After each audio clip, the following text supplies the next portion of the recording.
Imagine starting your day in a tedious factory, surrounded by robots, when an unexpected alert changes everything. Suddenly, you're teleported into a chaotic world where you must face giant orcs, fierce wyverns, and hellhounds. Along the way, you meet people in need, a guy riding a bike in the weirdest way, and you begin unlocking powers that might be your only chance at survival. All this while searching for your missing family and relying on the most unlikely mode of transport to outlast the apocalypse. But before we dive into the video, don't forget to subscribe to the channel. It really helps us keep bringing you more content like this. Already subscribed? Alright, let's get into the video! The main character of this manhwa is one of the most unremarkable individuals you'll ever meet, working at a logistics center to make ends meet. Kim Jeong-gyeom isn't too fond of his job, and you'll soon understand why. When he attempts to make small talk with the robot beside him, the machine simply ignores him and gets straight to work. That's exactly what he dislikes about the place. The entire logistics center is filled with advanced AI robots that handle most of the labor. Jeong-gyeom is responsible for overseeing everything, but there's no one around to chat with. He often feels down, missing the warmth of human interaction, and sometimes wonders if he's in the wrong place. This all began 2 months ago, right after he was discharged from the military, marking the start of a streak of bad luck. The first blow was when his parents relocated to Wojongbu. As a discharge gift, they paid the deposit and 6 months' rent for his small apartment, leaving him to live alone near his old school. Thus, his solitary life was forced upon him. Though financially stable thanks to government support and his parents covering rent, he took his time searching for a job, hoping to find the perfect opportunity without rushing. Unfortunately, things didn't go as expected, and he faced rejection after rejection before even getting a chance to prove himself. After a month of job searching, he was going stir-crazy from boredom. One day, while venting to his sister about being the unemployed brother, she teased him mercilessly. During their conversation, she mentioned that many people were working as operators for delivery companies using AI robots to make things easier. His interest was piqued, which led him to this lifeless place where there's literally no one to talk to. Just as I'm narrating this, someone else calls out to him. This person looks rather grumpy and unpleasant at first glance. Someone who could easily pass for the manager. Anyway, the senior worker informs Jeong-gyeom that they're out of tuna stock, despite the system indicating there's still some. He tells Jeong-gyeom to check the warehouse for any missing stock, and of course Jeong-gyeom agrees with a forced smile. Let's be honest, he finds the robots much warmer than his cold-hearted senior. As Kim enters the warehouse, the door behind him begins to close. He quickly searches for the tuna, eventually spotting it, climbing up to retrieve it. Just then he hears the door slam shut with a loud thud. He tries turning the knob, but it's jammed. He calls his manager Shin, but there's no response. He briefly considers calling 911 but decides against it, figuring it's not worth the trouble since he's not in immediate danger. Instead, he takes a selfie and sends it to his sister, letting her know he's trapped. She initially teases him, but then mentions hearing a building collapse near her house. Naturally, Jeong-gyeom gets worried and calls her, but when she picks up, she stays silent. Just as he starts thinking it might be a prank, the entire warehouse shakes and an emergency alarm blares. The atmosphere turns chaotic, with announcements urging evacuation. Trapped in the warehouse with no idea what's happening outside, Jeong-gyeom bangs on the door, but no one responds. Panicking, he tries calling 911 again, only to find there's no signal. He's losing his mind, wondering if there's a full-scale disaster outside. Suddenly, he hears something pounding on the door from the other side, each hit leaving massive dents in the steel door like it's made of cardboard. Trembling, he backs away from the door, instinctively knowing things have gone terribly wrong, and if he makes a noise, he's done for. Sweating, he drops to his knees, relieved when the pounding stops, though the noise and screams outside still terrify him. 3 days pass and he's still trapped inside, surviving on whatever food is available. With no one searching for him, he's convinced something catastrophic has happened. He wonders if there's a war going on and feels almost grateful to be stuck inside, thinking he might be safer here. The alarm, which used to blare constantly, has been silent since yesterday, giving him a bit of peace. However, with his phone's battery running low, he's unsure how long he can last. This might be his final note to the outside world, praying someone finds him soon and keeps his family safe. Just when he thought it couldn't get worse, a system window pops up, notifying him that he's been selected and should check his awakened abilities. At first, Jeong-gyeom thinks he's hallucinating, but then another window appears, revealing he's gained his own personal subspace for storing items. He starts to wonder if there's some kind of drug in the tuna cans he's been eating for the last 3 days. Another digital notification pops up, informing him that a target has been designated and asking if he wants to store it. Without hesitation he confirms, and suddenly he feels himself falling, landing hard on the ground outside. Scrambling to his feet, he looks around only to find everything in ruins, debris and wreckage everywhere. He spots his senior lying dead nearby. As system windows keep flashing, our protagonist is too busy vomiting after seeing his senior's lifeless body. The system then announces that a suitable operating system has been found for him and is now being installed. Suddenly he hears footsteps approaching from behind, casting a huge shadow over him, and he's almost certain this shadow isn't human. As the scene zooms out, we see a monstrous orc-like creature with sharp fangs and a massive blood-covered body. Jong-yun starts sweating profusely, trying to calm himself, hoping his worst fears aren't true. He convinces himself that the loud roar he heard 3 days ago might have come from a gorilla or a bear. Still, he doesn't dare look back and instead sprints away as fast as he can, running for his life. Panic rises as he realizes he's being hunted by a literal monster. In his frantic escape, he even steps on someone's entrails. He has no clue why an orc-like creature is here or why it's after him, but one thing is clear: he has to get away. Suddenly, a system window pops up, announcing that synchronization is complete and asking if he wants to enter the subspace. Without a second thought, Jong-yun says yes, just as the monster's hand swings at him. He leaps into the portal, leaving the monster trapped on the other side, groaning in frustration. Jong-yun is confused, wondering why the creature can't follow him. A floating drone appears, explaining that nothing can enter his subspace without his permission, as he is the master of it. The drone further clarifies that the subspace is completely under his control. Shocked, Jong-yun feels a strange sense of déjà vu seeing the drone talk to him. Looking around, he realizes he's back in the PAX Fulfillment Center warehouse, but now it's part of his new subspace. The place is filled with the same robots as before. The system then informs him that as he's entered the subspace for the first time, he will be rewarded with a mana stone. The stone materializes in his hand, but before he can figure out what it does, the monster outside begins pounding on the portal again, startling him. He momentarily forgets he's being hunted by a monstrous beast and asks the system if it's sure the creature can't get in. The system reassures him that nothing can enter without his consent. A new system window appears, informing him that the PAX Fulfillment Center is a 5-story facility with a total area of 10,000 pyeong, approximately 33,000 square meters, and contains everything necessary for improving customers' lives. It can ship products at speeds of 60 kilometers per hour, with a maximum shipment size of 2 meters. Jong-yun is just as baffled as anyone would be by all this information. The system adds to his confusion by stating there are only 2 minutes left until maintenance. Jong-yun, still disoriented, asks if the facility will shut down after 2 minutes. The drone confirms this and explains that he can use the mana stone to power the facility and maintain operations within the subspace. With 1 mana stone he can keep the facility running for 24 hours. Impressed by its efficiency, Jong-yun listens as the drone explains that when the PAX Center was stored in the subspace, its energy system was modified to run on mana stones. Jong-yun, still skeptical, asks if this is even real or just some sci-fi nonsense. Suddenly, the facility's lights shut off, and the drone begins flashing warnings. The PX system explains that the power has been cut, and if energy isn't restored, PX fresh products, items like fresh vegetables, meat and pre-prepared meals, could begin to spoil. Jong-yun realizes that in a chaotic world like this, where outside is a war zone, food is essential for survival.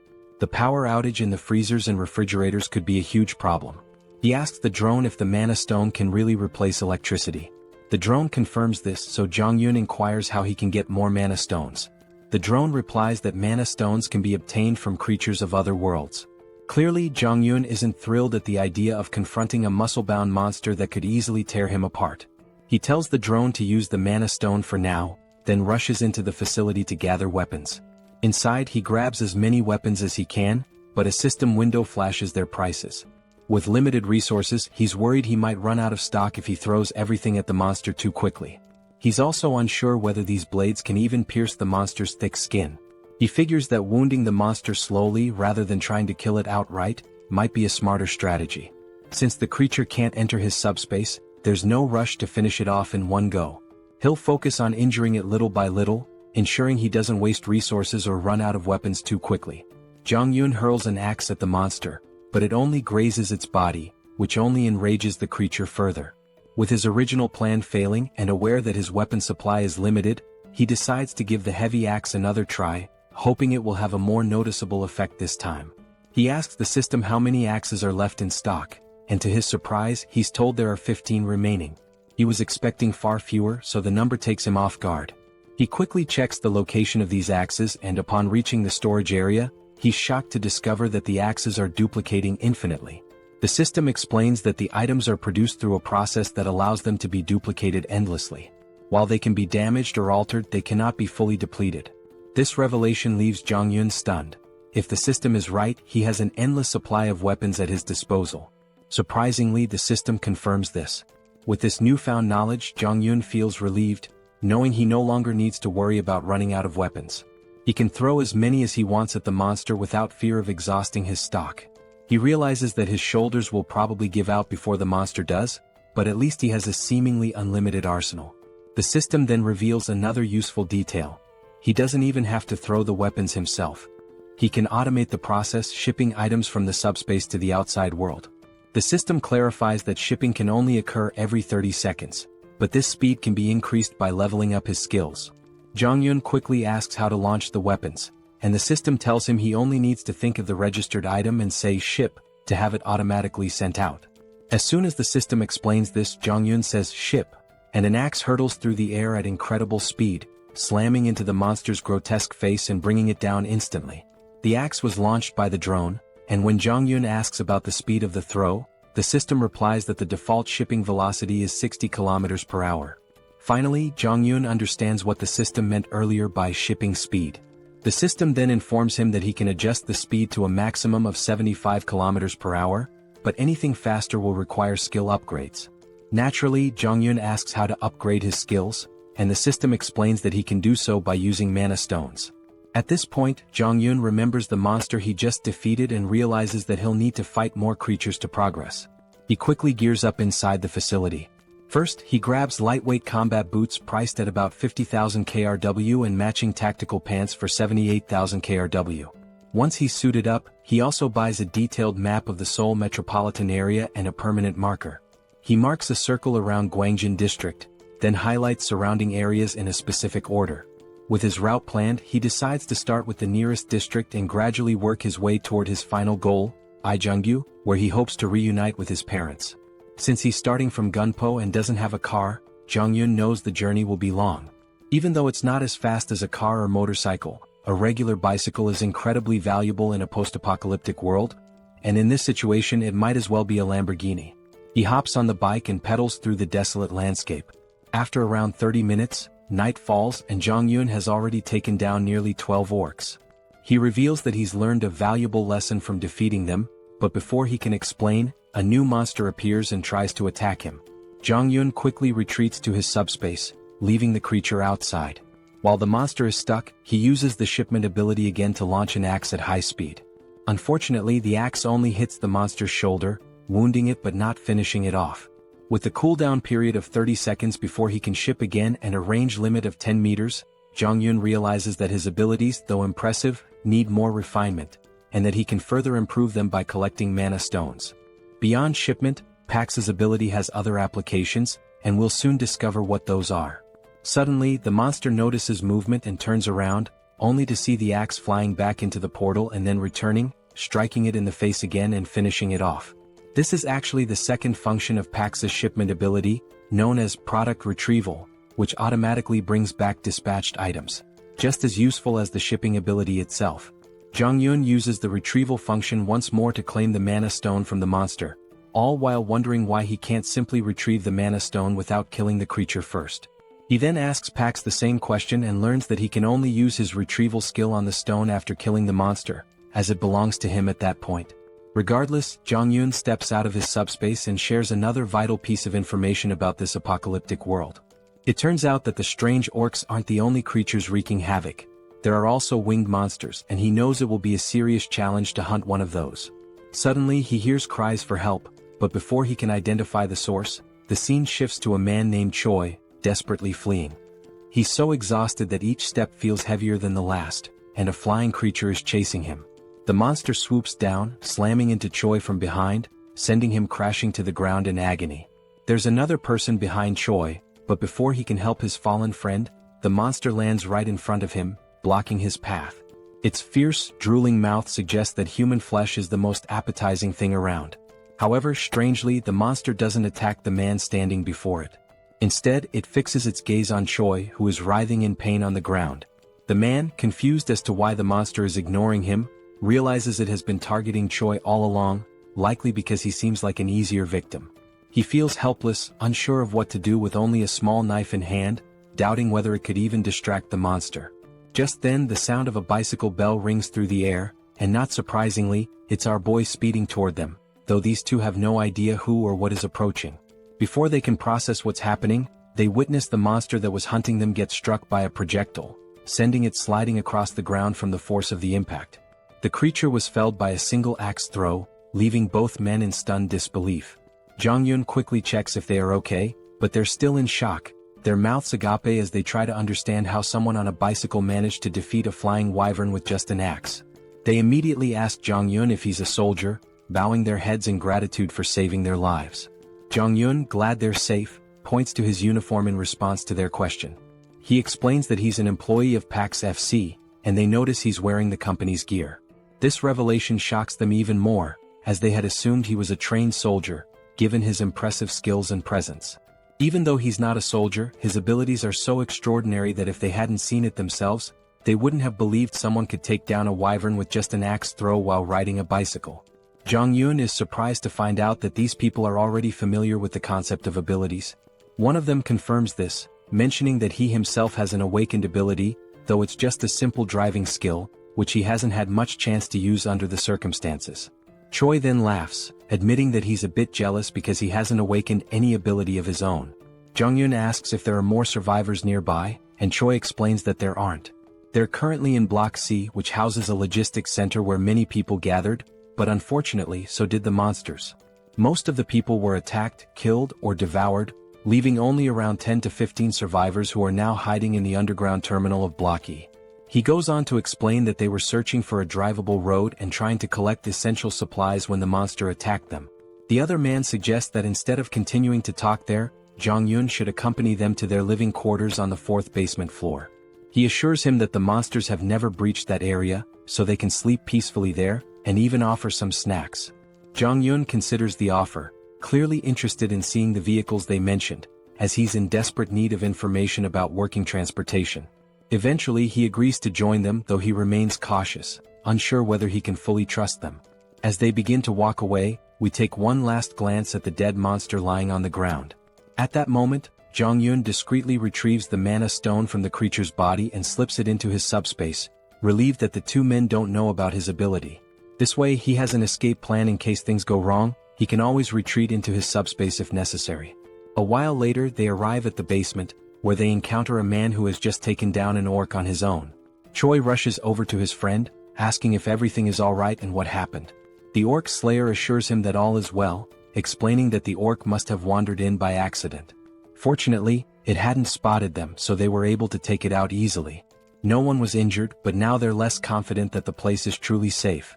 Jong-yeon meanwhile feels a surge of fear, realizing how perilous this area truly is. His thoughts are interrupted when the orc slayer asks who he is. Choi explains that Jong-yeon is the one who saved them from the wyvern and used to work for PAX FC. He also mentions that Jong-yeon is quite powerful, having taken down the wyvern with an axe throw from a distance. Everyone is both amazed and curious about what kind of abilities he might possess. At that moment, a woman rushes toward him, absolutely ecstatic that he saved Yongsoo and Byung-kal. Overjoyed, she begins to do a little celebratory dance. The rest of the group starts to gather around, showering him with praise. Jong-yeon tries to brush it off, modestly saying that he was only doing what was necessary. As he continues to receive so much attention, Choi steps in to break up the crowd, telling them not to tease the young guy. Just then, the orc slayer speaks up, revealing that everyone there has been working together for over a decade, and that Yongsoo and Byung-kal are like family to him. He expresses his deep gratitude for saving them and introduces himself as Lee Jin-mak, the center manager of Daehoon Express Terminal. He even bows respectfully to thank Jong-yeon for saving his two friends. After the introductions, Jin-mak gives Jong-yeon a quick overview of the place. He explains that while they can't guarantee total safety, it's far more comfortable than being outside. They have a stockpile of food and water from the logistics center, and he encourages Jong-yun to eat as much as he wants and to make himself at home. Jin-mak adds that they have enough supplies to last for a while and can always get more from the logistics center if needed. However, Yong-soo interrupts, pointing out that the logistics center they're talking about has suddenly vanished. The group is left wide-eyed and speechless at this absurd news. Jin-mak immediately asks what Yong-soo means by this. Choi confirms it, explaining that the building has literally disappeared, which is why they were being chased by the wyvern. The others are skeptical, questioning how such a massive structure could simply vanish. Jin-mak, though stunned, eventually accepts the reality, reasoning that if monsters like the ones they've encountered are real, then a disappearing building might not be so unbelievable. Jong-yun remains silent, unsure whether the disappearance of the logistics center is connected to his own subspace abilities. Trying to calm the group, the manager urges them to focus, stating that regardless of the situation, they must dig through the tunnel. Staying here will only make things worse. He encourages everyone to stay strong, saying that their time has just come a little earlier than expected and that they need to start heading into the tunnel as soon as possible.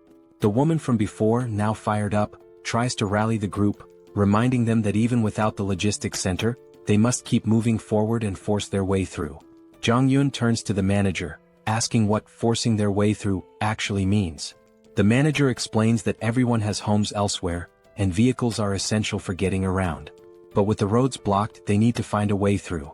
Jong-yun's interest peaks at the mention of vehicles, and he asks for more details. The manager confirms they do have working vehicles but says all the roads are blocked. A golf course obstructs the north, containers block the east, and the southern Yangdong Expressway is completely destroyed. The only remaining exit is the tunnel to the west, but unfortunately, a group of wyverns has taken control of it. Up until now, they've survived by scavenging supplies from the logistics center, but now they have no choice but to push through. The manager then tells Jong-yun that he doesn't have to go through the tunnel since the blocked roads only affect vehicles, and there are other ways to escape on foot or by bicycle. Jong-yun, however, insists that he also needs a vehicle, believing it's best to take the tunnel route. The manager doesn't argue further and tells him he's welcome to join them if he's up for it. Jong-yun grins and says he'd be happy to work with them. He also thinks to himself that it's better to keep his abilities hidden for now. While the group seems nice, he knows they've been struggling to survive, and they might not be entirely forthcoming about their situation. Jong-yun understands their need for secrecy and plans to stay cautious as well. He then turns to the manager, saying he wants to check out the situation at the tunnel and the wyverns. He claims he's planning to scout ahead, but in reality he's eager to use his abilities to wipe out the monsters and collect more mana stones. The scene briefly flashes back to when Jong-yun defeated several monsters and saved up 5 magic stones. With these stones, he's now able to reduce the cooldown on his shipping ability to just 5 seconds. That's when he sees 3 new shipping abilities. The first is precise delivery, which locks onto a target and guarantees a hit. The second is simultaneous delivery, allowing him to send 2 items at once. The third is automatic delivery, which lets him deliver designated items automatically, with adjustable timing. While these abilities sound amazing, each costs 10 stones and Jong-yun can't wait to try them out, though he's still unsure about the exact function of automatic delivery. In the present moment, Jong-yun is grinning, thrilled about the mana stones he's collected and eager for his scouting mission to earn more, or so he thought. His excitement is quickly dashed when he finds himself stuck with Yong-soo, one of the guys he had saved earlier. When Jong-yun asks why he's tagging along, Yong-soo replies that it's too dangerous to go outside alone. Jong-yun dryly reminds him that he was the one being chased by the wyvern earlier. But Yong-soo insists that it doesn't matter. He can't let him go alone.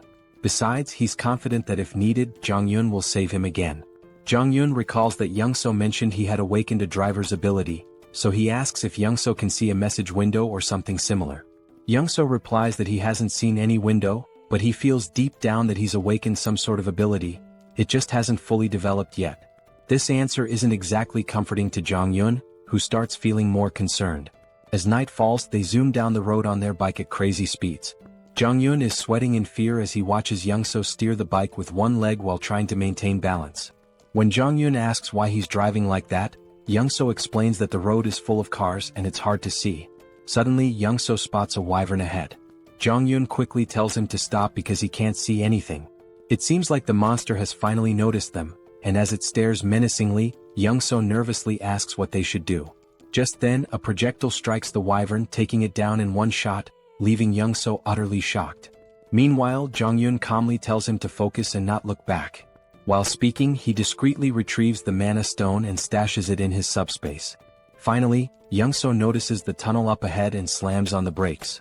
Before Jong-yun can ask why he stopped in the middle of the road, the answer becomes clear. They see a horde of monsters crawling around the area. Young-so is absolutely terrified, and Jong-yun wouldn't be surprised if Young-so had already panicked beyond measure. As one of the monsters starts advancing toward them, Young-so is convinced their time is up. Even with the electric bikes, there's no way they can outrun so many wyverns. Just as Young-so braces for the worst, Jong-yun realizes he has no choice but to use his subspace ability. He quickly pulls up his system and dumps his mana stones to reduce the cooldown from 30 seconds to just 5 seconds. Confused, Young-so asks what Jong-yun is doing, but he doesn't explain. Meanwhile, the monster roars and every nearby creature starts converging on them. In the nick of time, Jong-yun shouts, "Ship!" and a projectile drops, taking out the monster and saving Young-so. Looking back, still panicking, Young-so's eyes widen as he spots a portal behind them. After defeating the monster, Jong-yun quickly grabs the stones and tells Young-so to stay close. It's the only way he can protect him. Young-so agrees, though he remains completely clueless about what's happening or why there's a logistics center behind them. Just then, more monsters appear, but Jong-yun swiftly deals with one using his axes. As more monsters prepare to attack, Young-so panics and stumbles back, eventually falling into Jong-yun's subspace. The monster crashes into the subspace barrier, while Young-so falls to the ground in shock. The monster regains itself and charges again, but Jong-yun slips into his subspace just in time. The creature slams into the barrier once more before being taken down by another axe. Young-so watches in awe, unsure what to be more impressed by, the logistics center or the flying axes, but he's certain of one thing. To Jong-yun, these monsters are nothing more than nuisances, and this tunnel is just a minor obstacle he can clear without breaking a sweat. Young-so reflects on how everyone back at the base was relying on the delivery vehicle for safety and food transport, and how the tunnel was part of their escape route. Even if they made it through, monsters still lurked outside. But for Jong-yun, things are different. He only needs the vehicle for transportation since he can handle any threat with ease. Young-so even begins to feel a tinge of jealousy, thinking how with an ability like Jong-yun's, he could reunite with his family much faster. He wonders why Jong-yun needs a vehicle in the first place. Suddenly they notice the monsters starting to retreat. Jong-yun is intrigued, noting that these creatures are smarter than expected since they're fleeing rather than rushing into danger. As Jong-yun collects the mana stones, Young-so spots a blue stone hovering in the air and asks what it is. Jong-yun, surprised, asks if he's never seen a mana stone before. Young-so admits he hasn't, so Jong-yun explains that he uses them to boost his abilities. Young-so finally understands and wonders if he'll ever get a chance to use one himself. This clears up why Young-so didn't bother extracting the mana stone from the orc earlier. Young-so points out that with abilities like Jong-yun's, he could easily clear the entire tunnel on his own. Jong-yun replies that he didn't come here intending to clear the tunnel. He just wanted to check it out. If it seemed manageable, he'd sneak through quietly and not show off his powers. Young-so apologizes for tagging along, but Jong-yun reassures him that it's fine. He didn't know the way to the tunnel anyway, so if he had come alone, he wouldn't have made it this far. He then suggests they head back since the wyvern has retreated, but it could return soon. At that moment, Young-so asks how far Jong-yun plans to travel that he feels the need for a vehicle. Jong-yun explains that he's trying to reach his family, with his final destination being Wojongbu, near the Gangnam district. This revelation surprises Young-so because his own destination is along the same route. He shares that he's heading to Indaequan, which is on the way, and asks if it would be too much trouble to let him tag along until then. Jong-yun hesitates, unsure how to respond, but Young-so continues, admitting that even if he makes it through the tunnel, he's not confident about reaching home safely. His driving ability isn't much help in combat, but since Jong-yun can fend off monsters, he might have a better chance of reuniting with his family. Young-so then promises to help Jong-yun get to Gangnam faster than anyone else and swears he won't be a burden. He even offers to provide food along the way. Jong-yun starts to see some merit in this partnership. Young-so's driving skills are impressive, and more importantly, with him around, his secret abilities might stay hidden. It's a mutually beneficial arrangement since Jong-yun fears that if word got out about his powers, people might try to use or even eliminate him, though that might be overthinking. Still, better safe than sorry. Ultimately, Jong-yun agrees to let Young-so come along, and Young-so beams with excitement like a child in a candy store. Jong-yun then informs him that he'll handle clearing the tunnel, but emphasizes that Young-so should keep his abilities a secret and make sure others don't interfere. Young-so eagerly agrees, vowing to make sure everyone cooperates and stays out of the way. However, things don't go as planned. Young-so, in his excitement, ends up telling everyone that Jong-yun will clear the tunnel using his awakened abilities. All they need to do is wait outside until he's finished. Jong-yun is left in disbelief, realizing that Young-so just spilled the secret. The others are stunned by the news and eager to watch Jong-yun in action, while Young-so proudly explains. Meanwhile, Jong-yun curses his bad luck, knowing he's now stuck in a difficult situation. In the end, Jong-yun steps forward and announces that by the next morning, he'll have the tunnel cleared so everyone can leave. In his mind, helping them seems like the best option, especially since they still have food, which should keep things calm for now. However, once the supplies run out, chaos might ensue, so it's smart to clear the tunnel and ensure everyone's safety. Just then, the manager approaches Jong-yun, stating he won't pry into his abilities or ask questions about them. Instead, the manager expresses respect for Jong-yun's decision to help everyone. He offers some food from their reserves as thanks, which surprises Jong-yun. This level of generosity feels overwhelming. The manager explains that because Jong-yun risked his life scouting the tunnel, the least they can offer is a bit of food. Now that he's clearing the tunnel for them, they feel like they can't repay him enough. They apologize, saying that all they can offer is their gratitude. Jong-yun insists that he did it for his own reasons and that they don't need to go to such lengths. He tells them to keep the food for their families, but Young-so steps in, telling Jong-yun to accept it, reminding him that he also has a family to think about. At that moment, Jong-yun sees how eager everyone is to reunite with their loved ones, which fills him with a sense of sadness. He doesn't want to let them down. The next morning arrives, and when they reach the tunnel entrance, Jong-yun instructs everyone to stay back. He begins pedaling into the tunnel, determined to clear it out and return. As he gets closer, he spots the monsters ahead. But before the scene shifts to his battle, it flashes back to his childhood. We see a young Jong-yun with a sore eye from a fight with his sister. He complains to his father, leading to another argument with his sister, which ends with them brawling in front of their dad. That's when his father comments on how close they seem, reflecting on how he was an only child and always envied the bond between siblings. He tells them that, despite their fighting, they'll eventually realize how precious family is. Suddenly, their mother bursts into the room, sparking a lively argument between the parents. Jong-yun feels a warm sense of family in that moment. The scene transitions back to the previous night, where Jong-yun, seeing how excited everyone was about reuniting with their families, reflects on his own family memories. He knows they're relying on him to clear the path. They spend the night filled with hope and anticipation, waiting for Jong-yun to ensure their safety. After midnight, as everyone sleeps, Young-so wakes up to use the bathroom. Noticing that Jong-yun is missing, Young-seo heads outside and asks the patrolling guards if they've seen him. They tell him that Jong-yun mentioned stepping out for some fresh air a while ago. Curious, Young-seo walks further ahead, scanning the area, and eventually spots Jong-yun. He quickly asks why Jong-yun can't just go to sleep, to which Jong-yun replies that he can't sleep there. As Young-seo looks ahead, he's stunned to see the vehicle loaded to the brim with food and supplies. Completely baffled, Young-seo asks why Jong-yun is giving away so much. Jong-yun casually explains that he only loaded half the supplies to avoid weighing the vehicle down, but assures him it's more than enough for everyone.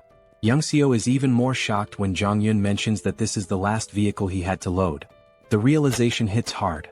If this is the last one, then Jong-yun must have packed the other 15 vehicles with the same amount of supplies. Jong-yun quickly tells Young-seo to keep this a secret from the others. Still confused, Young-seo points out that if Jong-yun is giving away all these supplies, what will they have left for their own journey? Jong-yun nonchalantly responds that they still have plenty of supplies. Young-seo is left astounded, realizing the amount of resources Jong-yun has given away is more than you'd find in an entire logistics center. He can't comprehend how much stock Jong-yun must have left. Back in the present, we see Jong-yun effortlessly taking down monsters like it's no big deal. While fighting, he contemplates how much easier it would be if he could put all the people into his subspace and carry them to safety. Unfortunately, his system informs him that with his current subspace level, it's impossible. However, if he reaches subspace level 2, he could carry up to 20 people. To level up, he needs at least 100 mana stones. After mentally counting, Jong-yun notes there are about 40 monsters left, with a few fleeing. The numbers aren't enough for him to level up here. He realizes he'll need to find another way to gain experience, especially since he wants to eventually bring his family into the subspace. Suddenly, Jong-yun notices something strange among the fleeing monsters. A closer inspection reveals a stronger, more imposing version of a wyvern, clearly some kind of boss-level monster. Even Jong-yeon is unsure of what he's facing. The scene then cuts back to the group waiting outside the tunnel, growing anxious about whether Jong-yeon is okay inside. Finally, they see him emerge, pedaling his bike effortlessly, as if he's been out for a leisurely ride. His uniform is stained with blood, and the group anxiously watches until they see him smile. They burst into celebration, relieved that their mission was successful. It's finally time for everyone to part ways and reunite with their families. They thank the manager for sticking with them and wish him a safe journey home. Jong-yeon hints that if they face any trouble, they should open the cargo hold. He's left a little surprise that might help. Curious but eager to continue, they get into their trucks and slowly make their way through the traffic. After crossing the tunnel, they wave their final goodbyes before heading in different directions. In the truck, Jong-yeon sits in the passenger seat, still thinking about the monster he saw in the tunnel. He's unsure if it was really a wyvern since it fled before he could get a good look. He wonders if it was a leader or just an adult version of the monsters they've been fighting. His thoughts are interrupted by a disturbing crunching noise from under the truck.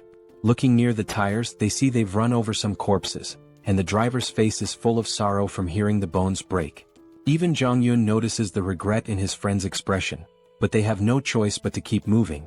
The road is filled with bodies and wreckage, leaving no clear path.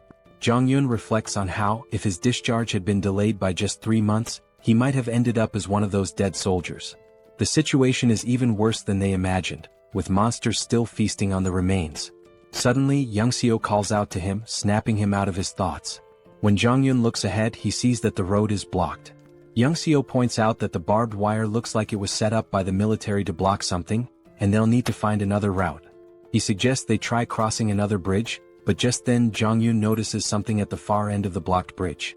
Upon closer inspection, they see a new type of monster they've never encountered before, and it becomes clear what the military was trying to contain.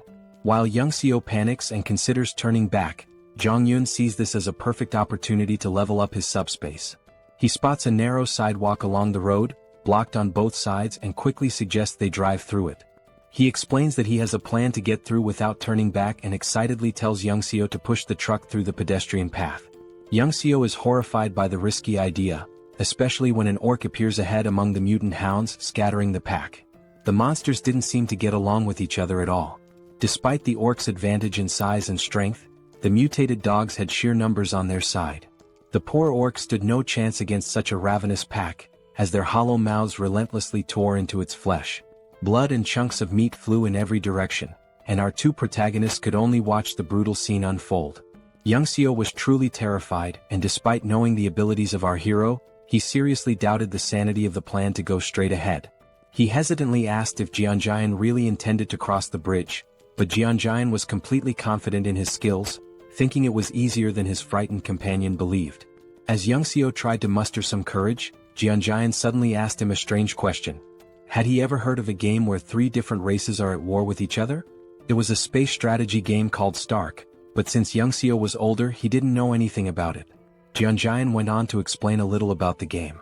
In it, players could customize maps and tweak settings for fun. Jeonjaen's favorite map involved holding off waves of monsters with limited units and clever use of terrain. As he saw it, the current situation was quite similar to that game. Young-seo of course had no clue why Jeonjaen was sharing this story, but it didn't really matter. His job was simply to follow instructions. The first step was for Young-seo to back the car up to the barbed wire barrier, ripping it down and making as much noise as possible, all to attract the attention of the mutant hounds who were busy feasting on the orc. After that, it was Jeonjaen's turn to get to work. Activating his system, he unlocked a skill he hadn't planned on using but realized it was perfect for the situation. Auto shipping. He spent 10 mana stones to unlock it, then instructed Pax to spend the rest of the stones to boost the shipping speed. Pax quickly complied, increasing the delivery speed to 100 km per hour. With everything set, Jeonjaen called out to the mutant hounds, inviting them to chase him after their meal. The unsuspecting creatures charged, but they weren't fast enough. A double-door refrigerator zoomed towards them and obliterated the pack. It was clear the hounds were in for a tough time. This game wasn't fun for them. And it didn't end with just one refrigerator. More kept coming, and within seconds Jeonjaen had collected 12 mana stones, much to his delight. The enhanced shipping range and precision targeting he had fine-tuned during his tunnel clearing worked perfectly now. Jeonjaen had initially planned to use axes, but with his upgraded precision delivery system, refrigerators proved to be much more effective. He had discovered earlier that the precision delivery skill didn't track targets fully but only adjusted the trajectory slightly based on their movements. Against these swift mutant hounds, an axe flying at 100 kilometers per hour might still be dodged, making it a less reliable option. But the refrigerator, with its size and weight, was ideal for taking out multiple enemies at once. A mere graze from it was enough to crush several hounds. On top of that, the auto-shipping feature made things incredibly convenient. Jeonjaen didn't even need to monitor the battlefield anymore. The system automatically took care of any approaching threats. For now, our hero could just relax as the hounds continued their futile attempts to get closer. They howled with rage but were helpless against the flying refrigerators. As the battle raged on, Youngseo made the mistake of looking back. His jaw nearly dropped when he realized what he was witnessing. He had thought Jeonjaen could only throw axes, but what he saw was beyond his wildest imagination. Refrigerators flying through the air, one after another, every 2 seconds. The sheer number of refrigerators was unbelievable. Youngseo couldn't fathom why the logistics center would even have so many in stock. He began to wonder if Jeonjaen's system somehow replenished items, like how the axes were retrieved and reused. But how this worked with refrigerators remained a mystery. Youngseo stood frozen in shock, unable to comprehend what he was seeing. He didn't even notice when Jeonjaen came up to him and casually asked if he wanted something to eat. Yongsoo finally pieced things together and asked a question to confirm his suspicions. He wondered if it was possible that Jeonjaen's supply was actually infinite.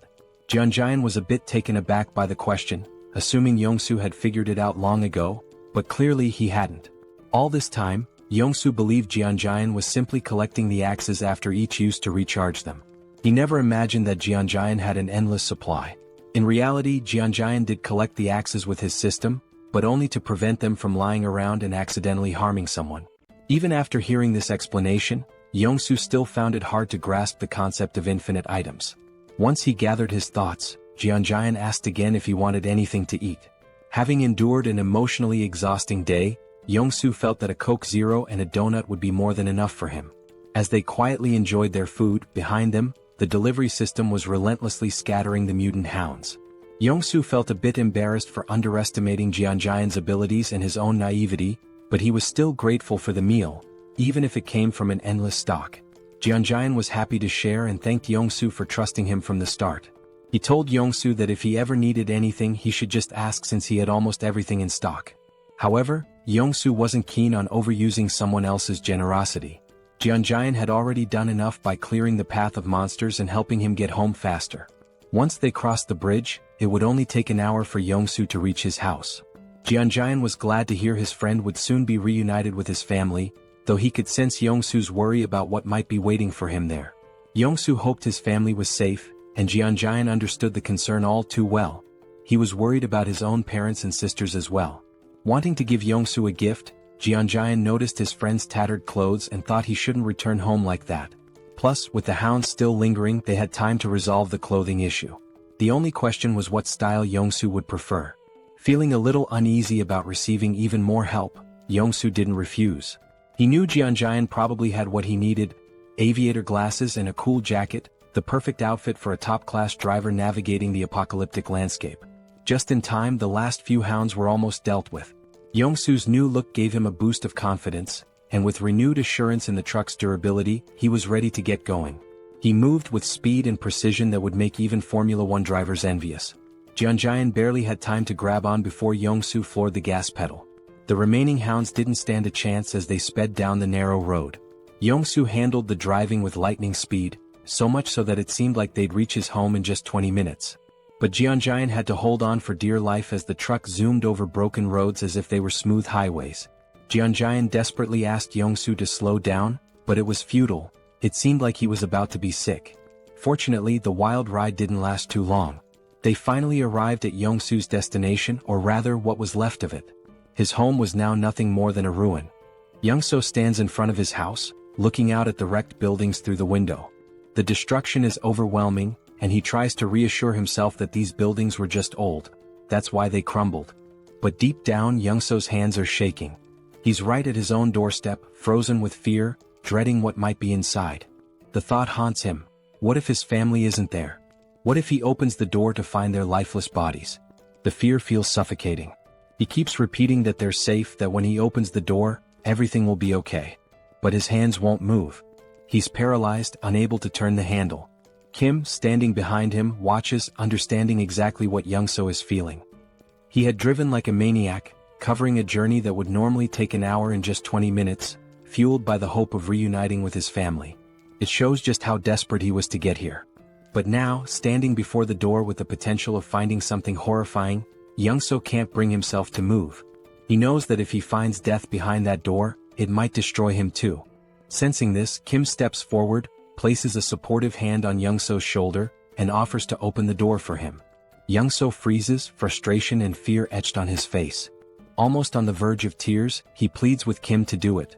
Kim, understanding the fear of facing one's worst nightmare, steps up to the door. If he were in Young-so's position, he'd be scared too, wanting someone else to open it for him. Turning back to reassure Young-so one last time, Kim tells him he's about to open the door. But before Kim's hand reaches the handle, the door opens from the inside. Both Kim and Young-so freeze in shock. Young-so's eyes widen as he sees his wife and daughter standing there. His wife calls his name softly, her voice warm, and his daughter shouts, "Daddy?" Young-so's wife starts crying, and soon he's breaking down too. She runs to him, and the three embrace tightly as if they'll never let go. It's a deeply emotional moment. Kim, standing a short distance away, watches quietly, giving them space. Through tears, Young-so asks his wife how she knew to open the door. She explains that she heard voices outside and saw him through the peephole, which is why she opened it. His daughter, still crying, blurts out, "Dad, I hate you. Why did you make me wait so long? I was so scared."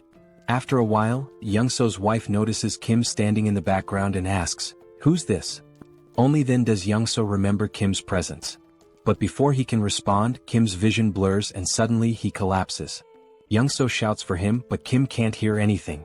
His body is shutting down, and after 3 or 4 days without proper sleep, exhaustion finally overtakes him. Darkness envelopes him and he slips into a dream. In the dream he's struck, but not by a fist, by a pillow. Standing over him is his older sister, holding the pillow with a playful grin. She swings it at him, knocking him down, and Kim yells at her, asking why she hit him so hard. "It hurts," he complains, but she just rolls her eyes and says, "Hard? That was a soft hit. You're such a crybaby." She's unfazed, brushing it off as nothing. Meanwhile, Kim is ready to run to their dad and tell on her. He storms off, determined to complain, but his sister couldn't care less. She stands tall, holding the pillow like she's won the pillow fighting championship of the month. Suddenly the scene shifts. Kim's dad is sitting with him and his younger sister, trying to mediate a sibling quarrel. He calmly explains that, annoying as they might be, family is precious. One day, Kim will realize how lucky he is to have them and how much love there is in their little fights. His father reminds him that, no matter the arguments, their bond is something to treasure. Just then, Kim's mom storms into the room, scolding his dad for not helping with dinner when she asked. She's frustrated, telling him she needed help, but there he is, just lounging around.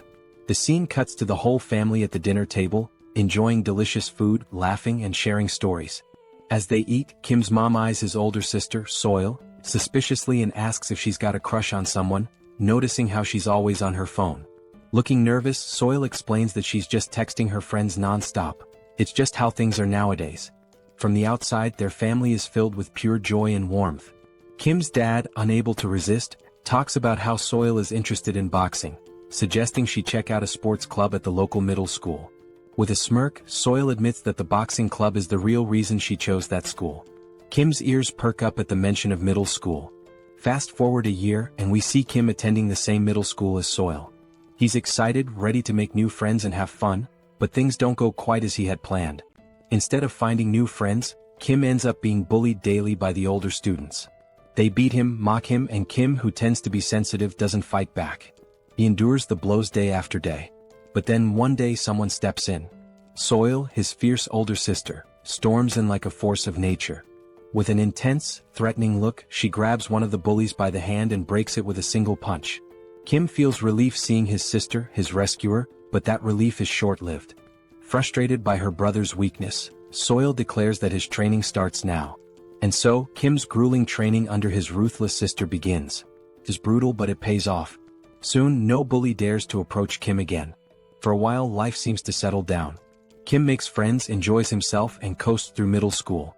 But time flies, and one day his younger sister lands a job at a nursing school, catching both Kim and Seoul by surprise while Kim is lounging on his PS5, barely keeping up.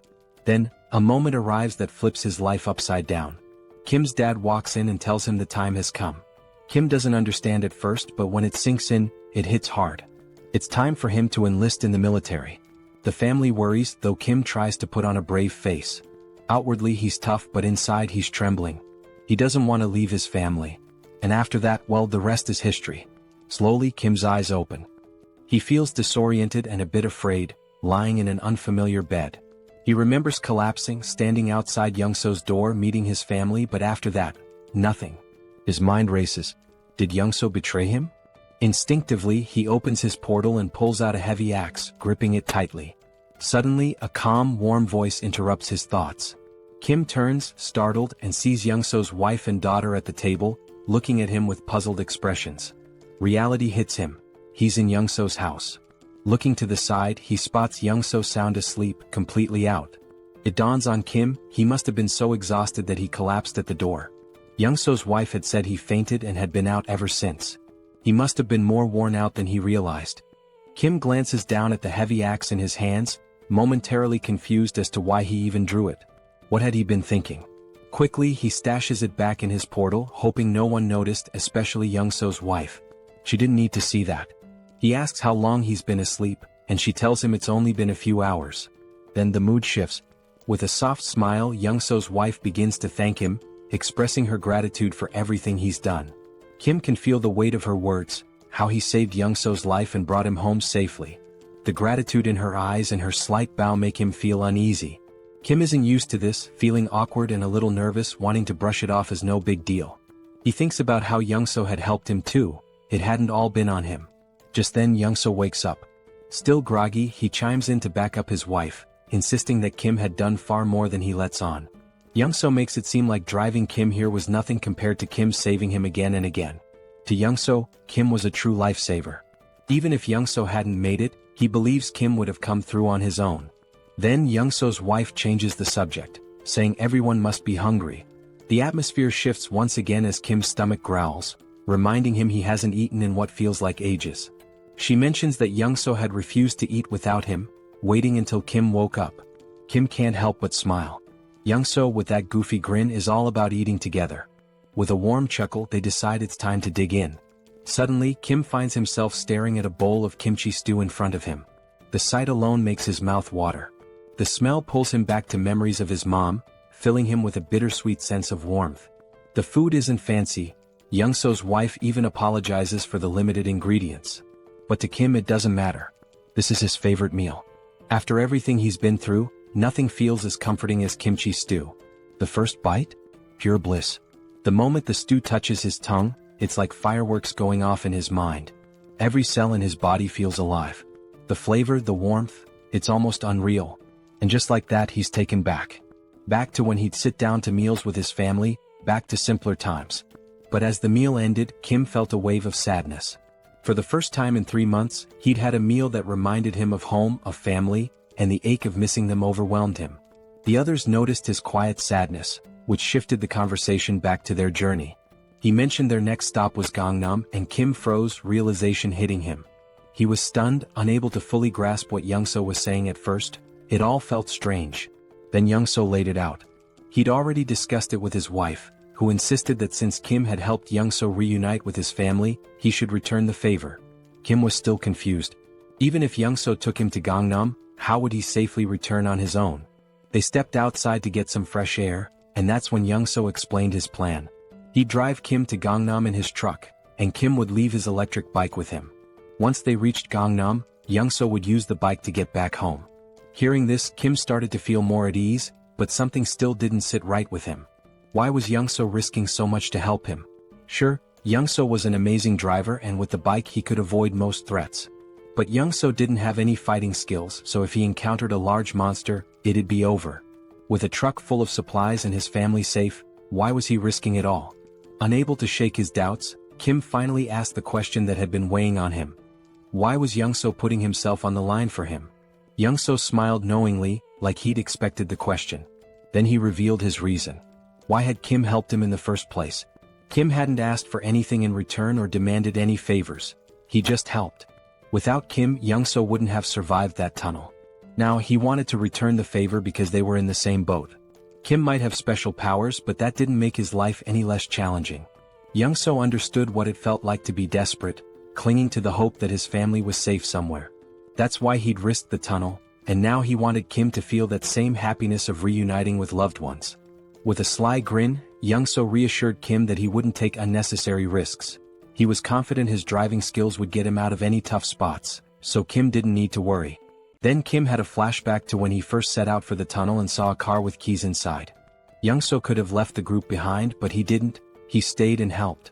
That's when Kim realized Young-so wasn't about to leave him. He just didn't want to admit how far he'd go to help. Kim smiled and agreed, but with one condition. If Young-so was coming with him, he had to bring his family along. Kim explained he'd upgraded his subspace, allowing him to bring others inside. Young-so's family would be safer there than staying behind. Without hesitation, Young-so put on his signature shades and gave a confident grin, ready to drive with his top-tier skills. Meanwhile, Kim had upgraded his subspace to level 2, using 16 out of his 116 mana stones, allowing it to hold up to 20 people. The system informed him it would cost 6 mana stones per day to maintain, but he didn't mind. The system also asked if he wanted to enable external presence in the portal, and he agreed. A few months later, Young-so, his wife and daughter entered the subspace, astonished at what they saw. The expansive Logitech Center was stocked with endless resources. Kim introduced PAX to Young-so's family, and Young-so assured them that PAX would handle anything they needed. Everything was available in abundance and they could use it freely.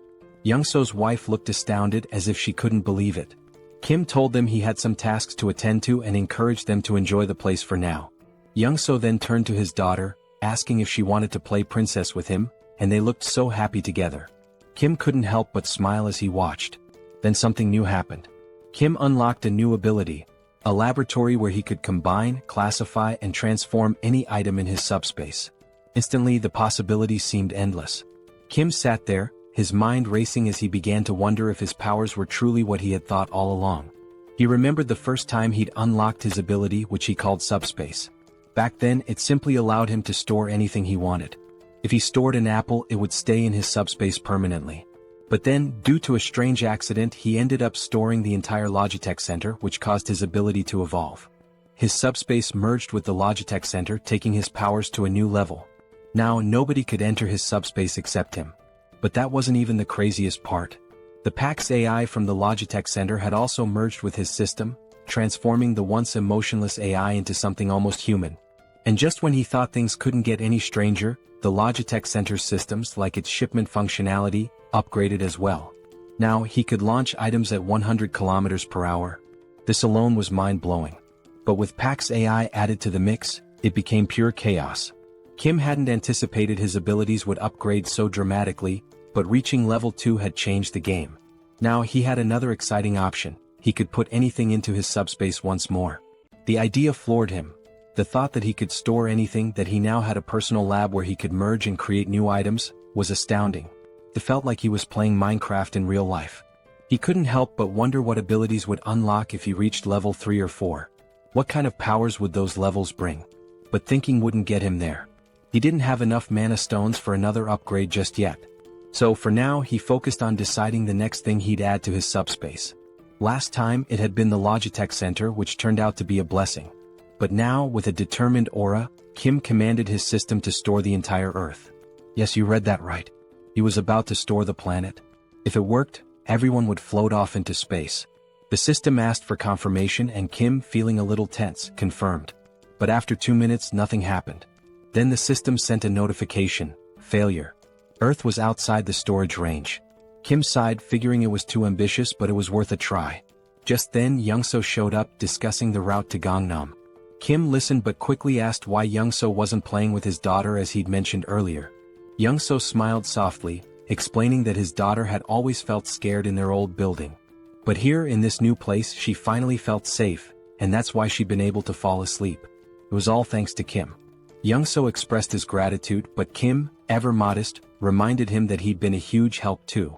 Without Young-so's driving skills, he wouldn't have made it this far. In his mind they were even. But Young-so, with a serious tone, insisted he'd do whatever he could to support Kim. The scene shifted, and there they were, Young-so in full driving mode, wearing his signature shades, and Kim feeling the tension in the air. Something felt wrong. Young-so, smiling, casually remarked that driving was his one true skill, and he was confident no one could match his speed. He told Kim to buckle up because things were about to get intense. Kim knew exactly what was coming and braced himself. Then it happened. Young-so floored it, and the truck surged forward like a rocket. In no time they had covered a massive distance. But everywhere they looked was pure destruction. The ground was torn apart, buildings in ruins. While Young-so kept his cool, Kim looked pale, his nerves frayed from the stress. Young-so mentioned they were close to their destination, but as they neared, they saw the road blocked by military barricades, complete with spike strips. Kim sensed something was wrong. These weren't standard barricades. As they took a closer look, a military jeep approached, but the people inside didn't look like soldiers. Kim tensed. These men weren't military, they were trouble. Kim knew that if they tried to escape they'd be shot down. Young-so, tense now, asked what to do. Kim opened his portal, telling Young-so to get in, and assured him he'd handle it. Without hesitation, Young-so slipped into the portal, leaving Kim to face whatever came next. Kim stepped out of the truck as three men approached, guns in hand, strutting like they owned the place. One of them, all muscle and little brains, ordered Kim out of the truck. Kim, barely holding back a smirk, stared them down with a cold glare. Without a word he got out. They opened the truck's cargo and were stunned to find it packed with food. Their eyes lit up like they'd just hit the jackpot. They turned to Kim, asking if the food was his. Kim, as calm as ever, nodded. But the musclehead stepped forward, puffed up with arrogance, and declared that the food wasn't Kim's anymore. Now it was theirs. Kim knew these clowns were far from military, they were just greedy thugs after his supplies. The musclehead tried to look intimidating as he questioned Kim about where he got all this stuff.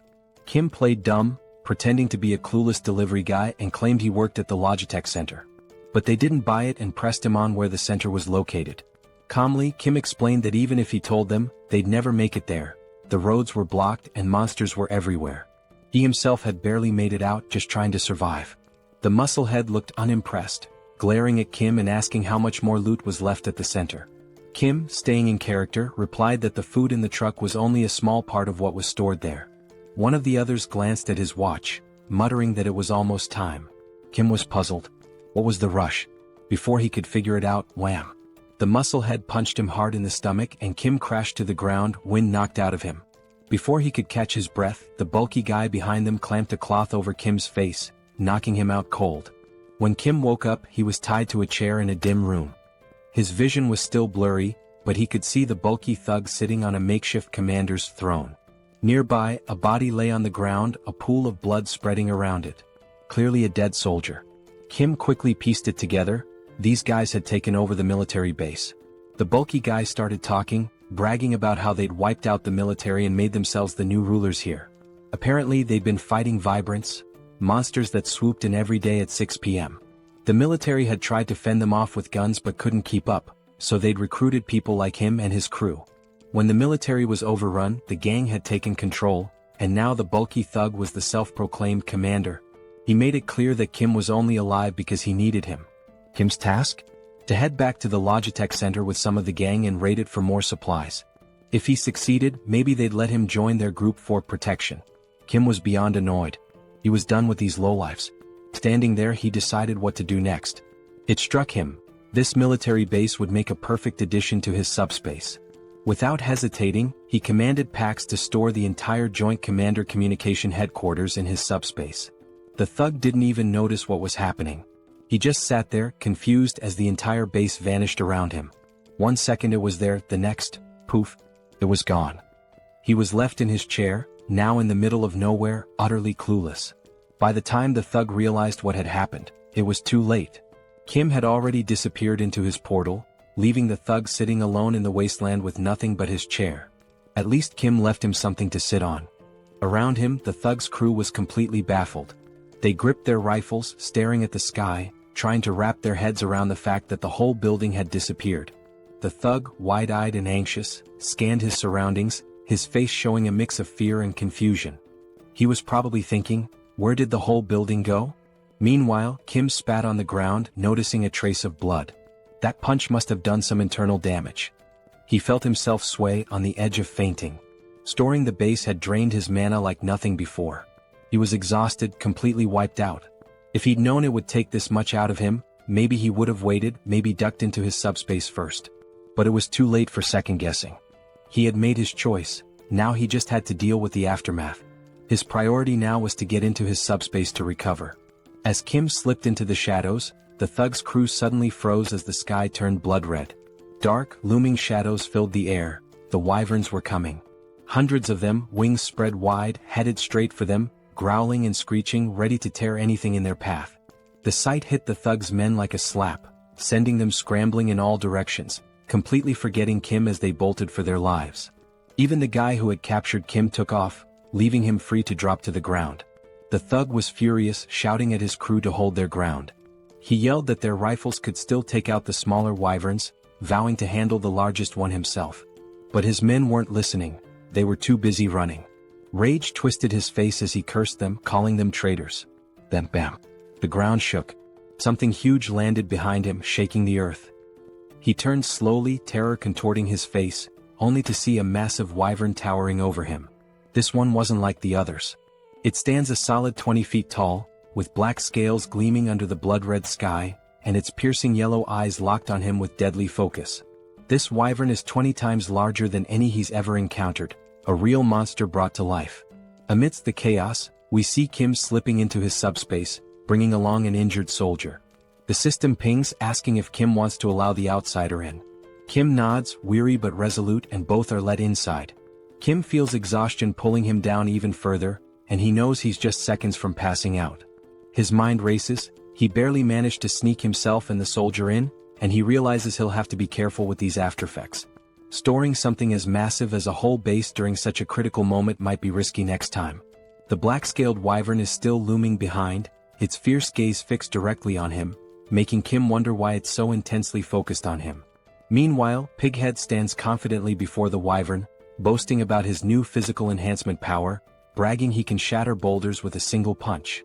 Without hesitation, he swings at the wyvern, but to the enormous creature, it's nothing more than a mosquito's tickle. The wyvern doesn't even react. Suddenly, a bone-crunching sound fills the air. Kim, dreading what's happening, turns around slowly to see Pighead's fate, eyes widening in shock.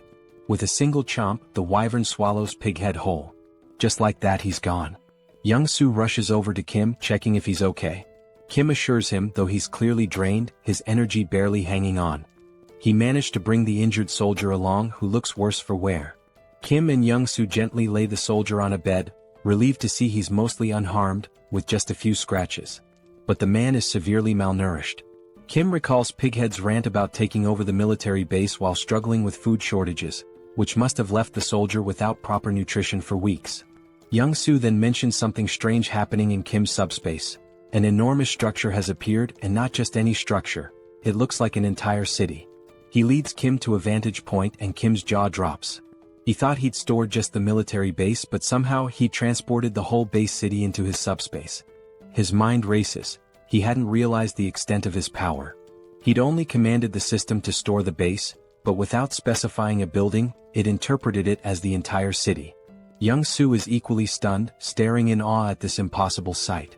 Kim realizes he needs to explore the military base thoroughly. Young-soo agrees to watch over the soldier and let Kim know when he wakes.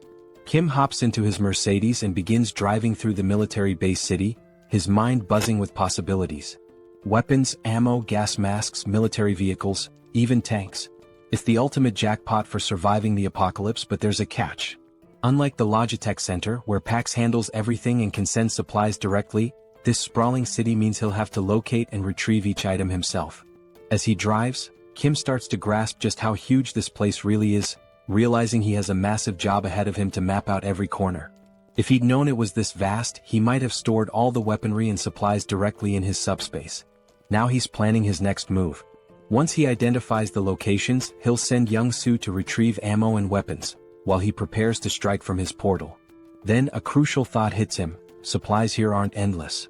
Unlike the Logitech Center's infinite stock, resources from the base could run out.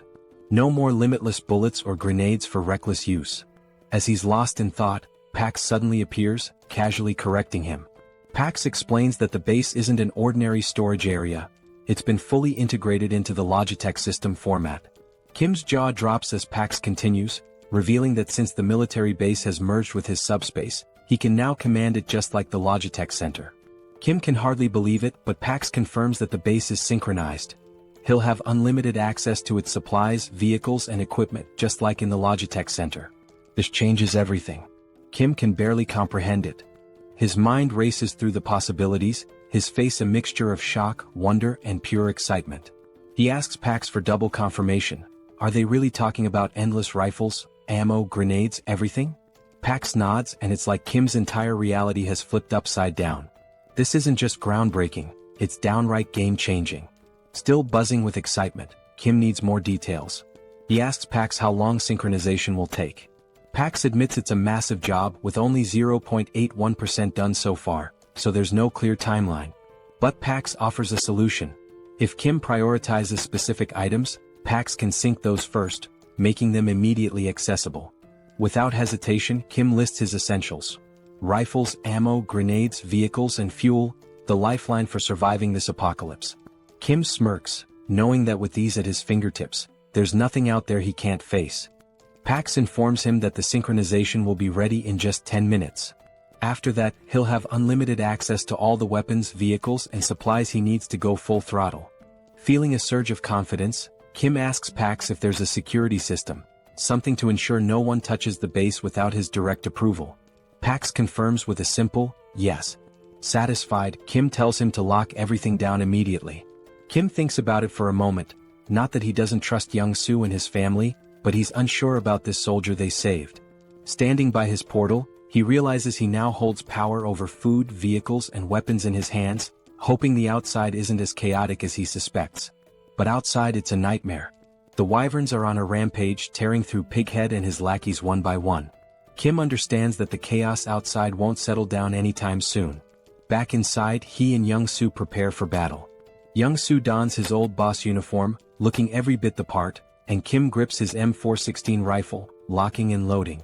In front of them is a massive crate filled with endless ammo.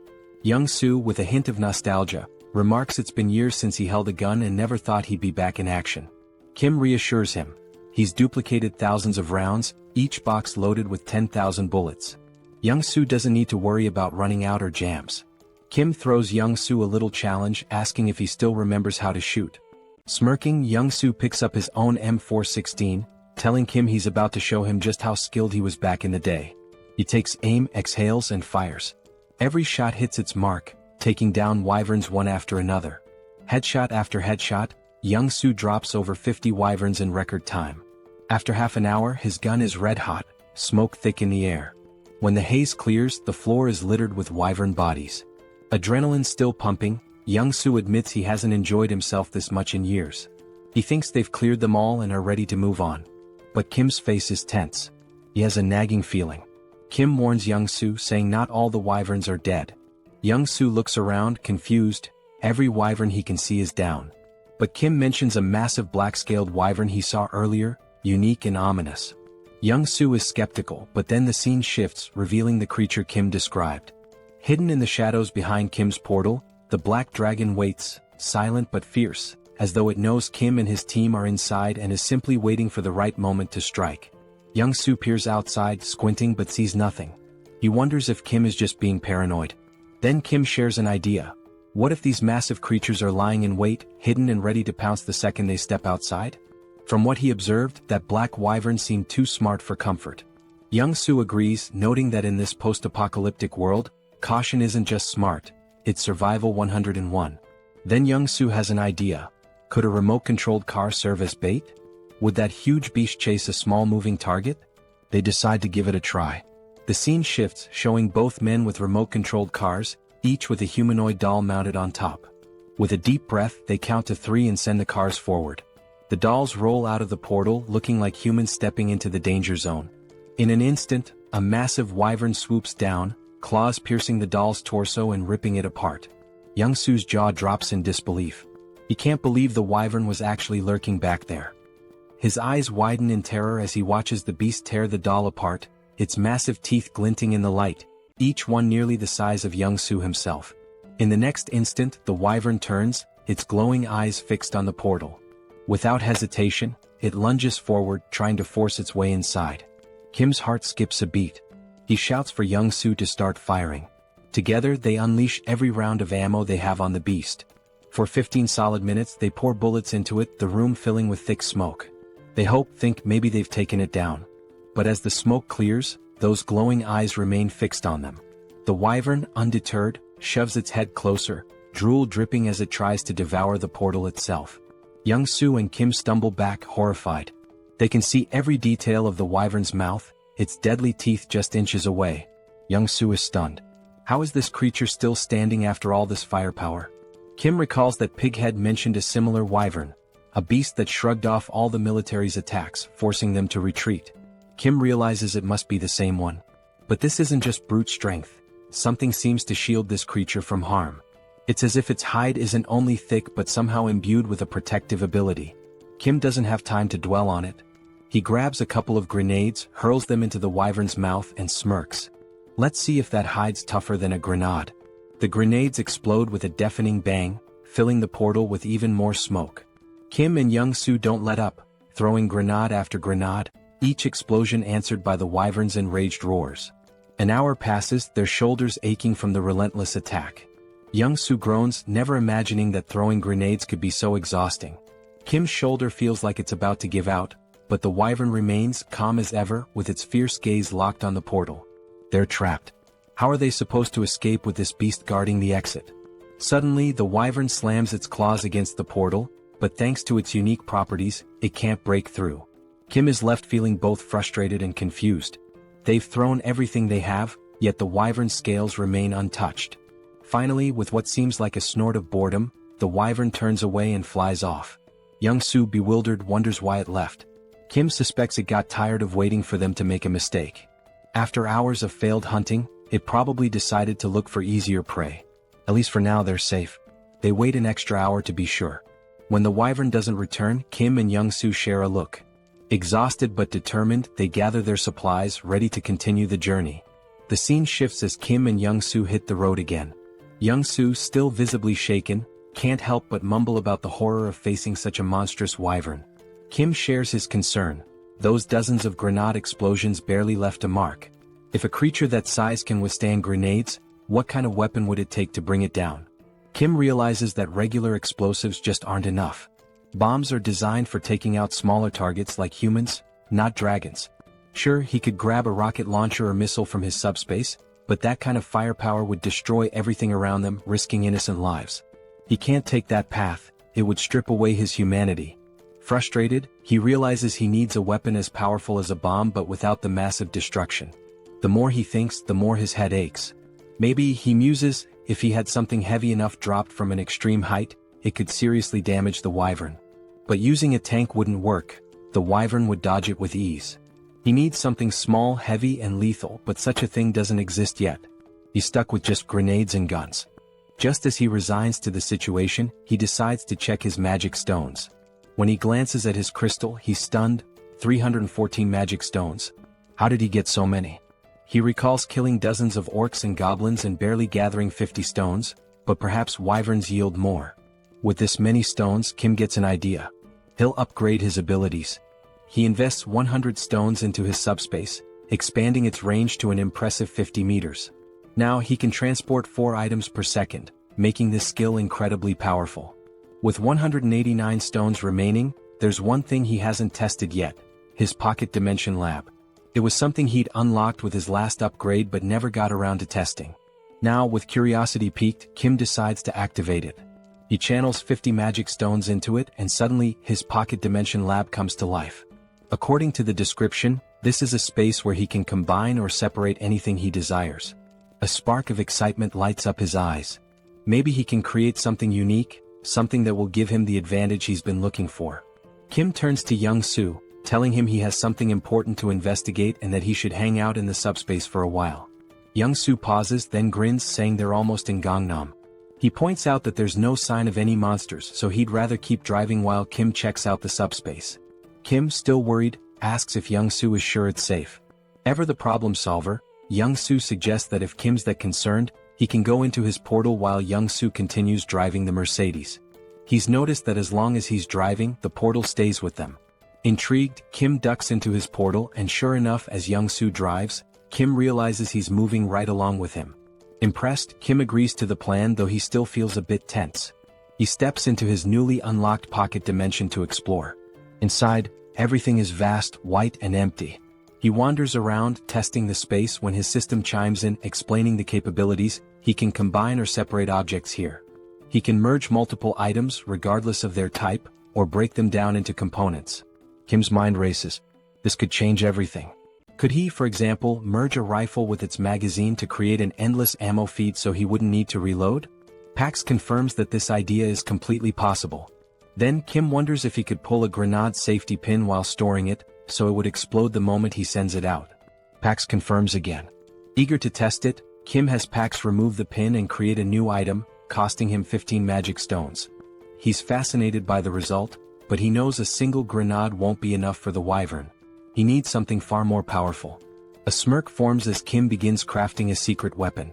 Meanwhile, Young-soo encounters a massive barricade, a wall of stacked cars blocking the road like some post-apocalyptic obstacle. He wonders who would create such a barrier. At that moment, Kim steps out from his subspace and asks how much longer to Gangnam. Young-soo explains that there's no monster trouble, but someone's blocked the road entirely with cars. He suggests they'll need a detour. Kim stops him. No detour is needed. He's got a new weapon to clear the way. Just as Young-soo is about to ask what he means, metal plates, each weighing 20 kilograms, start flying like bullets, slamming into the cars at incredible speed and scattering them like toys. Young-soo watches in shock. It's a stack of plates fused together, flying at 150 kilometers per second, creating a barrage of 500 kilograms that obliterates anything in its path. He's awestruck, yelling, "What on earth did you make?" The scene shifts to a group guarding the road from atop a building, watching for any monsters. They're armed with whatever they could find, mostly household tools. A middle-aged man, nervous and bewildered, wonders how that wall of cars collapsed so fast. Another, equally baffled, mentions how the wall withstood multiple monster attacks. It shouldn't have fallen like that. Then, through the smoke, they see a jeep charging forward, picking up speed until it stops right in front of their building. The men grab their weapons, a wooden stick among them, and stare, stunned. Who are these people? Soldiers, they assume, since they're arriving in a military jeep. Slowly, the black-tinted window of the car rolls down, and Kim smiles up at them, asking kindly, "Is Nurse Kim Jui here?" The scene shifts again, moving into a flashback. Kim's second sister, the middle child, gives him a flying kick so powerful he nearly faints. She huffs in frustration, while Jui, the eldest sister, calmly studies, telling her siblings to quiet down since she's preparing for an exam.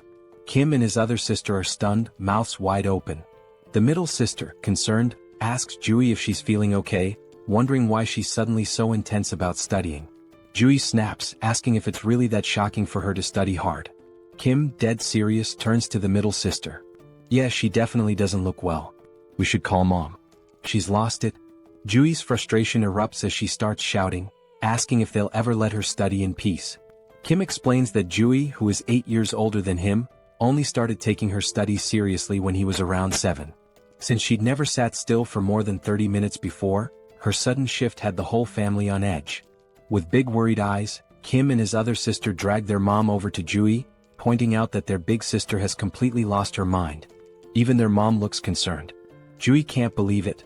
Her own family doesn't think she's capable of doing anything with her life. Frustrated, Jui finally reveals her secret. Proudly, she holds up a medical textbook and declares her dream. She's going to be a doctor. She announces, "Even if the world ends tomorrow, today I'll still help those in need." Her face glows with pride, her eyes shining with determination. The whole family is stunned. They just stare at her, speechless. Kim and his other sister turn to their mom, whispering that Jui's condition is getting worse. Maybe she needs a mental hospital ASAP. The house erupts into a family brawl, everyone yelling, laughing, the whole scene chaotic. Days pass, and they assume Jui's passion will fade like a teenage phase, and that her ambition to be a doctor will pass. But no, her grades soar. She skyrockets through high school, and before anyone realizes it, she's accepted into the top nursing school she applied to. Her dad, mom, Kim, and her other sister are shocked. Juri, who once couldn't sit still for 30 minutes, has achieved the unthinkable. In the present, Jui stands frozen in shock, staring at Kim, who's come back to find her. It's all real, her journey, her family, her dream, and now this reunion. Tears start streaming down Jui's face, her cheeks red with emotion. Kim stands before her, his eyes filling with tears too, overwhelmed. Barely able to speak, Jui, still sobbing, asks Kim how he made it this far and if he's hurt. Kim, equally emotional, tries to reassure her, saying he's fine, nothing happened. Young-soo, watching from behind, smiles warmly, whispering to himself, grateful that Kim's sister is safe. Kim and Jui finally embrace, holding each other tightly, letting the weight of the world fall away, if only for a moment. Once they calm down, Kim wipes his tears and introduces Young-soo, explaining how much he helped him get here safely. Young-soo bows respectfully, introducing himself, and Jui, deeply grateful, introduces herself as Kim's older sister, thanking Young-soo for protecting her little brother in this apocalyptic nightmare. With a small, mischievous smile, Jui suddenly reaches into her pocket and tells Kim she has something for him, figuring he hasn't eaten well in all this chaos. She hands him a chocolate bar, but Kim stops her, saying, "I'm really full, sis. Actually, I've got enough chocolate to last me a lifetime." Then, Kim's expression turns serious as he explains that he has a critically injured patient. Jui's face shifts to concern, and she asks where the patient is, insisting they bring him to her immediately. But Kim explains that the patient isn't in the car. He's in Kim's subspace. Jui's jaw drops, her eyes wide with shock. "Kim, you have an ability too?" Kim nods, explaining he unlocked a power called subspace, where he can open a portal to a hidden area that only he and those he invites can enter. He laughs a bit nervously, noting that it might scare people if they saw it, so he suggests they find somewhere private. Jui agrees, noting the people around, and they decide to head inside the hospital for privacy. Slowly, Kim, Young-soo, and Jui enter the hospital, and the sight is heartbreaking. People clutching nothing but wooden sticks for protection, hollow-eyed and starving, sprawled across the floor like lifeless bodies. They finally reach Jui's private room. Young-soo closes the door behind them, leaving only the three of them. Kim then opens the door to his subspace, and as he does, Jui stands in shock, her eyes wide, mouth open, as she gazes at the vast, city-like area before her. "What is this?" Jui asks in amazement. "Are all these buildings part of your ability?" Kim reassures her, promising to explain later, but for now she needs to follow him. They make their way to where Kim has kept the injured soldier. Jui rushes to his side and begins examining him. Kim, still anxious, asks, "What do you think, Jui? Will he make it?" Jui, dead serious, asks how long he's been like this. Kim explains he's not sure, but it couldn't have been too long since he found him on the way there. He suspects the man was beaten and tortured. With a solemn expression, she tells Kim that this man may not survive much longer. Upon hearing this, both Kim and Young-soo freeze, fear visible in their eyes. They had been holding on to hope that the man could be saved. Desperate, Kim asks, "Is it really that bad?" Jui's tone then shifts. She smiles and explains that under normal circumstances, his chances would be slim. But then, her hands begin to glow with a green aura, and she grins confidently. "Isn't it cool?" she says, "I've awakened as a healer." She places her glowing hands on the soldier's chest, the green light spreading over his body. She warns them that her skill level is still low, so a full recovery is unlikely, but he won't die. After 5 minutes, Jui finishes the healing. The soldier's wounds close and his breathing stabilizes. Jui explains that while it's not a complete recovery, the essentials are taken care of. He's severely malnourished and will need food and rest to regain strength. Suddenly, Kim says, "Sis, even with the world ending, you're still treating patients. Just like you said you would." Jui, caught off guard and slightly embarrassed, laughs nervously. "Why bring that up now?" But Kim, undeterred, repeats her words from childhood. "Even if the world ends tomorrow, I'll still treat the sick today." Blushing, Jui shouts, "I should have disciplined you like sister number 2 did when you were little." And just like that, they're bickering again. Once the playful quarrel dies down, Jui turns serious. "Now, explain everything. What's been going on?" Kim takes his time and goes into detail, telling the entire story, how he got trapped in the storehouse, how he sent messages to Jui and sister number 2, and how the network system went down. He recounts unlocking his subspace ability, accidentally storing the Logitech Center, and merging with Pax AI. He talks about meeting Young-soo and their journey here. While Kim is telling the story, Jui is devouring a meal as if she hasn't eaten in days. Kim sighs, annoyed, and asks, "Are you even listening, Jui?" With her mouth full, Jui nods and says, "Of course I'm listening." Kim challenges her, "Alright, what did I just say?" Juri, clearly distracted, fumbles and gives a brief summary missing most of the important details. Kim groans but lets it slide, chuckling a little. It turns out the delicious meal was prepared by Young-soo's wife, who introduces herself to Juri. Juri smiles warmly and says, "Nice to meet you, I already love you." They all laugh together. Young-soo's wife offers more food, saying, "If you're still hungry, there's plenty more in the fridge. Just ask." She also tells Kim that she's prepared a bed for him in the first-floor staff room with supplies, suggesting he rest there. Kim tries to thank her, insisting she didn't need to go through so much trouble, but she smiles and replies, "With everything you've done for us, it's the least I could do." Juri, still curious, turns to Kim and asks, "How did Young-soo and his wife get into your subspace?" Kim, exasperated, groans, "I literally just told you this whole story, Juri." But Juri shrugs, so Kim sighs and begins the story again. Afterward, Kim starts explaining his future plans. He sums it up, saying he's going to bring his entire family into his subspace. The first goal has already been accomplished. His older sister, Juri, is safely inside. Next, he'll go find sister number 2, who is in Area 0. Juri's expression changes at this. In a serious tone, she apologizes to Kim, saying she can't come with him because she needs to stay here.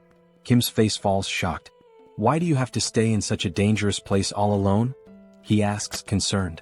Juri sighs, agreeing that it's dangerous, but explains it's not just that. There are other patients, and while other nurses can help, she stops mid-sentence as the scene shifts. In another building, a shadowy figure watches through a window at Kim and Juri's building.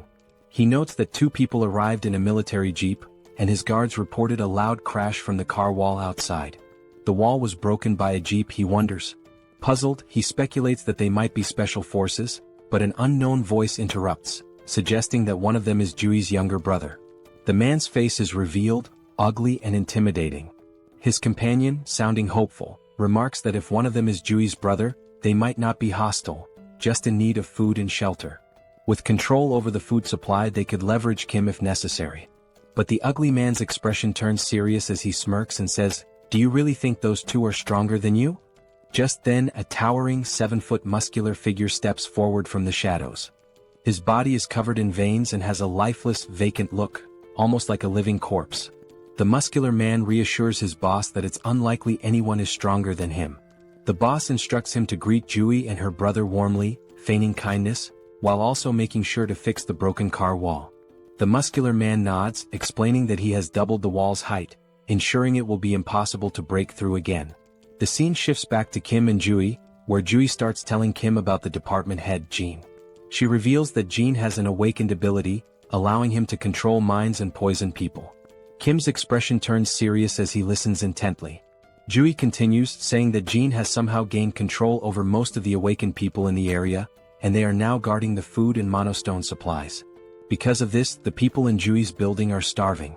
She confesses that she's been secretly stealing monostones, trying to strengthen her own ability to potentially cure those who are poisoned or mind-controlled. She explains that she plans to stay behind to help these people while Kim goes to rescue their parents. But Kim firmly says no. Juri, frustrated, begins to explain that the people here have no food or water and will starve if something isn't done. Kim interrupts her with an annoyed tone, asking, "Did you even listen to my entire story?" Juri looks puzzled as Kim, arms crossed and eyes closed, coolly points out, "The main weapon Jean has is control over food, right?" Juri nods. With a sly grin, Kim says, "Then solving this problem is a piece of cake for me." He tells Juri to watch his incredible ability in action. Juri winces, muttering that it seems like Kim's middle school phase is back, but before she can finish her sentence, her jaw drops. From Kim's subspace, stacks of meat, vegetables, water and other food supplies come pouring down from above, filling the room to the brim, leaving Juri and the others in stunned silence. At this point, Kim has just uncovered the ultimate infinite food glitch. Jean Sung-hak received an urgent report about Jian's younger brother bringing in a supply of food, but he remained unimpressed. The messenger emphasized that the quantity was remarkably large, but the man stayed indifferent. With just 2 individuals in a single military vehicle, he doubted their capacity to transport such an amount. Sooner or later, people would steal their food, and once it was gone, they'd come back begging for rations like everyone else. Jean Sung-hak thought they should have hidden their provisions and used them sparingly instead of being overly generous. Yet, this generosity might eventually play to the villain's advantage, making things easier than anticipated. The messenger added that the newcomers had brought in more supplies than the entire hospital had managed to gather so far. This revelation sent a chill down Jin Sung-hak's spine. No matter how one looked at it, it was physically impossible for two people to collect such a large quantity of food for everyone. The hospital's current stash had been gathered by their scouting team, enough to fill an entire truck. Jin Sung-hak speculated that the newcomers possessed some sort of ability to duplicate items or manipulate object sizes. Whatever the case, they clearly relied on an ability to secure those provisions, and the hospital needed to recruit them. Jin Sung-hak prepared his signature drug and tasked his strongest subordinate, Song Hyun-gu, with the job of getting Joo-hyun's younger brother addicted to it. If the plan failed, they could simply kill the boy. There was also the driver to consider. Late at night, Jong-hyun distributed food among the hospital's residents, all while searching for someone in the crowd. He believed that finding this person would simplify matters significantly. A short while earlier, he had shared his strategy for neutralizing all of Jin Sung-hak's weapons. The plan involved dumping the poisoned food and replacing it with fresh supplies, subduing the addicted ability users, and dealing with Jin Sung-hak, who was no combat threat at all. Jong-hyun tried to gather as much information as Joo-hyun had. Most of the abilities possessed by the addicted users were trivial. One could reseal cans and another could automatically do laundry. In general, very few awakened abilities were combat relevant, with the exception of one individual in the hospital. That person was Song Hyun-gu, whose presence alone was intimidating. After the world descended into chaos, Hyun-gu traveled from Iljiro to Gangnam, concerned for his mother in the hospital. Joo-hyun didn't know much about Hyun-gu's ability other than that he was unnaturally strong. His massive frame was impossible to miss, and the car wall protecting everyone had been built by him with his bare hands. Now, that giant of a man had finally come face to face with Jong-hyun for a private conversation. Although Jong-hyun felt nervous, he had some business to settle with the muscle-bound man, making this encounter ideal. Hyun-gu couldn't fathom what kind of business the younger man had in mind, but it no longer mattered. The two stepped outside near the car wall that started it all. Calmly, Hyun-gu presented Jong-hyun with two options: either drink the medicine willingly or face a painful death. He strongly advised against trying to flee as it would be futile. It became clear why Hyun-gu had chosen such a secluded location for their meeting. Jong-hyun, however, never planned to run. He knew he'd be caught if he did. Instead, he opted for a secret third choice, trapping Song Hyun-gu on the spot. Provoked by the young man's defiance, Hyun-gu lunged to grab and crush him. Before he could, his fingers touched an immovable barrier. Jong-hyun had disappeared, leaving behind only a strange portal to the logistics center. At first, Hyun-gu couldn't make sense of what he was seeing. By the time he noticed the drone hovering before him, it was already too late. A professional-grade high-speed bowling ball struck him in the stomach, winding him. Jong-hyun wondered if a 90 km/h bowling ball was excessive but decided mercy wasn't an option. He followed up with another strike, this time targeting Hyun-gu's right leg. The attack left Hyun-gu groaning in pain, unable to move effectively. When the muscleman demanded to know what ability Jong-hyun was using, the young man responded by launching a barbell plate stack to the ground. Immobilized, Hyun-gu was warned to stay put. The plates, though slowed, were still heavy enough to shatter bones or end lives. Refusing to stay idle, Hyun-gu charged at one of the stacks and managed to grasp it firmly, surprising Jong-hyun. The brute began lifting the stack, disrupting Jong-hyun's plan. But while Hyun-gu focused on lifting the stack, he unknowingly triggered the metal trap. Jong-hyun apologized for the cramped conditions of the makeshift prison and promised to release Hyun-gu once the situation was resolved. For now, all Hyun-gu could do was endure the heaviest cell ever devised. Jong-hyun was extremely anxious, worried he might have seriously harmed the big guy. Thankfully, the man was incredibly resilient. Back inside, Nurse Joo-hyun hurriedly let her brother in. She had heard a loud noise outside and feared her little brother had encountered the muscle-bound man. Jong-hyun casually confirmed her suspicions as if it were nothing. He gestured outside, allowing his sister to see where he had left the biggest threat. Joo-hyun peeked out and was shocked by the bizarre metal structure she saw. Jong-hyun calmly explained that Song Hyun-gu was now his temporary prisoner. With the most dangerous obstacle neutralized, they only needed to wait for Yang-soo to arrive. Right on cue, the East's best driver made his appearance.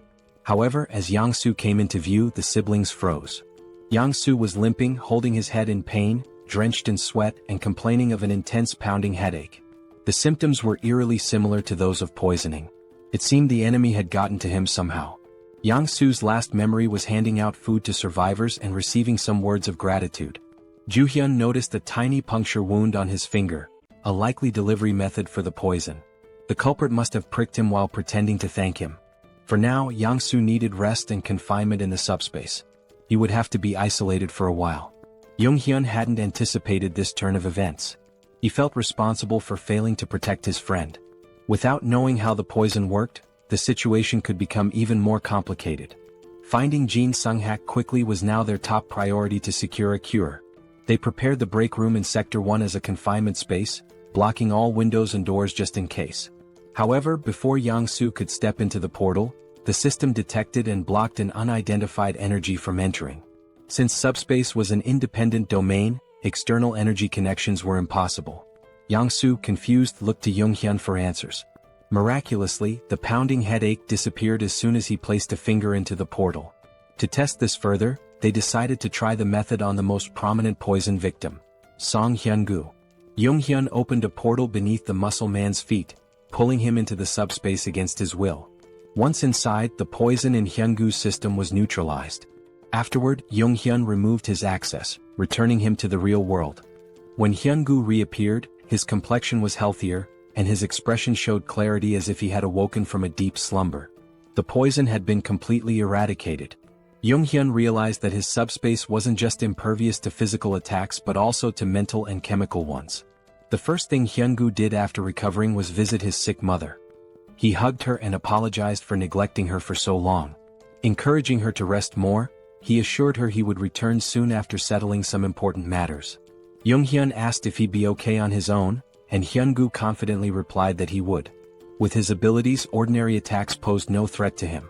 Still, the vivid memories of his actions under Jin Sung-hak's influence filled him with shame and regret.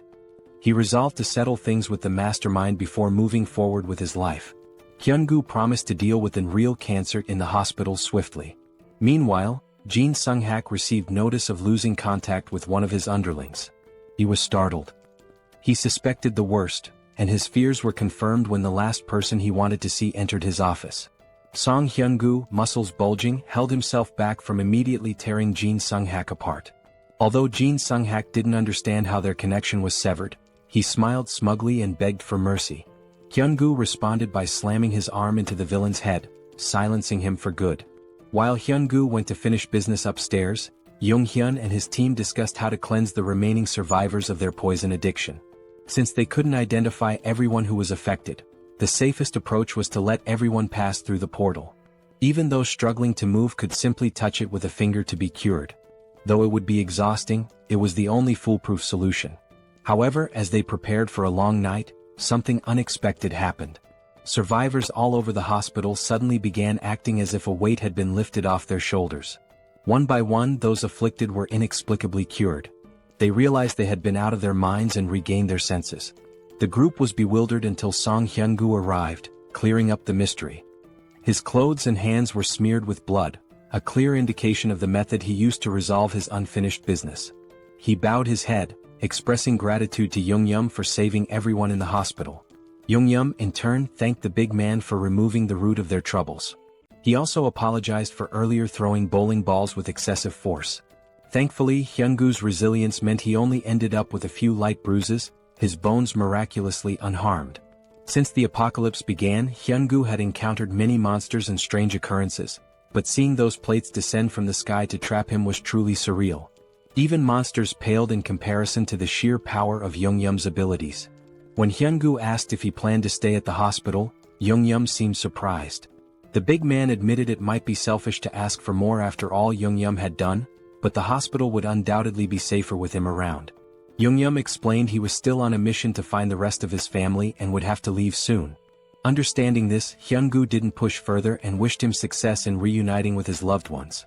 This brought up the topic of family, and since Hyun-gu came from Iljiro, it was a good chance to ask about the situation in the city. Hyun-gu was startled to hear that the group planned to head there, warning that it was now impossible to reach. Several hours later, as dawn broke over the hospital, the survivors awoke to a brighter future. Not only had Jung-hyun ensured they had enough food to last for a long time, but he had also supplied them with essential items like clothing and tools. Former enemies parted ways as allies, with Hyun-gu shaking Young-yeom's hand and promising to repay his kindness someday. With that, the group departed the hospital, heading toward Il-gyro. Mr. Yong-soo, now fully recovered, drove with his usual expertise. He brought up the wall around Il-gyro that Hyun-gu had mentioned, theorizing it might be a product of someone's ability. If so, Young-yeom hoped to establish communication with whoever created it.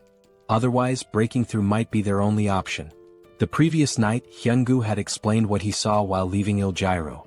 He described the wall growing out of the ground like a tooth emerging, eventually reaching the height of a typical skyscraper. This meant ground travel was nearly impossible. Hyun-gu also mentioned something peculiar about the monsters in Il-gyro. Unlike those in Gangnam, the city was infested with undead creatures, skeletons that reanimated even after being destroyed. Walking corpses were a common sight there. Despite Il-gyro's challenges, Young-yeom wasn't worried about his sister, Seoul, who was trapped inside. He believed she could handle herself, even without awakening any special powers. While inside his subspace, Young-yeom received a call from Ju-yeon, who had finally agreed to join them after the hospital was freed of poison. When he lazily asked why she was calling, Big Sis immediately scolded him to adjust his tone. She informed him that the soldier they had rescued had regained consciousness. Young-yeom quickly entered the subspace, where the soldier sincerely thanked him for saving his life. The soldier introduced himself as Colonel Han Hyung-ho of the 50th Intelligence Communications Battalion. Thanks to Ju-yeon's careful treatment, he had made a full recovery. Looking around, the colonel seemed confused.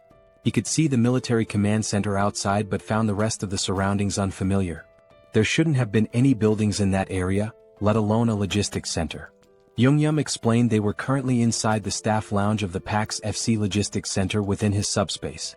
Outside, they were in Gangnam, heading toward Hanam Bridge. The colonel struggled to process this information until Ju-yeon simplified it. They were inside the kid's ability, situated in Gangnam. Upon learning this, the colonel humbly requested to be dropped off on the road. Young-yeom assured him they meant no harm and only wished to help. The colonel acknowledged this as the group had saved him from near death, but he couldn't share the details of his mission, which was to reach the Joint Chiefs of Staff as soon as possible. Recognizing the national importance of the mission, Young-yeom called PAX for assistance. Instead of simply letting the colonel go, he handed him banana milk and a sandwich, insisting he eat before explaining more about his mission. Despite his hunger, the colonel resisted at first. But when Young-yeom presented a feast of pizza, waffles, chicken, and other delicacies, the colonel couldn't hold back. As he ate, he began to reveal classified information. It all started when creatures from the other world appeared simultaneously across the globe. These entities included more than just monsters. There were insects, animals, plants, and even geographical features like mountains suddenly emerging. They attacked indiscriminately, targeting humans, animals, and even each other. They showed no mercy to anyone or anything. With the appearance of these monsters, the government began enlisting individuals known as the Awakened to form a specialized unit. These recruits, wielding their extraordinary abilities, were highly effective against the creatures. Colonel Han's unit was stationed near Gwacheon and Anyang, where they maintained a relatively stable situation. Everything was under control until that beast appeared. He witnessed his men being massacred and devoured by a massive wyvern. Their weapons, guns, grenades, and even heavy artillery were completely useless against the creature. They repeatedly called for reinforcements from nearby military units, but everyone else was overwhelmed by their own battles against other formidable monsters. Strangely, they were able to communicate with Gwacheon and Anyang during the battles, yet no reports or updates ever came from command. Ultimately, Colonel Han made the tough decision to retreat to avoid complete annihilation by the wyverns. Their destination became the National Communication Command. As the monsters relentlessly hunted the remaining members of his unit, more comrades fell. When they reached a city, they attempted to recruit additional awakened individuals to strengthen their numbers. After many days of exhausting travel, they finally arrived at the base camp, only to find it deserted as expected. The reason for the abandonment became evident soon after. While searching the command center, they discovered suspicious documents containing references to a coup. It appeared a rebellion was unfolding. Colonel Han made every effort to reach the Joint Chiefs of Staff, but the relentless wyvern trapped them at the base. To make matters worse, the awakened recruits turned against them, killing the remaining soldiers and taking over. These rogue awakened individuals were the same ones eventually devoured by the wyverns. Colonel Han suspected the First Corps was deliberately sabotaging government attempts to regroup, with their commander likely siding with the rebellion. In the midst of the apocalypse, even a coup felt oddly unsurprising. Since Jeong-gyeom's group was heading toward Yeoljiro, he assured the colonel they'd drop him off when they crossed the Han River Bridge. The colonel expressed his gratitude while continuing to savor the gourmet meal in front of him. Jeong-gyeom instructed Yong-soo to increase their speed slightly, though not to maximum, given the time-sensitive situation. As the colonel pondered, he realized the young man had likely encountered the wyvern at the military base as well. He was just beginning to wonder how Jeong-gyeom managed to evade such a persistent monster when his eyes widened in shock. A terrifying ogre was furiously pounding on the portal's barrier, desperate to break through. Yet Jeong-gyeom and Yong-soo appeared completely unbothered. While the colonel was paralyzed with fear, the rest of the group acted as though it were just another mundane day. Suddenly, a stack of heavy barbell plates shot out of the portal, striking the ogre and sending it flying like a lifeless ragdoll. The colonel watched in disbelief as the barbell stacks splattered the ogre's blood across the streets. Meanwhile, Jeong-gyeom and Yong-soo remained utterly unfazed, accustomed to such scenes. The colonel, however, had stopped mid-bite, unable to process what he was witnessing. When Jeong-gyeom summoned a military vehicle from thin air, the colonel nearly choked in shock. The duo exited the subspace, leaving the colonel with instructions to eat and rest. Jeong-gyeom left the portal open so the colonel could monitor the situation on the road if he wished. Launching pillars of discs at incredible speeds and conjuring vehicles out of nowhere clearly highlighted the overwhelming power of Jeong-gyeom's ability. What once were fearsome ogres now became trivial enemies, easily defeated in a single attack. Jeong-gyeom's method was simple: hurl stacks of discs at the monsters, crushing them instantly. Colonel Han was so captivated by the ogre massacre that he leaned closer to observe. He saw magic stones from the slain ogres being effortlessly absorbed into the subspace. At first he doubted his eyes, but it was all happening before him. The portals were indeed propelling heavy objects at breakneck speeds, obliterating enemies at a rate of 4 per second. The trajectory of the discs could even shift mid-air, while magic stone collection had been streamlined through an automated system. Anyone could see that Jeong-gyeom's subspace ability was nothing short of broken when used this efficiently.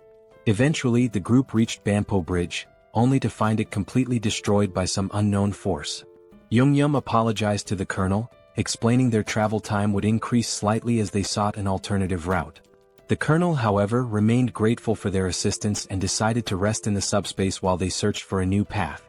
Even with the detour and the constant monster attacks, it was remarkable that they had reached Banpo Bridge from Gangnam in just an hour. Although Jeong-gyeom's ability played a significant role, most of the credit belonged to Yong-soo, who was in the driver's seat. Jong-soo might seem like a bit of a clown at times, but his driving skills were absolutely top-notch. Even from the passenger's seat, watching him navigate the roads was enough to make one's head spin. When the colonel experienced it for the first time, he was so startled that he almost threw up in the back seat. It didn't take him long to figure out that staying inside the comfort of the subspace was the only way to avoid serious motion sickness. The colonel's evaluation of Jeong-gyeom and Jong-soo was nothing short of stellar. Both young men were incredibly skilled and resourceful. After more driving and monster slaying, the group reached another bridge. It looked worn and unstable, but at least it was still intact. Jong-soo believed he could drive across the entire length, but Jeong-gyeom hesitated. He had noticed some suspicious figures in the distance and grew cautious. Upon closer observation, he saw what appeared to be a massive wall, likely the rumored barrier of Yeoljiro they'd heard about. With its immense size, there was no chance of getting through it by car.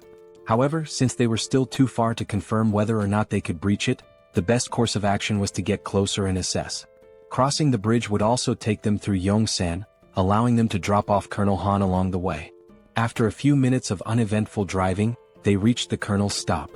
He expressed his gratitude for being safely escorted, even though it wasn't their responsibility. Jeong-gyeom wished him luck with his urgent mission and they parted ways. Meanwhile, Jeong-gyeom's focus returned to finding a way into Yeoljiro, where his little sister might be. The fortress wall, upon closer inspection, was even higher and sturdier than expected. He considered whether leveling up enough to absorb the entire wall into the subspace might be a viable solution if all else failed. Unfortunately, his current level was far from sufficient for such a feat. He estimated needing another 2 hours of grinding, collecting 400 magic stones per hour, to upgrade his subspace abilities. Han, meanwhile, suggested that Jeong-gyeom and Jong-soo join him in the government's efforts. The government was offering mana stones and resources to aid the initial growth of awakened individuals. Han believed the duo's talent would ensure they received substantial support. Jeong-gyeom, however, politely declined, explaining that his family was his top priority. As for the magic stones, he had no issue collecting them himself while hunting monsters. Han, though disappointed, understood Jeong-gyeom's reasoning. However, he mentioned that if they went to the Joint Chiefs of Staff headquarters, Jeong-gyeom might reconsider since they likely had helicopters available. Han guessed correctly, they probably did. Meanwhile, the headquarters was abuzz with reports of Gwacheon and Anyang falling, along with the destruction of the 56th Division. It seemed that only the 1st Corps retained any semblance of operational strength. In such chaos, the existence of a governing body was uncertain. The military forces that survived were completely in the dark. The director, lost in pessimistic thoughts, was interrupted by a messenger announcing a visitor. Colonel Han, the commander of the 50th Battalion of the National Communications Agency, had arrived. He insisted on delivering a personal message to the director, detailing how his entire unit was wiped out and how he'd made it to HQ. Han gave a flawless salute before recounting the events in excruciating detail, omitting nothing. He concluded his report by handing over a document containing undeniable evidence of rebellion within the 1st Corps. The director's stomach dropped as he read through the papers. He had been oblivious to the treachery brewing beneath the surface during this crisis. Glancing outside, he saw the men who had helped Han deliver the critical intel. Both the director and the colonel hurried to thank Jeong-gyeom and Jong-soo for their incredible service to the country. The director also mentioned Jeong-gyeom's abilities and his request for a helicopter in exchange for supplies. Given the strategic importance of helicopters, the director agreed to provide one, on one condition. He formally invited Jeong-gyeom to join the military as an awakened operative. The government was desperate to stabilize the situation, and Jeong-gyeom's abilities could be a game-changer. However, Jeong-gyeom respectfully declined, reiterating that his priority was rescuing his family. The military, unable to force him into service, had to withhold the helicopter. Jeong-gyeom understood, acknowledging the director's position and wishing him success in restoring order. With a proper goodbye, Jeong-gyeom returned to his vehicle. The director stood there, puzzled and frustrated, realizing he had mishandled the situation entirely. He assumed the young man would eventually give in. But these fools underestimated Jeong-gyeom's determination. He wasn't out of options yet. If the helicopter plan to bypass the wall failed, he'd simply come up with another solution. Since he hadn't even fully assessed the fortress wall himself, he remained optimistic about finding a way through. With the first offer rejected, the director had to set his pride aside and tap on Jeong-gyeom's car window to make another proposal. If the young man fulfilled this request, the military promised to provide the helicopter he sought. Jeong-gyeom agreed, and soon an entire battalion was mobilized, military vehicles lining up in a single file. Sitting in the vanguard, Jeong-gyeom nonchalantly sipped on a juice box, looking more bored than concerned, as though he weren't about to head into battle. Months earlier, the director had laid out the mission. Seoul Station, once a hub for gathering reserve awakened individuals, still maintained communication with survivors there. The problem was the road to the station, completely clogged by skeletons. These skeletons weren't particularly dangerous in combat but were an immense nuisance. They were numerous, tricky, and almost impossible to permanently destroy without targeting the core located at the base of their last right rib. Failing to crush this core meant they would regenerate endlessly. Jeong-gyeom's task was to clear a path through the skeletal hordes and rescue the stranded awakened individuals. With his flying barbell discs, he made quick work of the mission. For him, it was a straightforward job, but for the soldiers watching his abilities for the first time, it was mind-blowing. The operation they had dreaded for weeks was effortlessly executed by a young man with an unusual power. When they finally reached Seoul Station, the awakened survivors erupted in cheers, overjoyed to see their rescuers.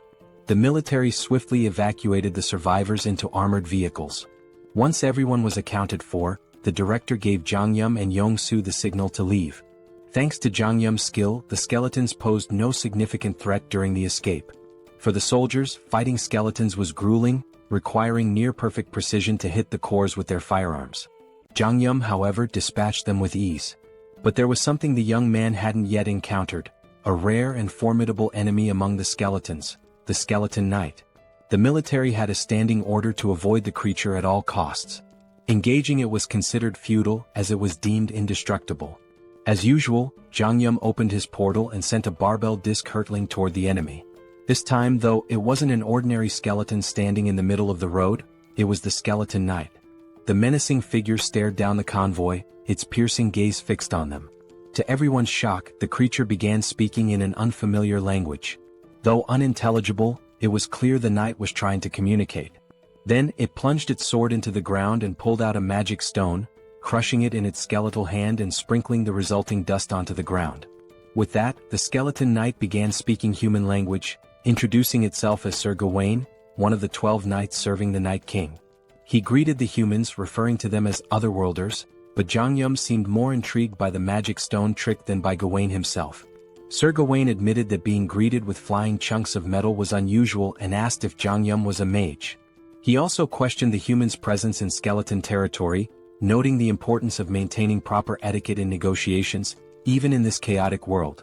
In response, Jeong-gyeom flung another barbell disc, which Gawain effortlessly slashed in two at blinding speed. The skeleton knight warned that such attacks were futile, as they couldn't even scratch his armor. But Jeong-gyeom wasn't listening.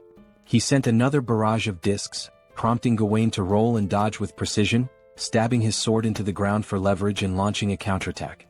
Frustrated, the skeleton knight muttered about the human's preference for violence over diplomacy.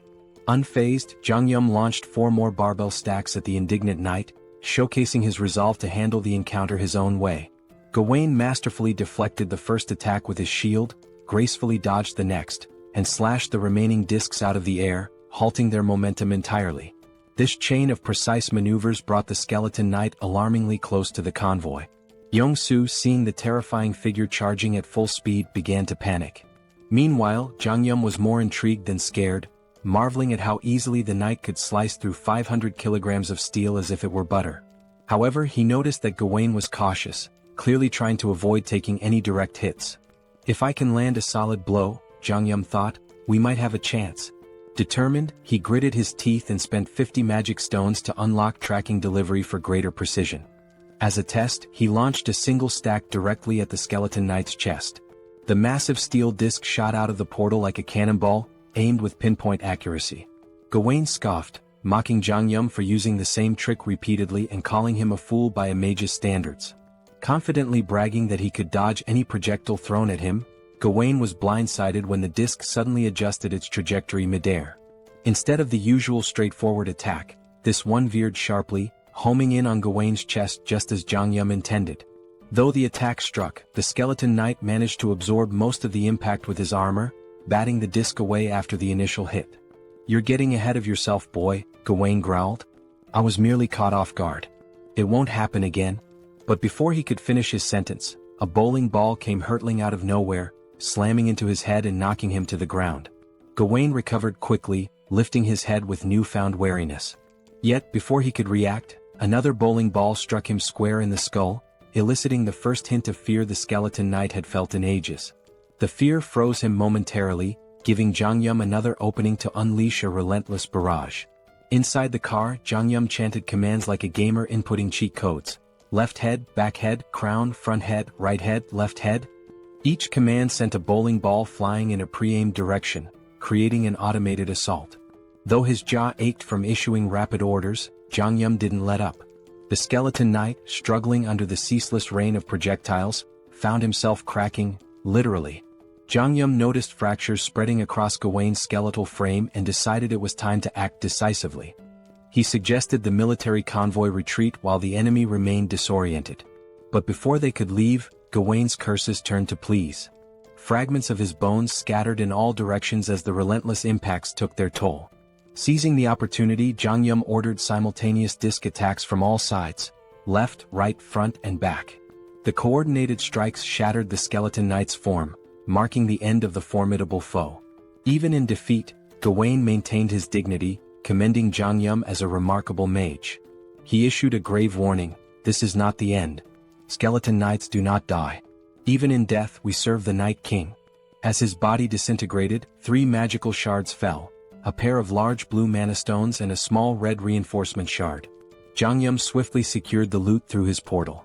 The soldiers trailing behind were dumbfounded. They had just witnessed a young man defeat a skeleton knight, a creature impervious to tank shells, with nothing but flying discs and bowling balls. At the rear, the survivors erupted into cheers, chanting Jeong-gyeom's name in celebration. The unkillable knight had been slain, and their victory deserved to be celebrated. Back at HQ, the director listened to the report with astonishment. He had explicitly instructed Jeong-gyeom to avoid engaging the skeleton knight at all costs. Yet, the young man had not only ignored the order but triumphed spectacularly. Despite his initial disapproval, the director realized the importance of having Jeong-gyeom and Yong-soo on their side. Swallowing his pride, he practically begged the duo to join the military's efforts. But Jeong-gyeom, unwavering in his resolve, politely declined. His quest to reunite with his family remained his top priority, leaving the military forces to wonder how to move forward without him. Thankfully, the director was a pragmatic man and chose to step back. Still, the offer remained open. He hoped that once Jeong-gyeom completed his mission to reunite with his family, the young man would reconsider the military's proposal. At present, the armed forces already regarded Jeong-gyeom as an irreplaceable ally to the nation. For now, the director's priority was to honor his promise and provide Jeong-gyeom with the helicopter he'd earned as a reward. Jeong-gyeom wasn't exactly thrilled with the weight of expectations being placed on his shoulders. It was just another layer of pressure. Still, he could understand their perspective. After all, he had just taken down an unkillable skeleton knight that had been a nightmare to deal with. Truth be told, his victory was far from flawless. He barely scraped through. If there had been even one more adversary as skilled as Gawain, their mission would have been doomed. The harsh reality was that this rescue could have ended in disaster. What's more, there were at least 11 other skeleton knights like Gawain out there. After all, he'd called himself one of the 12 knights. And then there was Gawain's ominous warning. Skeleton knights don't truly die, even in death. Jeong-gyeom couldn't ignore the implications. If the skeleton knights were that strong, their master, the Night King, had to be even more terrifying. It was time to rethink his arsenal. The pillar stacks, while powerful, had barely left a dent. On the other hand, the bowling balls, for reasons that defied logic, had managed to crack Gawain's near-impenetrable armor. But then again, logic had ceased to exist in this world long ago. As they ascended to the helipad, the director asked if Jeong-gyeom was really planning to head to Yeoljiro. From the HQ, everyone could see the high walls encircling the area. The military had already dispatched a unit to investigate the nature of these mysterious walls, but contact with the team was lost. Since then, aerial reconnaissance missions had been conducted whenever feasible. These expeditions confirmed that people were still active inside the walls. The director believed his troops, and perhaps Jeong-gyeom's family, were safe within. Jeong-gyeom appreciated the director's optimism, though he felt a twinge of guilt. He had almost forgotten that his sister might be in danger. To be honest, he wasn't worried about her at all. That girl was more of a monster than anything he'd encountered since the apocalypse began. The director shared another peculiar observation. The top of the wall appeared to be growing and curving inward, as though it were forming a roof. While they couldn't estimate how long it would take for the structure to fully enclose, the director was relieved they could provide Jeong-gyeom with a helicopter before it did. At last, after a long climb to the rooftop, they arrived at the helipad. Jeong-gyeom's gaze landed on a battered, worn-out helicopter that looked like it had been plucked from a battlefield. Did I really go through all that trouble for this? He thought. Trying to convince himself it would suffice, he reasoned that as long as it could fly over the wall, it didn't matter how it looked. But the director quickly redirected his attention to the other side of the rooftop. There, parked at the far end, was a pristine cutting-edge helicopter, gleaming brilliantly under the fading sunlight. Jeong-gyeom and Yong-soo were momentarily stunned into silence. Meanwhile, the director allowed himself a smug smile, finally able to prove his usefulness. Yong-soo burst into laughter, his excitement palpable. With his aviator sunglasses and Top Gun jacket, he now looked perfectly at home next to the sleek, powerful aircraft. Kim was equally taken aback. At the same time, the director began explaining something, but Young-soo interrupted with loud laughter. Turning to the director, Young-soo expressed how touched he was that the director was lending them a Black Hawk helicopter in such a desperate situation. He was already thrilled at the prospect of flying it. The director chuckled, remarking that he had been wondering who would pilot the Black Hawk, but it seemed Young-soo had prior experience with such aircraft. Before the director could finish, Young-soo interjected, "I've never flown a Black Hawk before." Young-soo then glanced at his system notification and explained that while he'd never flown a helicopter, he felt confident about piloting this one. As he inspected the Black Hawk, a notification appeared on his system. It stated that by using 50 magic stones, he could register the helicopter into his system, which would instantly transfer all the knowledge necessary to fly it directly into his mind. Excited, Young-soo enthusiastically shared this discovery with the group, explaining his unique ability, Best Driver. This skill allowed him to operate any vehicle effortlessly. Until now he had believed his ability only worked with vehicles he'd already driven, but this moment revealed something new. Instead of leveling up his skill traditionally, Young-soo realized he could register new vehicles to his system individually. This revelation exhilarated him. Kim was equally amazed and things began to fall into place. Reflecting on their countless battles together, Kim recalled how Young-soo's ability never seemed to evolve in a conventional sense. Now it was clear, Young-soo's skill wasn't about progression but about expanding his arsenal by registering new vehicles. The director then surprised them by retrieving a suitcase from the Black Hawk. Opening it, he revealed a collection of magic stones. Placing the suitcase before Kim, he explained that it contained 200 magic stones. Originally intended as a surprise for their journey, the director now offered the stones so Young-soo could register the Black Hawk immediately. Hearing this, both Kim and Young-soo expressed their deep gratitude. Without delay, Young-soo took 50 magic stones and began the registration process. As the process completed, a torrent of information flooded into Young-soo's mind about piloting the Black Hawk. His excitement surged, his grin growing wicked, almost as if he were possessed by some malevolent spirit. Kim, observing the transformation, felt a shiver run down his spine. With a devilish smirk, Young-soo declared, "I've got this bad boy all figured out." He urged Kim to board the helicopter quickly, claiming he couldn't wait to take off. Nervous about Young-soo's enthusiasm, Kim hesitated and cautiously asked if he could fly the helicopter at a slower pace. Maintaining his mischievous tone, Young-soo laughed. "Slow? I don't do slow." Moments later, Young-soo leapt into the pilot's seat, his excitement palpable. Kim, his eyes brimming with tears of apprehension, reluctantly strapped himself in, resigned to what he knew would be a chaotic ride. Like a mad scientist at work, Young-soo began pressing buttons and muttering to himself. Turning to Kim, he quipped that they still had a bit of time before departure, suggesting Kim mentally prepare. Finally accepting his fate, Kim shifted his focus to what lay ahead. He knew that once they entered the city, they would face more skeleton knights. With this in mind, Kim decided to check his inventory to assess how many magic stones he had. He needed to upgrade his subspace level. Kim thought upgrading his subspace might unlock a new skill. Opening his inventory, he used 2 large mana stones and 1 enhancement stone. The system notified him that the large mana stones had been converted, along with 200 regular mana stones, leaving Kim with a total of 1,393 mana stones. Shocked at the sheer quantity, Kim used 1,000 mana stones to upgrade his subspace to level 3. The system informed him the upgrade would take a few minutes. While waiting, Kim inspected the enhancement stone. The system explained that enhancement stones were unique, imbued with special properties. Unlike regular mana stones, they could be consumed via the awakening system to grant specific enhancements to an item. The enhancement stone in his possession carried the fire property. A spark of inspiration struck Kim. He now had an idea of how to use the enhancement stone. However, the critical question loomed: which item should he upgrade? More importantly, Kim had no way of knowing how much his ability would increase from enhancing an item with the stone. He considers his 2 primary weapons for offense, the bowling ball and the iron pillars. However, whenever Kim used the iron pillars, the skeleton warriors easily sliced through them.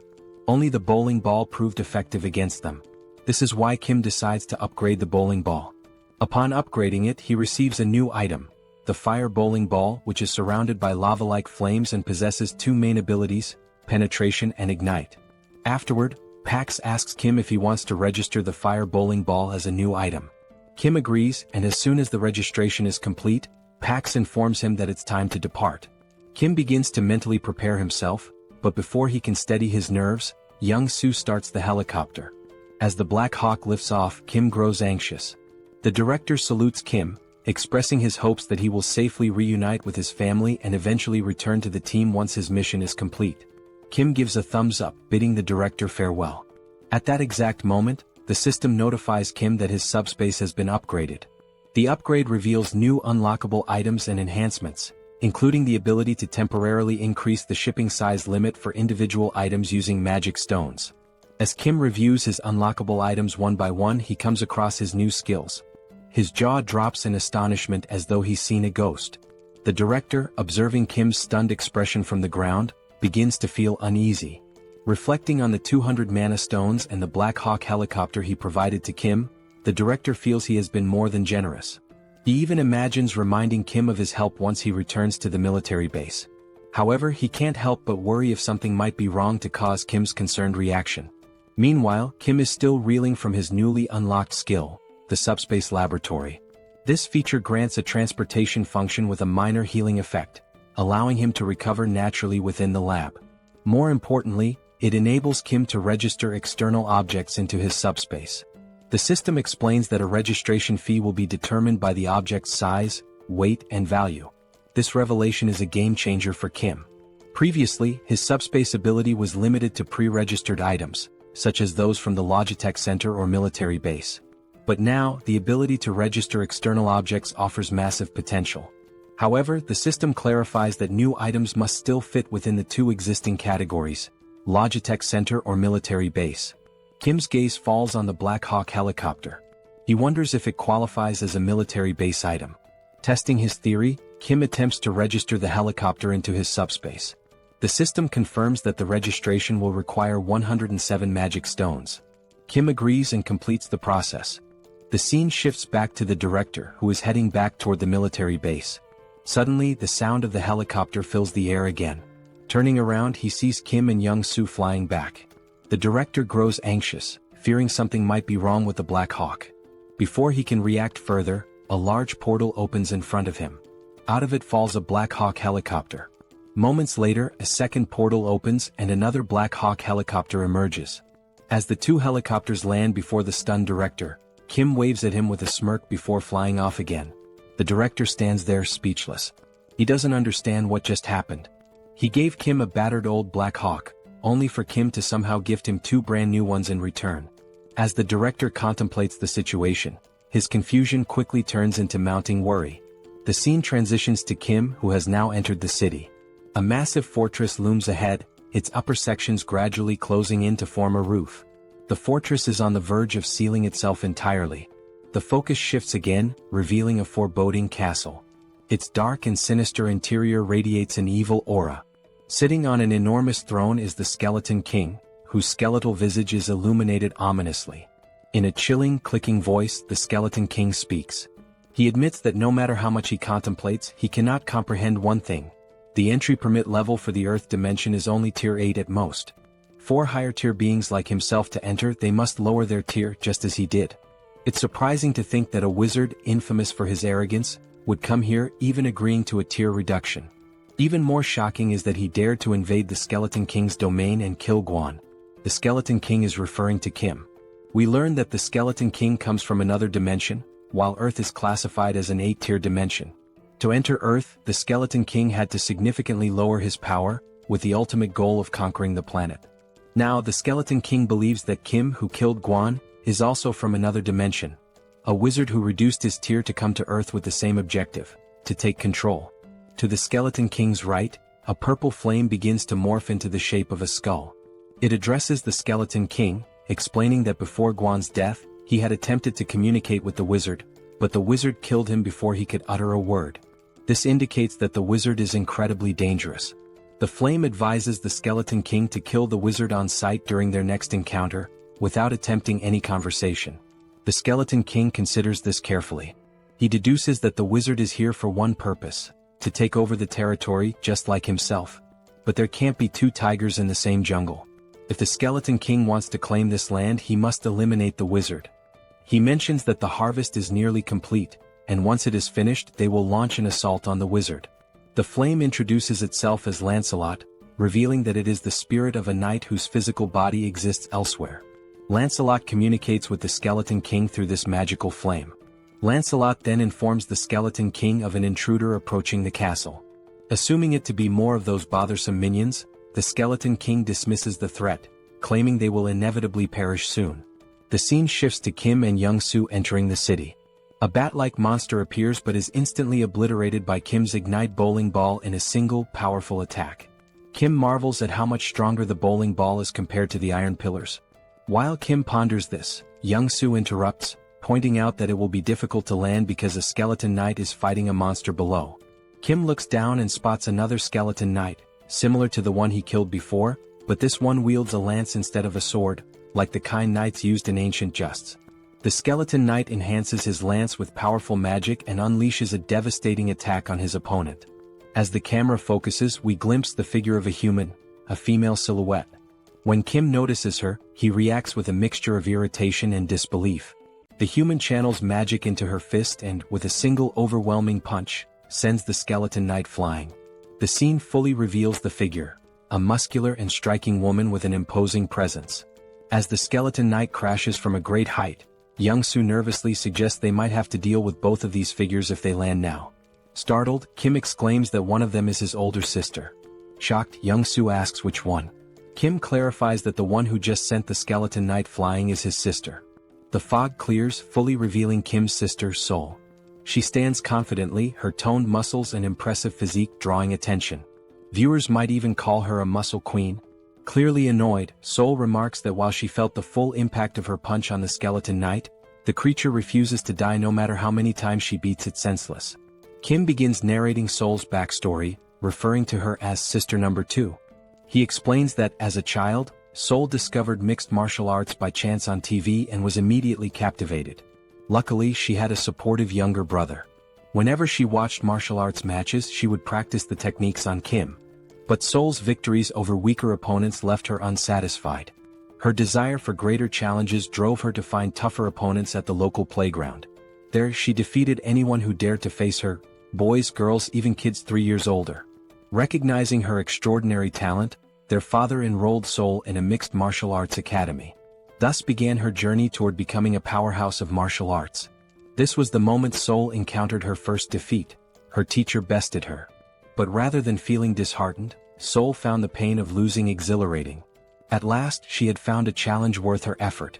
Her new goal became defeating her teacher. Along the way, she achieved victory in multiple jiu-jitsu competitions. By the time she reached 7th grade, she had no equal in the junior division. Her intense passion for training and obsession with fitness drove her to constantly strive for perfection. However, this fixation soon spiraled into a dangerous addiction. Eventually, Seoul sustained a serious injury, tearing the cruciate ligaments in both legs. Impatient with the recovery process, she resumed training prematurely, leading to further injuries. The cycle continued, injury, recovery, and relapse, until she finally made her professional fighting debut at the age of 24. Her skill level could have allowed her to debut much earlier, but her stubbornness and repeated setbacks delayed her entry. Despite the late start, Seoul became so formidable that she easily ranked among Korea's top 10 fighters. Young-soo, hearing this, is dumbfounded. But Kim reassures him there's no need to be intimidated by Seoul, suggesting they land the helicopter slowly. However, Young-soo, still observing Seoul from afar, mutters that she looks more like a monster than a human. Meanwhile, the skeleton knight approaches Seoul, his sword in hand, and with a rattling voice, questions why his attacks are failing to connect. Seoul replies nonchalantly, "Isn't it obvious? Your movements are too slow." The skeleton knight counters, claiming his speed is no less than hers and accusing her of using some incomprehensible trick. Seoul chuckles and explains it's not a trick but simply martial arts. She delivers the explanation so casually that it leaves the skeleton knight bewildered. Hearing this, the skeleton knight compliments Seoul, remarking that people like her are rare. He suggests that if Seoul were to raise her rank, she could become the greatest knight. Seoul, however, is unimpressed and confused, muttering about how all this talk of skeletons, knights, and rankings makes no sense. The skeleton knight continues, confessing that he's developed a deep admiration for her. He promises to speak to the Skeleton King to ensure she's the only one spared in the city. But before he can finish, a flaming bowling ball comes hurtling out of nowhere, smashing into him with a deafening crash and shattering his body into fragments. His remains scatter around Seoul. Moments later, the fiery bowling ball rolls to a stop at her feet. Seoul, puzzled, wonders how this strange bowling ball managed to obliterate the skeleton knight when her martial arts couldn't. As she contemplates this, 2 large mana stones and an enhancement stone emerge from the knight's remains. The stones are swiftly drawn into a mysterious portal, which appears to be controlled by a device resembling a piece of corn. At the same time, a helicopter hovers overhead and slowly descends. Kim steps out with a smirk, greeting Seoul with a playful, well, long time no see." He teases her, saying, "As expected, you're still kicking asses, sister number 2.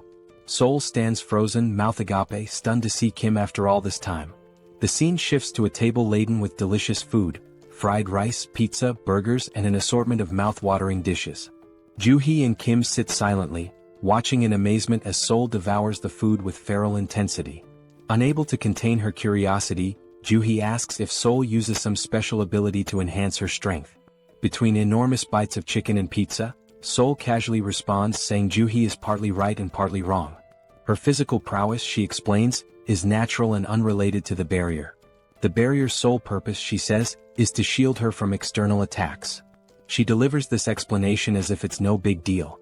As Seoul continues eating voraciously, Joo-hee's patience finally snaps. "Eat slower," she scolds, warning Seoul that she'll choke or get indigestion if she doesn't. Kim, observing the exchange, chuckles and tells Joo-hee it's futile to argue. "She's been eating like this since we were kids," he says with a resigned smile. Amid their playful banter, a warm, heartfelt conversation unfolds. Kim, smiling genuinely, tells his sisters how relieved he is that all three of them awakened survival-related abilities and managed to endure this long. Kim now had just one more task, to find their older brother. As Seoul ate, she glanced at Kim with skepticism and asked, "Everything's fine, but seriously, Kim, your ability feels like a cheat code. How are you even capable of all this?" Kim chuckled softly, replying, "It's a long story. I'll explain everything to you later, but for now, just eat and get some rest." He showed Seoul how to use the packs to order anything she needed and mentioned that Young-soo's family was safe in the subspace. He suggested Seoul take a moment to say hello to them. Seoul agreed with a nod but then asked, "Are we leaving this city right now? Are we really going?" Kim rose from his chair and answered, "Yes, we need to leave immediately. The city's ceiling is closing at an alarming rate, and I'm not sure if this fortress can shield the entire city." His tone was grave as he emphasized the urgency, adding that he had to gather as many mana stones as possible before the ceiling fully closed. Looking up at the sky, Kim felt a pang of dread. The ceiling had already sealed shut, plunging the entire area into darkness. Wasting no time, he boarded his Black Hawk, ascended into the sky, and launched 5 blazing fireballs at the fortress walls with all his strength. Yet, despite the ferocity of the attack, the fortress remained unscathed. There wasn't even a scratch. A sinking feeling washed over Kim. Not even a dent, he thought. He contemplated his options. Should he take the entire city into his subspace? The thought seemed tempting but reckless. He reminded himself that moving such a massive structure into his subspace could have unpredictable consequences. Kim had already exhausted his remaining mana stones, expanding his portal's radius to 19.76 meters, just large enough to fit the Black Hawk. Now he had no resources left. He considered hunting skeletons and monsters in the city to collect more mana stones, but he wasn't sure what would happen to the city's inhabitants if he took the entire structure into his subspace. As Kim wrestled with these dilemmas, Seoul's voice interrupted his thoughts. "This seems like a lot of trouble," she said from behind. She then recounted her encounter with the skeleton knight, explaining how he had promised to spare her life because he liked her. Before his demise, the knight had mentioned that if Seoul stayed in the city, her death would only be delayed. Curious, Kim asked for more details. Seoul shrugged and replied, "I couldn't get anything else out of him because you smashed him into pieces." She admitted she still didn't know how her death would have been delayed if she remained in the city. The skeleton knight had only mentioned speaking to the skeleton king on her behalf. Kim realized then that if they wanted to escape, he would have to confront the skeleton king directly. The challenge was figuring out where to find him in such a sprawling city. Before Kim could devise a plan, the demon king within Young-soo awakened. With a wicked grin, Young-soo announced, "I only need 5 minutes. In 5 minutes, I'll locate the Skeleton King's castle." Kim immediately sensed the impending chaos. "Stop yelling, Young-soo," he shouted, but it was too late. Young-soo had already transformed into his demon form. Cackling wildly, Young-soo did something reckless. He flipped the helicopter into a full 360-degree spin and declared, "I'll scour every corner of this city." The helicopter twisted and dove like a snake, zigzagging through the air as it covered every inch of the city. Inside the cockpit, Kim clung to his seat, nauseated and dizzy, while Seoul remained calm watching the chaos outside. The scene shifted to the Skeleton King's castle. Lancelot informed the Skeleton King that Lionheart had been destroyed by Kim's fireball. He reported that the knight was obliterated in a single strike, suggesting their opponent was exceptionally powerful. Enraged, the Skeleton King bellowed, "The harvest is so close, and now this intruder is meddling in my plans again." His anger boiled over as he vowed to personally kill the intruder. He demanded to know the enemy's location, but Lancelot calmly replied, "There's no need to search. The intruder is coming here." At this, the Skeleton King let out a deep, ominous laugh. From his vantage point within the castle, he watched Kim's helicopter approaching. Initially he assumed it was a wizard's trick, but after studying Kim more closely the Skeleton King murmured, "This doesn't look like a wizard. It seems undead." For a moment the irony hung in the air. When even the undead think you're undead, things have clearly gone awry. Yet the Skeleton King dismissed his confusion. His focus remained on annihilating the intruder no matter what. Wizard or undead, whoever dared to ruin his plans would not leave alive. The scene shifts again to reveal a massive door leading into the Skeleton King's chamber. Inside the castle, bat-like monsters cling to the walls, poised to ambush any intruder. The huge door creaks open and Kim stumbles into the room, looking barely alive, almost ghostly. In a faint voice he mutters, "I'm never getting on a helicopter again."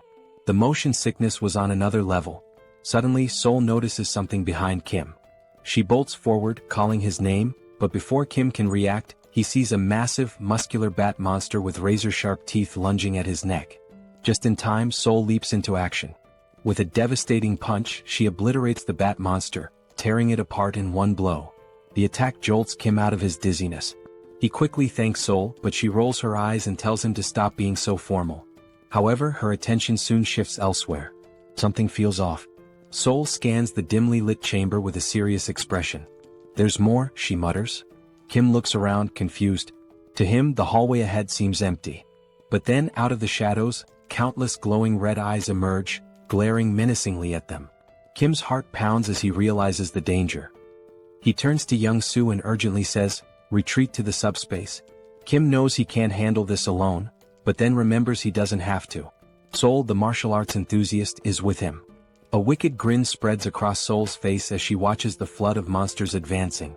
"Now this is more like it," she says, her excitement growing. One monster wasn't enough for her, it would have been too dull. With a wild smile, Seoul dashes into the dark hallway at incredible speed. Before Kim can react, she leaps into the air and lands with a thunderous crash, crushing a bat monster's head beneath her foot. Her movements are graceful yet ferocious, each attack filled with precision and power. One by one, Seoul annihilates the monsters, slashing, punching, and smashing with almost playful fury. When a bat monster sneaks up from behind and sinks its teeth into her neck, she doesn't even flinch. Instead, she grabs it by the head and slams it into the ground with enough force to shatter it completely. The blood-soaked ground becomes a testament to Seoul's relentless rampage. Her laughter echoes through the chamber, unhinged and chaotic. The remaining monsters tremble, their resolve crumbling in the face of her ferocity. Kim watches from the sidelines, torn between awe and concern. He knows Seoul is in her element, but he's also aware of the risks. He retreats to his portal, an idea forming in his mind. Inside the subspace, Kim begins constructing a strange device, a high-powered electric pest repellent designed to lure and eliminate the bat monsters. As the machine powers up, it emits a strong current that draws the monsters in. One by one they are electrocuted, falling lifeless to the ground. Seoul notices the device and glares at Kim, irritated. "Is this your idea of fighting? It's boring," she yells. Kim responds calmly, "I'm just trying to help you." Seoul, clearly annoyed, retorts, "Stop interfering. I can handle this myself." Their argument intensifies, even as chaos rages around them. Kim shouts back, "Fine. But be careful and stop taking stupid risks." Meanwhile, outside the chamber, Lancelot reports to the Skeleton King. The wizard is struggling, Lancelot begins, but he's not alone. There's another warrior with him, someone as strong as I am. Lancelot adds that the wizard is using unconventional tools and seemingly limitless resources. Hearing this, the Skeleton King's irritation grows. He growls in frustration, realizing the fight is far more complicated than anticipated. Defeating a wizard was one thing, but now he had to deal with another formidable opponent, and that was no small challenge. The Skeleton King, deep in contemplation, mutters that he has no alternative. Lancelot warns him, however, that summoning additional power might provoke the wrath of the Chamber of Commerce. Ignoring the warning, the Skeleton King insists he has no choice. After all, the wizard is at least an 8th-tier rank, the same as himself. While the Skeleton King might stand a chance against the wizard alone, the presence of another 8th-tier warrior drastically shifts the odds. He knows he cannot triumph by himself and resolves to summon Lancelot. Extending his hands forward, the Skeleton King begins chanting an ancient incantation. The holographic image of Lancelot's skull vanishes, replaced by 3 reinforced stones instead of the usual one. He rotates the stones around the projection of Lancelot's skull as a surge of mana gathers, signaling the powerful summoning ritual. Meanwhile, in the team subspace, electric appliances and tangled copper wires are scattered everywhere. The group is hard at work constructing a new weapon. Wrapping thick copper wire around an aluminum rod, they create the electric repellent bat, a semi-rare grade weapon crafted specifically for Seoul. Holding the new weapon, Seoul's face lights up with excitement.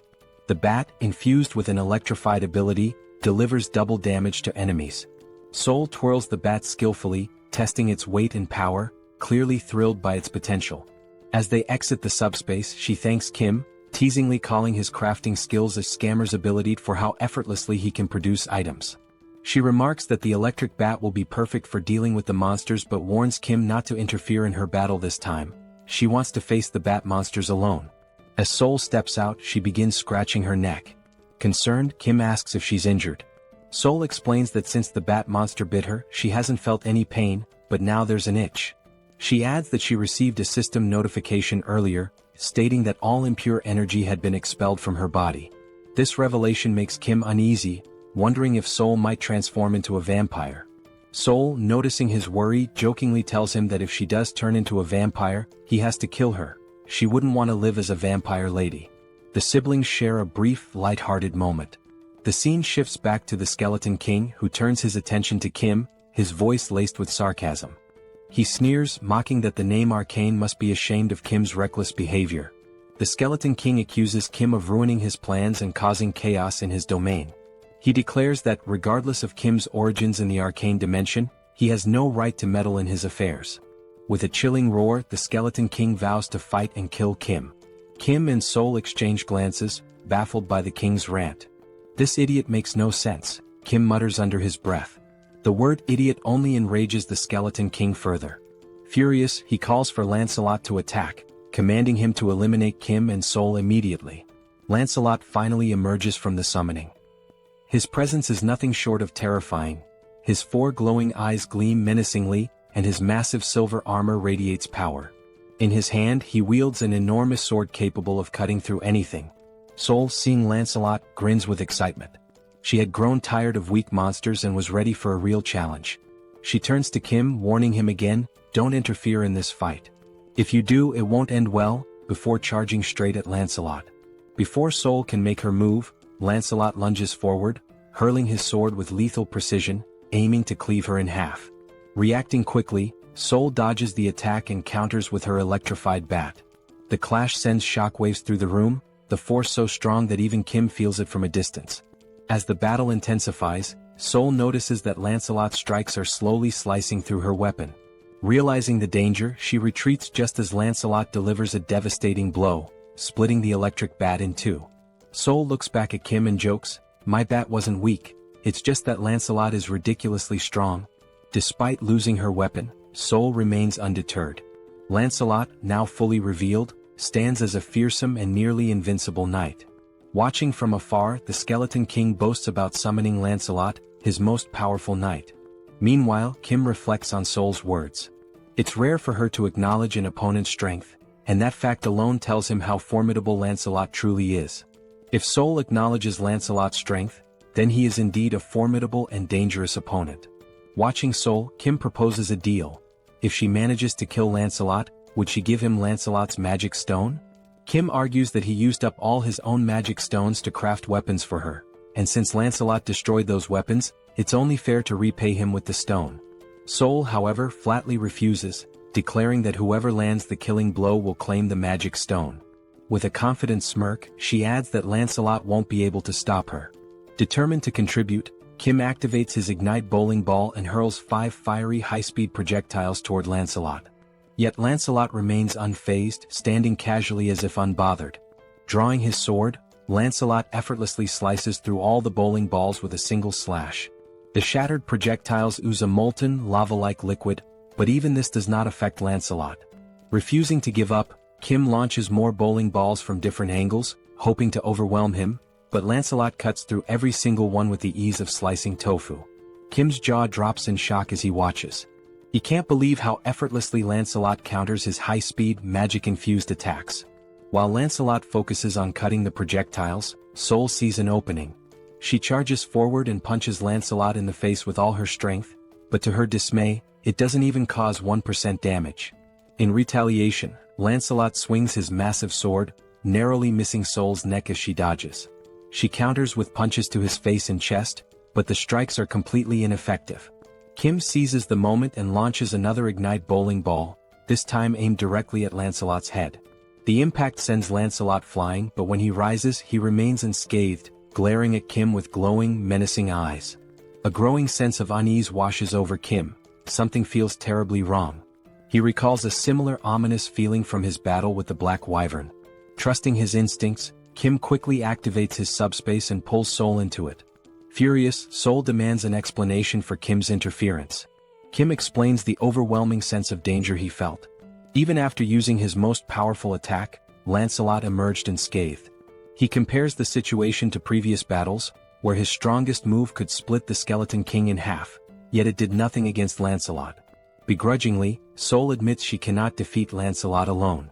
Outside the subspace, Lancelot wastes no time.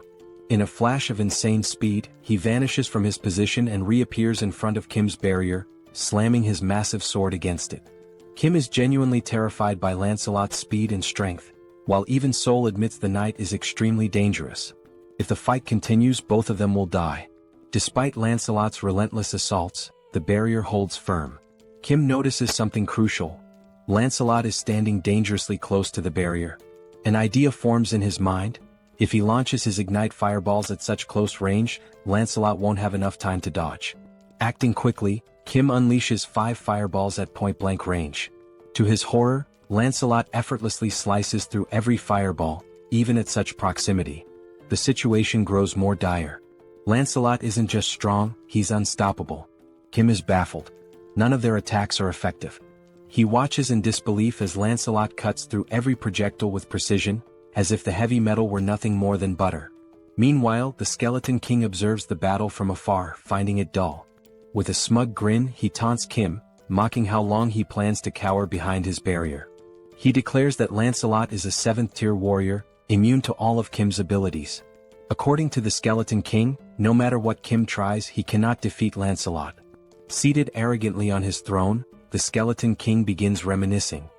He reveals that he poured all his resources and wealth into coming to Earth and believed summoning Lancelot was the only way to survive against Kim and Seoul. Now, watching their futile efforts, he expresses disappointment. Had he known how weak they truly were, he wouldn't have taken the risk of summoning Lancelot. As the Skeleton King observes, something unusual catches his attention. Kim is no longer using magic. Instead, he's pulling strange, unconventional items from his portal in an endless stream. Realizing this, the Skeleton King's eyes gleam with inspiration as an idea begins to take shape. Meanwhile, Kim is at a complete loss. He checks all of his abilities: Subspace Laboratory, Replicate, Extra-Large Subspace Life Support, but none seem useful in defeating either the Skeleton King or Lancelot. Desperate, Kim resorts to repeatedly throwing ignite bowling balls at Lancelot, but Lancelot slices through them with ease, leaving Kim genuinely stuck. Suddenly, the Skeleton King bursts into loud laughter. He commands Lancelot to stop attacking, announcing that the 2 individuals in the portal are not wizards, but rather potential allies for his future plans. Obeying the command, Lancelot ceases his assault and steps back toward the Skeleton King. The Skeleton King rises from his throne and approaches Kim's portal. Initially, he had assumed Kim and Seoul were wizards, but as he observes Kim more closely, he realizes they are ordinary humans. Even more intriguing, Kim possesses a unique ability. Confused, Kim wonders what the Skeleton King is referring to. With a cunning grin, the Skeleton King begins to explain. He mentions that Kim must have encountered and killed 2 skeleton knights to acquire reinforced stones. These stones, the Skeleton King reveals, can only be produced within Camelot Castle by sacrificing living beings.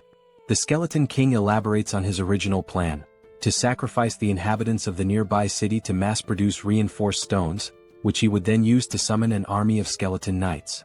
However, he proposes an alternative: a business partnership with Kim. The Skeleton King suggests that Kim, with his unlimited replication ability, could duplicate the reinforced stones, allowing them to dominate not just Earth, but the entire universe. Kim stands silently processing the offer. As the Skeleton King laughs sinisterly, envisioning his grand scheme, Kim suddenly begins laughing and crying simultaneously, leaving the Skeleton King perplexed.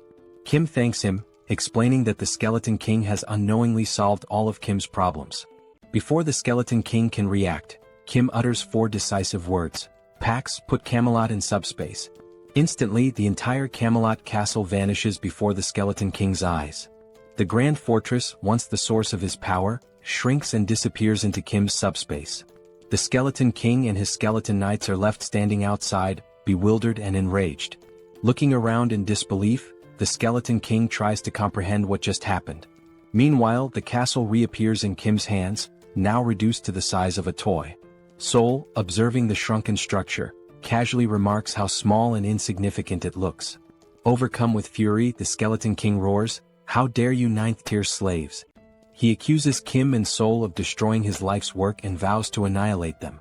Enraged, he summons a dark purple orb of energy, brimming with the souls of the dead.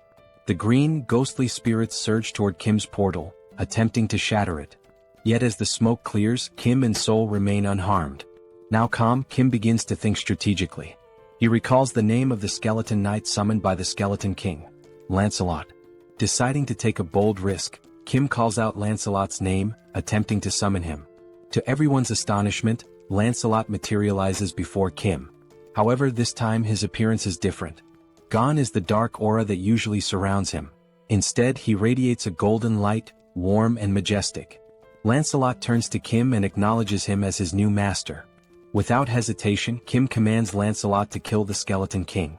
Obeying immediately, Lancelot draws his sword and, with a single, precise slash, cleaves the Skeleton King cleanly in two. The Skeleton King, unable to react or defend himself, is defeated in an instant. With grace and overwhelming power, Lancelot ends the battle in one swift motion. As soon as Lancelot struck the Skeleton King, the violet core within the Skeleton King was destroyed. It shattered into fragments with a faint explosion. Lancelot then drove his blade into the back of the Skeleton King like a royal decree. We see the Skeleton King's body sprawled before Lancelot, his jagged crown lying discarded at Lancelot's feet, and his dismembered parts scattered across the ground. As the Skeleton King's form faded, a golden mana crystal began to glow. The system alerted Kim that he had defeated the Skeleton King. When Lancelot transferred ownership of the Night King's dimensional account, it became Kim's property. Upon opening the system notification, a new feature appeared, the dimensional account. When Kim accessed it, he discovered 3,086 mana stones within. Staring at such a vast number of mana stones, Kim felt both bewildered and astonished. This meant that by defeating the Skeleton King, Kim had acquired thousands of mana crystals in one go. Despite his happiness, Kim couldn't help but wonder, what would he do with so many mana stones? As Kim stood lost in thought, Seoul placed her hand on his shoulder. She told Kim that if he had any sense of morality, he should gift his sweet little sister 1,000 mana stones. After all, she reminded him, she had saved his life when they entered the Skeleton King's castle. Did he forget that? Kim sighed and told Seoul that 1,000 mana stones was too much. He accused her of acting like a mob boss and exaggerating her role in saving his life. Kim pointed out that he had also given her a weapon, which allowed her to fight Lancelot on equal terms for a brief time. Shouldn't she repay him for that? Seoul looked at Kim and retorted that they had both helped and saved each other, so it would only be fair to settle on 500 mana stones instead. Kim smirked and said that if she wanted to assign a price to everything, then she should also start paying rent for living in his subspace free of charge. Did she think she could live and sleep safely without contributing anything? Taken aback, Seoul called Kim a miser. She asked if he was so stingy that he couldn't even spare 500 mana stones. Frustrated, Kim finally handed over 500 mana stones to his sister, not wanting to argue further. Seoul smirked, thanked Kim and declared the argument over. But with a serious tone, Seoul asked Kim what he planned to do next. Both Kim and Seoul turned to their left. From Kim's subspace, Lancelot emerged. Towering at 10 feet tall with eyes glowing red, Lancelot approached them with heavy, deliberate steps. Seoul glanced at Kim and asked what he intended to do with Lancelot. Meanwhile, Lancelot reached Kim and in a deep, resonant voice, called him his lord. Lancelot informed Kim that he had carried out his command and cleaved the Skeleton King in two. Now he awaited Kim's next order. Kim stood silently, pondering what to do with Lancelot. The scene shifted, and Kim narrated that no one could have foreseen what happened next. We saw Lancelot standing still. Sitting atop his helmet was Young-Soo's daughter, clutching tightly to one of its feathers. Lancelot gently moved to keep her entertained while, from behind, Kim, Joo-hee, and Seoul watched in astonishment. Kim thought to himself how unimaginable it was that one of the most fearsome knights could end up in such a situation. Meanwhile, Young-soo and his wife stood in front of Lancelot. Young-soo's wife was beaming with joy as she watched her daughter play happily with Lancelot. She apologized to Lancelot, explaining that her daughter was usually shy and didn't enjoy playing with strangers. But this was the first time she had played so freely with someone she had just met. To her, this meant her daughter genuinely liked Lancelot. While Young-soo's wife was overjoyed, the same couldn't be said for Young-soo. He stood there, stunned, his mouth agape as though his entire world had crumbled. His face reflected despair, like someone who had just received a dire sentence. Lancelot, meanwhile, continued playing with Young-soo's daughter. He calmly assured Young-soo's wife that aiding the Lord's companions was equivalent to serving the Lord himself. She apologized repeatedly, worried that her daughter would keep bothering Lancelot to play. But Lancelot, in his commanding voice, reassured her that it was no bother at all. He said he loved children and saw her as if she were his own. From afar, Kim, Joo-hee, and Young-soo watched this touching moment. Joo-hee, with a warm smile, turned to Kim and remarked that it was impossible not to admire someone so considerate. She commented that Lancelot wasn't just strong but also kind and compassionate, someone anyone would look up to. But Kim didn't share her sentiment. With a side eye, he muttered that calling Lancelot a person felt strange. After all, Lancelot was a skeletal knight, and no one really knew what lay beneath his armor. Yet, after a moment of reflection, Kim admitted that Lancelot was never truly evil. He realized that Lancelot had simply been following the Skeleton King's orders. The true villain had been the Skeleton King all along. Now, with Lancelot under Kim's command, away from his former master's dark influence, Kim saw that Lancelot displayed qualities of goodness and loyalty. This made Kim reconsider his initial judgment, allowing him to trust Lancelot at least for now. Joo-hee, noticing Kim's thoughtful expression, turns to him with a serious tone and asks, "Are you planning to go to Daebongu City right now?" Kim glances at Joo-hee and replies that he intends to head to Daebongu City immediately since their older brother's new home is located there. Hearing this, Joo-hee looks visibly concerned. She tells Kim that she has observed from the start how tirelessly he's been working, without taking proper rest for days. With a worried expression, Joo-hee warns Kim that, while she understands his urgency, what if he collapses or falls ill? She pleads with him to prioritize his health, cautioning that overworking himself could lead to severe problems. If that happens, she asks who will look after him. Joo-hee insists that it's already too late to leave tonight. She advises Kim to rest and wait until sunrise to set out and rescue their brother. Kim listens to her advice and nods in agreement. He then turns to look at his wife and daughter. His daughter is still perched atop Lancelot's head, while Young-soo is trying all sorts of ways to coax her down. With a mix of exasperation and humor, Young-soo tells his daughter to climb down from Lancelot and sit on his shoulders instead. He even volunteers to play the role of a brave knight. However, Young-soo's daughter begins playfully hitting Lancelot's head and declares that her father is boring. She loudly proclaims she wants to play with a real knight, not a pretend one. Hearing this, Young-soo feels a bit hurt, though he hides it behind a strained smile. Meanwhile, Young-soo's wife teases her husband, joking that even she wouldn't want to play with a fake knight like him. Instead, she quips she'd rather choose Lancelot, the real deal. And yet, despite the humor, Kim finds himself momentarily distracted by a ridiculous thought. Why, of all things, is he imagining Lancelot playing with Young-soo's wife? Kim shakes his head, silently cursing his own wandering mind. Watching this heartwarming scene, Kim pauses for a moment, his face softening into a warm smile. He announces that they will take the night to rest, enjoy the moment, and set out in the morning to rescue their brother. The scene shifts to Young-soo carrying his now sleeping daughter on his shoulders, her face peaceful after hours of play with Lancelot. Young-soo wears a contented smile, as if this moment alone fulfills him completely. Kim suggests that Young-soo take his wife and daughter to a private room to rest for the night. Young-soo agrees, nodding appreciatively before leaving with his family. As time passes and the room empties, Saul smirks mischievously. Slowly, he removes his shirt and walks toward Kim, suggesting with a sly grin that now, with everyone asleep, they can begin their real work. Kim responds with a knowing smile and turns to Lancelot, asking if he needs a place to rest. Kim summons the Camelot Castle, and a miniature version of the castle materializes in his hand. The system notifies Kim that this artifact is a unique grade item known as the Palace of the Cursed Knight.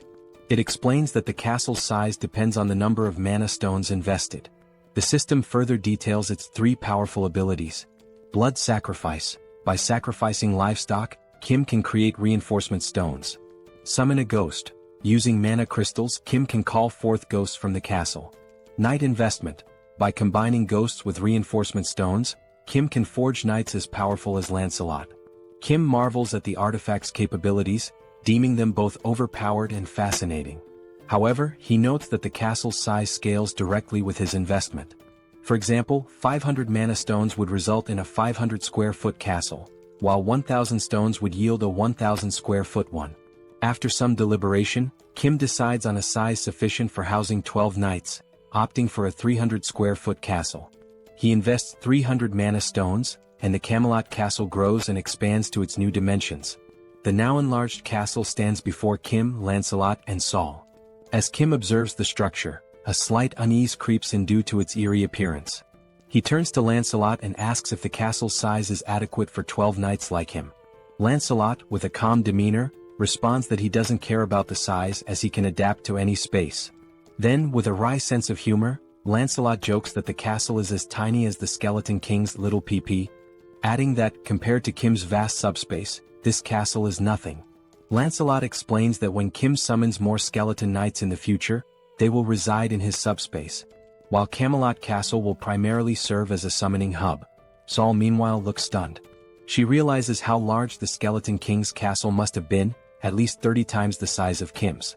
This revelation leaves her wondering just how many mana stones the Skeleton King had used to build his massive fortress. Lancelot, overhearing the conversation, confirms that while he doesn't know the precise number, he remembers the Skeleton King using tens of thousands of mana stones to construct Camelot Castle. Hearing this, Saul is even more astonished, realizing the immense effort and resources the Skeleton King devoted to building his massive fortress. Meanwhile, Kim begins to reflect. Even though he stored such a large structure in his subspace, there were no side effects. Kim wonders if it's because the castle is initially small, but this thought leaves him uneasy. Camelot Castle is practically a city in itself, yet storing it caused no disruptions in his subspace. Deciding to set aside his concerns for now, Kim turns to Saul and asks why she hasn't gone to rest yet, mentioning that the night is long and she should take a break. Saul, however, explains that she has something personal to ask Lancelot and has been waiting for the right moment to do so. That moment, she declares, has finally arrived. With an eager gleam in her eyes, Saul turns to Lancelot and, striking a confident pose with her hands on her hips, announces her request. She wants to learn his swordsmanship. Saul boldly asks Lancelot to teach her his techniques. Kim, overhearing this, is taken aback. He thinks to himself that if Lancelot agrees to teach Saul, her skills will improve significantly, which would greatly benefit their team in the future. On the other hand, Lancelot looks thrilled. In his deep voice, he responds that he would be delighted to teach her his swordsmanship, but under one condition. Lancelot explains that when Saul used her martial arts against him previously, he found it fascinating. If she wants to learn his swordsmanship, then she must teach him her martial arts in return. It would be an exchange of skills, her martial arts for his swordsmanship. Hearing this, Saul smirks, her expression shifting into one of playful mischief, almost bordering on manic. With a teasing tone, she praises Lancelot for being clever, admitting that her martial arts are indeed impressive. She calls him a little kid and playfully questions whether he could even handle her intense training regimen. Kim, watching this from the sidelines, notes how Saul's excitement peaks whenever the topic of martial arts comes up. She's undeniably a martial arts enthusiast, if not an outright fanatic. Meanwhile, Saul continues to taunt Lancelot, her mischievous smile intact. She suggests they start with a simple sparring session before beginning formal training. The scene shifts to Kim, who, feeling drowsy, starts heading toward his room in Camelot Castle for some rest. Meanwhile, Lancelot and Saul engage in their sparring session. Saul enjoys the match immensely, pushing Lancelot to his limits. By the end, Lancelot earns his place as a true member of their group, fully integrated into their family dynamic. The scene shifts again, this time to Kim and Young-soo observing from Kim's subspace. Both are surprised to see numerous military officers in the vicinity, communicating through walkie-talkies and appearing to scout the area. Confused, Young-soo asks, "Are there other people besides us planning to travel in the morning?" Kim, however, finds the situation suspicious. Just as he is about to voice his concerns, the sound of a helicopter echoes in the sky. Looking up, they spot the aircraft flying toward Kim's subspace. Young-soo, recognizing the helicopter, exclaims, "That helicopter looks very familiar." Kim realizes it too. It's the same helicopter he had stored in his subspace and later handed over to the general. The helicopter lands and the general steps out with an elated expression. Hurrying toward Kim, he greets him warmly, saying, "Hello, Kim." Kim returns the greeting and asks if the general is alright. The general replies that he's fine but shares that he's been searching for Kim for a long time and has finally found him. He explains that when the wall of Yeoljoro City vanished, he suspected it was Kim's doing. Kim, now irritated, cuts to the chase, asking if the general is here to convince him to join the military. With a firm tone, Kim makes it clear that if that's the case, his answer is no. His priority is finding his family. The general quickly reassures him, saying, "Kim, you've misunderstood." He explains that he hasn't come to recruit Kim but rather to deliver critical news. In a serious tone, the general warns Kim that traveling by helicopter is not safe. He explains that a faction that betrayed the military has seized a base and now controls air defense systems. If Kim and Young-soo were to travel by helicopter, especially a military one and a general's at that, they would be targeted and shot down. Both Kim and Young-soo are stunned by this revelation. The general provides detailed information, elaborating on how the rebel faction captured the military base and now commands a significant portion of air defense forces. He also shares that he had sent a scouting team in the same helicopter Kim had given him. That helicopter was destroyed mid-air, leaving the general without any information on those individuals. Growing increasingly concerned, the general reminds Kim that he mentioned traveling through the city to rescue his family.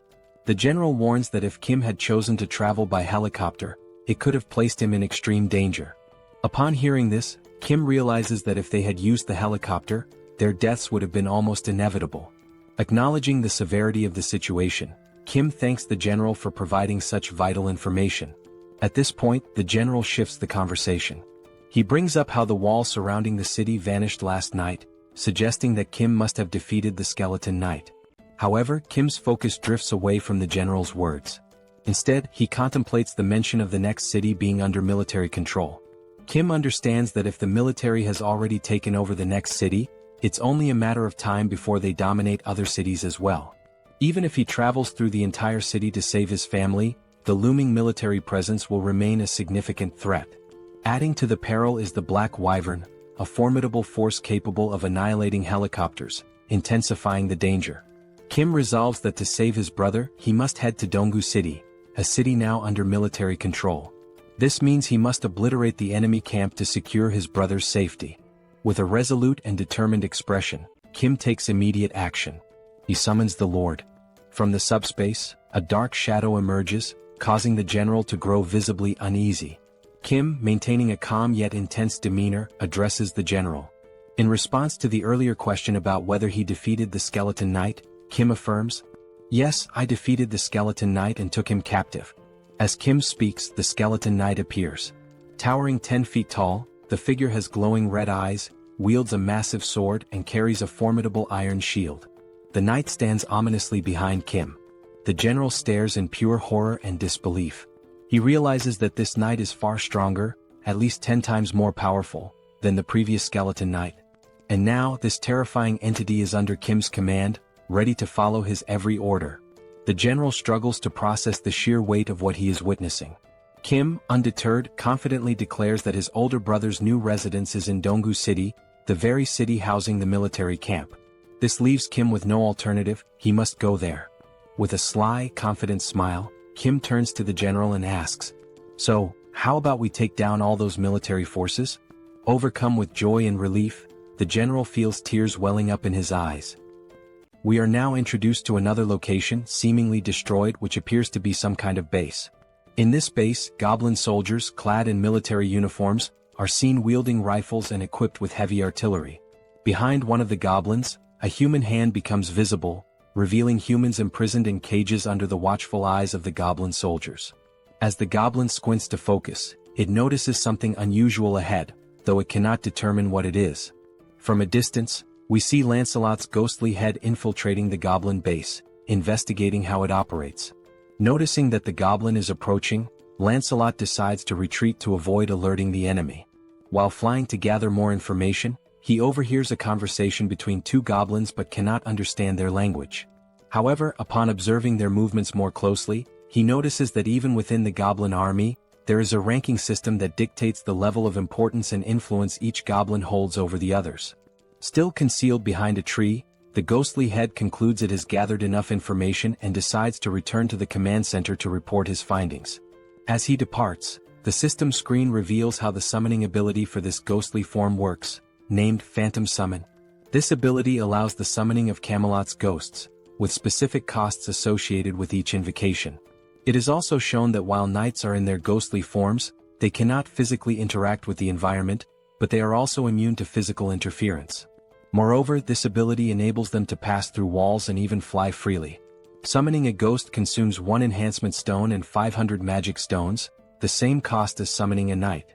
Although not explicitly stated in the description, once summoned as a ghost or knight, they can switch forms without incurring additional costs. In other words, phantomization can be considered an optimal means of reconnaissance behind enemy lines. A few hours earlier, the general had been outlining the strategy they would use, showing on a map the cities involved and relying on Lancelot to patrol the enemy lines, determining the strength of their forces, the location of anti-aircraft weapons, and other characteristics of the enemy troops. Based on the information gathered, the plan was to devise a strategy to outmaneuver the enemies. However, due to the ghost's limited range, everyone needed to move closer to the enemy lines and pinpoint where government forces were stationed before reconnaissance could begin. Lancelot returned to the Allied base after taking 2 hours and 30 minutes to complete his reconnaissance. While reporting his findings, Kim was shocked to learn that the soldiers had mutated into goblins and had imprisoned over 200 people, referring to them as sacrifices. Additionally, Lancelot shared further details he had overheard. First, the enemy had a total of 9 anti-aircraft weapons. Second, they planned to recruit additional manpower from Bangkok Dong. Third, the brigade commander, a high-ranking officer, was stationed in the eastern wing. Lastly, they mentioned that the world would change when a certain someone arrived. Lancelot confirmed the accuracy of this information, leaving the 4 members listening utterly astonished. The commander remarked that security had indeed been tighter than usual and suspected they were plotting something but hadn't anticipated the capture of civilians. Kim mentioned rumors that some had voluntarily joined the rebel forces but expressed confusion about their motives and the reason for imprisoning civilians. He also questioned who this person capable of changing the world might be. Lancelot's ghost replied that he didn't know who this individual was but speculated that the reason for capturing people was likely to gain repulsive force. He explained that all beings across dimensions have a classification system known as hierarchy. Repulsive force is the power granted by this hierarchy, essentially the right to be protected from lower-ranked beings. The lower the hierarchy number, the stronger the repulsive force, preventing attacks from lower ranks, e.g., a 9th rank attack cannot affect an 8th rank being. However, this is not an absolute rule. At this point, Kim recalled the attack by the skeletal knight. The sister asks if they are sacrificing people to achieve this hierarchy. Lancelot, based on prior information, confirms it, stating that this method is instinctively used by beings with lower intelligence as a shortcut. With a serious expression, he explains that when this method is used in a lower dimensional hierarchy, it signifies that contact has been made, and possibly an agreement, with a higher-ranked being. Intrigued, Kim asks what kind of agreement this could be, but Lancelot admits he doesn't know the specifics. Seoul, now furious, says that since they are sacrificing people, they're undoubtedly up to no good and suggests going to the base to eliminate them all. Kim responds that if it were that simple they would have already done it. The colonel adds that these enemies seem extremely dangerous. The colonel also notes that the information provided by Lancelot has been excellent.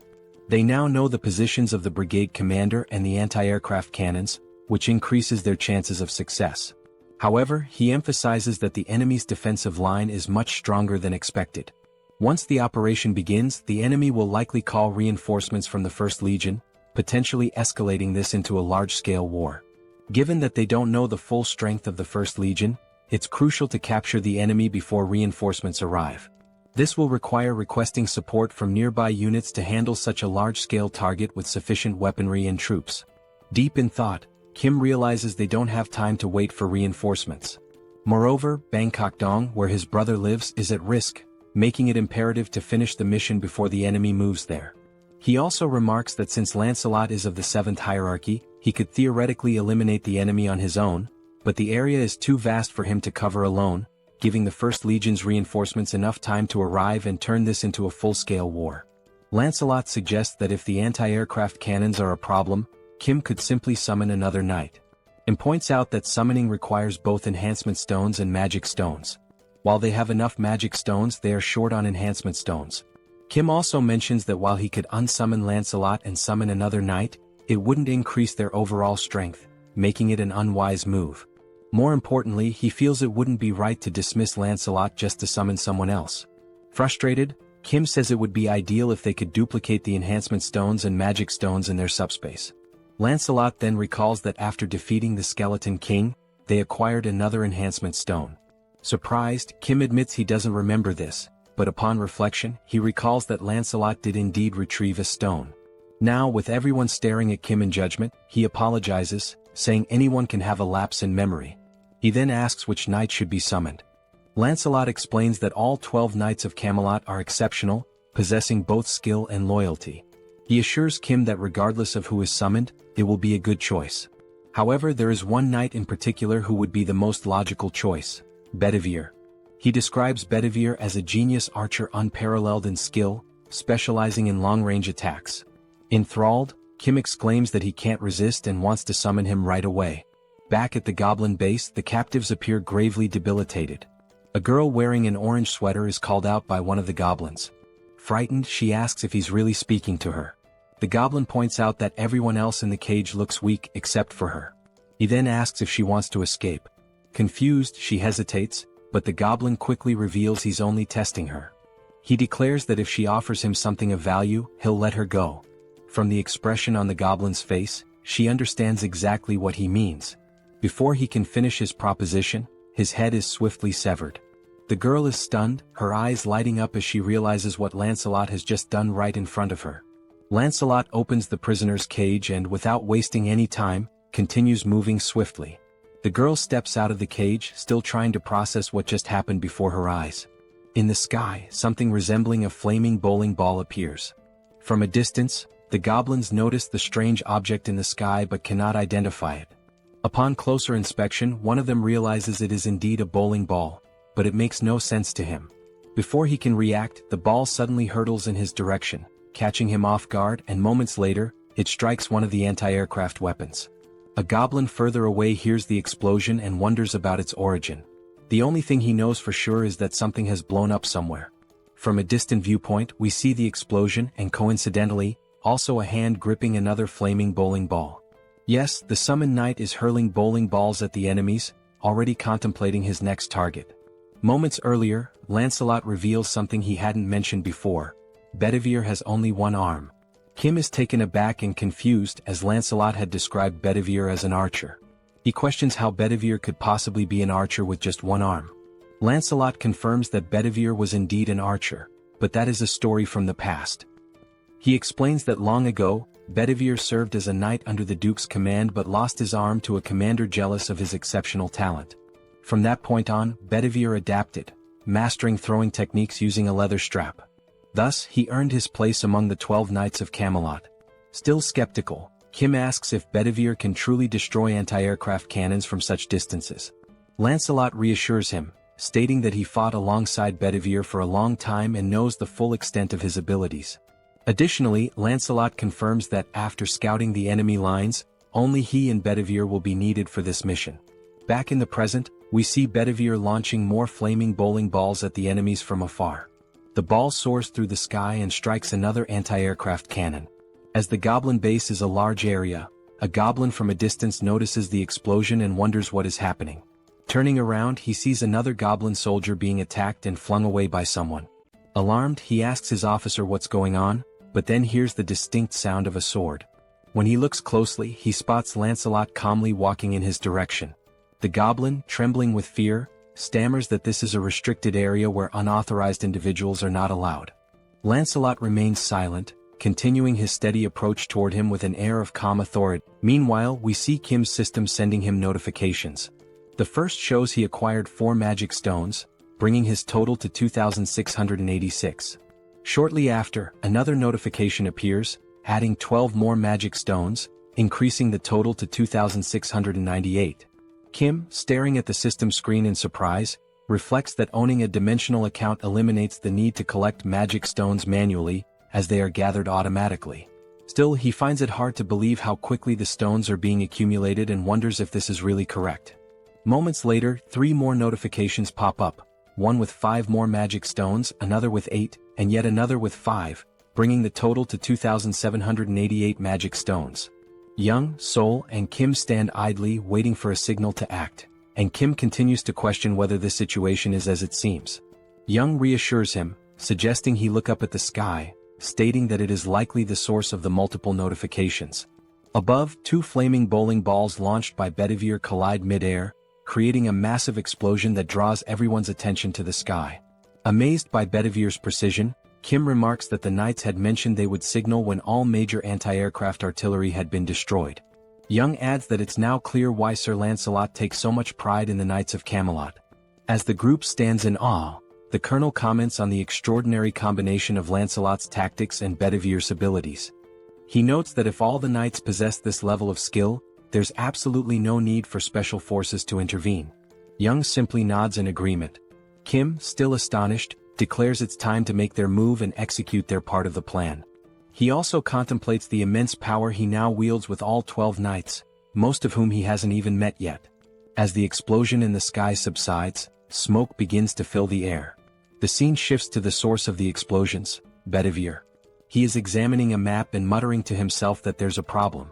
He notes that he destroyed all the necessary targets and even sent the signal in the sky, but now he can't make sense of the map.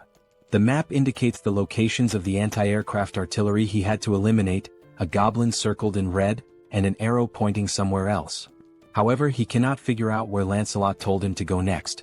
Bedivere continues staring at the map, trying to recall the route Lancelot had given him earlier, but he has no idea which direction to take now. He mutters that if there were written instructions, it would be much easier to understand. Shrugging off his frustration, he decides to trust his instincts and proceed. Back to Lancelot, he punches a goblin in the face, causing the creature to cry out in pain. Without hesitation, Lancelot follows up with a more forceful blow that sends the goblin flying. Unapologetic, he steps on the goblin with enough force to make it scream in agony. Still pinning the goblin underfoot, Lancelot states that controlling his strength is exhausting and warns the goblin to speak the truth before he accidentally kills it. He demands to know who informed them about using this shortcut, sacrificing humans to climb the hierarchy. He also presses for their plans and the strength of the First Legion's forces. The goblin chuckles, commenting on how much Lancelot seems to know about their operations. Eventually, the goblin gives in, revealing that the one destined to change the world is named Tonetiuh. He calls Tonetiuh a bastard of the 8th class, a giant compared to himself. Lancelot, unfazed, replies that he has never heard of this being and asks what Tonetiuh wants with the goblins and what exactly his plan entails. Reluctantly, the goblin admits he doesn't know and is promptly kicked by Lancelot, spinning him through the air. Now farther away, the goblin uses the last of his strength to flee. He leaps from a nearby window in a desperate attempt to escape. Upon landing, he finds himself near a group of goblin soldiers patrolling the area. Unfortunately, he lands awkwardly, injuring his foot. The goblin soldiers rush to him, asking if their commander is all right. Wincing in pain, the commander urgently orders them to fetch his bicycle. One goblin obeys and runs to retrieve it while the commander hobbles away slowly on his injured foot. Suddenly, he hears a sound behind him. When he turns to look, he sees Lancelot leaping from the building in pursuit. Calm and determined, Lancelot declares that attempting to flee is futile. Unaware of the level of the threat in front of them, the soldiers surround their commander, vowing to protect him. One goblin, holding a rifle, declares that they'll take care of him, while another assists the commander in walking, offering support. Lancelot changes his tone and remarks on how remarkable it is that they're so willing to sacrifice themselves so easily, adding that their judgment is indeed at a goblin's level. The goblin retorts, saying it's better to be a goblin than an empty-headed fool like Lancelot. Now aiming his rifle, the goblin advises Lancelot to drop his arrogance, noting that there are also 8th-ranked individuals in their main force. He boasts that if he had only consumed 10 more, he too would have been in 8th rank. Disbelieving the audacity of their actions, Lancelot questions whether all those who became goblins are doing the same thing. The goblin, with a sly grin, affirms this. He adds that he is one of the intelligent ones, adapting to a changing world. Before he can finish his sentence, Lancelot swiftly lunges forward and drives his sword through the goblin's neck. Lancelot coldly remarks that knowing this will make it easier to decide whose lives to take. The fleeing commander glances back to see what is happening, only to witness blood spurting into the air. Lancelot's sword is now soaked in blood, and his gaze shifts toward his next target. The goblin commander, once again in danger, has no choice but to run. But as he glances up at the sky, he freezes in shock. There he sees a helicopter, unaware that the anti-aircraft artillery has been destroyed. Inside the helicopter are Kim and Young. Young announces his intention to land the helicopter, but Kim, feeling nauseous, warns that landing there is too dangerous and suggests entering the subspace. The goblin commander realizes that government forces are also attacking them. However, with a newfound dark aura, the commander mercilessly strikes down one of his own soldiers. From a distance, Lancelot observes this gruesome act, disgusted by the goblin's depravity. Kim descends from the helicopter and runs toward Lancelot, but upon looking to his side, he is horrified by the goblin commander's actions. With the magic stones of the fallen goblin in hand, the commander consumes them. Lancelot curses him, calling him a bastard and accusing him of becoming an 8th rank because of the stones. From behind, we see the goblin commander now transformed into a monstrous figure with long hair. As he turns, his glowing red eyes burn with rage. Kim asks Lancelot if the commander truly abandoned his humanity to become an 8th rank. Lancelot replies that the commander tried to ascend ranks too quickly and dismisses it as nothing more than a cheap trick. Now consumed by fury, the mutated goblin roars and charges forward to attack. Calmly, Kim asks Lancelot about his rank. Lancelot replies that he is 7th ranked but assures Kim there's no need to intervene since Bedivere can handle it with ease. On the rooftop, Bedivere readies his weapon to launch another flaming bowling ball.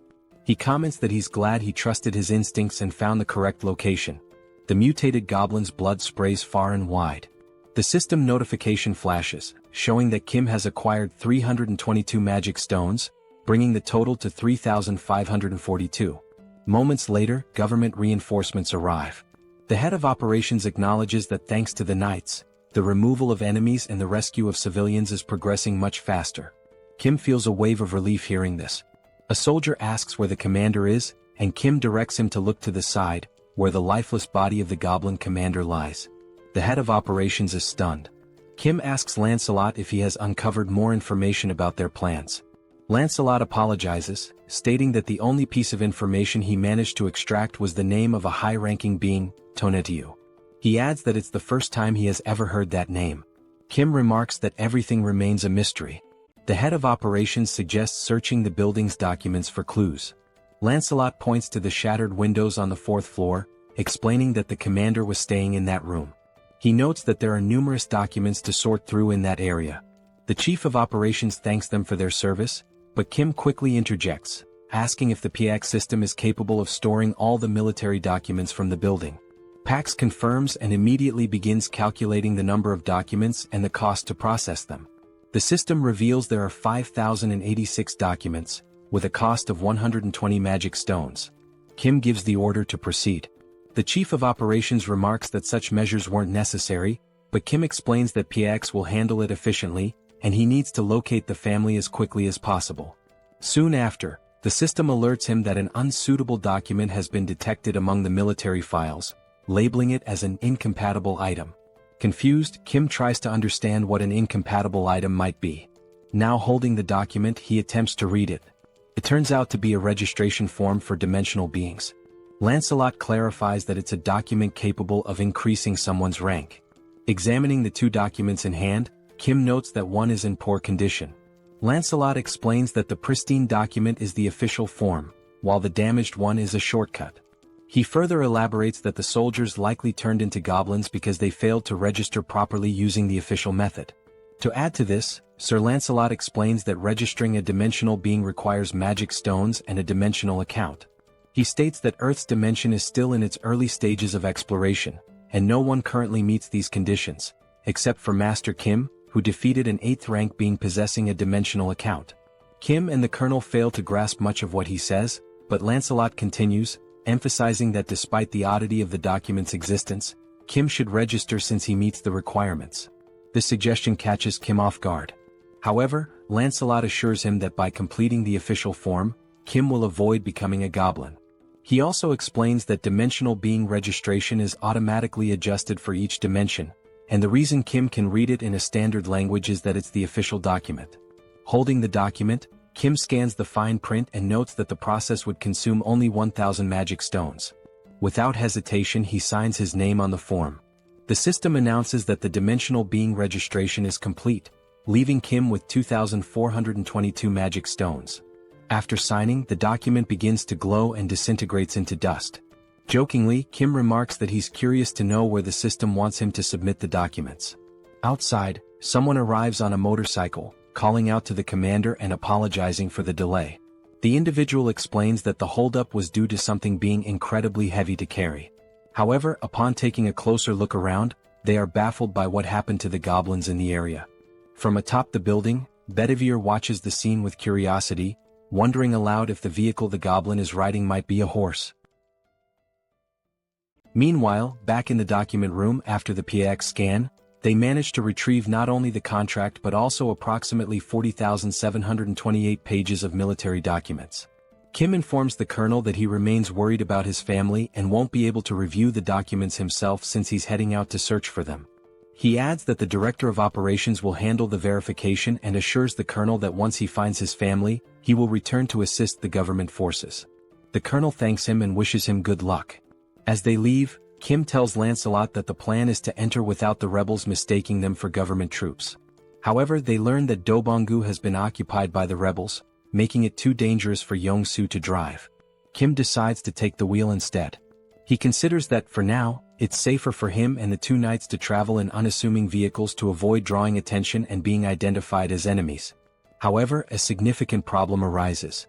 Upon inspecting the subspace inventory, they discover that only military vehicles are available, which completely disrupts the plan. Kim wonders how they will resolve this issue, convinced there must be a non-military vehicle somewhere. Determined, he decides to search thoroughly to find something usable. Descending the stairs, he acknowledges that the task will be slow and dangerous but accepts that there is no other option. He also expresses hope that they will locate a drivable vehicle. As they step outside, they are startled by the sound of a roaring engine. Looking ahead, they see Bedivere perched atop the motorcycle previously owned by the goblin. Suffice it to say, he looks incredibly stylish. Stunned, Kim, still processing what he's seen, asks why Bedivere is on a motorcycle. The newly self-proclaimed rider explains that he thought it was a horse. Pointing to the goblin's corpse on the ground, Bedivere says the goblin had been riding this modern horse, and he found it amusing, so he decided to learn how to use it. It wasn't even that difficult, he adds. Kim, still surprised, recognizes the vehicle as the brigade commander's motorcycle and hatches an idea. Opening the system, he learns it will cost only 22 mana stones to store the motorcycle under the military unit category. With 2,400 stones remaining, he approves the storage. A while later, goblin soldiers armed with rifles notice something unusual approaching them. One goblin, puffing on a cigarette, asks what the hell that thing is. As it gets closer, the goblins realize it's a motorcycle, but they don't feel alarmed. Another goblin asks if they're expecting any visitors, to which the first responds he hasn't heard about any. They decide to point their rifles and shout at the approaching figure, demanding to know who they are and where they came from, warning them to stop immediately. One goblin adds that, regardless of who they are, no one can enter without proper authorization. Seconds later, before the goblins can react, one of them is struck by a bowling ball, leaving only the cigarette burning in his hand. Here's a lesson: if you're a goblin, don't smoke. The other goblin, bewildered by the sudden demise of his comrade, turns around to investigate what just happened. Still astride the motorcycle, Lancelot unsheathes his sword, turning those few seconds into the goblin's last. Without hesitation, he eliminates the goblin with a precise strike to the neck. The group continues forward, now riding two motorcycles, Kim and Lancelot on one with Bedivere piloting the other, steadily distancing themselves from the scene. A goblin watching from afar notices the suspicious movement and remarks that he's never seen anyone ride motorcycles like that before. Eventually, they seem to reach their final destination and decide to stop. All signs suggest this is Kim's brother's apartment. Inside, on the 14th floor, Kim knocks on the door of apartment 1405, calling out for his brother, Hyung, and asking if anyone is inside. He keeps calling, but the silence hanging in the air suggests no one is there. Worried, Kim decides to open the door using the handle, and to everyone's surprise, it's unlocked. Inside, amidst the destruction, They see wedding photos of Kim's brother and his new wife hanging on the walls, alongside apparent bullet marks on the TV. Kim freezes at the doorway, calling out to his brother and sister-in-law once more, but still there's no response. Concerned for Kim's safety, Lancelot, ever the loyal servant, asks for permission and declares that he will take the lead.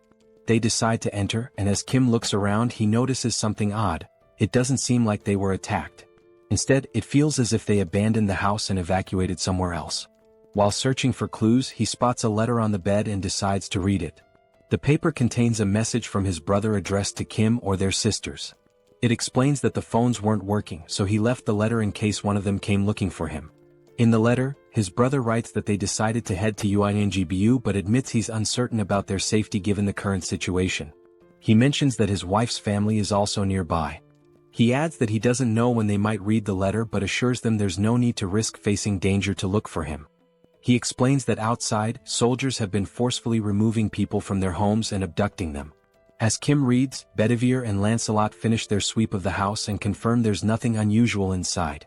The letter continues, describing how people are being taken indiscriminately, adults and children, regardless of gender.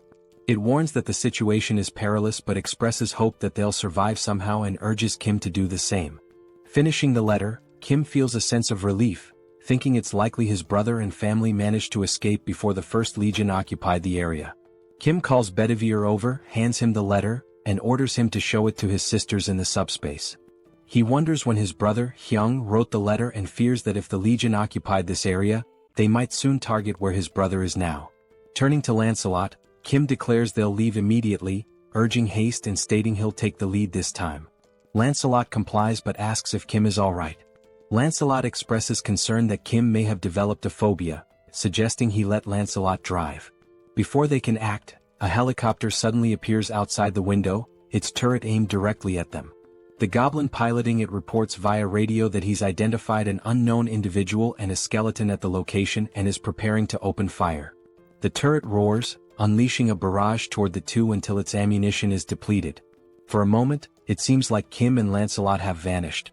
As the smoke clears, Kim reappears, grimacing and commenting that the attack hurt more than he expected. With a touch of humor, he confirms the phobia. Somehow, Kim commands Pax to store the Black Hawk helicopter in the warehouse, noting that its maintenance hadn't been completed and its weapons were for demonstration purposes only. The system confirms the operation will consume 141 mana stones. The goblin, utterly shocked, demands to know who they are, bewildered that they survived being hit by the turret. When the goblin asks if they are rank 8, the helicopter suddenly vanishes into subspace, leaving the pilot panicked as he realizes he's about to fall from a considerable height. Kim turns to Lancelot, emphasizing that they can't waste any more time. Meanwhile, they hear the goblin scream until it abruptly ends with a splat. Kim reflects on how many rebels they've eliminated along the way but hadn't expected them to have a Black Hawk in their possession. He silently hopes his brother and family are safe. The scene shifts to a group of goblins having a conversation. They discuss how the high priest promised to distribute rewards based on the number of offerings they've collected. It's been several days since then. One goblin mentions there's only one building they haven't managed to destroy and questions if it's really necessary to interfere like this. He adds that another lieutenant's team has already captured 300 offerings. Another goblin scratches his head, admitting it's not easy to take down that building unless you're rank 8. The goblin lieutenant chastises him, saying they should have asked for reinforcements or figured out another way. He criticizes the others for risking their lives to collect more offerings while they lag behind. Declaring he'll handle things personally from now on, the lieutenant tells the goblin to work harder to make up for the delay. The subordinate obeys. Turning to the side, the lieutenant asks another goblin if he heard the instructions and orders him to destroy the building. The monstrous goblin growls furiously but doesn't reply. The mutant goblin charges toward the building, but abruptly halts as he notices strange movement coming his way. Alongside the mutant, all the other goblins in the area stop in their tracks, watching as the figures draw closer. The goblin lieutenant hears shouting but can't make sense of it, bewildered by the approaching shapes. As they get closer, Kim bellows furiously, commanding the filthy goblins to leave immediately, declaring that this is his home.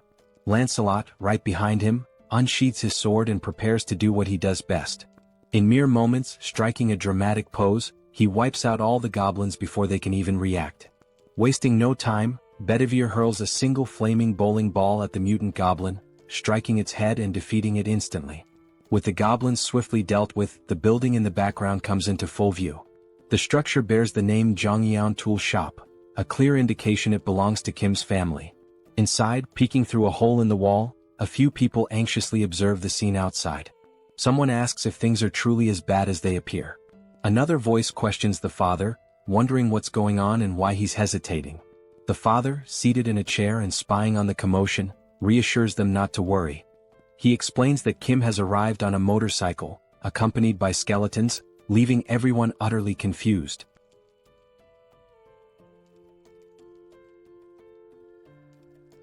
Then we are shown a flashback of his father reminiscing about when he was young.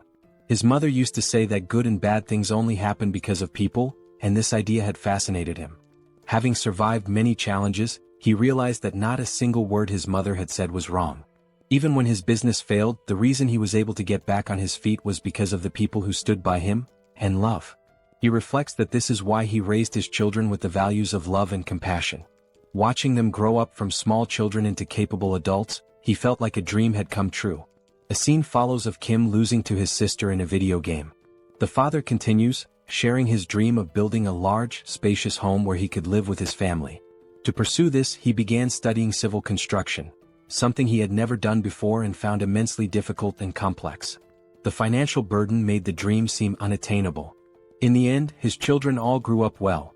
His eldest son recently married, his eldest daughter became a nurse, the youngest daughter became an athlete, and his youngest son had just completed his military service.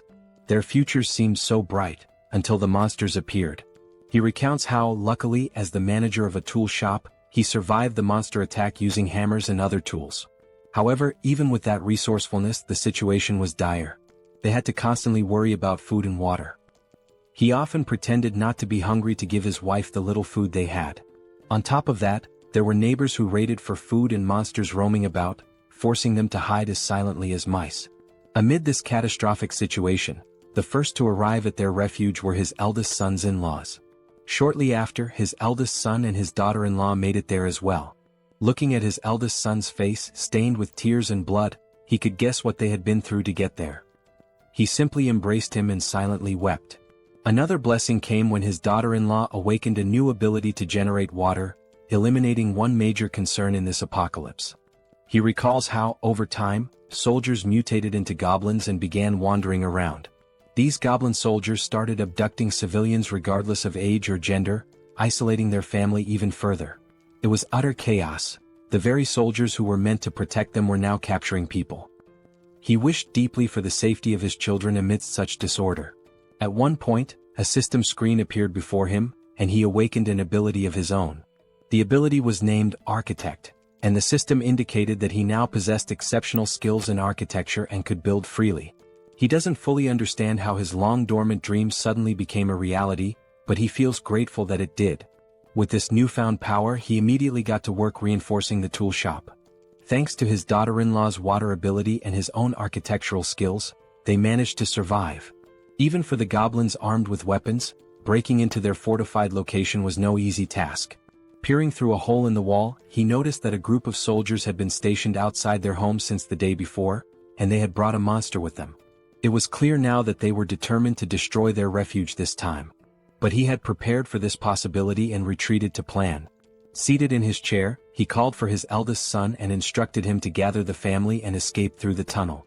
His son hesitated, asking what would happen to him. The father explained that the tunnel was an emergency passage meant for situations like this, though he couldn't guarantee that the other end was safe. At the very least, it's better than staying here and dying, he said. His wife, looking concerned, asked if he intended to stay behind.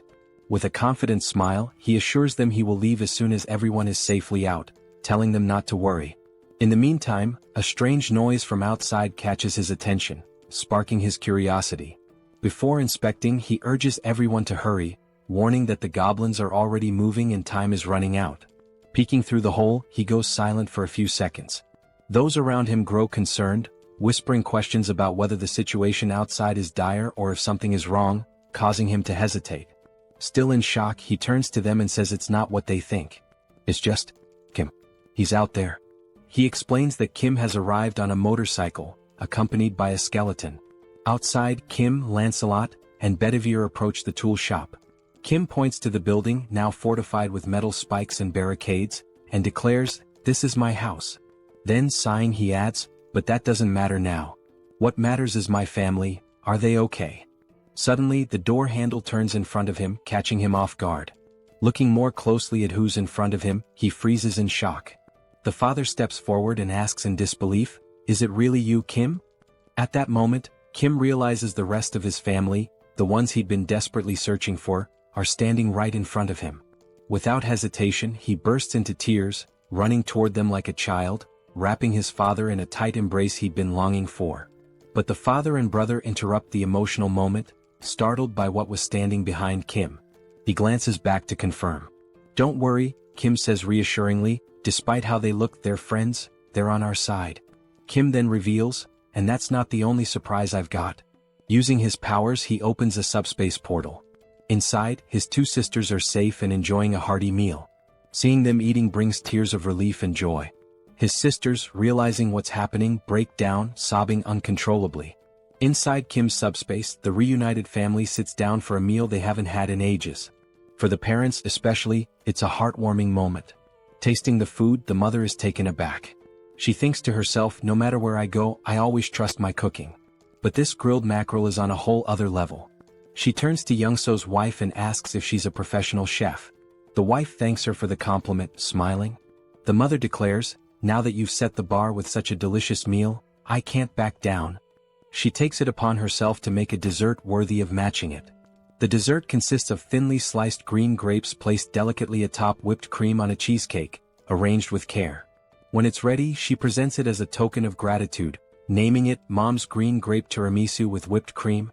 Young-so's wife tries it and is overwhelmed by the burst of flavor, reminiscent of something out of Shokyuji no Soma. She asks how the mother managed to make something so divine, and the others eagerly agree as they taste it.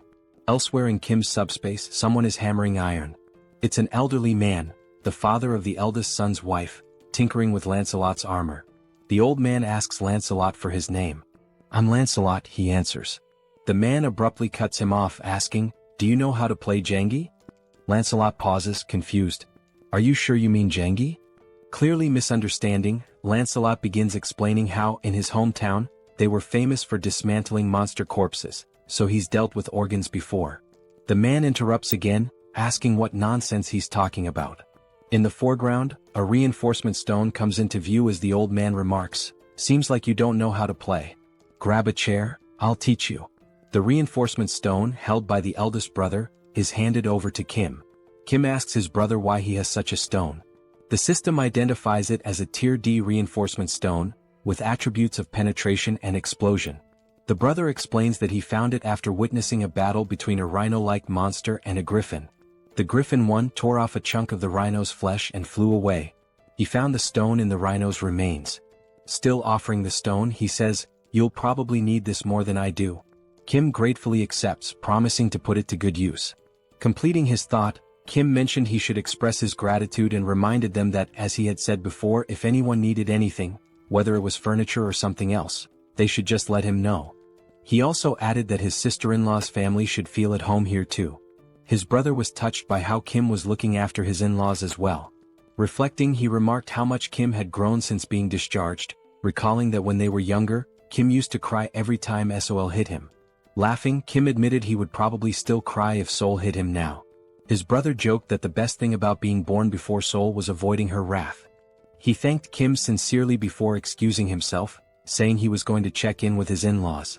As Kim noticed the scar on his brother's face, he commented on how they had managed to survive so far with the help of their father's and sister-in-law's abilities. He couldn't imagine how hard it must have been. Suddenly, someone approached Kim from behind. Turning, he realized it was his father. The father spoke, saying how happy he was, not only because the family was safe but also because of Kim's abilities, which gave everyone the chance to eat in a secure place. Then his father asked if Kim knew that good and bad things, but Kim interrupted, completing the saying, "Can only happen when there are people." Kim nodded, saying he understood. He added that no matter how powerful his abilities were, he wouldn't have made it this far alone. He shared that this realization hit him when he started helping people cross a tunnel filled with wyverns. Young-soo had told him that even with awakened abilities, the challenges were the same for everyone. That was when Kim understood the real reason people help each other. It's because everyone wants their family to be safe. People help with the hope that someone else might assist them in return, especially in an apocalypse where empathy is essential. Smiling, Kim concluded, after all, we're all human. Everyone feels pain when they're hurt and everyone fears death. We help each other because we're in the same situation.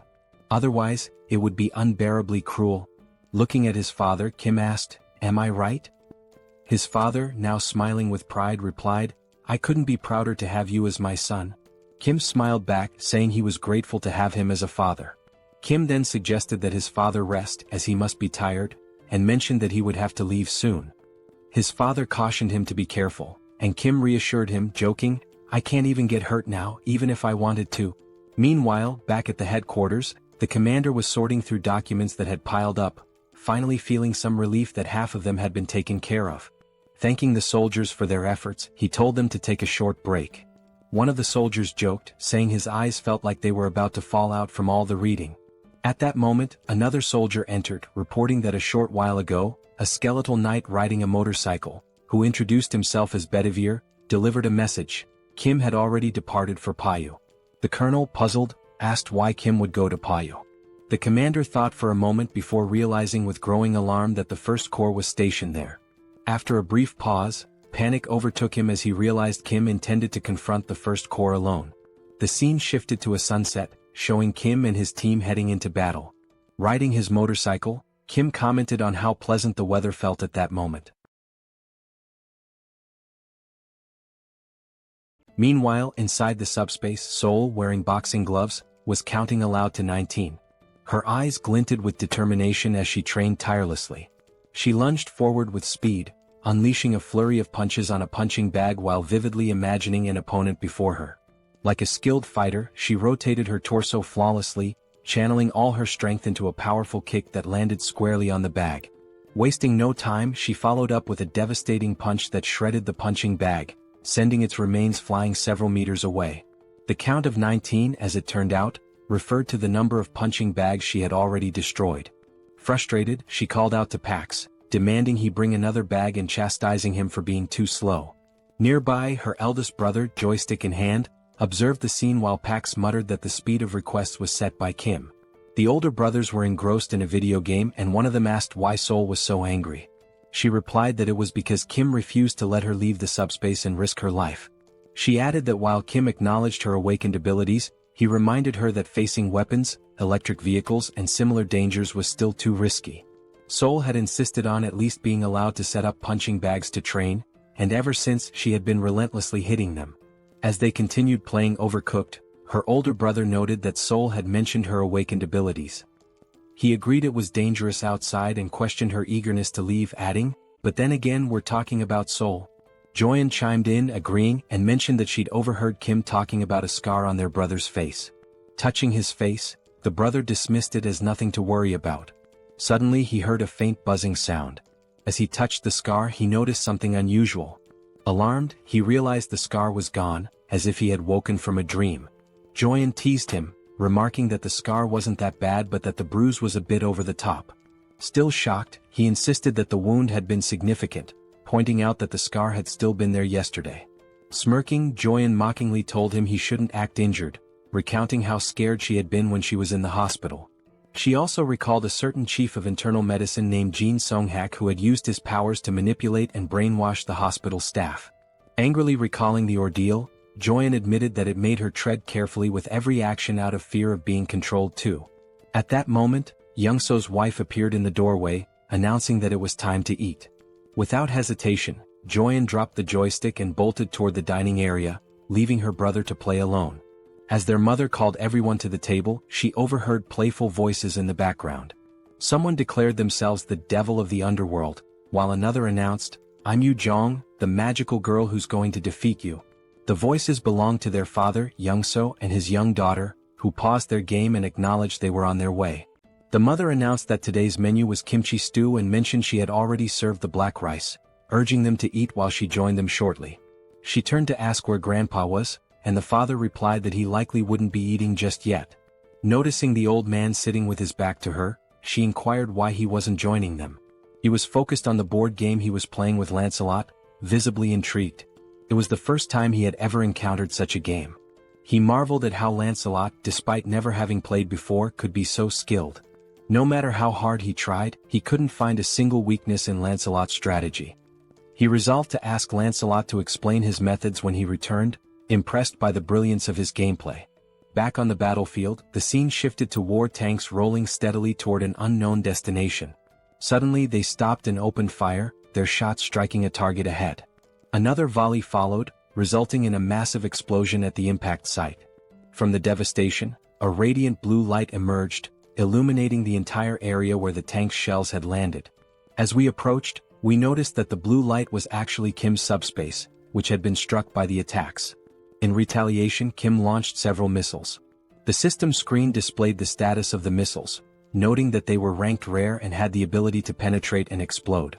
The missiles struck the war tanks, destroying them in the blink of an eye with small explosions.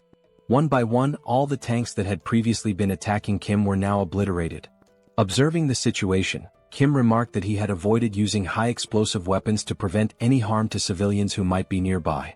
However, according to Lancelot's information, the First Legion had divided its forces between the locations where civilians were detained and the stronghold of the main rebel force. In line with Lancelot's plan, he himself would handle the rescue of the hostages, while Kim was tasked with attacking the primary rebel force. Given this, Kim no longer needed to hold back, as there were no civilian hostages at the rebel base he was currently targeting. Fortunately, he had stored a Black Hawk helicopter equipped with missiles. Using the subspace lab and the enhancement stone his older brother, Hyung, had given him, Kim was able to upgrade individual features. Additionally, he improved the basic functionality of Pax's deployment system, which he had been procrastinating on for some time. The upgrades extended the range to 100 meters, and the maximum deployment speed increased to 300 kilometers per hour. What was already powerful now packed even more destructive force. Inside the subspace, as he studied the system screen, Kim realized that while the missiles were already powerful on their own, they could be upgraded to become far stronger. With this level of power, he could gather numerous magic stones in the blink of an eye. Looking again at the system display, he saw that 10,000 magic stones were required to upgrade the subspace to level 4. By now, he calculated he should have collected 2,000 magic stones. But when the system displayed the actual count, it showed only 1,890 stones. Puzzled, Kim questioned why the number was so low, insisting he should have more. The system then displayed a message stating that, according to the platform's terms and conditions, 45% of the revenue was deducted as a fee paid to Tonatiuh from the Mexica dimension. Additionally, the regulations required that 25% of the magic stones acquired be allocated to Priest Bongsu. Confused, Kim remarked that the names Tonatiuh from the Mexica division and Priest Bongsu sounded familiar. At that moment, he recalled a conversation with Lancelot in which Lancelot had revealed that the goblins had made contact with a high-ranking entity known as Tonatiuh. This memory startled Kim as he began piecing together the facts they had uncovered earlier. Suddenly, something appeared before him. It was Lancelot, addressing Kim as "my lord" and reporting that he and Bedivere had destroyed all the fields. Lancelot mentioned that Bedivere was helping people escape and that he had come alone for now. He asked if Kim was injured. Kim thanked Lancelot for his excellent work and assured him he was uninjured. Turning to Lancelot, Kim brought up the earlier conversation where Lancelot had mentioned a high-ranking entity named Tonatiuh that had contacted the rebels. Lancelot confirmed this and asked why Kim brought it up. Kim explained that both Tonatiuh and Priest Bongsu were taking his magic stones. He added that Tonatiuh was from the Mexica division and asked Lancelot what the Mexica division was. Lancelot explained that Mexica likely referred to the name of the planet or civilization from which Tonatiuh originated, using the example that their own location was referred to as the Earth dimension. He further stated that Priest Bongsu was sacrificing people to other planets and noted that a traitor was worse than someone betrayed. The scene then shifted to show a mutant goblin from behind, with a system screen open in front of it, displaying the same message Kim had just seen. The goblin tinkered with the system, questioning what he was doing to sound so crazy, remarking that this behavior was unusual. As he continued to look at the system, he wondered how the magic stones could be deposited into the dimensional account so quickly. He also mentioned that there had been massive explosions some time ago. The scene shifted to reveal where the goblin was, a setting resembling a sacrificial altar. He muttered that he hadn't heard the sound of helicopters or jets, much less any gunfire, which made him question where such powerful weaponry had come from. As a light approached him, He commented that, despite everything, none of his soldiers had come to report anything amiss. That light turned out to be a missile launched by Kim, which pierced the goblin's body like a donut. Due to the upgraded missile speed, the goblin had no time to react. After being struck, the goblin was hurled backward, landing hard on the ground. Moments later, Kim arrived, calling the goblin by his name, Priest Bongsu. Lancelot and Kim climbed to the altar, with Kim exhausted and joking that the stairs had nearly killed him. Kim also remarked that he had long wondered who Bongsu was, then asked if he was the commander of the legion. The goblin lay on the ground, pierced like a donut, with smoke rising from the hole left by the missile. While writhing in pain, the smoke seemed to have a regenerative effect, beginning to heal the goblin's wounded body. Kim, astonished by the sight, asked what was happening. Lancelot explained that the goblin was recovering from his injuries. As the goblin rose to his feet, Lancelot remarked that he had been curious about the blackish red smoke that had been rising throughout the camp. Kim, still stunned, asked if such a thing was possible. Now fully healed, the goblin smiled and revealed his sharp claws. He yelled at the two, saying this was more surprising than he had imagined. In front of him stood a human and a skeletal knight, with the latter being loyal to the former. Kim, equally surprised, remarked that he didn't know goblins could talk. The mutant goblin responded, saying that they must have already encountered his goblin soldiers. He explained that the goblins had recklessly consumed magic stones, transforming themselves into goblins. This transformation was a side effect of trying to gain power too quickly before their bodies could adapt. He added that he had given them guidelines, but their greed had led them astray. The goblin then speculated that since Kim had a dimensional account, he must be an 8th level hierarchy user. He questioned where Kim had obtained all the investment for it and proposed a deal. The deal was simple. Kim and his allies should cease their destruction and leave the area, and in return the goblin would refrain from harming them. Brimming with arrogance, the goblin declared that, as they had seen, they couldn't kill him. If he wanted, he could kill both Kim and Lancelot right now. However, the only reason he hadn't done so yet was that it would cost him some damage. Priest Bongsu concluded by saying that fighting at a time like this was nothing but a waste of time. Lancelot retorted that the goblin couldn't kill them either, let alone leave a scratch, and invited him to try if he wanted. Meanwhile, Kim was deep in thought, pondering the sudden offer of peace. He questioned whether he could truly kill the goblin or not. If he couldn't, it was likely due to the mysterious smoke. Staring at the goblin, Kim wondered about the true nature of the smoke, suspecting it might be a remnant of human sacrifices. He recalled that Lancelot had mentioned seeing the smoke at the camp, though he hadn't seen it himself. If he had, perhaps he could have deduced its principles. Looking beyond the goblin, Kim noticed a strange hum and a dark red smoke gathering in the sky. He glanced upward, questioning why the smoke was also in the sky. The heavens glowed a deep scarlet, resembling a scene that signified the end of the world. As Kim stared upward, he was caught off guard by something that made his eyes widen and his body tremble with fear. In the sky, a massive sphere appeared, resembling a glowing, terrifying red eye, unlike anything he had ever seen before. The smoke enveloped the sky, particularly around the enormous eye. Kim stood frozen, overwhelmed and unsure of what to do as he gazed upon such a colossal and awe-inspiring sight. Looking up at the sky, Kim wonders what exactly he is seeing. Still in shock, chills run down his spine as he questions whether the entity before him is truly a high-ranking being. Priest Bongsu smirks, clearly amused by Kim's reaction. The goblin remarks that it must be Kim's first time encountering such a creature, as they usually never appear due to classification restrictions. However, he explains that Lord Tonediu is different from other beings. Unlike them, Tonediu will descend in person. Placing a hand on his chest, Bongsu claims that he alone has the power to make this happen. Still grinning mockingly, he taunts Kim, pointing out how foolish he has been. Despite that, he decides to grant Kim a chance, but only because of his abilities, which he finds too intriguing to waste. But there is a condition. Kim must kneel, beg for forgiveness and plead for his life. Only then will he be granted the honor of becoming Bongsu's right-hand man. Before he can finish speaking, Lancelot dashes forward, delivering a powerful strike that slices through Bongsu's neck in an instant. Lancelot is enraged that a mere goblin dared to place himself above his master. The goblin's severed head flies several meters away, yet even as his body collapses, he erupts into laughter, knowing his regeneration ability will soon restore him. Seconds later, the goblin's head begins floating back toward his fallen body. Smirking, he tells them to stop wasting their time, as they should already realize how pointless these games are.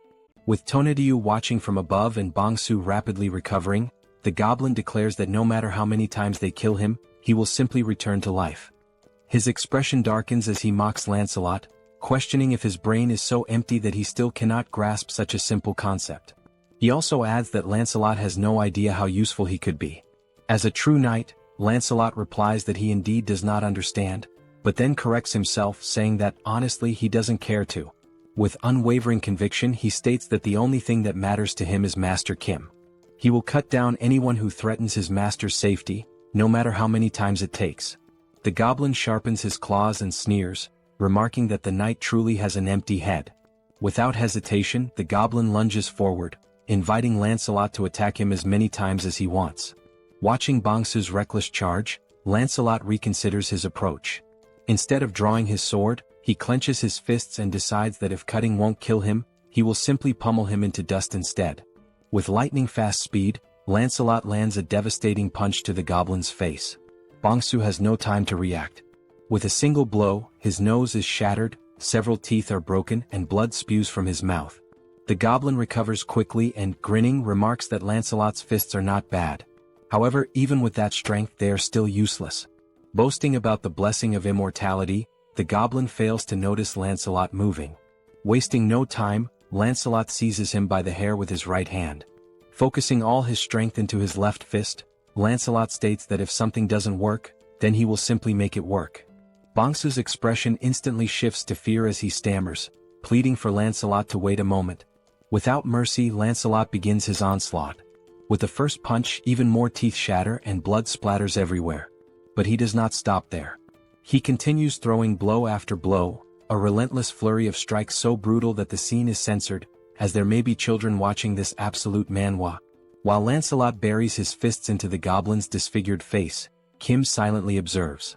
He recognizes that Lancelot is doing his best, but if he cannot defeat Tonedyu, Bongsu's regeneration will continue endlessly. Looking up at the gigantic eye in the sky, Kim realizes that it must be dealt with. However, removing it might be impossible without a proper plan. Still gazing upward, Kim forces himself to think. After a few moments, he wonders whether there is at least a way to stop Bongsu's regeneration. Then, a memory surfaces. He recalls how he disrupted the mind control of that muscular man. He had used SUBSPACE. While Lancelot continues pounding Bongsu's face beyond recognition, Kim finally calls out to him. Lancelot halts his fun momentarily. Bongsu, still suffering in Lancelot's grip, keeps insisting that none of this matters. It is pointless. Ignoring him, Kim activates his power and gives a command.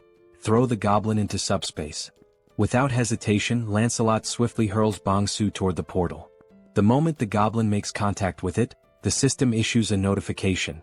Warning, entity Bongsu is attempting to enter SUBSPACE.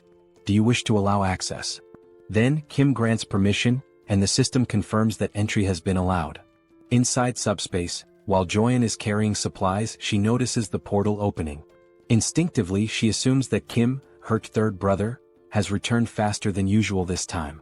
However, before she can finish her thought, the system issues an alert. An unidentified energy attempting to enter from the outside has been blocked. Her eyes widen in shock as she sees what is now before her.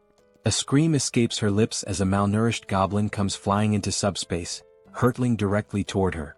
Before the goblin can crash into her, potentially causing harm, someone catches him midair.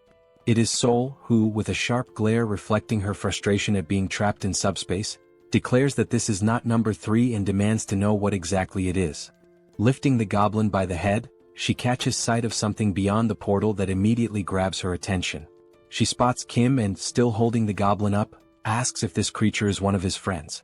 With a demonic grin, Seoul surges forward, dragging the miserable Bongsu toward Kim. Kim, eyes wide with panic, shouts for her to stop. Terrified and drenched in sweat, he quickly defends himself and orders the system to shut the SUBSPACE portal immediately. Only then does he issue the command to remove Bongsu's registration from SUBSPACE. The system notifies that it is canceling Bongsu's registration. A moment later, the malnourished goblin is forcefully ejected, thrown out of SUBSPACE, losing one of his teeth in the process. In the background, Seoul watches the scene unfold, her expression filled with hatred and amusement. As the portal closes, she speaks again, asking if Kim sees what just happened. because that will be his future. Bong-soo, now sprawled out on the ground, remains motionless. Meanwhile, Kim is still shaken, not by the goblin but by what Seoul might do to him. With a shudder, he mutters that, for a brief moment, Seoul was more terrifying than Tonetiyu has ever been. The system then sends another notification.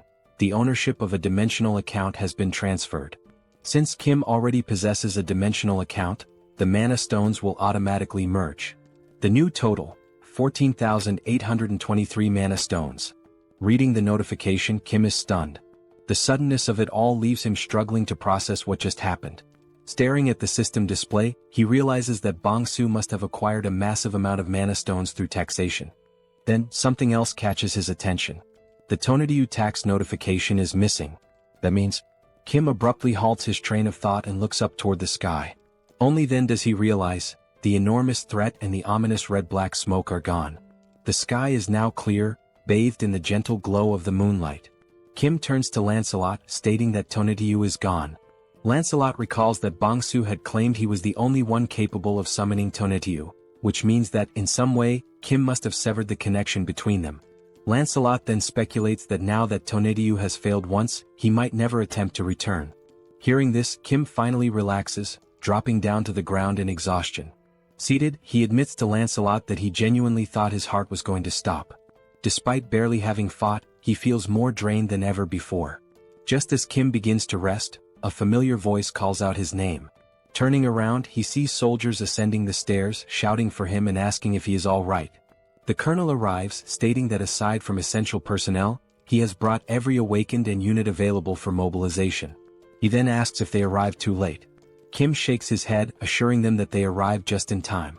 However, deep down, he knows that these soldiers must have endured immense hardship climbing all those stairs under such extreme conditions. As the colonel approaches, he inquires about the Legion commander's whereabouts. Only then does he notice the malnourished goblin's body lying motionless on the ground. Examining the goblin closely, the colonel questions what could have possibly reduced him to this state. Realizing that the fight is truly over, the colonel holsters his weapon, recognizing that it will no longer be needed. Kim watches him and remarks that it's been a while since he's seen someone carry their weapon on their back like that. Just then, the colonel receives a radio transmission. It is from Captain Deok Yong, the commander of the second company, reporting on the reconnaissance of the first area.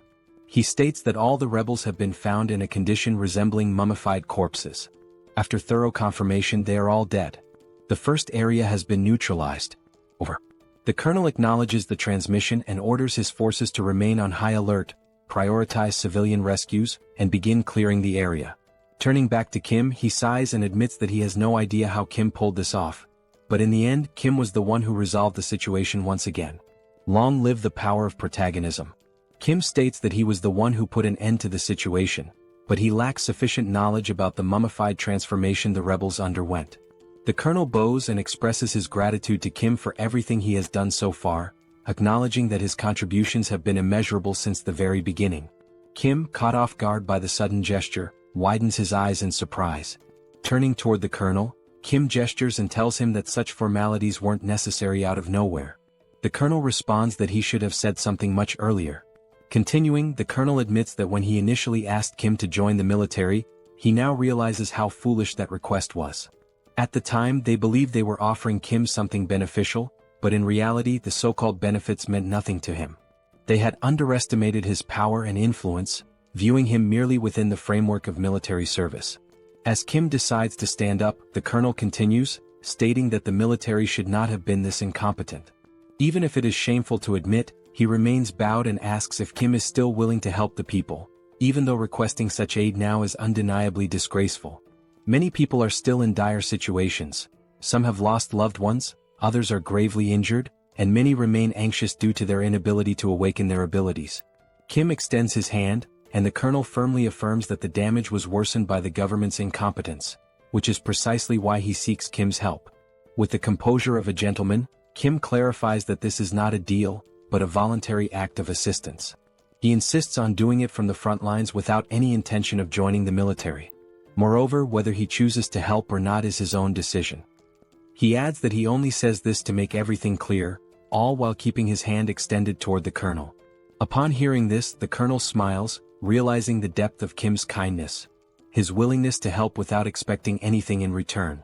Only then do the two shake hands, signifying mutual agreement. The colonel reassures Kim that he doesn't need to worry. Reaching for his radio, the colonel pauses before activating it and asks Kim to wait for a moment, promising to ensure that he will always have military support whenever needed. Activating the radio, the colonel makes an official announcement to the troops. In recognition of Kim's significant contributions to strengthening the armed forces and neutralizing the rebel army, he declares through this broadcast that Kim Jeong-gyeom is now granted the title of honorary colonel. As Kim listens, he becomes increasingly uncertain about everything being said over the radio. The colonel continues, stating that from this moment forward, all military personnel without exception must show full respect to the newly appointed honorary colonel, Kim Jeong-gyeom, and cooperate with him whenever necessary. He adds that a response is not required, but whenever possible, everyone who hears this message should pass it along to others. Over. Still in shock, Kim mutters that there was no need to take things this far. Then the colonel salutes Kim and, with a cheerful tone, states that the soldiers will handle the cleanup and resolve the rest of the situation. He then orders Kim to rest, noting that it is getting late. Hearing this, Kim's face flushes red, and he protests, saying that he is not a soldier, so there is no need for such formalities. The colonel responds that if it makes him uncomfortable, he should simply ignore it, but reiterates once again that Kim has done an outstanding job. As the colonel steps back to rejoin the rest of the military personnel, Kim, still slightly flushed, comments on how exhausting everything is. He then tells Lancelot to rest as well, acknowledging that he too has worked hard. Lancelot responds by saying that Kim also did a great job and, by the way, asks if there is any news about Bedivere. Kim agrees, realizing that in his exhaustion he hadn't even thought about it. However, he suddenly smiles upon remembering that the subspace has a recovery function for lost items. He immediately gives the command for the system to retrieve the items. The system then notifies him that the recovery function does not work for items that have been moved beyond a certain distance, instructing him to stay close to the item and use the ability again. Disappointed, Kim realizes the limitations of the ability upon reading the system message. Thinking back, he recalls that when he used it with Seoul, she was practically right next to him. Since he cannot use the ability at the moment, they need to move. Calling out to Lancelot, Kim asks him to come along, suggesting that on the way they can also upgrade Pax's level. Lancelot nods in agreement, saying he understands. The system then confirms that 10,000 mana stones have been used to level up the subspace, noting that abilities can still be used during the upgrade. The remaining mana stone count is now 4,823. Meanwhile, in another area, soldiers begin mobilizing to assist the survivors, instructing them to form slow and orderly lines. They reassure the survivors that if they need anything else, they should speak up, as the military can provide food and water as necessary. At the same time, Kim turns to Lancelot, mentioning that he just thought of something. Since the soldiers are focused on helping the survivors, he wonders what Bedivere might be doing at this moment. The scene shifts to Bedivere, who is holding a document in his hands. While examining it, he mutters that he has found it, admitting that it was a good idea to change routes. After all, who would have guessed that entering a random building out of boredom would lead to the discovery of documents like these? Now crouching as he reads through the papers, Bedivere remarks that Kim will definitely be pleased when he brings these findings back. However, he can't help but wonder what kind of place this is, given the sheer number of documents. This is already the third one he has come across. Some time had passed, and in the meantime the system continued displaying the progress of the subspace upgrade, now at 45%. The documents that Bedivere had found all turned out to be dimensional being registration requests. Now holding the documents in his hands, Kim asks Bedivere if he was the one who found all of them, to which Bedivere confirms. Kim thanks him, thinking that these might have a good use after all. He spends some time considering what exactly he can do with them. Then he opens a portal to the subspace and sees Seoul waiting for him inside. However, just like the last time, she still has a terrifying expression and immediately tells Kim that she has been waiting for him, asking if he is ready. Joyeon, noticing Seoul's intent, urges her to hit Kim, saying that he left everyone worried. Seoul smiles and agrees to do just that. Kim quickly tries to calm them down, presenting the dimensional being registration document to Seoul, who at first does not understand what it means. Kim explains that he prevented her from leaving and kept her confined because he feared she might get hurt. However, with this document she can now fight alongside him without any worries. He also adds that he wants to see her kicking the monster's asses, making it clear that he didn't keep her locked up just to provoke her. As Seoul listens and reads the document, Kim feels relieved, thinking that saying this to her might have just saved his life. After reading it, Seoul points out a problem. For her to obtain the registration, she needs a dimensional account. Kim immediately acknowledges that she is right. As Kim admits that he had forgotten this detail, a fist slams into his chin before he can even finish his thought. Seoul punches him with full force, sending him flying and spinning through the air. But it doesn't stop there. Before Kim can even hit the ground, Seoul charges after him. Kim catches himself with one hand on the ground, preparing to run. As Seoul chases him down with an intimidating aura, Kim feels a sense of relief, because despite the sheer impact of the punch, it didn't hurt at all. Meanwhile, the system notifies that the subspace level up is complete. New items and additional upgrade options have been unlocked, along with a new ability, Subspace Life Support System. This ability enhances healing effects within the subspace. As Seoul continues chasing Kim, in the background, Lancelot, Bedivere, and Joyeon are watching the scene unfold. Joyeon bursts into laughter, saying that Kim deserves this. She then tells the knights that they should not interfere, as this is simply a demonstration of love between the sisters and their younger brother.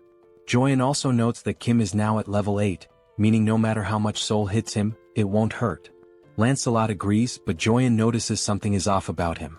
Looking back at the two knights, she realizes that they are trembling. Concerned, she asks if they are okay. As Seoul puts Kim in a rear naked choke, he starts thinking about how heavy the hold feels, even if it doesn't hurt.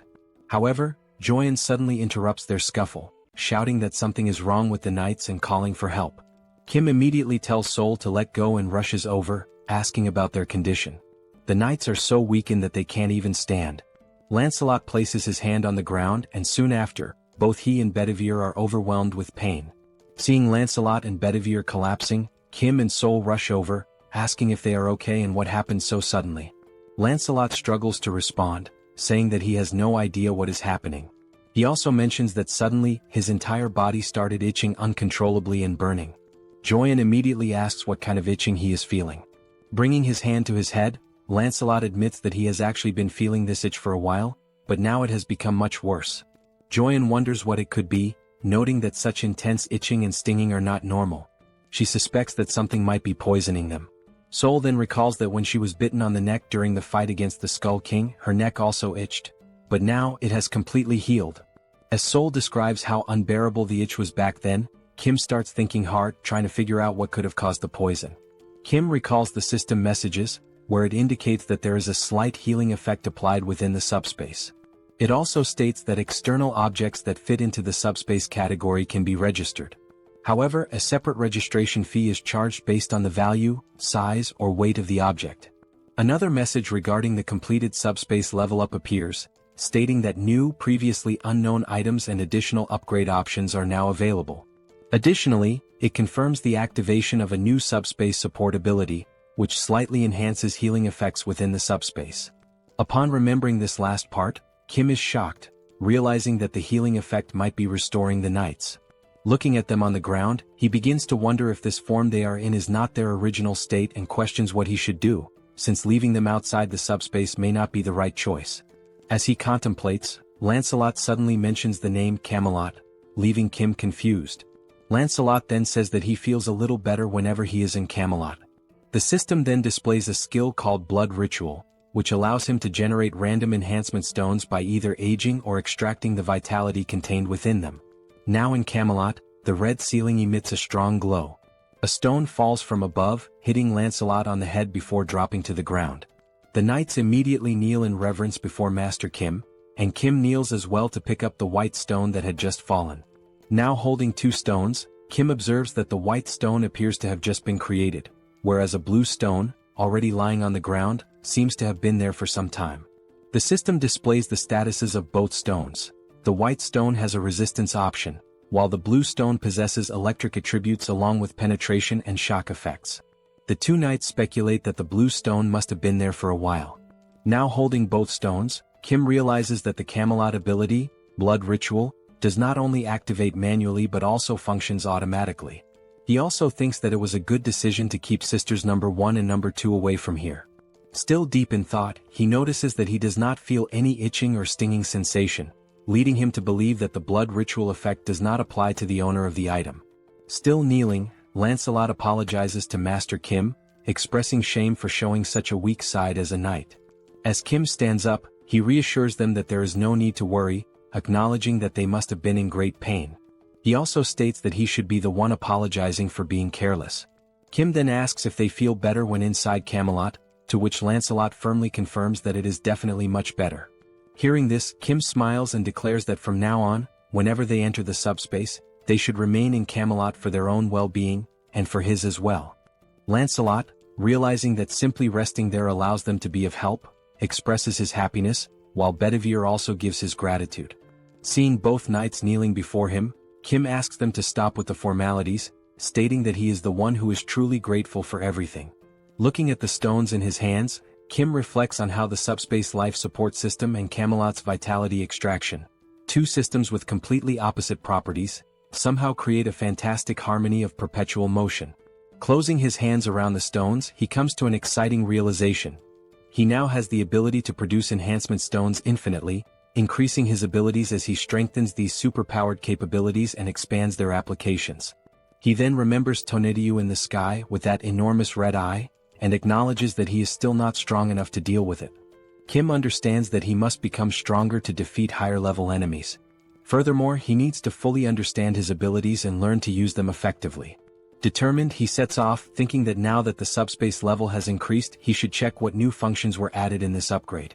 Meanwhile, outside the subspace, in the real world, two military officers are having a conversation. The colonel asks if it is really true that the rebels disguised themselves as the national army, raised the national flag, and used it to lure people in for sacrifices. The other soldier confirms that it is indeed true, adding that they even had a reward system, offering magic stones to those who brought in more sacrifices. The colonel remarks that it is fortunate Colonel Kim handled the situation, as it was on the verge of a coup, and only now does he realize it. The colonel also states that he will inform Kim about the additional supplies as listed and that the essential troops should be selected while the rest are sent back. The other man agrees, salutes and leaves. After that, something catches the colonel's attention. Looking toward the horizon, he sees a bright light descending from the sky. It is only then that he realizes morning has arrived, and there is still much work to be done. At that moment, the system screen appears before him, prompting him to read it. The system displays a notification from the multidimensional Chamber of Commerce, announcing that recent activities have included free exploration, internal and external projections within Earth's dimension. Additionally, Earth has generated 13,117 new cases of internal projection blessings, and the same message appears on Seoul's screen, continuing with the information that, through 17 cases of induced negative growth targeting free merchants, Earth's dimension has demonstrated sufficient growth and profit potential for the multidimensional realm. Seoul wonders aloud what this message means by multidimensional. The system continues, stating that, as a result, the multidimensional Chamber of Commerce has evaluated Earth's growth as grade BB-. Based on this assessment, the second exploration proposal has garnered significant attention.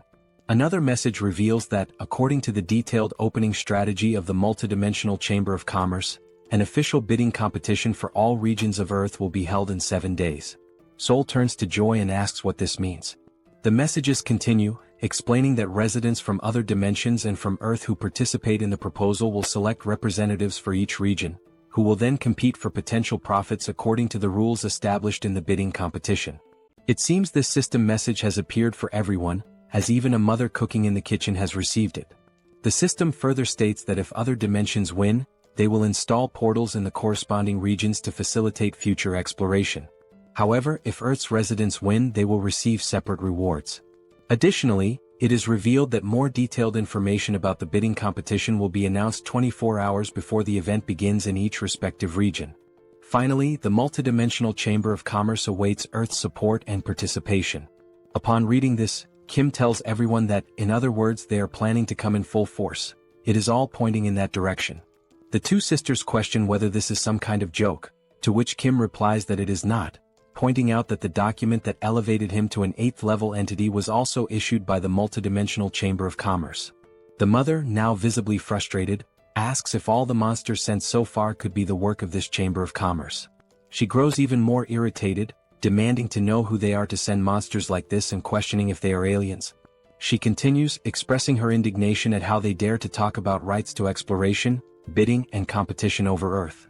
Both Kim and Joy smile, and Kim admits that he does not know much about it either, but what he does know is that the multidimensional Chamber of Commerce does not take anything seriously, treating everything like project proposals, bidding contests, and so on.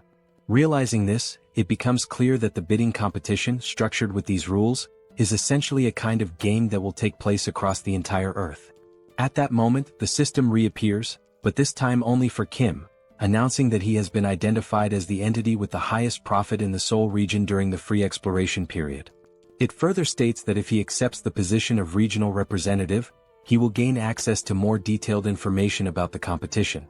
However, if he refuses, the selection authority will be transferred to the second highest profit-generating entity. Reading this message, both Kim and Joy are taken aback, and Joy questions what it means, pointing out that she did not receive the same message. Kim's older brother then explains that if Kim accepts the role of Seoul's representative, he will be participating in the bidding competition. The mother asks what exactly this competition entails, to which the older brother admits he does not fully understand, but judging by the context and system messages, it is likely that they will be competing against alien life forms from other dimensions. Upon hearing this, everyone in the room falls silent, their expressions shifting as their eyes widen in shock, creating a tense yet electrifying atmosphere in the room. The system reappears before Kim, stating that if he accepts the position of representative, he will be able to select up to 100 members, including himself, to participate in the bidding competition.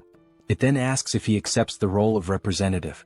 Standing alongside his sisters and looking at the message, he ponders whether he should truly accept and take on this responsibility. Then, with a determined look, it seems that Kim has made his decision. Sometime later, the colonel questions whether this is really true. He is speaking with Kim, who confirms that it is indeed true. He has accepted the role of Seoul's representative. He explains that they have tasked him with recruiting up to 100 team members to face the alien forces invading Seoul. Kim also mentions that for now he has included the 2 knights in Seoul to participate in the first battle, but as a precaution he has also registered his family members in the SUBSPACE. However, they still need to recruit approximately 80 more people. The colonel, now excited, shakes Kim's hand, exclaiming that this is a stroke of luck. With a relieved smile, he admits that he was deeply concerned about who would become the representative upon hearing about the bidding competition, but now that it is Colonel Kim, he feels much more at ease. Taking out a notebook from the pocket of his uniform, he asks Kim to take a look at it. Kim, surprised, asks what it is before reaching for it. Handing over the notebook, the colonel explains that it is a simple list of awakened individuals and their abilities, compiled by the Joint Chiefs of Staff. Since Kim mentioned needing to find 80 more fighters for the competition, this list should prove useful. Kim expresses his gratitude, but comments that perhaps special-class snipers would be better suited. The colonel, caught off guard, asks if he heard that correctly. Kim confirms, stating that it is exactly as he said, regardless of whether they are awakened or not. The colonel hesitates, pointing out that they still do not know whom they will be fighting. However, Kim disagrees, stating that when he accepted the position of representative, he gained access to detailed information about the bidding competition. As he navigates through the system, Kim explains that the enemies worship the goddess Eames, and their specialty lies in construction and the production of weapons infused with divine power. Instead of explaining further, he suggests that it might be better for the colonel to see it for himself. The system then displays a saved message, containing the advance warning from the Eames dimension. It states that the goddess Eames is so revered by her followers that they carry her image as a blessing upon their helmets. In their devotion to the goddess Eames, the enemies proclaim that she shines with compassion, and that the inhabitants of Earth are nothing more than barbaric and primitive beings, destined to receive the holy mace filled with the goddess's light.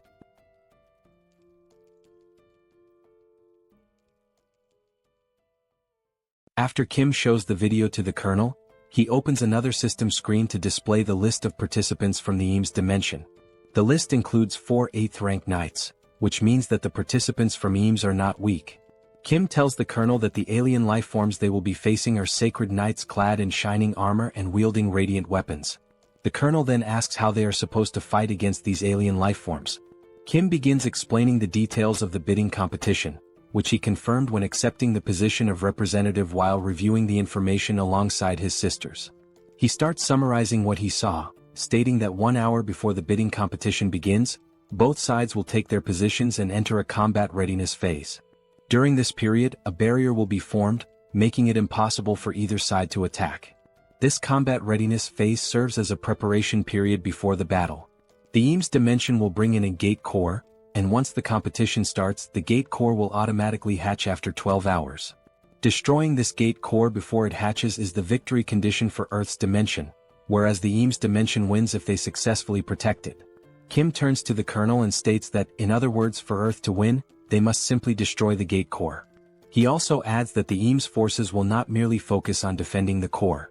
Kim explains that just as they can see the participant list from Eames, the enemies will certainly be able to view Earth's participant list as well.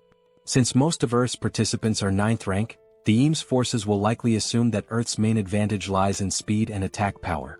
The Colonel understands and states that, in reality, both Kim's team and the military must reinforce their offensive strategy to try to destroy the core simultaneously. Kim states that the attack strategy can involve his team, Lancelot, and Seoul, meaning the offensive side will not be an issue. However, the real challenge lies in defense as they need to block the assaults of 8th rank enemies. The Colonel then states that long-range weapons will be effective in holding back enemy attacks, and only then does he realize why Kim specifically requested expert snipers. However, he warns that standard military weaponry may not be effective against 8th rank alien forces.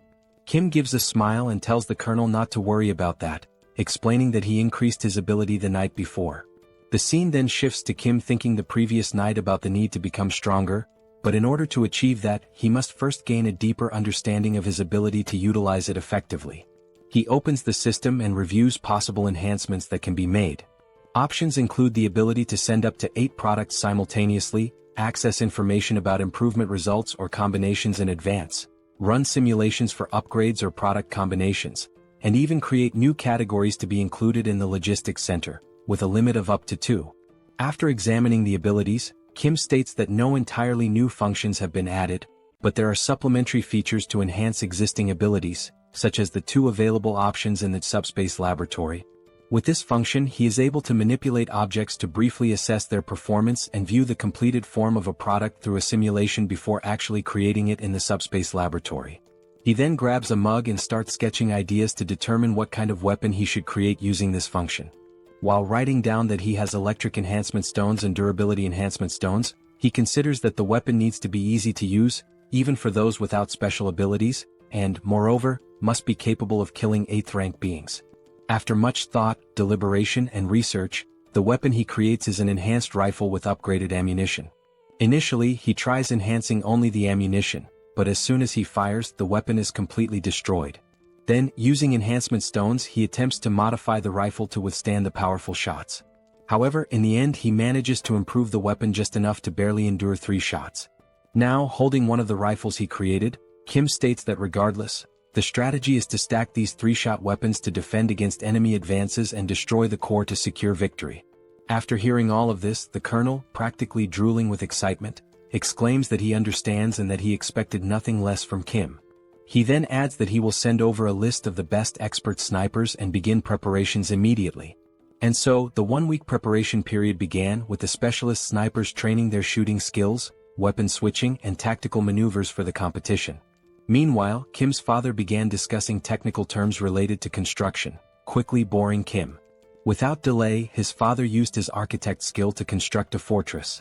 Seoul, along with the attack team, strengthened their abilities using magic stones obtained from exterminating monsters.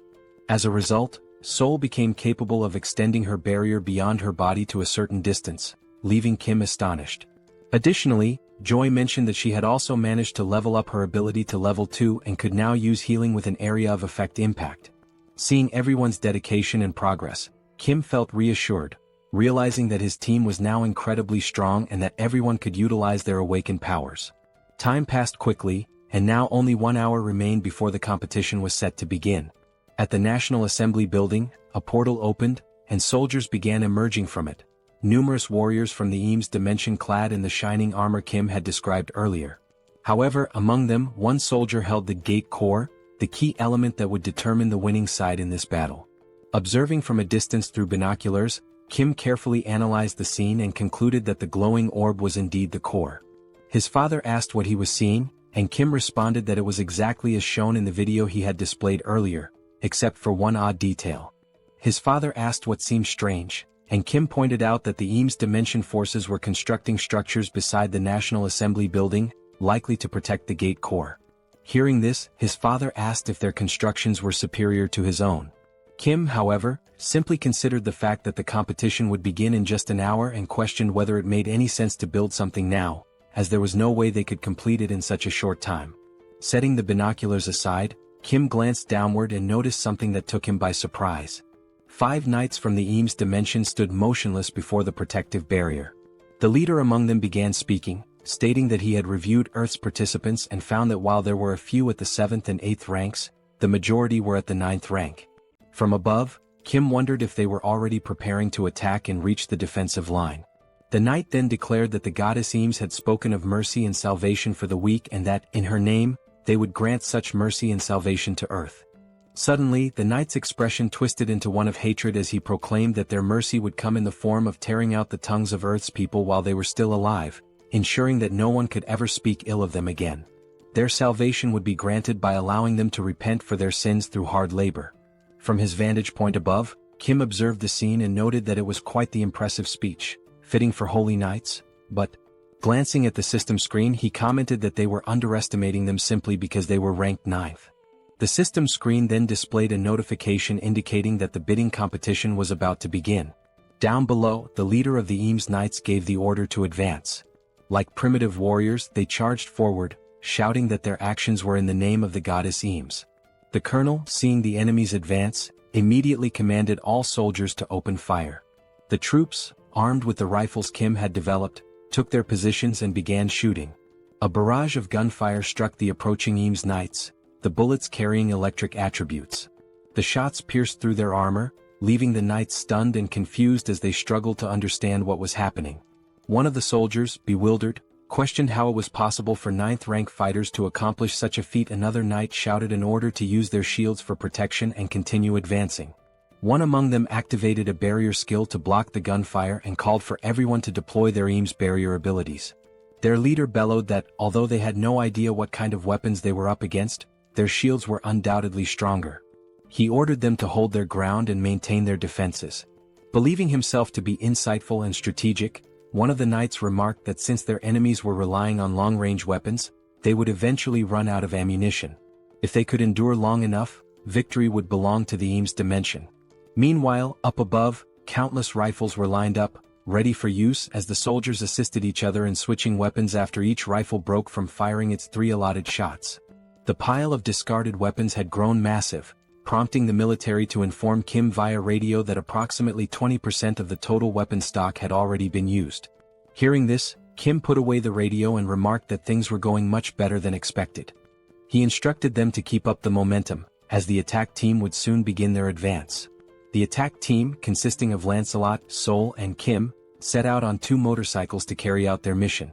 The bikes moved at such incredible speed that they passed through the knights before they even had a chance to react or block their advance. One of the knights mentioned having seen 3 individuals heading toward the gate core, but another dismissed the concern, stating that it didn't matter and should be ignored since the core wouldn't be destroyed anyway. While defending with his shield, he shouted that their current priority was to hold the line and maintain their position.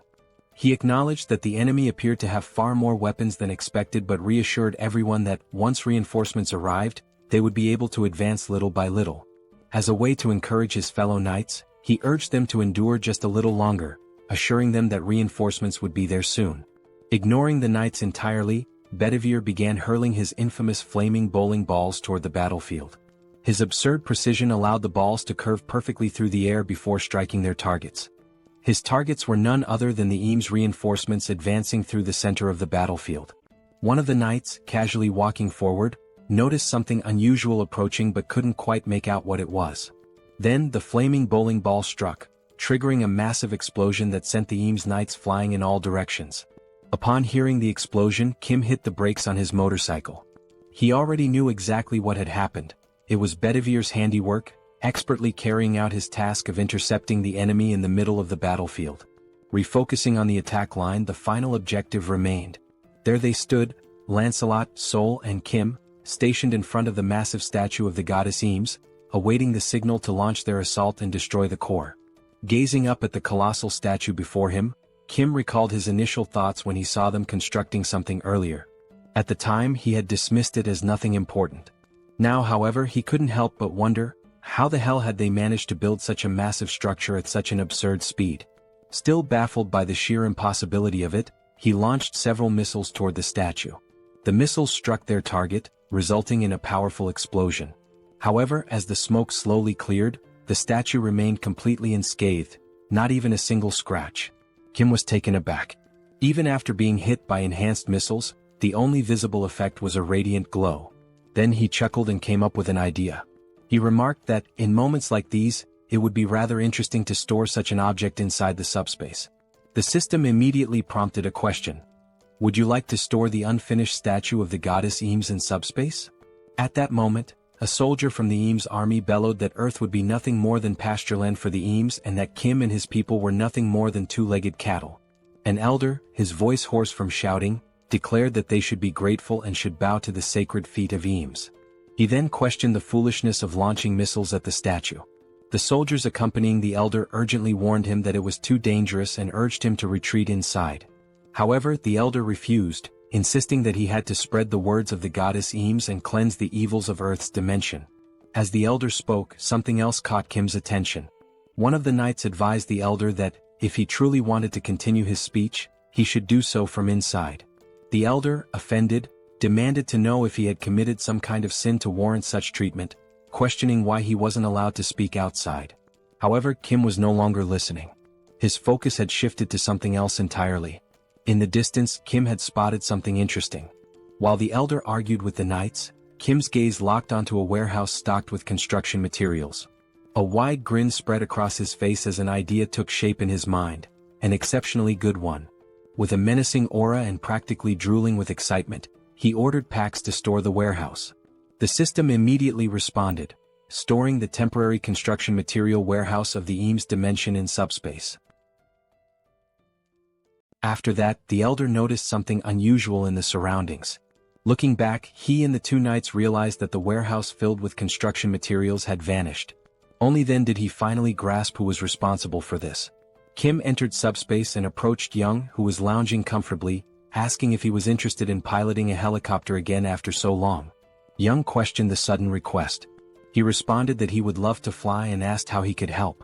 Kim clarified that it wouldn't involve much flying, he just needed to ascend as high as possible. Excited, Young expressed his eagerness to give it a try. Meanwhile, Lancelot and Seoul sensed something off and immediately went on alert. Within moments, they noticed several spears descending from the sky, hurtling toward them. Seoul attempted to use her newly developed barrier ability to halt the incoming spears. However, the materials used to create objects in this dimension were far too strong, and the barrier could not withstand the impact. The spears shattered through the barrier, perfectly aligned to strike Seoul, who was momentarily frozen in place. Reacting swiftly, Lancelot stepped forward, using his sword to deflect the spear that was about to hit Seoul. She turned to Lancelot, questioning whether these were no ordinary spears. She explained that her ability had evolved to the point of stopping even Kim's enhanced bullets, yet she had failed to block these. Lancelot confirmed that these were far from ordinary spears, though it wasn't a matter of enhancement. Hearing this, Seoul became puzzled and asked what made them so special. Lancelot explained that he had heard of something like this before. A certain dimension had developed a technique that produced an effect similar to item enhancement. The knights then realized that Kim's group had been the ones who looted the warehouse. Enraged, they shouted the order to attack and continued hurling spears. Preparing to defend, Lancelot explained that this technique was referred to as a blessing, and that the construction materials likely carried such a blessing, which was why they had resisted Kim's attacks. With his sword, Lancelot skillfully deflected another spear aimed at them. The deflected spear soared toward Seoul, who caught it midair. Now holding the spear in her hands, Seoul grinned and remarked that, regardless of the origin, this spear was incredibly powerful. Inside the helicopter, Kim observed everything happening below. Young noted that the number of incoming spears had decreased and announced that he was about to take off. Kim acknowledged the update and instructed him to ascend as high as possible. Still watching from the window, Kim set his sights on the enormous statue.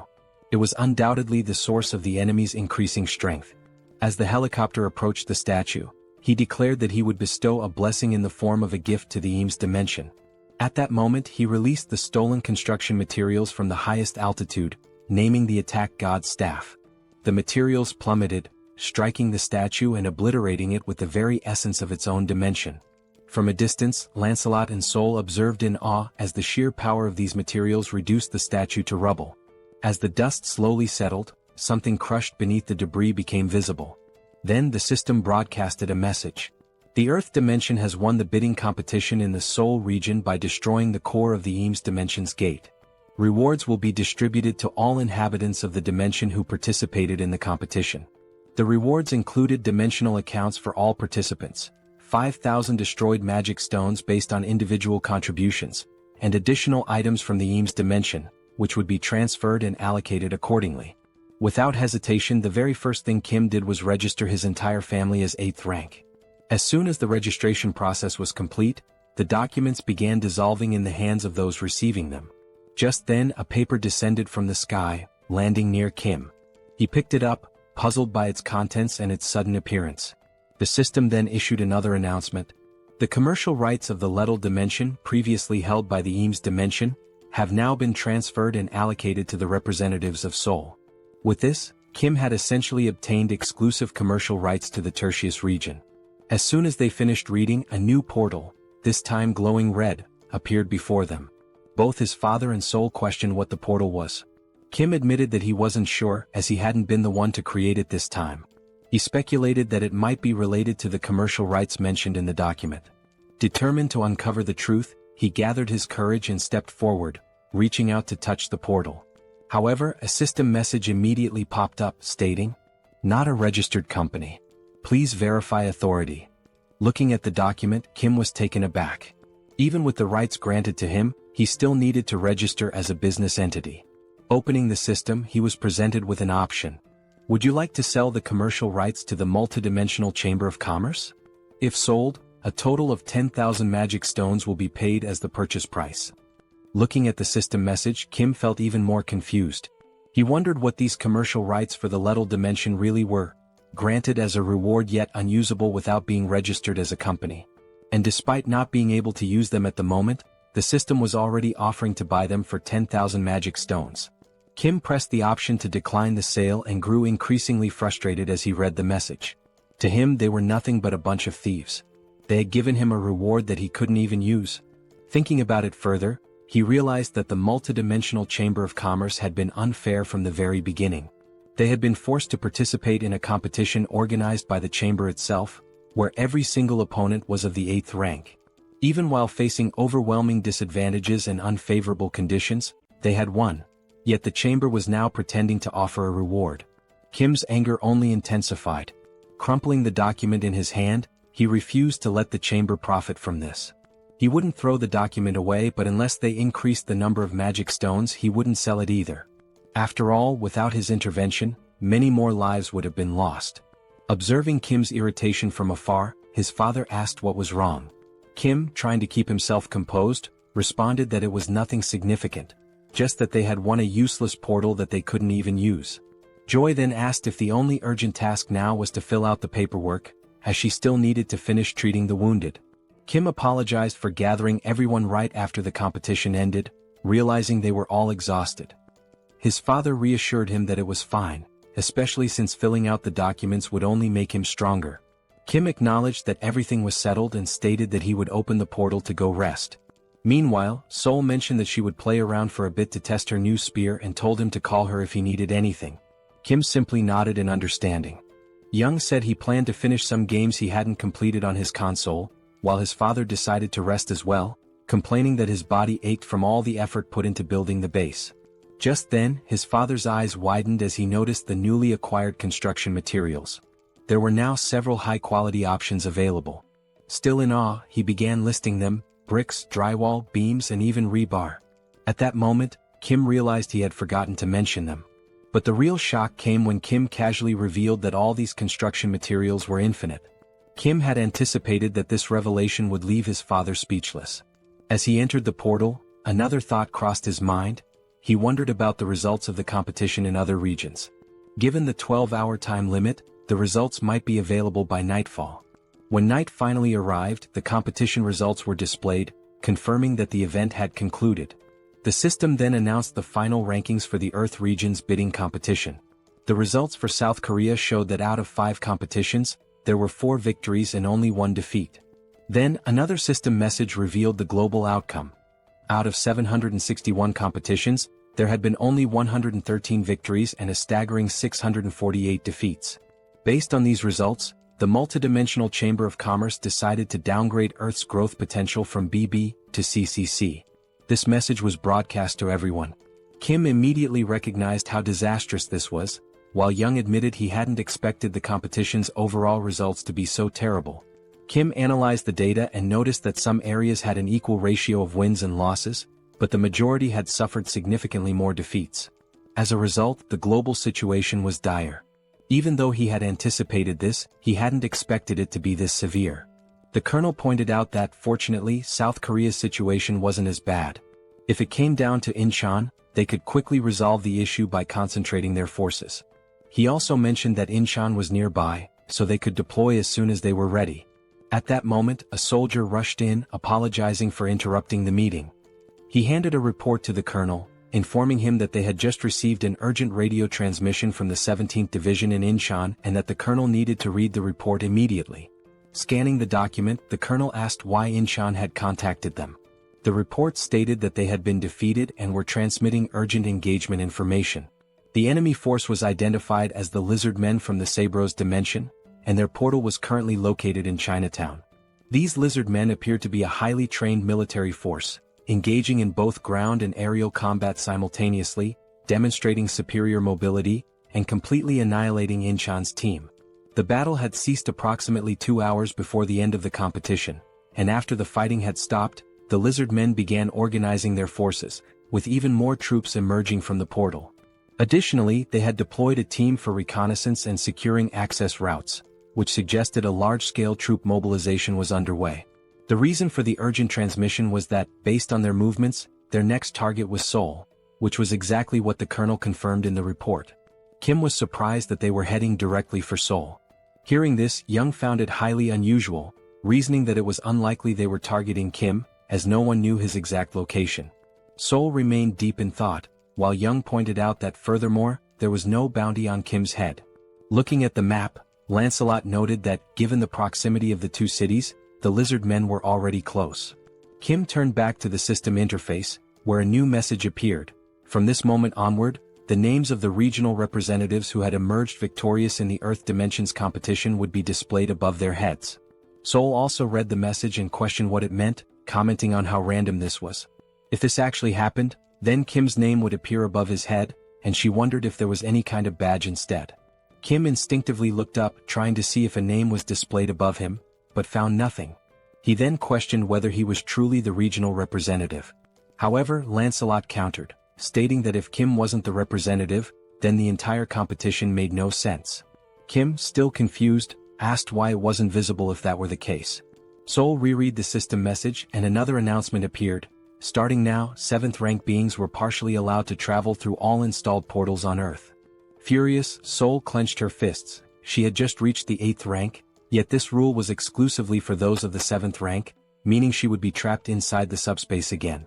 The system message continued, stating that dimensions that had acquired commercial rights by winning the competition could now establish portals in the corresponding regions to eliminate the Earth Dimension's regional representative.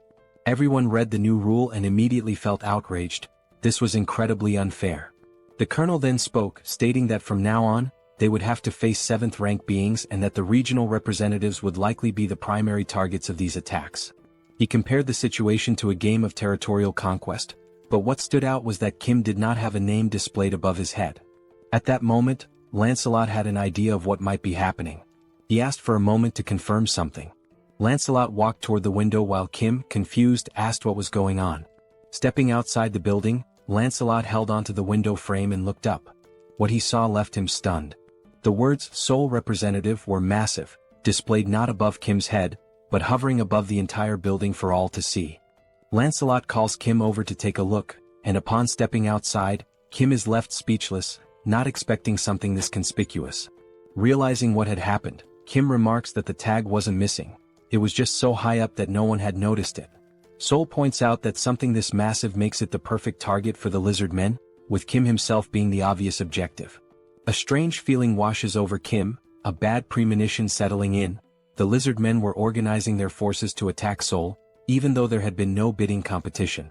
Turning to Seoul, he connects the dots, pointing out that a wonderfully convenient new rule had just been added, and questions whether it feels like they had prepared in advance, knowing these rules would come into effect. Seoul hesitates but admits that it is strange. Lancelot, however, is certain they knew these rules were coming. However, instead of targeting the representative from the beginning, they had been preparing for battle. Lancelot further suggests that perhaps they have experience in these bidding wars, meaning they had likely anticipated this rule and were familiar with it beforehand. Regardless, the situation is dire as there is little time left to prepare for their attack. Kim, running a hand through his hair, admits that he had a bad feeling about all of this, but he never expected them to be this experienced. Seoul, concerned, asks if there's anything they can do to prepare and whether everyone could just stay inside Kim's subspace for safety. Lancelot, in his usual wisdom, quickly dismisses the idea. It won't be that simple. While defeating Master Kim would be impossible for them, they could take hostages and force them out of subspace, or worse, they could divide their forces and overrun other regions first. Kim murmurs in frustration, acknowledging that he's right. This wouldn't be defending, it would be hiding, and they wouldn't even be able to attack from within the subspace. No matter how they looked at it, the lizard men would have to be defeated in the end. Then a thought occurs to him. If he himself were the target and his location were exposed, it would undoubtedly draw them in. In that case, he could lure them into a place where they would be at a disadvantage. A heavy silence falls over the group as they contemplate possible strategies. The colonel finally speaks up. If they could anticipate the enemy's movements, mobilize their troops faster than the lizard men, set up weapons and defensive lines before the attack, then this would be the best course of action. He adds that speed will be the key. Young reassures them that there's no need to worry about movement, as he can cut down travel time significantly, then asks if they should move now and where they should go. Kim admits that this is the problem. He hasn't chosen a location yet. The five of them exchange thoughtful glances, trying to determine a battlefield that would give them an advantage. Then an idea strikes Kim. A place he had been to before, where he had defeated several hellhounds using refrigerators. He recalls that the terrain there could minimize damage to them while causing significant harm to the enemy. In other words, Gyeong Bridge was an ideal battleground, no civilians would be involved and its straight, narrow layout would work against the lizard men. Additionally, due to its limited space, their mobility would be restricted, and the surrounding area was an ecological park, free of residential buildings, meaning they could launch attacks at full power without concern for collateral damage. Kim further points out that even if the lizard men attempted to cross from another bridge, Bedivere could scout ahead, as there were no tall buildings nearby to obstruct visibility. Moreover, with the materials obtained from the Eames dimension combined with his father's construction skills, fortifying the area using Pax's features would be easy. On top of that, the sacred lances from Eames had arrived along with the material warehouse, and Kim's father had the idea of using them as barricades. Seoul mentions that she has already learned how to wield the lances. Looking at the sacred lances in front of him, Kim suddenly recalls that Lancelot had mentioned Bedivere's proficiency with dart throwing, which means these lances could certainly be put to good use. At another moment, Seoul grips a lance while Bedivere is already scanning the surroundings, keeping an eye out for enemy movements. The two of them stand atop the newly built defense tower, which Kim's father had constructed using the new materials. Meanwhile, his father remains hard at work, building at full speed. Given the urgency of the situation, the structure itself had been prioritized, with guards deployed first, and beams were reinforced to create defensive walls. Additionally, barricades made of the sacred lances had been erected around the tower, serving as an additional barrier to slow the enemy's advance as much as possible. Observing the preparations, Kim recalls the enemy report, which stated that the lizard men were fast both on the ground and in the air, which meant that blocking their ground approach was an absolute necessity. At this point, a total of 4 hours had passed. Kim acknowledges that his father had exceeded expectations, as these 4 hours had been nothing short of miraculous, thanks to his architectural skills and Pax's assistance. It is only then that Kim realizes they had overlooked two critical details. The first, reptiles are excellent swimmers, meaning the lizard men could approach unnoticed via the water. And the second thing is that the surrounding bushes had grown faster and were lusher than he had expected. And yes, the lizard men were doing exactly that, taking advantage of the gaps. One of the lizard men then remarks that he cannot understand how the warriors of the Eames dimension lost to these people from Earth. Even though they seem weak, their defense is something to be considered, and with this construction they wasted a lot of valuable materials. The lizard man pauses and says that, for now, he will not be able to hold his head high in the multidimensional battlefield, but perhaps he can extract something more. This lizard man is a general named Lakis. He states that last time he took a spear and this time he will take armor. The lizard man soldier informs him that the other general, Yatu, is also ready. Back at the bridge, Bedivere is closely observing everything, trying to detect any suspicious movement. Then he notices a strange noise and Seoul also senses that something is wrong. Looking carefully, Seoul is taken aback. The lizard men, armed with spears and mounted on giant lizards, are advancing to attack the tower. From afar, Kim and Lancelot hear a shout, warning that the enemies have appeared. Turning their heads, they see a battalion of lizards charging toward them, both on land and in the air. As they advance, the lizard men cry out that this is revenge for the people of the Eames dimension. Kim is startled, wondering how they managed to get so close so quickly. Wasting no time, the soldiers atop the defense tower begin opening fire. The shots manage to take down some of the mounts, slowing the lizardmen's advance. Additionally, objects are being launched by the packs at relatively high speeds. One of the lizardmen soldiers warns his comrades to be careful, noting that they are using materials from the Eames dimension. One of the lizardmen generals, wielding a spear, skillfully deflects and counters all incoming attacks. A soldier calls out to General Lakis, stating that the enemies are throwing materials from their brother dimension, Eames, and that it will be difficult for the awakened to use them effectively. He urges them not to fear and to keep pressing forward. Enduring the attacks, the lizard men declare that now is the time to persist, not to retreat. Then one of the generals, Yatu, proclaims that he only knows how to attack and will never fall. Charging forward with his mouth wide open, he challenges anyone to stop him. As he advances toward the tower, a bright light streaks toward him. A spear strikes near his snout. He simply grabs the spear, yanks it out, and scoffs that it is not enough to stop him. He continues his assault. Watching the scene unfold, Kim is alarmed that the attack did not work, while Lancelot readies himself for battle, drawing his sword. Lancelot quickly assesses that they are facing two enemies of the 7th rank, but notes that this large one fights with no particular technique, just sheer brutality. Looking toward the barricades, he realizes that the real threat is coming from that direction. Still gripping his sword, he turns to Kim and warns that this will be a tough battle. However, he adds that the previous attacks were effective against the bulky lizard. Lancelot states that he will take care of the other enemy and warns that if the large one reaches the defense tower, the battle will be lost. He instructs Kim to keep him at bay, even if it means restraining him. Kim tells Lancelot to be careful, and he assures him that he will. Without hesitation, Lancelot charges toward the enemies in the other direction. General Lakis then notices something coming toward him. He swiftly blocks a high-speed attack with his spear. Lancelot was the one who struck, moving with incredible speed, but Lakis successfully parried the blow. A lizard man soldier asks General Lakis if he is alright, to which the general replies that he is fine and orders him to keep attacking. Turning to Lancelot, Lakis states that it seems he has a personal matter to settle. Studying Lancelot, the general comments on his boldness for leaping alone into enemy lines. Furthermore, he notes that Lancelot specifically aimed for his neck, calling it a remarkable move. Lakis smirks, remarking that it has been a long time since he has encountered a warrior like this. He then asks Lancelot for his name. Lancelot introduces himself, and the lizard man is enthralled, calling it a magnificent name. Lakis introduces himself in return. Lakis acknowledges that Lancelot's goal is to keep him occupied. The only reason he is paying attention to him is because he recognizes him as a true warrior.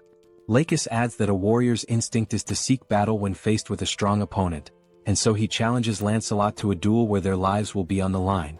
Without hesitation, Lancelot accepts, declaring that if Lakis does not value his own life, neither will he. Lakis laughs, praising Lancelot's fighting spirit, and declares that he will test whether his skills are as great as his resolve. Lancelot then raises a finger and tells him to wait, asking if he plans to fight while mounted on his lizard. Lakis states that this is truly unfair, as a warrior's duel to the death is meant to determine who is the strongest. Lancelot then remarks that the mount is merely a way for him to compensate for his lack of skill or even to save his own life. He goes on to say that even if he loses, he will not complain, urging the lizard man to come at him. Hearing this irritates Lakis and a tense atmosphere floods the area. Dismounting, Lakis begins walking toward Lancelot, who then asks if they are now evenly matched and ready to engage in a battle where their lives are at stake. Meanwhile, on the other side, the soldiers continue firing toward the lizard men. Their bullets find their marks, and some of the reptilian warriors are hit, tumbling from their mounts amidst the chaos. However, despite the casualties, their assault does not slow down. Determined, the lizard men keep advancing toward the defense tower, ignoring the danger and pressing forward. The soldiers, realizing that the enemy is closing in dangerously, shout to one another, ordering them to keep firing without hesitation. Suddenly, one of the mounts leaps unexpectedly and, with its sharp fangs, sinks a brutal bite into the shoulder of one of the military soldiers. The force of the attack sends him crashing to the ground, and as he falls, his comrades rush to his aid, shouting that there is a wounded man. Amid the chaos, a lizard man and his mount attempt to break through. One of the soldiers quickly takes command, declaring that he will tend to the injured and requesting cover fire. Additionally, he warns that more enemies are approaching rapidly. Before anyone can react, someone appears wielding a spear. In a swift motion, the spear is thrown, striking the mount that was about to breach the defenses. The impact is so powerful that the lizard man riding it loses his balance and crashes to the ground. He barely has time to process what happened before Seoul appears and, without hesitation, slams his head into the ground with a devastating strike, leaving him no chance to react. Seoul raises her gaze toward the soldiers and, with determination, declares that she will take care of any enemies that get close to the building. She then orders them to keep firing without stopping. A reckless lizard man, still mounted, charges straight at Seoul. Standing firm, she gathers all her strength into a single punch and, with one crushing blow, sends the enemy soaring into the sky like a ragdoll. Once again, Seoul shouts for the soldiers to keep shooting. They quickly obey, and their bullets strike the charging mount, bringing it down mid-attack. In the back line, Joy begins to act, using her healing abilities. The wounded soldier groans in pain as she works swiftly to treat him, assuring him that it will only take a little longer to finish. Meanwhile, the lizard men riding flying mounts notice a weak spot in the defense and launch a direct assault. However, before they can get close, one of them is struck mid-air by a spear, plummeting to the ground along with his mount. Another lizard man, sensing something approaching, tries to react but isn't fast enough. He too is hit, but this time the force is so great that his mount collides violently with another, creating a destructive impact. Even so, their numbers remain overwhelming. Despite those who have been taken down, many continue pushing forward, relentless in their attack. Some of the fallen remain pinned against the walls, while the others press on with even greater ferocity. From a distance, Bedivere observes the battlefield and realizes just how dire the situation is. He wonders whether he can handle such a large number of enemies alone and questions how long it will take before reinforcements arrive. Elsewhere on the battlefield, Yatu, the brute among the lizard men, slowly pushes forward, trying to defend himself against Kim's attacks. His body is already riddled with wounds, but he continues moving, grinning as he remarks that these attacks are quite impressive. Amused by the fight, he declares that this is excellent and asks if Kim has an even stronger attack that might actually affect him. Without hesitation, Kim launches several sturdy beams, the same ones he obtained during the battle in the Eames dimension. Yatu, however, merely blocks them, showing little concern. With each new strike, Kim hears Yatu commenting from afar that this continuous barrage leaves him no opening to advance. Hearing this, Kim realizes that Yatu is a complete idiot. He had been using the same automated attack from the very beginning, yet, for some reason, Yatu believed it to be a new tactic. Even as the beams continue firing relentlessly, Yatu seems increasingly impressed. Kim, on the other hand, recognizes that he has effectively trapped him. Now he must decide what to do next. He wonders whether he should maintain this strategy and wait for Lancelot to return or take a different course of action. Scanning the battlefield, Kim tries to assess Lancelot's fight. However, he quickly realizes that waiting might be too risky. Even so, he wishes there were a way to help Lancelot. At that moment, a distinct sound rises above the battlefield. A series of rapid strikes cut through the air with tremendous force, creating a loud, slicing noise.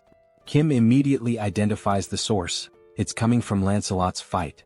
The sound originates from the sacred spear wielded by Lakis. The power of the spear is so immense that, even when Lakis swings and Lancelot manages to dodge, the impact completely shatters the ground beneath them. Right now, Lancelot is focused entirely on evasion. He knows that the spear is incredibly powerful and that facing it head-on would be a fatal mistake. Noticing this, Lakis taunts him, questioning how long he intends to keep running. He remarks that he thought Lancelot was a true warrior, but perhaps he had been mistaken. Lancelot puts some distance between himself and Lakis, reflecting on his words. He wants to respond to the provocation, but in some way Lakis isn't wrong. The truth is that his weapon is overwhelmingly powerful, and Lancelot realized this before it was too late. Observing closely, Lancelot confirms that the power of this spear surpasses that of the spears from the Eames dimension. Moreover, he recognizes that it possesses additional properties, making it far more dangerous than he initially expected. Lancelot interrupts his thoughts and remarks that, upon further reflection, the lizard men refer to the Eames dimension as their sister dimension. He then inquires whether the spear was created in Eames. In response, Lakis immediately denies it and adds that the spear was actually forged in the SUBSPACE dimension. However, he explains that the people from Eames provided a special enhancement to it. Lancelot states that he suspected as much and then mentions that he has a proposal.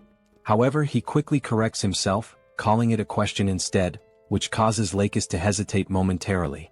Without missing a beat, Lancelot then taunts Lakis by questioning whether that weapon is merely a means to conceal the lizardman's lack of skill. Hearing this, Lakis gives a faint smile and calmly states that he is not foolish enough to fall for Lancelot's provocation a second time.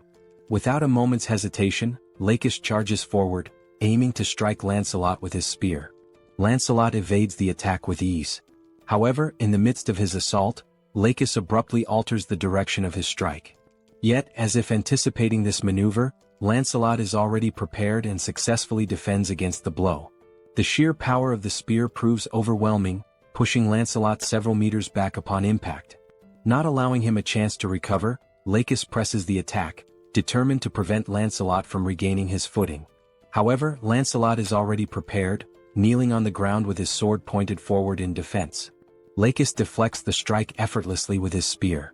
Seizing the opportunity to counterattack, Lakis declares that Lancelot may be a warrior, but his life will end here. Lancelot remains still, watching the incoming strike without any visible reaction. Just as the attack is about to land, ending the fight once and for all, something entirely unexpected occurs. The spear begins to tremble violently, as if resisting the act of striking Lancelot.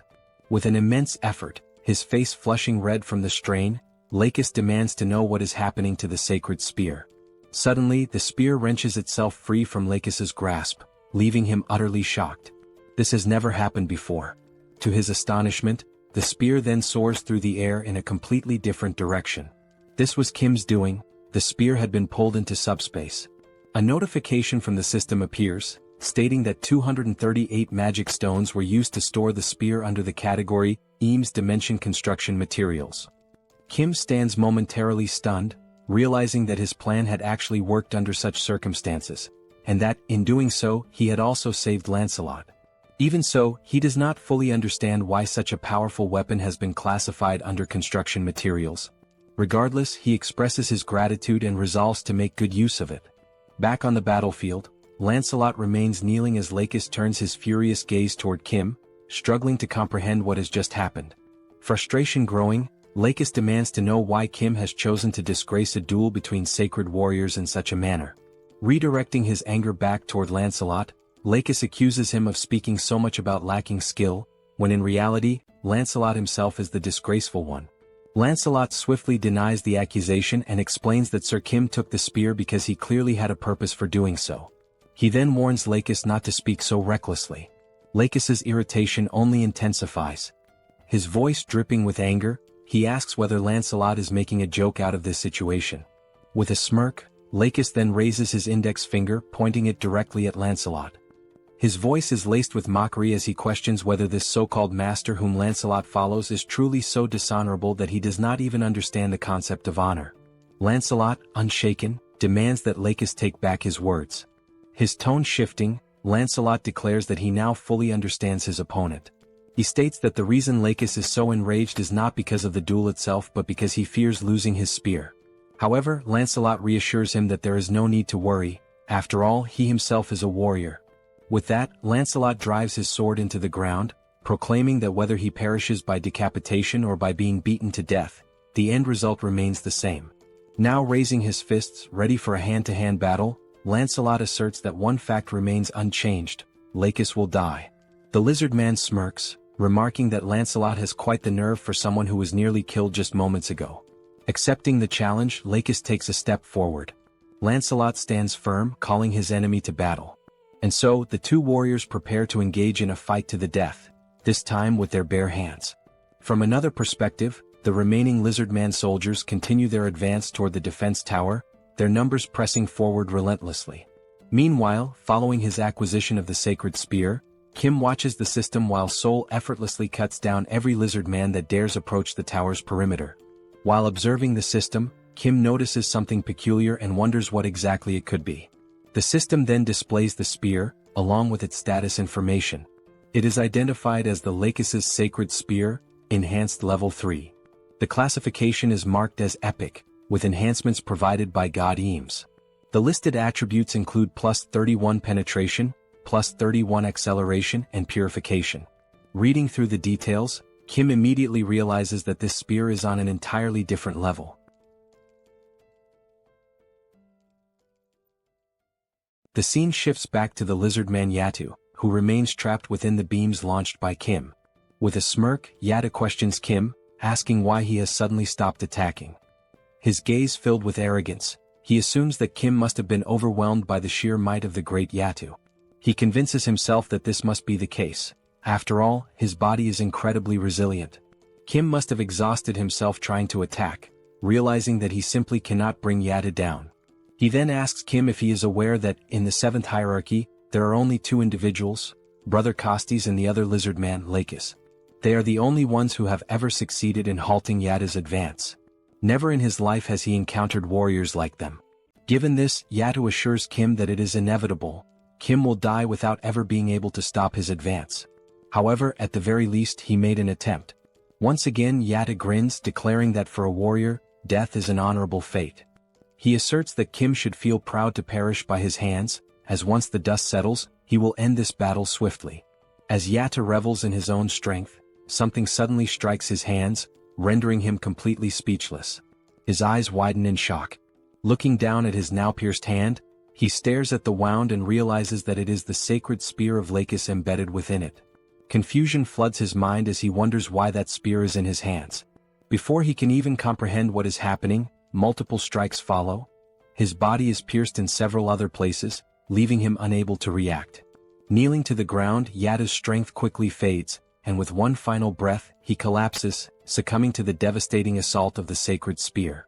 As his eternal rest begins in the background, Kim's subspace remains active, launching the spears at an astonishing speed. At that moment, the system notifies Kim that Yatu's dimensional account has been transferred to him. However, since Kim already possesses an account, the value is simply added to his own. Additionally, he receives a Tier D enhancement stone. This new enhancement stone does not possess any active attributes but offers the option of liquefaction. On the other side of the battlefield, the soldiers continue their relentless barrage, firing their rifles. The electric-charged shots strike down the lizardmen and their mounts one after another. Seoul observes the battlefield and realizes that only one lizardman remains standing, charging forward in a desperate all-in attack. Growing bored, Seoul notes that no more lizardmen are near the building and concludes that there is nothing left for her to do. Just then, a sound from above catches her attention. As she tries to make sense of the situation, she hears a wyvern's piercing cry from high above. Only at that moment does she remember, she had completely forgotten about Bedivere, leaving him alone up there to deal with all the lizardmen riding wyverns. Rushing up to the defense tower, the first sight that greets her is Bedivere sitting on the ground, surrounded by lifeless lizardmen, all of them pierced through by spears. Sensing someone behind him, Bedivere turns to see who it is. Locking eyes with Seoul, he calmly remarks that she is quite late. He then asks what they should do next now that there are no more lizardmen left.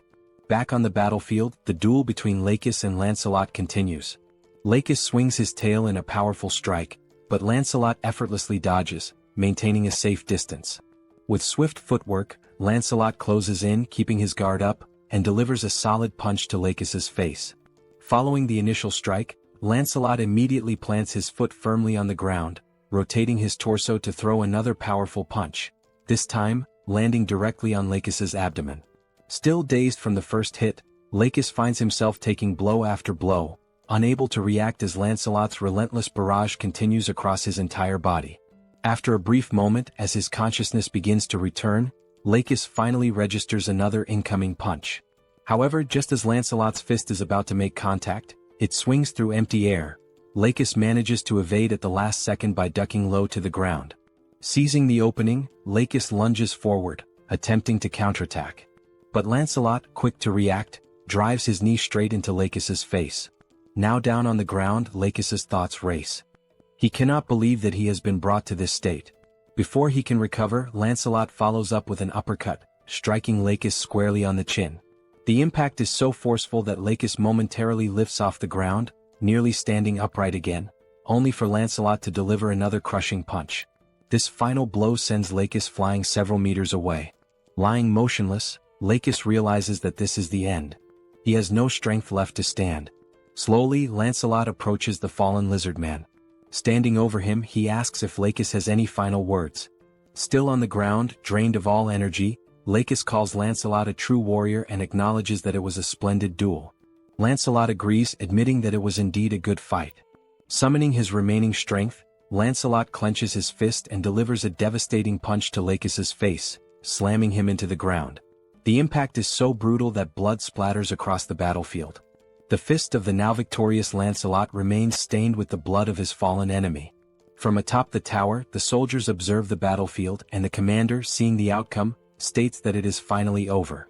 At that moment, one of the soldiers calls out to him. The soldier informs him that they have just received an urgent message from the Joint Chiefs of Staff headquarters, causing the colonel to feel a slight unease. As the battle comes to an end, Kim takes a moment to process the difficulty of the fight. The lizard men had proven to be formidable opponents, and the strategies initially devised had not worked as expected. However, what matters now is that the portal to the lizardmen's dimension remains open. As long as it stays that way, there is always a risk of more enemies returning, potentially in even greater numbers. With that in mind, the time has come to launch a counterattack. Sometime later, Kim sits inside a helicopter, his system interface displayed before him.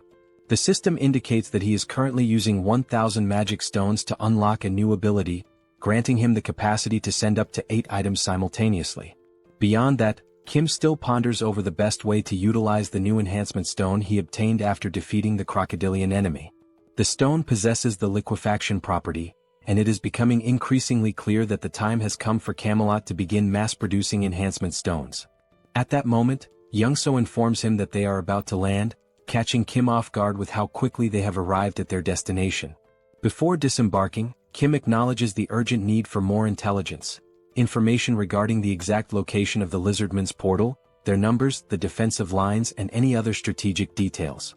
Additionally, he also requires data to determine the ideal location for launching the counterattack. As he steps off the helicopter, one of the soldiers suddenly calls out, instructing the others to salute Colonel Kim. Watching the scene unfold before him, Kim scratches his head, feeling slightly uncomfortable. He has always found these formal salutes to be rather embarrassing whenever he receives them. A soldier steps forward, introducing himself as Park Inbo, Lieutenant Colonel and Operations Officer of the 17th Division of Incheon. He states that he has heard many impressive things about Kim, particularly how he managed to halt the lizardmen's assault without a single casualty. He mentions that he received this information directly from the Chief of Operations, who unfortunately could not be present due to urgent business matters. Kim recalls that the Chief of Operations had received a wireless message and had immediately sprinted off without offering any explanation. Thinking back, Kim vaguely remembers overhearing something about insects attacking headquarters as the officer rushed away. Shrugging off the thought, Kim comments that it is probably nothing too serious. He also recalls that the colonel mentioned having some unfinished business to handle at the Joint Chiefs of Staff. Lieutenant Colonel Park nods, expressing relief that the situation is not a major issue, and then invites Kim inside to discuss the matter further. Once inside, Lieutenant Colonel Park wastes no time, opting to get straight to the point. He reveals that they have discovered the location of the enemy's gate. However, there is one major issue: the core of the gate remains unknown. Park explains that their forces were initially able to position snipers to track the location of the core. However, after the bidding competition ended, a strange sludge-like substance began seeping from the portal. As a result, they lost all visibility of the core's position. Hearing this, Kim inquires if it is really just sludge.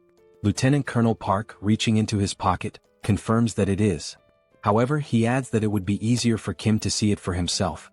He then places 2 photographs on the table, explaining that these were the best images they managed to capture. He points out that, as Kim can observe, a thick, mud-like substance has spread outward, engulfing the area surrounding the gate. Park further clarifies that this sludge does not cause any harm upon contact with the skin.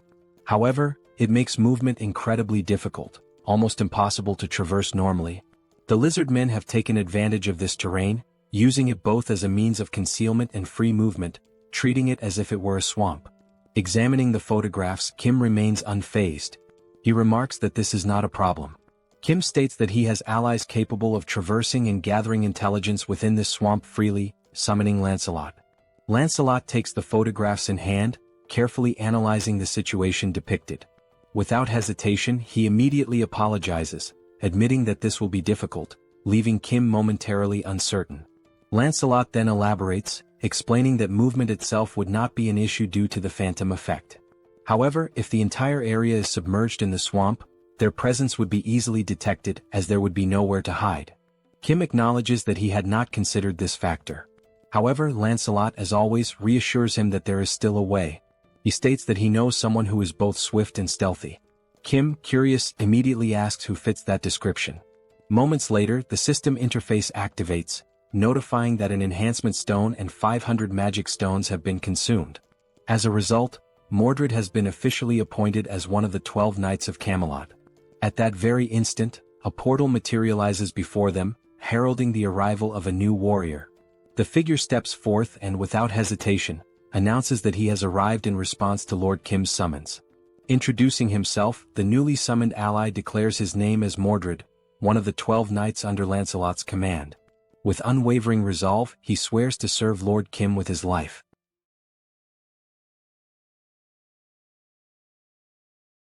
Unlike the other knights, Mordred rarely fought on the battlefield. His true battlefield was deep behind enemy lines, where he used his skills in infiltration, assassination, and theft. It was through these talents that he earned his place as one of the 12 Knights of Camelot. The reason he distinguished himself as an assassin was not only due to his exceptional skills and intelligence but, above all, because of his unique ability, an ability that allowed him to eliminate his targets without being noticed. This ability, known as stealth, enabled him to become virtually invisible for a brief moment, hiding his appearance without actually disappearing. However, this also meant that he was still susceptible to external factors. Despite this, Mordred used his talent to become an extraordinary assassin, and the very fact that he survived proves his strength. Furthermore, the enhancement stone used to appoint Mordred, a materialization enhancement stone, revealed his ability to avoid physical interference, although this ability could not be maintained for extended periods. In simpler terms, a great assassin became even greater thanks to the enhancement stone. Back in the scene, Kim, clearly excited, tells Mordred that he will now explain what he needs him to do, and Mordred agrees, addressing him as my lord. Pointing to a map, Kim says that they need to find the core of the Lizardman's Gate from the Sabros dimension. Upon hearing these straightforward instructions from his master, Mordred responds that he understands perfectly. Kim praises him, saying that it is just as he expected from someone with experience. Mordred grasped exactly what needed to be done, despite the vague explanation. Meanwhile, Lancelot warns Mordred to remember that if he dies, the entire operation and strategy will be for nothing. Lancelot also mentions that, based on his experience fighting the Lizardmen officers, they are not enemies to be taken lightly. Even if Mordred fails to gather any information, he must return alive no matter what. Mordred once again reassures them that he understands and announces that he will begin his mission, turning with the conviction of a superhero ready to infiltrate the enemy lines. Watching this, Kim smiles, thinking that Mordred seems to be someone truly trustworthy. At that moment, the colonel asks if they are sure about sending that knight on the mission alone. Kim turns to the colonel and assures him that of course they are. After all, these knights are the best of the best. He tells the colonel that they can simply trust and wait for the Knights of Camelot, for they will do what needs to be done. Kim suggests that the colonel take a break for now, as they will need to wait for Mordred's return in order to come up with a plan. He also says that he will let the colonel know once Mordred is back. The colonel thanks him and asks for permission to leave. He also advises Lancelot to rest in SUBSPACE, since it hasn't been long since he fought against that powerful lizard man.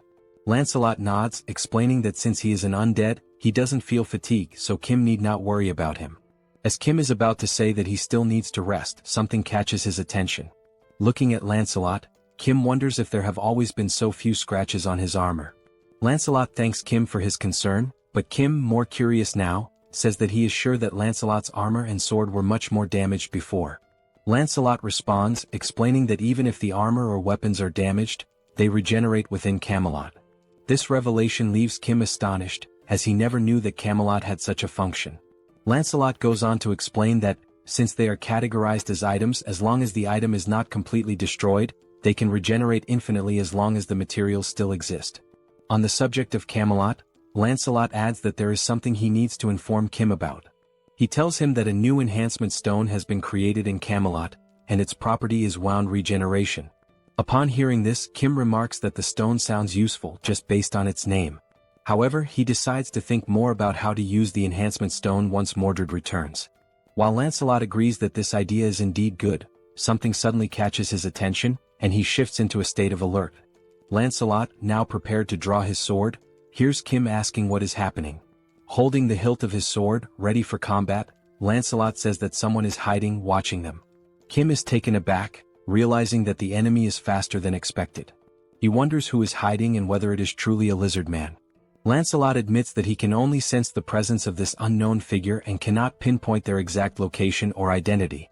He urgently advises Kim to enter SUBSPACE immediately. At that moment, Lancelot hears a noise coming from somewhere. He quickly spots the figure who had been secretly observing them. Lancelot disappears in an instant with a swift movement, stating that he will resolve the matter quickly and return shortly. From the spy's perspective, he watches as Kim remains alone, wondering where Lancelot has gone and whether the other person who had been with him also disappeared. However, due to Lancelot's exceptional speed, he was already behind the man, holding a sword to his neck. Lancelot began to speak to the spy, explaining that the only individuals he serves are Lord Kim and Lord Kim's allies. He emphasized that just because the man was human did not mean he was to be treated as friendly. Upon hearing this, the man slowly turned around. Still with the sword pointed at his neck, Lancelot declared that the man's answer to the question he was about to ask would determine whether he would live or die.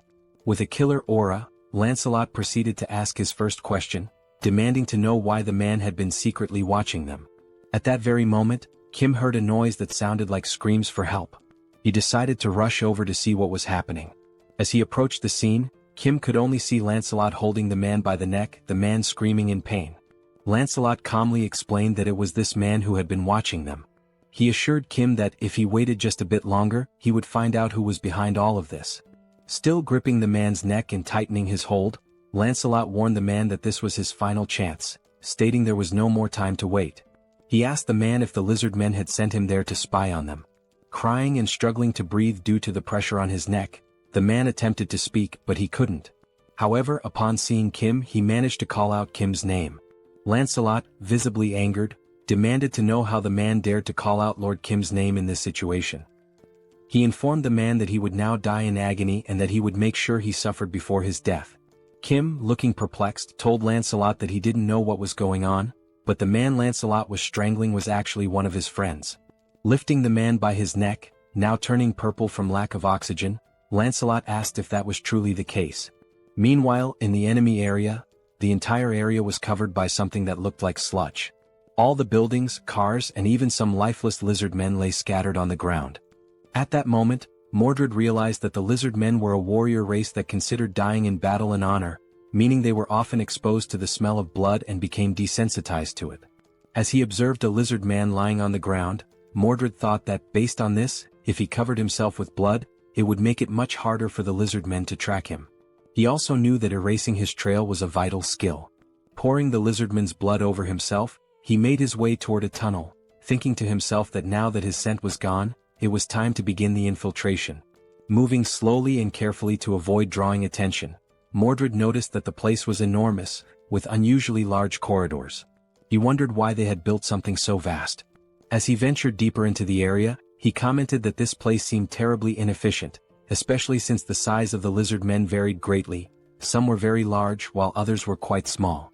Having realized this, Mordred speculated that the corridors were so large because there was one exceptionally large lizard man, and if that were the case, that giant must be a key figure. Trying his best to avoid touching anything, he thought that if this giant wasn't important, there would be no reason to create such an inefficient structure. At that moment, a lizard man stopped beside him, preventing Mordred from making any move. Realizing he had almost been discovered, Mordred was forced to use the power of the immaterialization enhancement stone.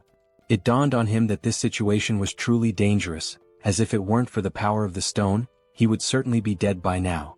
And he couldn't afford to fail on his first mission. He recalled how Lancelot had been very specific about returning alive, and how his task was to find the core of the gate and return quickly. The deeper he went into the facility, the more he noticed that the lizard men seemed to be stronger and more organized. However, there was a creature unlike anything he had seen before. This new creature was purple, with an enormous round head and only one eye. Hidden and observing everything, Mordred muttered to himself that he had finally found it. He saw the one-eyed creature conversing with a bald man who was reading some kind of book. The bald elder called the creature filthy and asked if it was trying to interrupt his magical studies. The elder warned that if the creature continued to disturb him, he would be forced to imprison it. At that moment, another voice suddenly emerged, expressing irritation at the elder's words and asking if Solzen had forgotten about the agreement between them, addressing him by the name Solzen. Solzen, the elder, responded that he had only agreed to protect the core of the gate, but at no point had he agreed to allow anyone to enter there. Closing the book he had been reading, the elder said that he would seal the core of the gate without causing any damage to it. He added that if he had time to worry about the core of the gate, perhaps he should start thinking about the subordinates who had already died. The voice replied once more, stating that it understood that, a long time ago, Solzen had indeed been an incredible arcane mage, but now he had been exiled and was desperately clinging to them in order to survive. As something moved towards him, Solzen remarked that there was no need to bring up such a topic so suddenly. The thing, which resembled a tail, started wrapping around the elder's neck, and the voice spoke again, warning Solzen to understand his place, unless he wanted every bone in his body to be crushed to death. At that moment, it became clear that the voice was coming from a giant lizard man, who was the leader of all those present there. After this, Solzen acknowledged the situation, stating that he understood and perhaps had misspoken. He then asked the giant lizard man not to be so harsh. Still hidden and observing everything that was happening, Mordred noted that just by looking, it was evident that this was no ordinary lizard man. He wondered whether this elder, Solzen, was truly an arcane mage. Mordred then reflected on what the giant lizard man had said, that Solzen was an arcane mage but was no longer one. Mordred began to ponder the connection between the arcane mage and the lizard men, especially considering that Solzen had been entrusted with guarding the core of their portal. Unable to see everything clearly, he questioned whether the elder was talking to a tail or a tentacle. Not noticing what was beside him and listening to the conversation, Mordred could tell by the tone of the voice that it was authoritative and oppressive, clearly indicating that the giant creature must be the leader of the lizardmen. A giant chameleon had blended into the environment so well that even Mordred hadn't noticed it, leaving him vulnerable. At that moment, Mordred realized that, from where he was standing, he could not fully see the entire shape of the massive creature, but it was enormous, and he speculated that the large corridors might exist solely because of that creature. Mordred mentioned that the lizardman's defenses didn't seem so strong, so perhaps he could move a little closer to confirm the size of the creature. But just then he sensed something strange. Despite not being able to see anything or notice the giant camouflaged chameleon, he felt something pressed against his leg. The chameleon then launched its enormous tongue in Mordred's direction. A strange sensation made him turn to look, trying to understand what had just happened. By the time he realized it, something had already wrapped tightly around his arm, leaving him no chance to escape. As he was dragged by the chameleon's tongue, Mordred understood in that instant that everything had gone horribly wrong. The chameleon hurled the stealthy knight against the wall, giving him no opportunity to react. Upon impact, Mordred's camouflage began to fade, leaving him exposed in enemy territory and completely vulnerable. At that moment, the enemies also noticed something unusual and turned to investigate. The giant lizard called out to the arcane mage, demanding to know what was going on.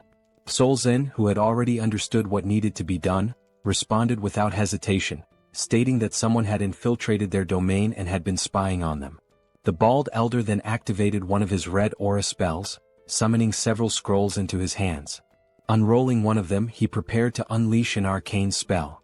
Without hesitation, he cast a magic missile, sending multiple powerful projectiles, imbued with a crimson aura, flying straight toward Mordred, who was still in the process of recovering. Seeing the attack rushing toward him, Mordred tried to react quickly. His eye gleamed, possibly as he activated his materialization ability to avoid being hit.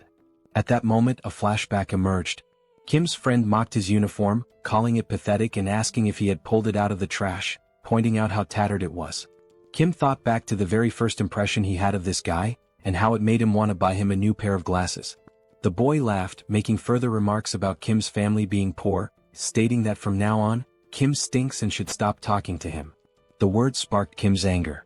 Without a second thought, Kim punched him in the face, and at that moment, the reason behind Kim's earlier thought about buying him new glasses became clear. Sometime later, the same boy was seen playing on a handheld console. He had just bought the video game the day before, yet he wondered why the other kids in the class didn't seem to care about him at all. Sitting alone in the room, the boy, comfortable in his privileged life, subtly boasted about it, trying to draw attention from his peers. However, the only thing the others could think was how annoying it was that he kept flaunting his wealth. Some even remarked that money wasn't everything, and despite his attempts, no one envied him. Kim, reflecting on the situation, considered that the boy had been young at the time, so it was understandable that he didn't know how to properly connect with his friends. But Kim also thought, I was young too, and I still found him incredibly irritating. What started as a small, random incident eventually led to something much worse. Some kids snatched his console and began fiddling with it, commenting on how he had some good games. As they took the handheld from him, they laughed, saying that since he was rich, losing something like that shouldn't be a big deal. At that moment, the boy tried to protest, saying that it wasn't right. But before he could finish, they punched him in the face, knocking him to the ground and continuing to beat him mercilessly, despite him being completely defenseless. The bullies sneered, telling him they hadn't asked for his opinion. However, one of them suddenly noticed something approaching from behind. When he turned to look, it was Kim rushing toward them with his backpack in hand. Without hesitation, he swung the backpack directly into the bully's face, momentarily halting the one-sided beating. Caught off guard, neither the boy who got hit nor his friends reacted immediately. But then Kim spoke up, making it clear that what he had just done wasn't out of a sense of justice. He reminded the group that this guy had always mocked his family's situation whenever they were around friends. Kim had only stepped in to prove that he wasn't an easy target and to show off in front of everyone. The delinquents quickly realized that the two of them might be friends and asked Kim if he wanted to take a beating in his place. At that moment, Kim regretted trying to act tough because the tables had turned. Now he was the one getting beaten up. Meanwhile, the boy with glasses watched, realizing that everything was his fault for having acted like a jerk. As the bullies continued their onslaught on Kim, someone suddenly grabbed the wrist of one of them. It was Seoul, their dear sister, arriving at the perfect moment to intervene. Without saying a single word, her terrifying presence alone was enough to make Kim realize something. For the first time, Seoul actually seemed kind of cool. And only then did Kim remember that Seoul was somewhat famous in the area for being incredibly tough. As Kim grinned with relief at being saved, Seoul simply stated that this was unacceptable and that from now on, Kim would be doing morning training with her as well. Hearing those words, Kim was left in shock, fully aware that this was not going to be easy. While still holding the delinquent's arm at that moment, Kim responded, saying that he wasn't even part of a sports club, so he had no intention of doing those exercises. Seoul, however, dismissed his protest, stating that it didn't matter and that she would speak with the coach immediately. The other members of the club started asking if Kim was Seoul's younger brother, commenting on how adorable he was, while the delinquent stood there, completely unaware that he had just messed with her little brother. The other members patted Kim's head and he thanked them for everything, while Seoul took the opportunity to lecture the delinquent, ordering him to go home. As Kim was leaving the scene, he turned around to take a final look and noticed that the rich kid was still standing there. Curious, he asked what he was doing and told him to hurry up and leave as well. Tears streamed down the boy's face, and at that moment, the only emotion filling his heart was gratitude. From that incident onward, the two of them grew close remarkably fast throughout high school. They began spending more time together both at school and outside of it, watching promotional fights featuring famous fighters, cheating on tests, and laughing when Kim got annoyed for still scoring lower than his friend despite his efforts. Even after going to different schools, they remained in frequent contact, constantly checking in on each other's academic performances and sharing updates about their lives. Then, after graduating high school, they ended up enrolling in the same university, and over time their bond grew even stronger. Now, they were not just close friends but the kind of best friends who genuinely influenced each other's lives. The two even played League of Legends together, where the glasses-wearing friend would come up with wild builds. At some point during one of their matches, he casually mentioned that he had been thinking about joining a kendo dojo. Kim, caught off guard, asked why he suddenly had that idea. His friend explained that watching Kim and Seoul train had looked really cool, and it made him want to try a sport of his own. Since there was a kendo dojo near his house, he figured it would be a good place to start. Still shocked that his friend found that kind of training cool, Kim jokingly asked if he had hit his head recently. His friend simply responded that not all training was as brutal as Seoul made it seem. At that moment, Kim realized something. That was the exact moment Manhwa started training kendo. Thinking back, before that, he would have never even considered joining a dojo. Returning to the present, Manhwa suddenly said something that left Kim completely stunned.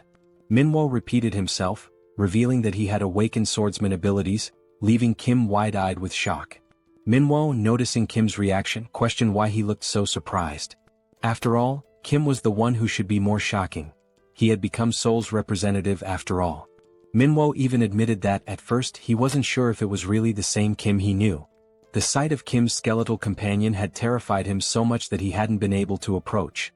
Explaining further, Manhwa admitted that he had hidden himself, waiting for the skeleton to leave before stepping out. Even though it had been dangerous, he understood that Lancelot had simply been doing his duty. Turning to the side, Manhwa then asked Kim to call off his skeletal friend, saying that he was too intense. Meanwhile, Lancelot had pressed his own head into the ground, bowing deeply as a sign of apology. Kim, observing this, explained that even if he told Lancelot to stop, he wouldn't listen. For a knight, honor was something personal, and this was a matter of self-discipline. It was about not being able to forgive himself, something that only he could atone for. At that moment, the only thought running through Lancelot's mind was how pathetic he was for having wronged Lord Kim's dear comrade. Beyond pathetic, it was tragic. With that heavy realization, Lancelot declared that he no longer had the right to call himself a knight. Manhwa, observing his posture, couldn't help but ask where Lancelot had learned such a stance. Kim casually responded that he had probably learned it from getting beaten by Seoul. Shifting the conversation, Kim expressed his relief that Manhwa was safe and asked how his mother was doing. He then suggested that if Manhwa agreed, his mother could stay within a secure subspace, ensuring her safety. Upon hearing that, Manhwa turned his face away, as if something was weighing on his mind. After a moment he responded, probably she was fine, maybe. Kim, now feeling uneasy, realized that Manhwa didn't even know for sure if his mother was safe. Sometime later, in enemy territory, where the homes had been consumed by mud and filth, Manhwa's mother could be seen, lying down to rest, surrounded by only a few meager supplies. A noise from nearby caused her to wake up. Alerted, she got up and decided to check what it was. As she turned around, her eyes widened at the sight of Lancelot standing outside her window, his fist raised, ready to strike. In an instant, his punch shattered the window, sending shards of glass scattering throughout the house. Stepping inside, he introduced himself. He was Lancelot, the captain of the Knights of Camelot, and one of the loyal knights serving Lord Kim. Then with a steady voice he asked, "Are you Manhwa's mother?" The woman responds affirmatively, confirming that she is Manhwa's mother, but immediately questions what all of this is about. Lancelot then states that from this moment on, he will personally ensure her safe passage to where her son is waiting. Manhwa then recounts how, shortly after the apocalypse began, a bidding war ended with a transparent barrier tragically separating him from his mother. Desperate to see her again, Manhwa even offered himself as a participant in another bidding war, hoping to reunite with her. However, he lost. The barrier eventually disappeared, but due to the terraforming, he still couldn't reach his mother. He explains that terraforming occurs when an environment from one dimension flows into another, altering its landscape and accessibility. Depending on which dimension the terraformation originates from, it may not necessarily be dangerous. In this particular case, while the environment was difficult to access, it wasn't inherently lethal, meaning there was still a strong chance that his mother had survived. Filled with renewed hope at the thought that his mother might still be safe, Manhwa's excitement grows. However, Lancelot tempers that optimism, warning that despite these conditions she may not be as safe as they assume. While this terraforming event may not have been toxic or deadly, the reality remains that this territory belongs to another dimension. In other words, it is still enemy territory. That is precisely why, as Lancelot carries Manhwa's mother on his back, he speaks with unwavering conviction. Even if the risk of failure is high, even if the mission is arduous and dangerous, he must prove himself worthy of being called a knight. And so, Lancelot declares that he will not repeat the failures of his past. At that moment, Lancelot notices a sudden increase in noise nearby. Glancing to the side, his eyes catch sight of someone running while shouting his name. The voice grows clearer as the person calls out, addressing him as Captain, while sprinting toward him. Focusing on the approaching figure, Lancelot recognizes Mordred, running frantically and yelling that he doesn't know why Lancelot is here, but that he needs to hurry. Mordred, looking increasingly desperate, pleads once more for Lancelot to run and look behind him. For a brief moment, Lancelot struggles to process the urgency in Mordred's words. Then, making the decision to turn around, he finally sees it. A wave of enemies surging toward them at full speed. The advancing enemies, their voices filled with pure hatred, declare that under no circumstances can they let that rat escape. It is only now that Lancelot fully realizes the grim reality before him. The plan to rescue Manhwa's mother quietly has completely fallen apart. Irritated by the situation, Lancelot turns his frustration toward Mordred. Fuming, he snaps at him, calling him a useless idiot, blaming him not only for failing the stealth mission but also for making the rescue significantly more difficult.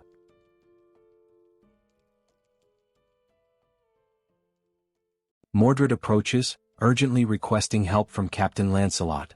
Remaining calm, Lancelot addresses Mordred by name and asks how many of the approaching enemies belong to the 7th tier.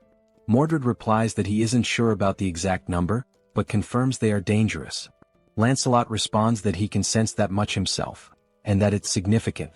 In addition to an aerial assault, there are also new enemy types he has never encountered before. If the situation continues like this, escape will become impossible, as it's only a matter of time before they are overtaken. Understanding the gravity of the situation, Lancelot instructs Mordred to return immediately and deliver all the gathered intel to Lord Kim. From this point forward, Mordred will take over the mission to rescue Manhwa's mother. While lifting her gently onto Mordred's back, Lancelot identifies her and explains that the mission is to escort her back safely. Placing a hand firmly on Mordred's shoulder, Lancelot tells him he will try to buy as much time as possible, and expresses his hope that Mordred will complete the task without harm. He also instructs Mordred to inform Kim that he should use the enhancement stone, and that Percival would be a fitting candidate for it. Just as Mordred is about to question something, Lancelot cuts him off, saying there is no more time and commanding him to go immediately. Mordred accepts the captain's orders and affirms that he understands. Then he departs with Manhwa's mother to complete the mission and report back to Kim, leaving Lancelot behind to face the enemy alone. Lancelot draws his sword and declares his readiness. As the lizard men close in, the captain's mind is calm. There is nothing to fear. He has made his choice to prove he is a knight. All of this is in the name of Lord Kim, even if it means facing every enemy alone. The scene shifts. Mordred has already arrived at the destination where Kim and Manhwa are located. Opening the door, he announces that the mission has been accomplished. Manhwa bursts into tears at the sight of his mother. Kim, too, expresses his relief and happiness that Manhwa's mother is safe. Kim recalls that Lancelot had vowed to bring her back and asks whether Mordred is alright or if he was hurt somewhere. At that exact moment, Kim senses something is off as a system notification appears out of nowhere. The message reveals that the ghost of Camelot, Lancelot, has disappeared. Outside, Mordred begins recounting everything he witnessed and what happened after the split. Upon hearing this, Kim realizes that Lancelot must have sacrificed himself to complete the mission. And thanks to that sacrifice, Mordred was able to deliver the vital information, and Manhwa's mother was saved. Kim then reflects that Lancelot may not be truly gone, as he could be revived by naming him once again using the enhancement stone and the magic stone. Even so, the thought leaves Kim uneasy. Being able to revive and being able to survive are not the same thing.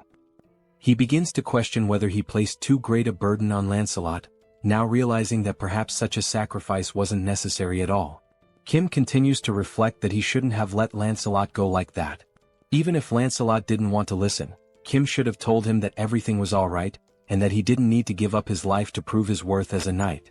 Interrupting Kim's thoughts, Mordred recalls that Captain Lancelot specifically asked him to say that the enhancement stone would be well suited for Percival. This reminds Kim of the conversation he once had with Lancelot regarding the proper use of the enhancement stone, which possesses healing attributes.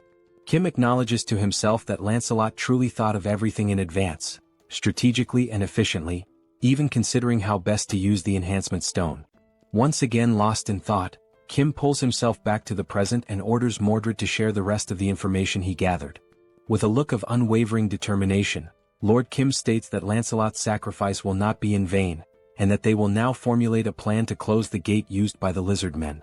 Back in the enemy's hideout, we see Lancelot's helmet, shattered and battle-worn, lying as the only remnant of the fierce fight that claimed his life. The The bald old man, Sozen, is shown to be manipulating the helmet through the use of his magic.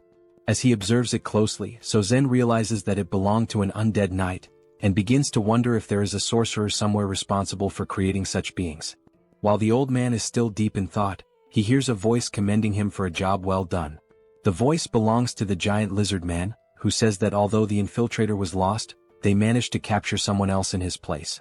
The old man responds dryly, saying that in situations like this, it's not about saying well done, but about offering a proper thank you, since it was the giant lizardman's duty to capture intruders in the first place. The lizard man admits that it's no easy task, and the old man then asks what he plans to do with the enhancement stone they obtained after capturing Lancelot. The giant lizard man says that for now he'll put the matter aside. Originally he would have handed it over to Lakis or Yatu, but since both are dead, the old man takes the opportunity to suggest that, since there's no one else to use the stone on, perhaps the stone could be invested in him instead. The lizard man then asks what he would gain in return if he were to invest in the old man. Still levitating Lancelot's broken helmet, the old man now begins levitating a scroll as well. He takes hold of the scroll and describes it as remarkable. He explains that, as the lizard man should know, scrolls can be used even by those without magical abilities, single-use items that allow anyone to cast magic. The value of each scroll, he says, depends on the type of magic imbued in it. At the very least, they're worth more than 3D tier enhancement stones. The lizard man grunts in response, stating he can vouch for that. He also says he's heard rumors that the old man crafts his scrolls by embedding living people into them, which he finds disgusting. He adds that he much prefers the weapons and armor from the Eames dimension, as they are more efficient. The old man replies that the lizard man doesn't understand the artistry of creating scrolls using uncivilized beings. The giant lizard man then questions whether he too would be considered an uncivilized brute just for not understanding the old man's customs. He declares that arcane mages are themselves uncivilized beings. He goes on to say that they're barbaric sorcerers, and asks what it feels like to be powerless and exiled. He concludes that the enhancement stones will be used to acquire equipment from the Eames dimension, while the revolting scrolls will continue to be made using the prisoners they capture. The old man accepts this outcome with a sigh and comments that the lizard men truly lack imagination. At that moment, he hears a sound coming from deeper within the hideout, something that draws his attention. Their focus turns to the entrance and soon someone begins to step through. The old man and the lizard man exchange confused looks, unsure who the newcomer could be. Then they see a knight entering, holding a shield in one hand and an axe in the other. The knight announces himself to the enemies. He is Percival, one of the 12 knights of Camelot. The old man demands to know who this man is, and once again the knight identifies himself as Percival. The old man scoffs, saying it doesn't matter, and asks if he's come to avenge his fallen comrade. Wasting no time, Sozen casts a flame spell using one of the scrolls and tells Percival to try and endure it. A fireball crashes into Percival, but after the blaze dissipates he stands completely unharmed, having blocked it entirely with his shield, without even taking a step back. Seeing the hulking figure standing firm before him, Sozen mutters that Percival is far tougher than he expected. Then, wondering whether the knight can withstand the next spell, Sozen prepares another attack, moving his fingers to control more scrolls. But nothing happens.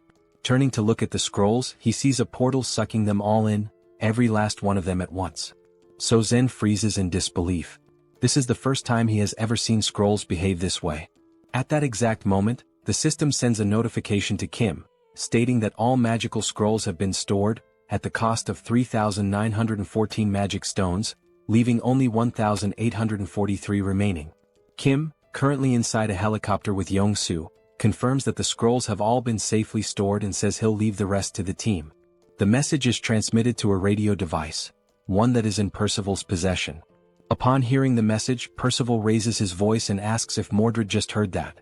The old man, completely confused, asks who this Mordred is that Percival keeps referring to, and whether he's the one who stole the scrolls. Before anyone can react, Mordred deactivates his camouflage right behind Sozen. Without wasting a moment or giving Sozen time to respond, Mordred swiftly swings his weapon, slicing the old man's head clean off with a single blow to the neck. And with a cold finality, he declares, "Mordred is the name of the one who killed you." A short while earlier, during the planning phase, Mordred had described the characteristics of the enemies they were about to face, mentioning that there was even a mage among them.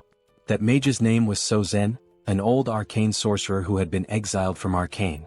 Kim then recalled how the man who used to be called the King of Knights had once mistakenly referred to Kim as an arcane. Bedivere took the opportunity to explain that arcane is the dimension of the most powerful mages. According to what he remembers, there are 3 levels of mages there, and even the lowest ranked among them is classified as 6th tier. Seoul, surprised, pointed out that if even the weakest mages from that place are ranked 6th tier, then they must be incredibly powerful. Mordred then added that, for reasons still unknown, perhaps due to his exile, Sozen, the bald old man, was unable to use magic freely and immediately. Seoul commented that if a mage cannot use magic at will, then maybe he isn't as dangerous as they had initially thought. Once again, Mordred said that Sozen certainly lost both his status and magical strength after being expelled, and that there was no reason they shouldn't be able to kill him. However, since he was unable to cast spells normally, Sozen had devised a way to use magic through the creation of scrolls. Seoul asked what exactly a scroll was.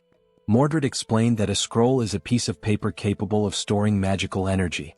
In theory, it can only contain relatively simple spells, but because it can be used by anyone, regardless of magical ability, it's considered a valuable item due to how easily it grants access to magic. He also stated that Sozen almost certainly crafted the scrolls himself and stored them in bulk, giving him a distinct advantage in battle by allowing him to unleash magic when needed without relying on real-time casting. Thinking about the situation, Kim pointed out that there were 2 key questions they needed to answer. First, whether any of the lizard men also had access to these scrolls, and second, what types of magic those scrolls actually contained. Mordred admitted he hadn't been able to determine that yet, but he mentioned that during the moment he was discovered inside the hideout, Sozen had fired some spells at him. The spells consisted of 3 red magical blasts that detonated upon impact with the wall. Mordred had been saved only thanks to the materialization of the enhancement stone. The only thought running through Mordred's mind at the time was why a mage would be so dependent on scrolls instead of simply casting spells himself.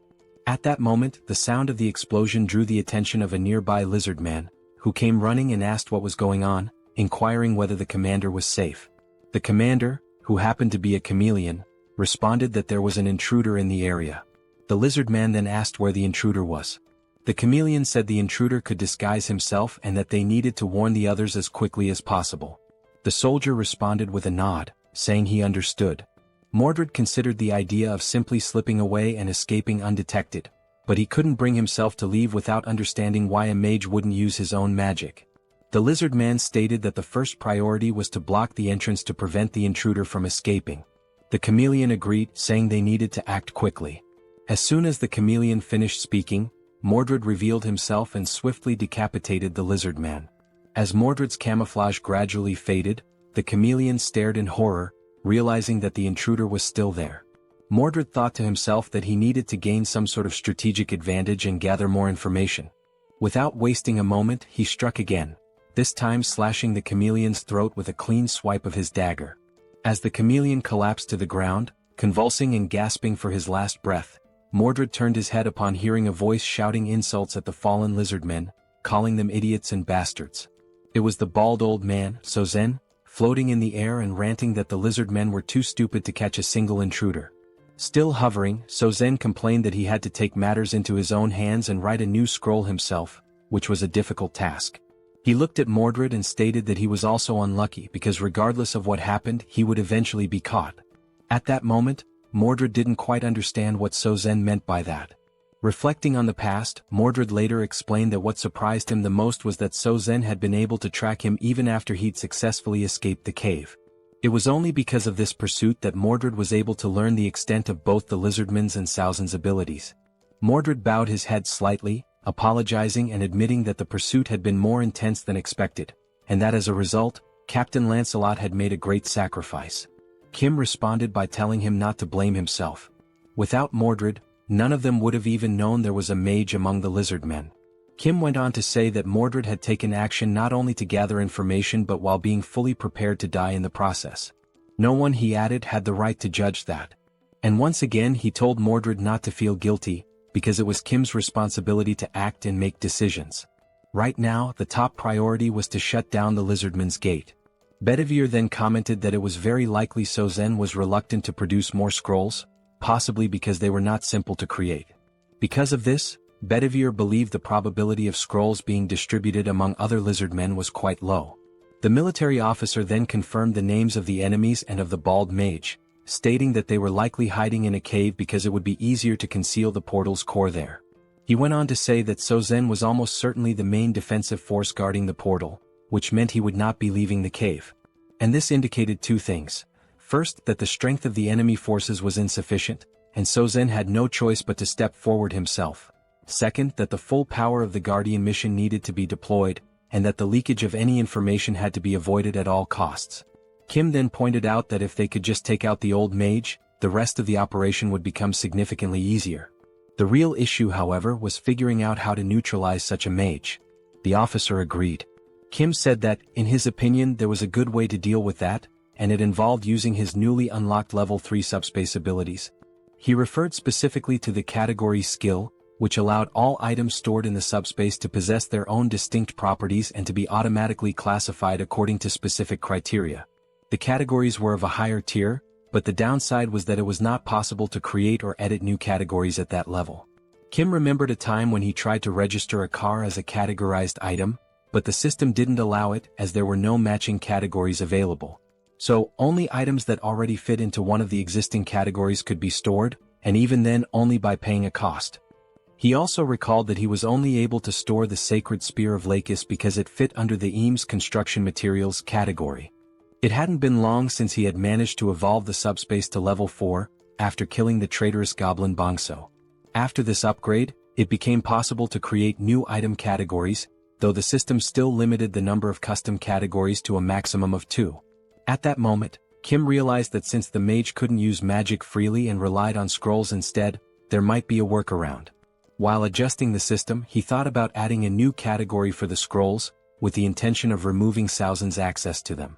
Kim mentioned that Pax's ability could be used from a relatively long distance, and that even if Sozen was hidden deep inside a cave, the ability would still be able to reach him. Once the plan was finalized, an assault group was dispatched to the cave. This group was composed of Seoul and Percival, the newly appointed tank knight. Seoul teased him, asking whether he was the leader of this operation, to which he answered affirmatively. She said she was eager to see what he was capable of, and Percival also added that he was looking forward to it. However, as soon as the action began, Percival realized that Seoul never really had a chance to take the lead, and Kim decided to keep her inside the subspace to avoid any unnecessary complications. Inside the subspace, Seoul was furious, yelling that she wanted to fight too. Kim responded by saying that her time would come, and asked her not to be too upset. Meanwhile, the lizard men within the cave were communicating among themselves. One of them announced that there was an intruder and that everyone needed to be alerted. Another said he would go report this new invasion to Sozen. As that lizard man ran off to deliver the message, a camouflaged figure suddenly appeared in front of him. It was Mordred, who, true to his skills as an assassin, intercepted the message by decapitating the lizard man in a single clean strike. The infiltration team also included Mordred, who, back in the present, the scene revealed Saozen's severed head rolling across the floor of the cave as Mordred calmly held his dagger. The massive lizard man commented that he had felt a faint vibration in the ground, and then suddenly this man showed up and killed Sozen. He admitted that he hadn't paid much attention to it, since the vibration was weak, and never imagined someone could get so close without making a sound. Now he wondered whether this was the same intruder from before. On the other side of the cave, Percival, wielding his giant axe, charged toward the grotesque one-eyed creature. Realizing that this might truly be its end, the creature froze in place, paralyzed by fear. Percival leaped into the air, aiming his attack directly at the creature's enormous eye. But just before the axe could strike, something moved in front of him, blocking the blow. It was the tail of the giant lizard man, who now seemed to be more like a serpent, swatting Percival away and sending him flying after parrying the attack. Witnessing this, Mordred told Percival to hurry and destroy the gate. But he too was hit by the same tail, sent crashing to the ground. Now both Mordred and Percival lay on the ground, and it became clear that the giant lizard man was, in fact, a massive serpent. The serpent declared that the gate would not be touched. Inwardly, the giant snake reflected on how it had heard stories about the powers of the enemy knights, but nothing had prepared it for these two in particular. Glancing at Saozen's lifeless, headless body on the ground, the snake muttered that the old mage had been useless from the start. It had never accepted him, and now that things had come to this point, there was only one option left. The giant serpent then grabbed the one-eyed creature in its jaws and fled into the tunnels that lay deeper within the cave. Lying on the ground, Mordred questions the reason behind the enemy's actions and wonders what the true intention is with relocating the core of the portal. His thoughts circle around the possible objectives, trying to understand where the enemy intends to go with such a move. Meanwhile, as it flees through the tunnels, the giant serpent reflects on its past experiences and competitive bidding processes. From what it has learned, regardless of how powerful someone might be in the present, a representative is never allowed to be of the 7th rank. That rule, deeply ingrained in its understanding of power dynamics, makes the current situation more complex. The serpent considers that perhaps its leader has chosen to remain outside the cave for protection, yet is still observing and monitoring everything that is unfolding inside. As the serpent moves swiftly through the passageways and begins to see the light of the cave's exit, it becomes aware that with all the forces now focused within the cave, the leader, Kim, will be left exposed. And as the serpent had anticipated, just outside the cave inside the helicopter stood Kim, marked with a massive representative sign glowing above his head. Approaching quickly, the serpent concludes that it has finally found what it had been searching for. Inside the helicopter, Kim suddenly senses something rapidly approaching his position. Looking out and focusing his gaze, he is taken aback by a sudden and startling sight. A gigantic creature is closing in at high speed, preparing to swallow the entire helicopter in a single overwhelming bite.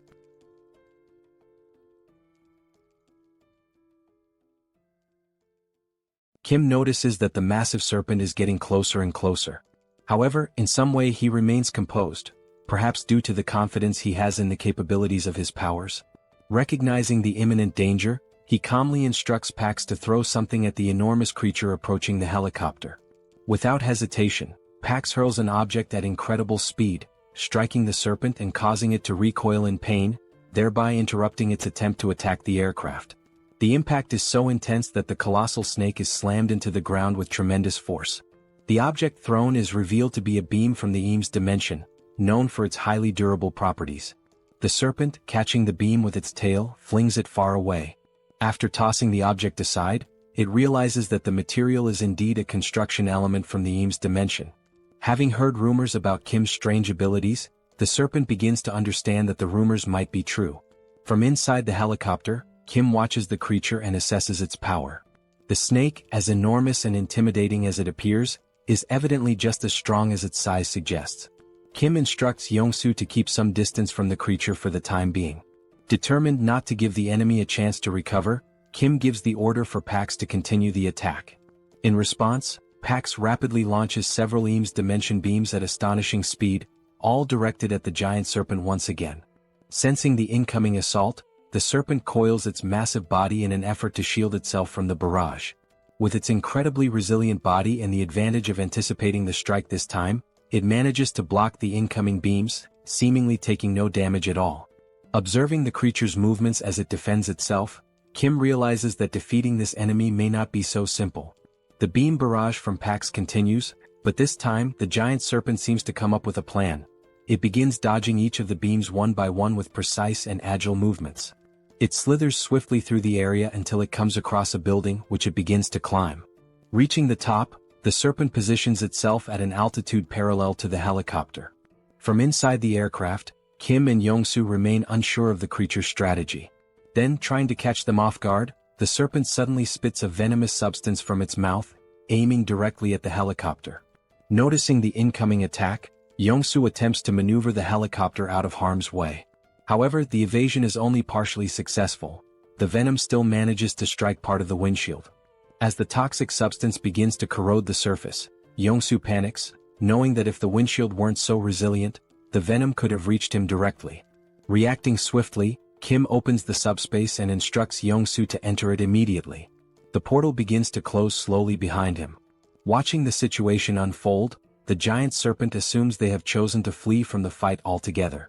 But the system then displays a new deployment, another unit of the Black Hawk helicopter, emerging from the subspace and returning to the battlefield. The window that had just been hit by venom now appears flawless, as if it had never been damaged.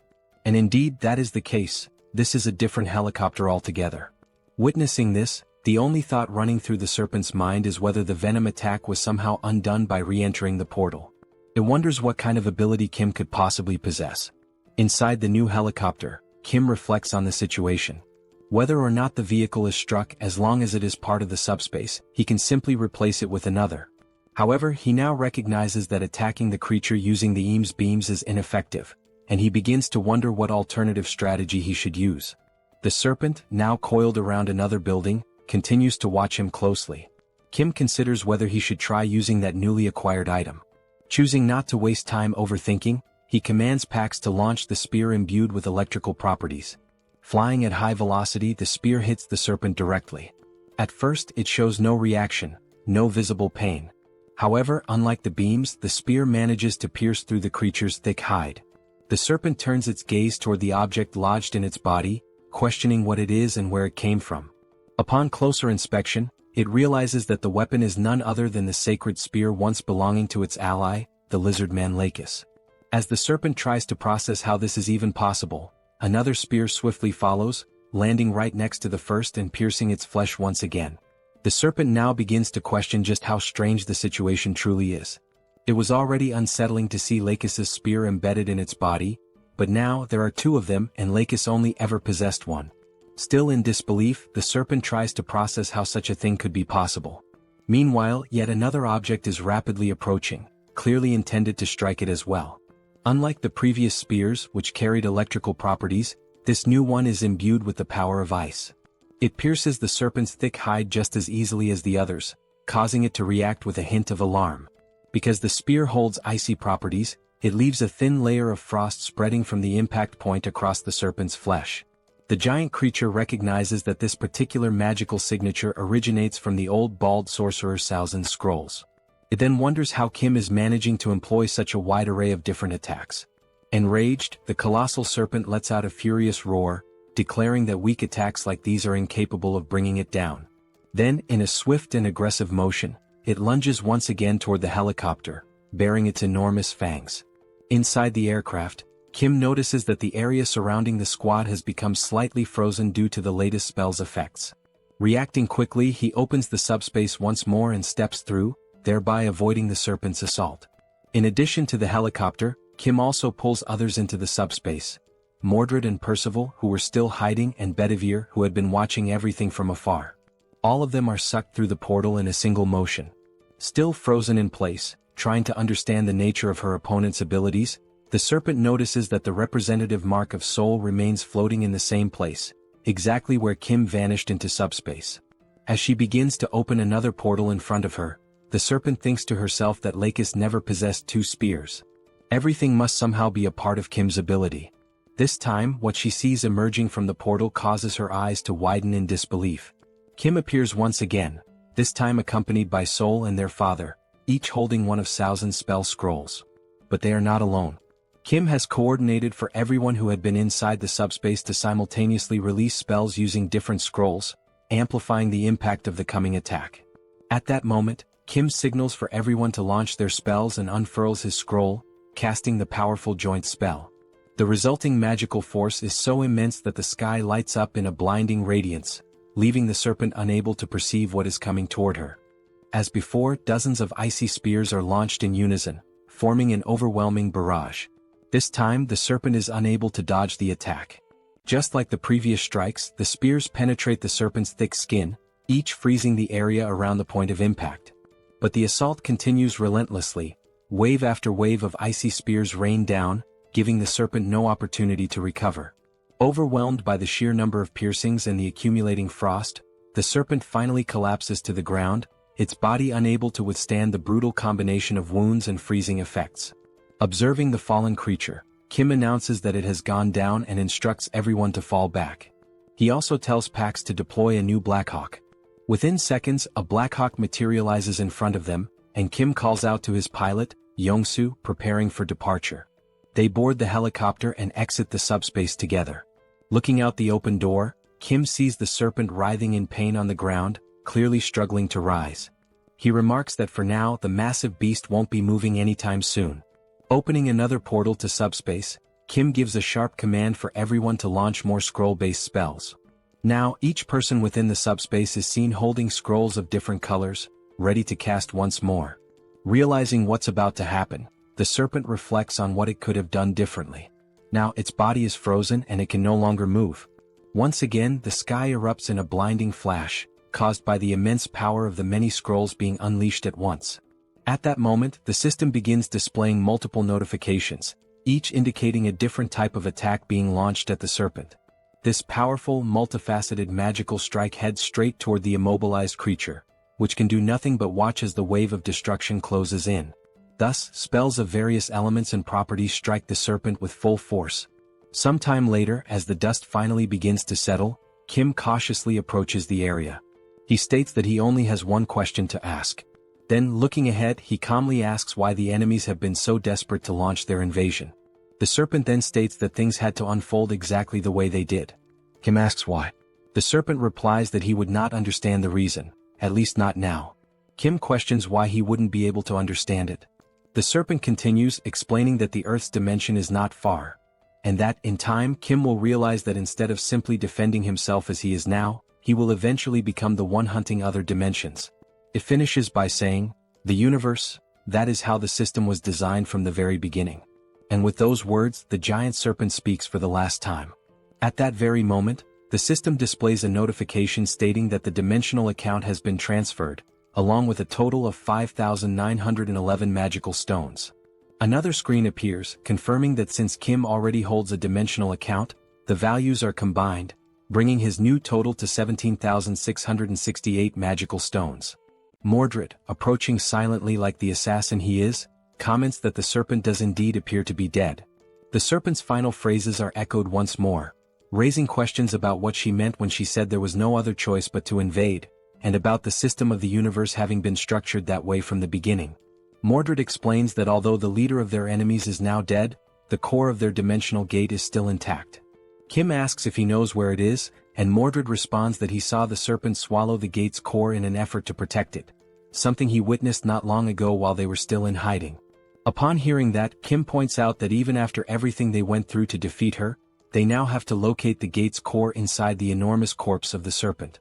Mordred confirms this. However, Mordred adds that Lord Kim doesn't need to worry. Back in their hometown, they were well known for dismantling and breaking down corpses. Taking the lead, Mordred calls out to the other knights, stating that their objective is to destroy the gate's core and drive the Sabros dimension out for good. All of them step into the remains. After some time, the system displays another transfer notification, this time for 33,638 magical stones, with no depositor information provided. Another screen confirms that since Kim already has an active dimensional account, the total value is updated to 51,306 magical stones. Kim observes that the terraforming in that area is slowly beginning to dissipate. Then Mordred calls out to him, saying that while destroying the core of the portal, he happened to stumble upon something unexpected. Impressed by Mordred's speed and efficiency, Kim turns to see what it is. He sees Mordred holding 3 red enhancement stones in his hand. Without hesitation, Kim commands the system to use the stones. The system then displays a message. The 3 enhancement stones are being consumed, along with 500 magical stones, to designate Lancelot as one of the 12 Knights of Camelot. The enhancement stones begin to float, enveloped by a glowing red aura. Then a voice resonates. "Knight Lancelot, I swear to serve you with unwavering loyalty and devote my life to you, my lord." The system reveals Lancelot's updated stats. He is now a level 7 knight, one of the Knights of the Round Table. His attributes include penetration, acceleration, immunity, control, and critical accuracy. Lancelot is summoned once again, though now he may be in a factory reset state with no memories of his previous self, but stronger than ever before.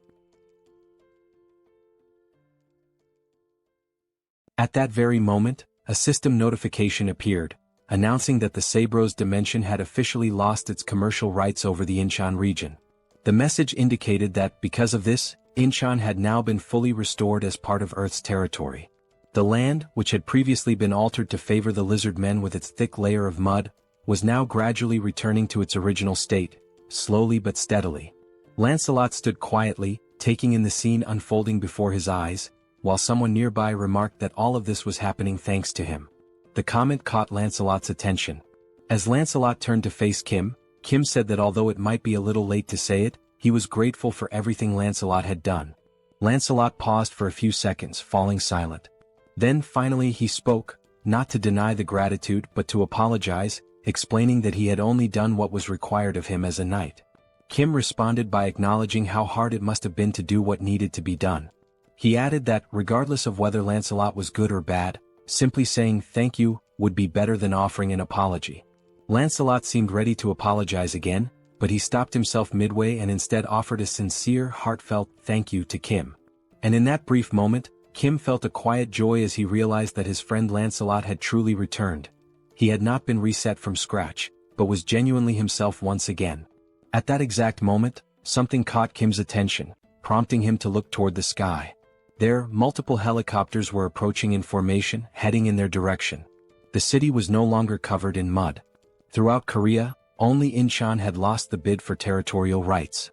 And now that it had been recovered, it meant that all the monsters who had attempted to conquer Korea had been successfully eliminated. Of course, this did not mean that the situation was entirely safe. Primitive monsters such as orcs and wyverns still roamed the land. Those remaining threats would need to be dealt with before the country could truly resume its normal functions, and that process could take a very long time. The helicopters completed their descent and landed at the site. The head of operations disembarked and addressed Kim as Colonel Kim, a title that made Kim pause for a moment, slightly puzzled by being called Colonel. The operations chief explained that they had not arrived earlier due to the ongoing terraforming process, but now additional helicopters were on their way transporting supplies. As he looked up at Kim, who stood atop the massive serpent's corpse, the chief remarked that this enormous creature had to be the leader of the lizardmen, and asked how something that size could even exist. Kim replied that he hoped the other head of operations was doing alright, since the last time they met, that man had fled the scene, claiming he had been attacked by insects. Sometime later, within the subspace, it was finally time for a meal. Plates were being served to everyone, and Kim couldn't help but think about the strange contrast, being served Chinese food in a world where monsters still roamed the streets. He wondered where the dish had even come from. The story had begun shortly after Minwo's mother had been rescued and received care from Joy inside the subspace. Minwo's mother had mentioned that she should offer food to express her gratitude to everyone, but Joy reassured her that she was fine. She had eaten a lot lately, though she would gladly accept the offer as a kind gesture. Curious, Minwo's mother asked how Joy had managed to eat so much food in a place like that. In response, Joy asked if she really didn't know. That was how Minwo's mother came to learn about Kim's abilities, specifically his power to produce infinite ingredients. She then mentioned that she had a friend who was an excellent cook. With materials provided by PX, dishes were prepared by the owner of a renowned Chinese restaurant located in Chinatown. This chef cooked with joy in his heart, because even in such a ruined world, he could still prepare food for others.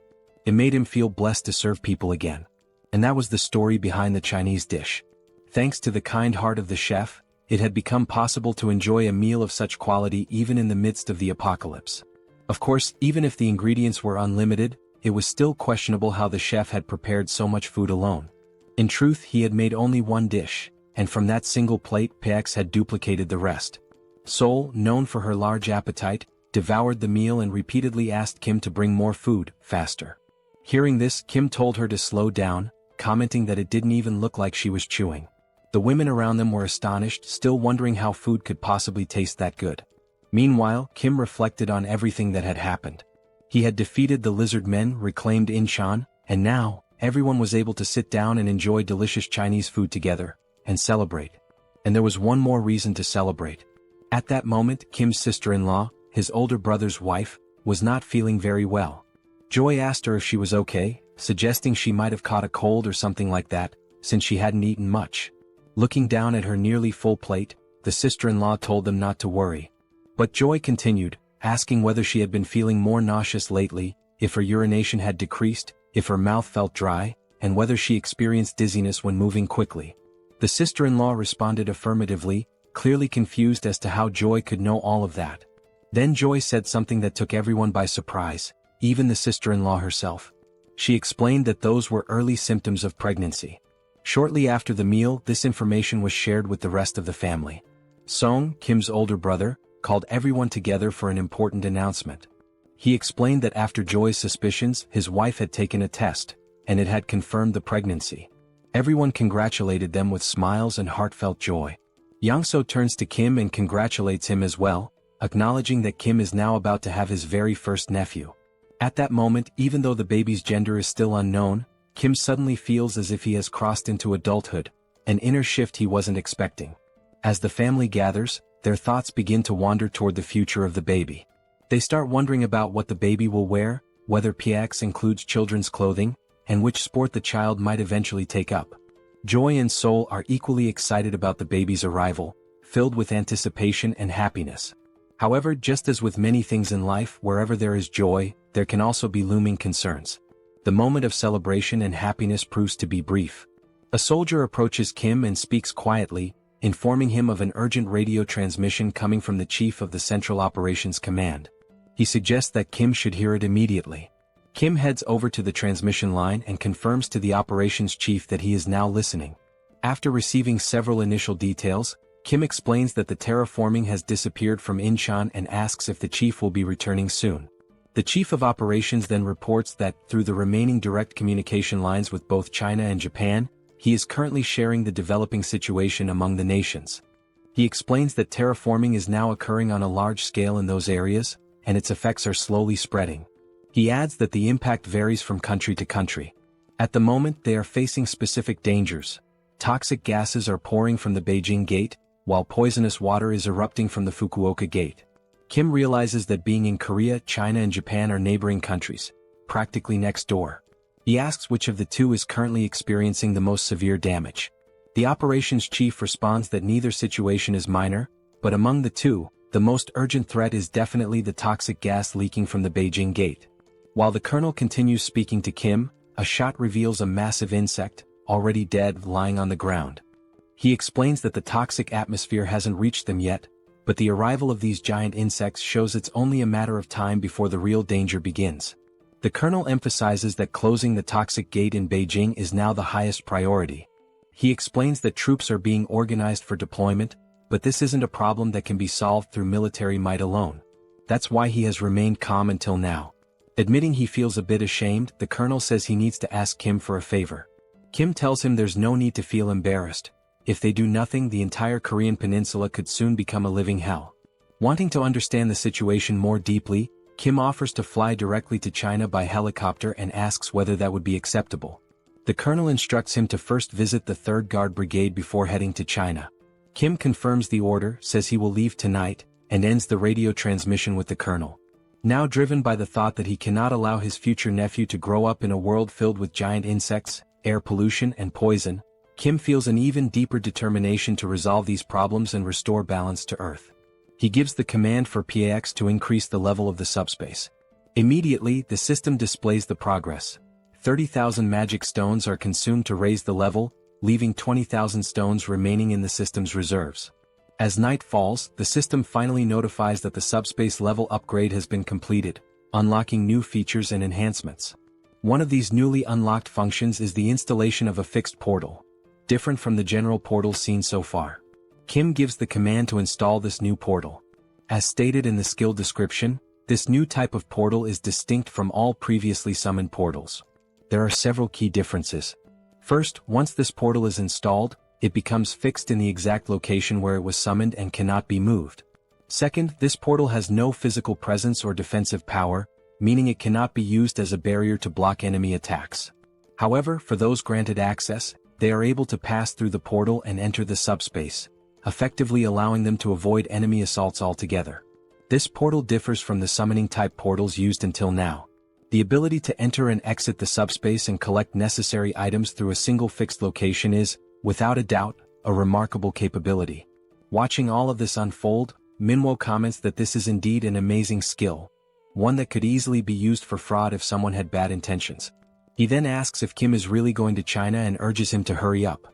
Kim confirms that he will be heading there soon, and adds that after closing the gate in China, he will have to go to Japan as well. Manhwa, clearly pleased, observes how Kim's abilities are now developing and expanding on a global scale. He tells Kim that if he ever needs assistance, he can count on him, because although he hasn't demonstrated it yet, Manhwa has awakened as a swordsman. He also expresses his gratitude for everything Kim has done, especially for saving his mother.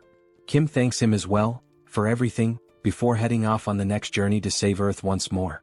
Inside the helicopter, Kim and Youngso give a thumbs up as a way to signal that everything is okay and to offer a temporary goodbye.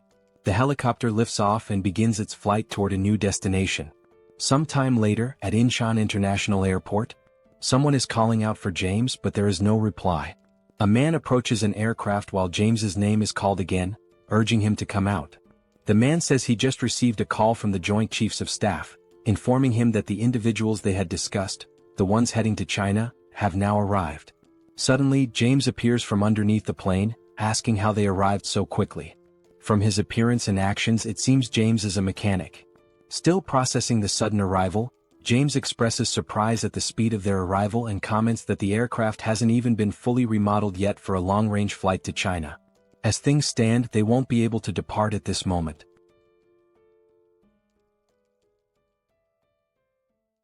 After arriving at the airport, a military officer was already waiting for them, standing at attention and expressing his gratitude for their efforts in coming all the way there. This officer introduced himself as Park Cheo-hwan, captain of the 3rd Guard Brigade. Both Kim and Young-so respectfully returned the gesture and introduced themselves by name. The officer mentioned that he had already been informed in advance about their arrival so that preparations could be made for their flight to China. Young-so, visibly eager, commented on how excited he was to pilot a new type of aircraft. Without further delay, the officer instructed them to follow him. Once inside, they entered a hangar where the aircraft that would take them to China was waiting.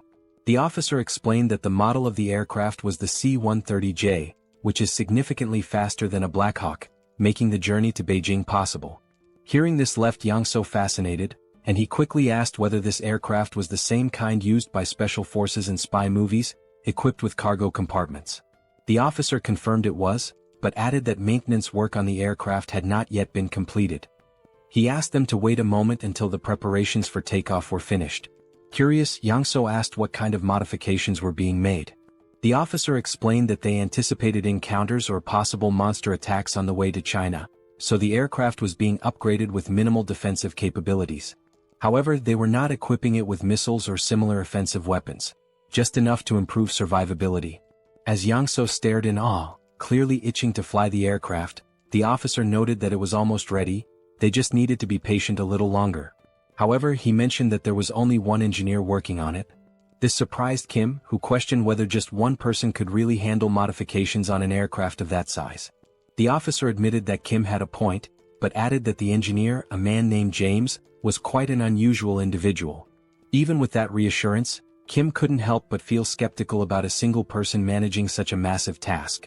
Looking behind him, the officer suddenly noticed someone approaching and remarked that if he was already on his way over, it must mean the job was done. Walking over calmly was James, the engineer responsible for the aircraft's maintenance, who called the others over to show them the result. Holding a magic stone in his hand, James explained that if they looked carefully at the aircraft's exterior, there wouldn't appear to be any difference before and after the upgrade. That was intentional. He had focused all the modifications on the aircraft's underside. He went on to explain that flying monsters typically attack from below, which was why the upgrades were concentrated there. Observing the scene, Kim could only think that James must be an awakened person with a mechanic-type ability. The magic stone in his hand made that clear. James was likely an aeronautical engineer who had awakened after the beginning of the apocalypse. Because engineering was already his profession, his skills had been enhanced in ways that aligned with practical, technical needs. As Kim looked at the sharp metal spikes attached beneath the aircraft, he couldn't help but be impressed by James's extraordinary abilities.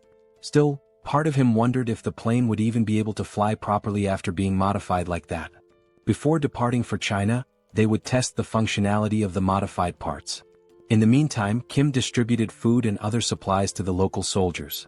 As a portal opened beside James, Kim observed him closely. What stood out was how James showed absolutely no reaction to the portal's sudden appearance. In a world filled with monsters, where people were forced to hide, live with anxiety and fear, endure hunger and thirst, and where resources were incredibly scarce, any sign of food or water usually brought joy. But James didn't react at all. Not even when presented with first-class Chinese cuisine prepared by a professional chef. He simply said that he had already eaten too much and was full, remaining entirely indifferent. Kim wasn't sure whether this was a good or bad thing. But what he did realize was that James genuinely wasn't interested. And just as the captain of the 3rd Brigade had said, James truly was a special kind of person. Kim called Pax and asked it to take the dish away. It was only then that Kim noticed something that did interest James. James's expression changed when he caught sight of the machines inside the subspace. He even stood up from his chair to get a better look, his face lighting up with surprise and curiosity. Watching him, Kim thought, this man rejected fine food without a second thought but showed clear excitement over machinery. There was no doubt in Kim's mind, James was a complete and utter machine fanatic. Thinking about recruiting James into his team just as he had done with Yangso, Kim wondered what dreams James might have, if any. He couldn't help but think, would James be interested in a flying motorcycle? Or maybe a motorcycle designed to look like a horse? Kim's expression shifted as he suddenly realized that he had absolutely no idea who this James truly was. He only had a vague notion of the man's abilities, but he already felt a strong urge to explore them further. With the limitless supply of materials available to him thanks to his subspace ability, he could potentially make such exploration a reality. Unable to hold back, Kim asked James whether he would be interested in accompanying him to China. Upon hearing Kim's proposal, James simply looked at him in silence, not uttering a single word. Kim then began to explain that he shares food with others, that he possesses many mechanical capabilities, and that James would be free to use a motorcycle whenever he wanted. He also added that by joining them, James would be protected from monsters. Believing he was making good progress, Kim smiled and added that he helps people by defeating monsters. But James replied that he was not fond of such things. James then stated that this was the first day he had even met Kim, and they had barely spoken at all, so he couldn't place his trust in someone so unfamiliar. Hearing this left Kim momentarily stunned, because it was undeniably true, there was nothing substantial he could say to change James's mind. Kim replied that he understood, acknowledging that the proposal had indeed been sudden. However, he said that perhaps their abilities would be highly compatible if combined. Now rubbing his neck and already sweating nervously, Kim remarked that it had been a good conversation, but the time had come for them to part ways. At that point, James asked if what Kim truly wanted were his mechanical abilities. Kim confirmed that, yes, it was those abilities he wished to make use of. However, he also admitted that he did not have enough time at the moment to prove himself worthy of trust. James then stated that there was one condition. If Kim were willing to travel to America, then James would accompany him on that journey. Kim asked if that meant James would only lend his skills if they went to America, to which James replied affirmatively. At that moment, Kim could only think about how the trip from their current location to the United States would not be short. Still, something told him it might be worth the effort. He then asked James why he wanted so badly to go to America. James replied immediately that he didn't have any family there. But even without family, there was still a place he deeply wished to return to. However, he did not want to risk making the journey alone, and with Kim being as strong as he was, it would be reassuring to go with him. Kim responded that going to the United States was a possibility, but not immediately. After closing the portal in China, he would need to head to Japan right away. James said he wouldn't pressure Kim that far as long as the delay wasn't too long. Kim smiled and said they had a deal, promising to take James back home. Then, as a way to initiate the sealing of this agreement, he opened a portal to his subspace. James had no idea what Kim was planning to do next. Suddenly, Kim pulled the entire aircraft into his subspace. Then he summoned 2 motorcycles and 2 Black Hawk helicopters. But upon noticing how empty the space still looked, he increased the quantity significantly, making many more vehicles appear. Kim looked over at James, who stood there speechless, and told him that all those vehicles now belonged to him. He could dismantle or rebuild them however he wished. Kim clarified that this wasn't a gesture of goodwill or a promise. It should simply be considered a gift. Smiling, he said he would return soon, waving goodbye. Then Kim left, while James remained behind, still in shock at what he had just witnessed. As Kim continued walking away, the only thing running through his mind was that what he had just done might have seemed frightening, but also slightly amusing. Back with James, he could only wonder what he was supposed to do with that many vehicles and aircraft. He questioned what kind of ability Kim even possessed. And at that very moment, James felt a deep sense of regret. If he had known that Kim had that kind of power, he definitely would have agreed to join him right away. Meanwhile, the flight continued on its course toward China. From inside the aircraft, Kim thought to himself that James truly had no idea what he was capable of. A few hours passed after the beginning of the journey, and they appeared to have reached their destination. In the city below, something abnormal was taking place. Giant insects were scaling the buildings, what appeared to be cockroaches, and not just a few of them. The number of these creatures was uncountable, crawling all over the structures. In addition to the cockroaches, there were also massive praying mantises, which were feeding on equally giant crickets. In the distance, the aircraft could be seen arriving, drawing attention from everyone on the ground. Looking through the window at the horrors below, Kim could only think that their previous enemies, the lizard men, had been noble by comparison. Meanwhile, Yang-so announced that he was beginning the landing process. As the aircraft touched down, some of the insects were already hiding in its landing gear. The airport itself was filled with wrecked airplanes and the lifeless bodies of dead insects. However, Kim had anticipated this situation and quickly opened his portal, pulling the aircraft into his subspace for safety. The aircraft was fully pulled into the subspace in a swift motion. However, to ensure safety, Kim opened another portal and from it someone stepped out. It was Lancelot who emerged, and it was clear that his aura had grown noticeably more intense. Lancelot addressed Mr. Kim, informing him that it was safe to come out. Kim responded by asking for a moment, explaining that he was in the process of putting on a new outfit. After a short pause, Kim stepped out from the portal wearing a suit designed to protect against radiation. He immediately asked whether there were any insects in the vicinity. While adjusting the helmet, Kim remarked that the toxic gases presented a significant hazard, and beyond that, the giant insects were likely to be both numerous and formidable. Lancelot reassured him, saying there was no need to worry for the time being, as no insects had been detected nearby. However, he added that it appeared they already had company. Kim turned to look and saw something he hadn't expected to encounter so soon. A man stood there, his hands pressed together in a respectful gesture, asking whether they were from Korea and saying he had been waiting for their arrival. The man was not alone. He was accompanied by several others, all of whom expressed their happiness that Kim had come to assist China.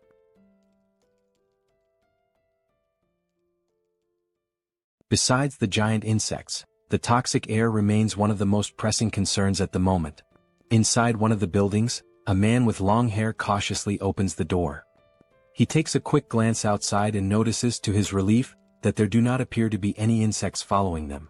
After closing the door, he turns toward Kim, mentioning that the place might not be very comfortable but hopes it will suffice. Kim responds that the conditions are acceptable, yet something unusual catches his attention. There are individuals inside, cultivating a type of energy that radiates a blue light. It is not just one person but several, all meditating while emitting this aura.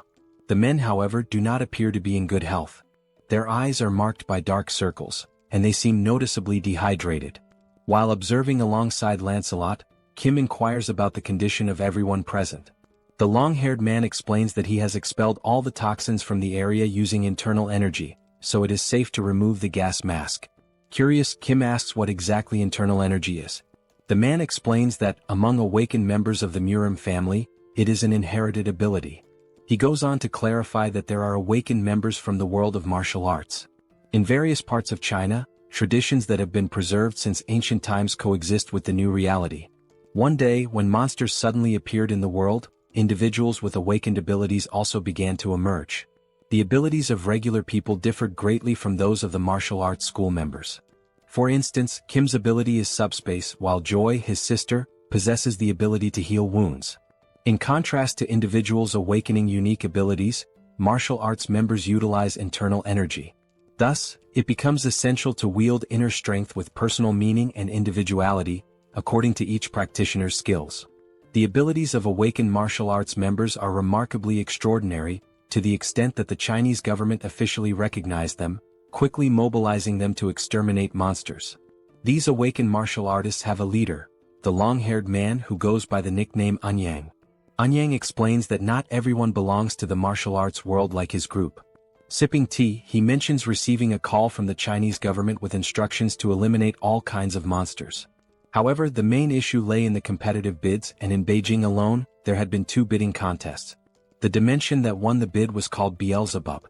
Kim briefly reflects, considering that Beijing's population is twice that of Seoul, so it would not be surprising if there were indeed 2 competitions for bidding. Anyang continues, emphasizing that there was a lack of crucial information about the enemies.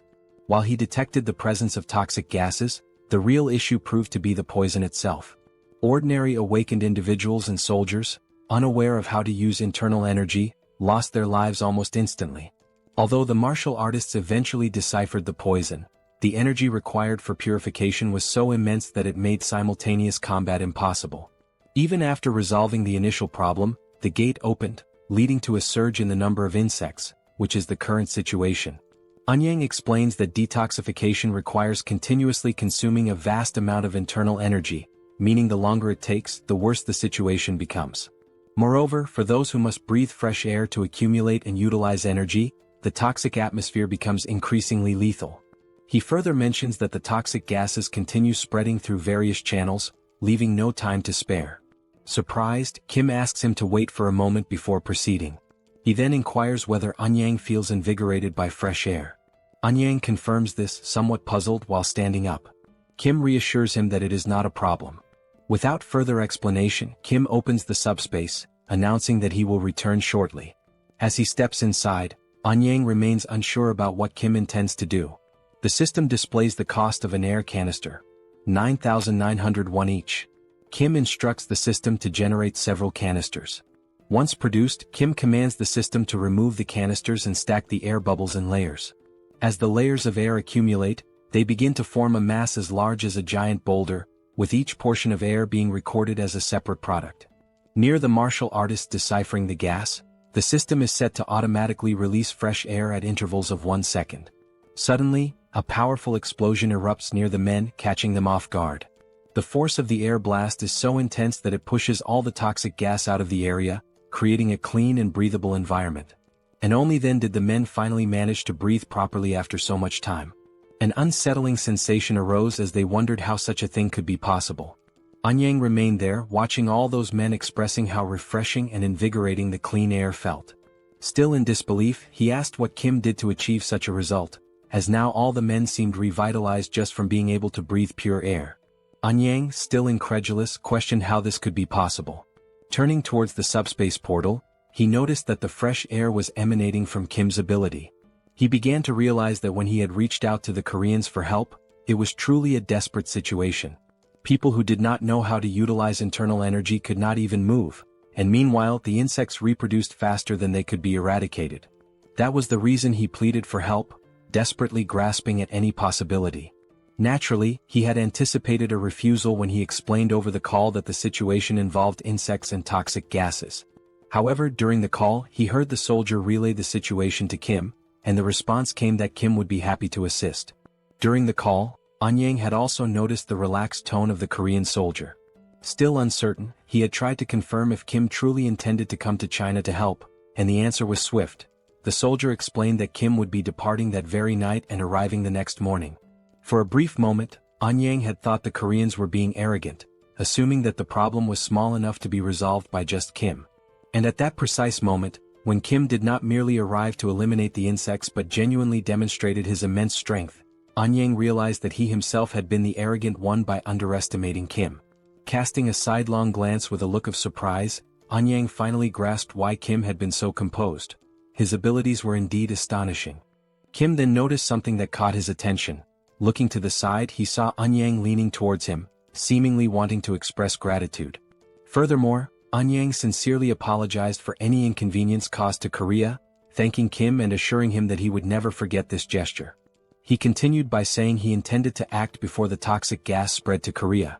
Kim responded that he was taking his apologies too far and asked him to raise his head, emphasizing that there were ways to help people survive.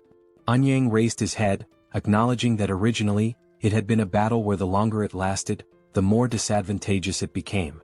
However, thanks to Kim's ability, the internal energy could now be used in an optimal way.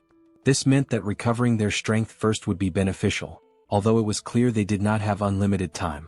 Anyang then suggested launching an operation 3 mornings from now. Kim agreed, stating that it was a good plan as they were already recovering, so it made sense to do it right. Sometime later, Kim served Chinese dishes from the subspace to the Chinese men, who ate as if there were no tomorrow. With every bite, they enthusiastically gave a thumbs up, clearly savoring the meal. Even Anyang remarked that the Chinese food was excellent, even by local culinary standards. After the meal, he moved to the front of a whiteboard and announced that it was time to discuss how they would exterminate the insects. First, however, he would explain everything they knew about the giant insects. He began by explaining that there were some variations among the insects, but most of them resembled the ones they were accustomed to seeing. Some of the insects were larger and emitted toxic gas. Flying insects, such as moths or flies, tended to do this more frequently. Most of the insects were classified as rank 9 or rank 8, but occasionally, there were some classified as rank 7. The challenge was that, with so many of them, it was difficult to track them accurately. Anyang continued his explanation, addressing not only Kim but the entire group. He noted that identifying rank 8 insects often involved spotting large numbers of them, while rank 7 insects were rarer and appeared more formidable at first glance. Moving on to the locations of the gates, Anyang described their positioning, but Lancelot suddenly noticed something unusual. Deciding to investigate, he moved closer to the window. The toxic gas was still present in the area, except inside the building, where Kim had configured the air to refresh every second. Suddenly, the leg of an insect appeared near the building. Lancelot, interrupting the explanation, called out to Lord Kim, mentioning that something had shown up. Kim inquired what had appeared, but Lancelot admitted he had never seen such a creature before and could not accurately describe it. The creature continued to approach the building, revealing itself as a giant centipede with a seemingly resilient carapace. Observing it carefully, Lancelot remarked that just from looking at it, it was evident that the creature was rank 7. As the centipede approaches rapidly, its immense size and speed become increasingly evident. Kim comments that although he already found it disgusting before, it now seems even worse due to its larger size and increased speed. He also mentions that it does not seem to be a 7th level creature, but rather a 6th level one. However, Anyang corrects him, explaining that this monster is actually classified as an 8th level being. Kim then points out that it appears far too powerful for an 8th level creature. Anyang agrees that it is indeed strong, but continues to explain that, compared to other insects, this centipede is particularly formidable. Suddenly, Seoul interrupts the conversation by questioning whether that creature truly belongs to the 8th classification. Cracking her neck with a sense of anticipation, she remarks that she has been feeling extremely bored and hopes that this fight might finally satisfy her. She firmly requests that the others refrain from intervening.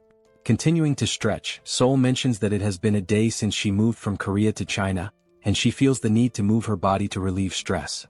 After preparing herself, she dashes toward the giant centipede with remarkable speed and determination. Seeing her rushing forward, Kim encourages her to show the monster what they are truly capable of. Anyang, however, becomes worried, but Kim reassures him, insisting that everything is fine and that there is no need to worry, as Seoul is so strong that it almost feels like something is amiss. At that moment, another man interjects, questioning whether Seoul is prepared to deal with the toxic gases, leaving Kim stunned as he realizes they had completely overlooked that crucial detail. Outside, Seoul focuses all her strength into a single punch, appearing to channel an electric current into it. She is exhilarated as it has been a long time since she last fought monsters. In one powerful motion, she delivers a punch to the centipede's head, strong enough to shatter its exoskeleton. Inside the building, Anyang continues to explain that regardless of the level of one's skills, fighting while inhaling toxic gas inevitably leads to poisoning. Furthermore, he notes that the centipede's shell is exceptionally hard and will not break easily. He then states that he will help Seoul alongside his disciple, urgently calling for her. He declares his intention to confront the centipede himself, while the woman takes care of Seoul's injuries. However, an unusual noise suddenly draws their attention, and out of curiosity, they decide to investigate its source. Upon reaching the building's balcony, Anyang is taken by surprise. As he closely observes the scene, he realizes that Seoul managed to break the exoskeleton and defeat the centipede with just one punch.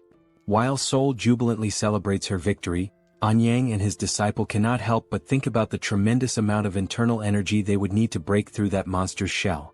Amidst the commotion caused by that singular punch, Kim merely reflects that to him, it was just another one of Seoul's usual blows. Meanwhile, the man contemplates the possibility that Seoul's body might be a gift from the heavens, as she possesses remarkable physical capabilities and an innate talent for martial arts. As Seoul continues to rejoice in having defeated the monster, blood suddenly spurts from her nose, a consequence of the toxic gas present in the air. Subsequently, she collapses on the ground, leaving Anyang in a state of panic as he urgently instructs his disciple to quickly attend to Seoul's internal injuries. Returning to the ongoing lesson about insects and proceeding with the plan to breach the insect gate, the situation is summarized as follows. Firstly, there is a polluted atmosphere that significantly hinders movement. Secondly, it is extremely challenging to identify multiple insects simultaneously, as there could even be unidentified 7th level creatures among them. Thirdly, the maximum deadline for closing the gate is 3 days. Therefore, the primary objective is to destroy the gate's core while avoiding contact with the insects as much as possible. The destination is to move rapidly toward the mountain. Eun-yang continues explaining, acknowledging the difficulty of the task, as it is certain that the closer they get to the gate, the more insects will appear.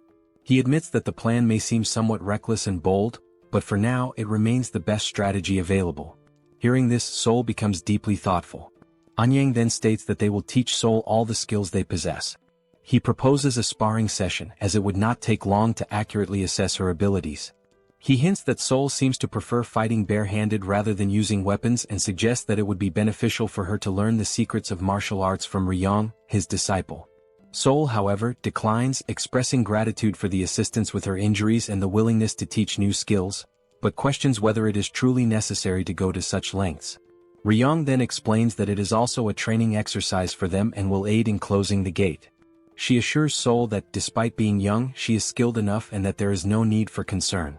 Seoul states that since Ryong insists so much, she will go ahead with it, but she reminds her that she is still in the process of recovering. In response, Ryong politely requests her assistance with the training.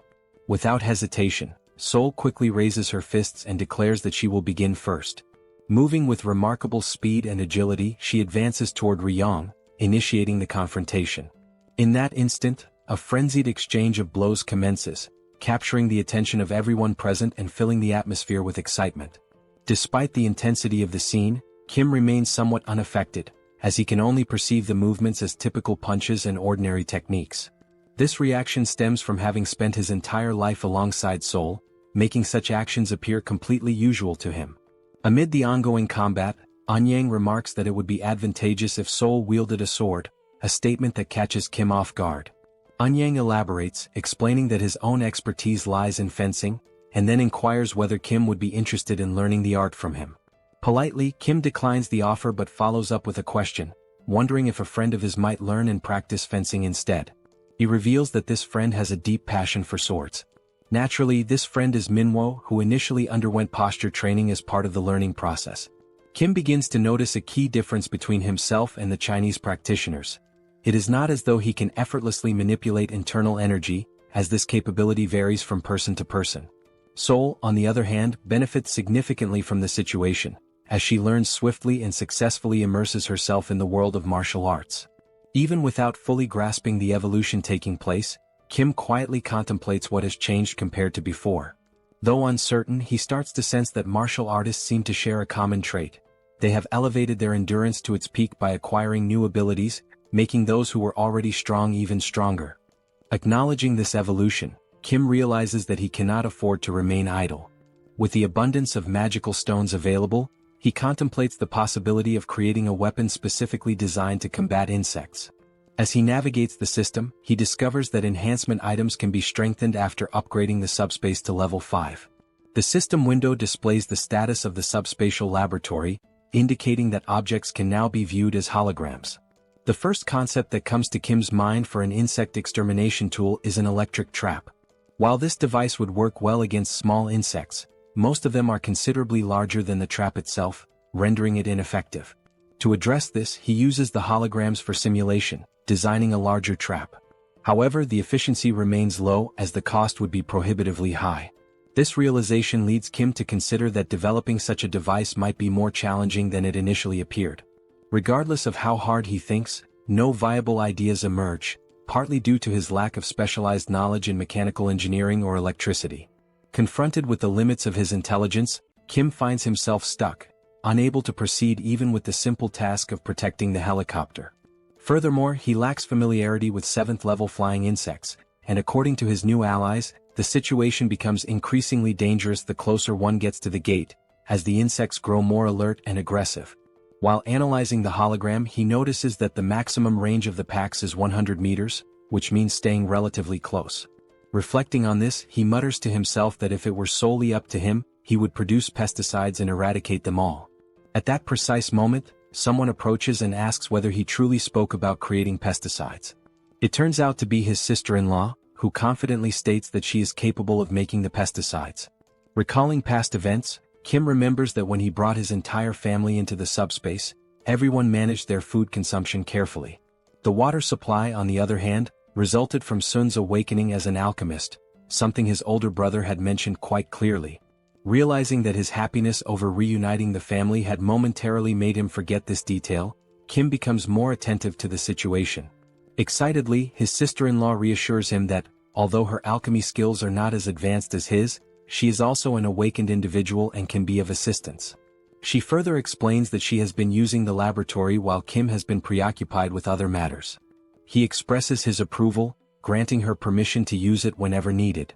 Grateful, she inquires about the specific type of pesticide he requires. Directing his attention back to the hologram of the giant centipede and considering the vast number of insects, some even stronger than anticipated, Kim specifies that he needs a super powerful insecticide capable of exterminating all the insects at once. Sometime later, amidst a city overwhelmed by toxic gases and gigantic insects, the group moves toward the core of the portal. As they advance, Anyang reflects on how the past 3 days have flown by like an arrow, and he now finds himself in the best physical condition he has ever experienced. His pure internal energy feels more powerful than ever. At that moment, one of the men interrupts his thoughts to alert him that insects have appeared up ahead. Thanks to Kim's assistance, they now have the means to fight against the insects, although they still don't know how to properly repay him for such invaluable help. Suddenly, a horde of insects emerges in front of them, prompting Anyang to instruct everyone to prepare for battle. The insects in their path are ants, obstructing their progress. However, before the Chinese fighters can initiate their attack using internal energy, a green liquid is thrown at the ants. The liquid makes contact and seemingly eliminates them with ease.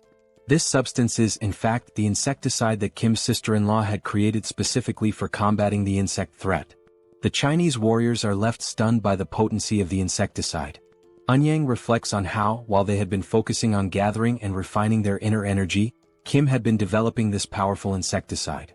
At that time, Kim is riding a motorcycle with Lancelot. Observing the scene before him, he realizes just how incredibly effective the insecticide truly is. He recalls his conversation with his sister-in-law, during which she mentioned that she had been using his laboratory and that the holographic system made everything far more convenient. Over the course of the past 3 days, she had been experimenting with various types of potions aimed at eradicating insects. She mentioned that although she hadn't succeeded in creating anything particularly powerful, the pesticide had been easy to make. In that moment, Kim had come to the realization that even what she had already produced was impressively effective against the insects. Moreover, it was completely harmless to humans and entirely odorless. Recognizing the functionality and value of the pesticide, Kim thanks his sister-in-law but adds a note of caution. The substance does not work against rank 7 insects, though it is excellent for dealing with common ones. After taking a short break, Anyang gazes out a window at what used to be a mountain known for its natural beauty, now transformed into nothing more than a dungeon swarming with insects. Turning to the others, he explains that from this point on, things become significantly more difficult. He expresses gratitude to Kim for getting them this far without needing to fight. However, the mountain itself will not be so easy to deal with. He further explains that many attempts have already been made to destroy the portal's core, but all have failed. Whenever they have tried to climb the mountain, the insects would unite and attack in force. Though they are mindless creatures, they seem to possess an instinctual understanding that they must protect the core of the portal. Anyang continues, stating that it has been a long time since their last attempt, and therefore, they have no idea what kinds of insects currently inhabit the area. Kim responds by saying that Anyang need not worry, as he is fully prepared to fight rank 7 insects. With a confident smile, he reveals something he had not mentioned earlier. He gestures to Lancelot and explains that Lancelot himself is a rank 7, and there is also something inside the subspace capable of dealing with rank 7 threats. Kim then reassures Anyang once more, encouraging him not to worry too much. However, their very first enemy on the mountain immediately makes Kim question just how powerful their opponents will be from this point on. Standing before them is a massive and terrifying grasshopper. Kim can only think that, unlike the lizard men they had faced before, this enormous insect is definitely a rank 7. As the grasshopper prepares to attack, Kim wonders whether such a creature could have possibly completed the dimensional entity's paperwork. He then recalls what Lancelot had once said about the traitorous goblins, that they had evolved through sacrificial means, a method that lacked intelligence. Those goblins had received unofficial documents, underwent evolution, and thus became what they are now. Kim begins to question whether some intelligent life forms had taken the shortcut of evolving by sacrificing other creatures. He then wonders how primitive life forms managed to achieve similar results. It occurs to him that perhaps, by eliminating and consuming the mana cores of other beings, they are able to evolve without needing any official documentation. Looking at the massive creature standing in front of them, Kim concludes that this grasshopper must have devoured many others to reach such an advanced state of evolution. It had grown into something incredibly powerful, so much so that intelligence was no longer necessary. Trying to catch the creature off guard, Kim opens the subspace and launches several beams from the Eames dimension, aiming directly at the grasshopper's face. However, even those powerful beams are unable to leave a single scratch on the creature. Kim is left speechless, realizing that although the beams had at least been effective against Yatu in the past, they now barely tickled the grasshopper. Just as Lancelot is about to say something, Seoul steps forward and announces that she will take care of it. Kim quickly urges her to be careful. As something catches Lancelot's attention, Kim mentions that it would be a good idea for Seoul to bring Lakis's spear with her. Lancelot turns all his attention in that direction, trying to understand what exactly is happening. He begins to wonder what that could possibly be. As he attempts to get a better look, he questions why the trees are moving. Gradually, those trees seem to be drawing closer. It is only then that Lancelot realizes that they are not trees at all, but rather the legs of something enormous, something whose full form is still obscured. Suddenly, the massive creature leaps forward, rapidly closing the distance between them. The loud noise from the impact causes Kim to turn his attention to the source, curious about what just arrived. Now, standing opposite the colossal grasshopper, there is a gigantic spider, both towering creatures facing each other, while the group of people remains in the center, caught between them. For a moment, everyone struggles to comprehend exactly what is unfolding before their eyes. Amidst the confusion, Kim remarks that the next wave of giant insects might appear on a continental scale, hinting at the magnitude of what they could face next. Lancelot calls out to Mr. Kim, urgently suggesting that they should climb onto the spider's back. He explains that the spider is incapable of reaching its own back with its legs. From that elevated position, they would be safe from immediate attack, buying enough time to devise a new strategy.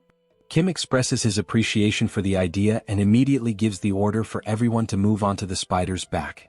Even without knowing what the specific plan is, everyone follows his command without hesitation, quickly making their way upward. They ascend using various methods, some relying on a technique known as light steps, which allows brief bursts of flight or enhanced movement, others using barrier jumps, while a few grab hold of the spider's thick hair for support.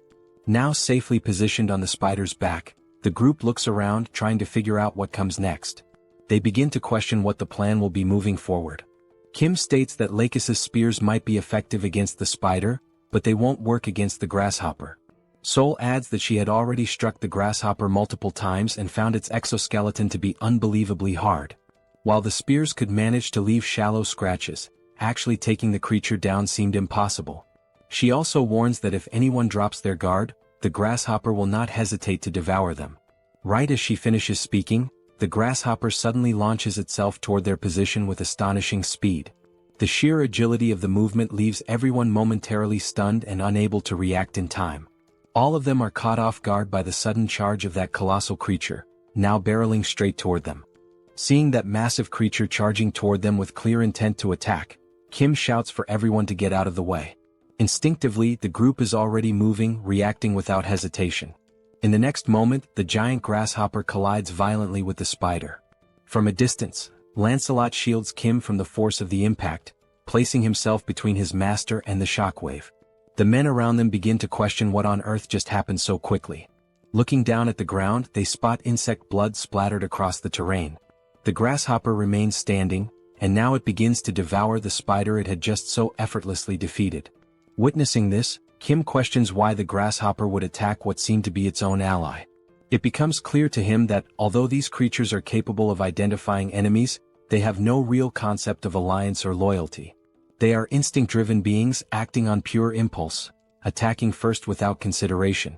Sticking to the original strategy, Kim points forward and says they must climb onto the grasshopper's back while its vision is obscured by the rising dust. Without delay, everyone follows the order, quickly making their way onto the creature's back. While ascending, Kim can only wonder whether the grasshopper has detected their presence.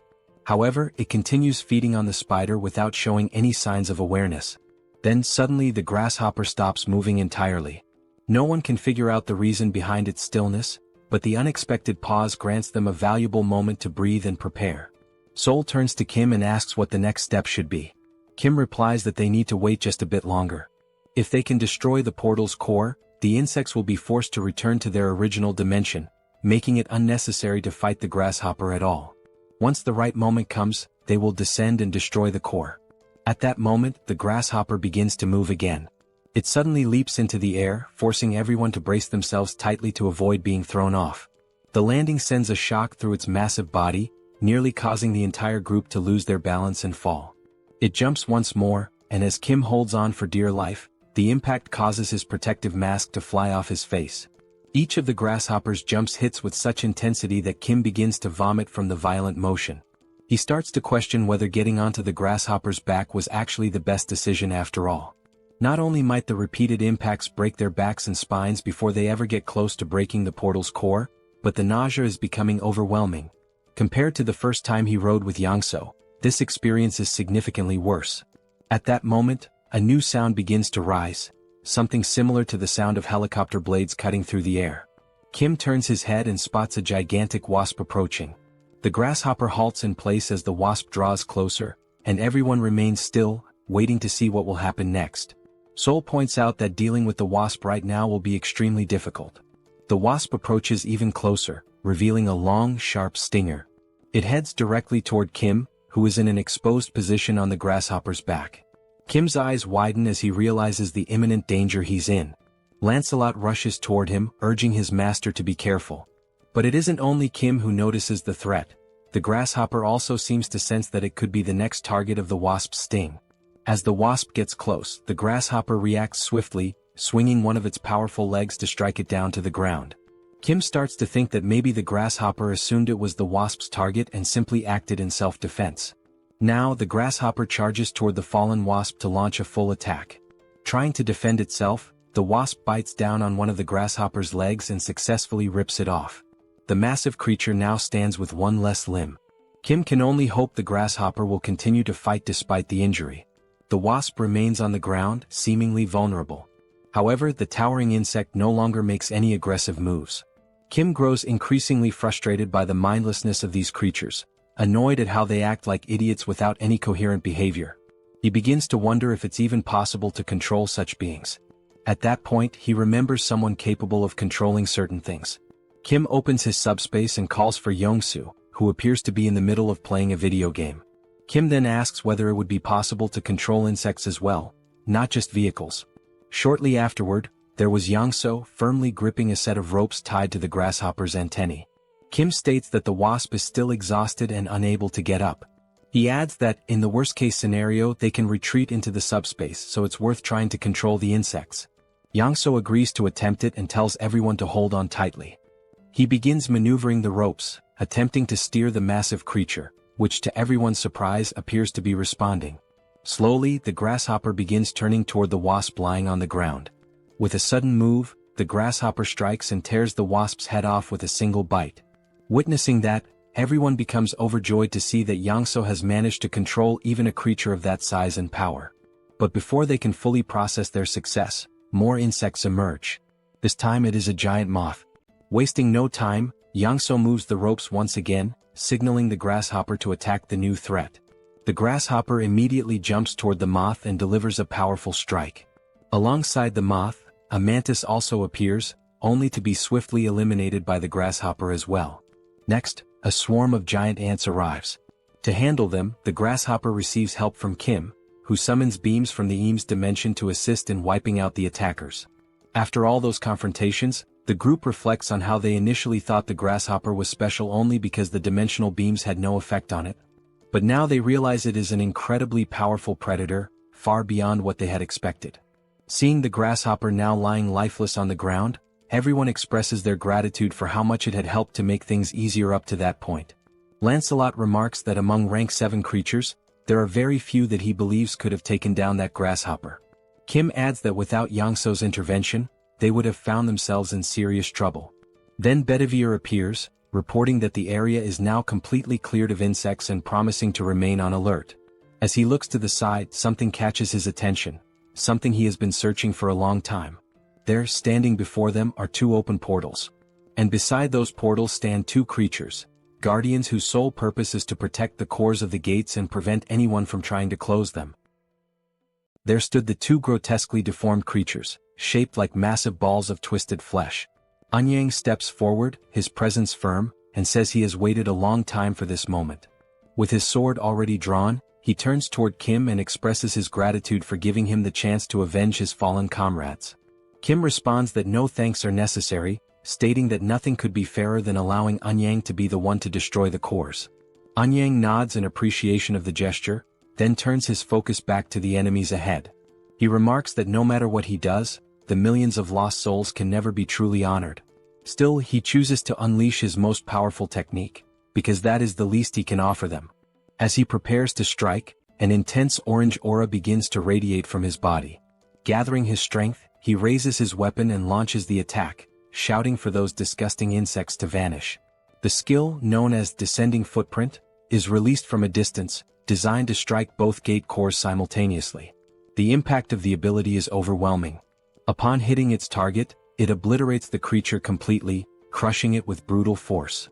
The surrounding area is instantly engulfed in a thick cloud of dust stirred up by the shockwaves. Anyang turns around, his back to the devastation still unfolding behind him as the explosion continues to rumble. Watching the display of raw power, Kim acknowledges that Anyang had not been exaggerating when he said this was his strongest ability.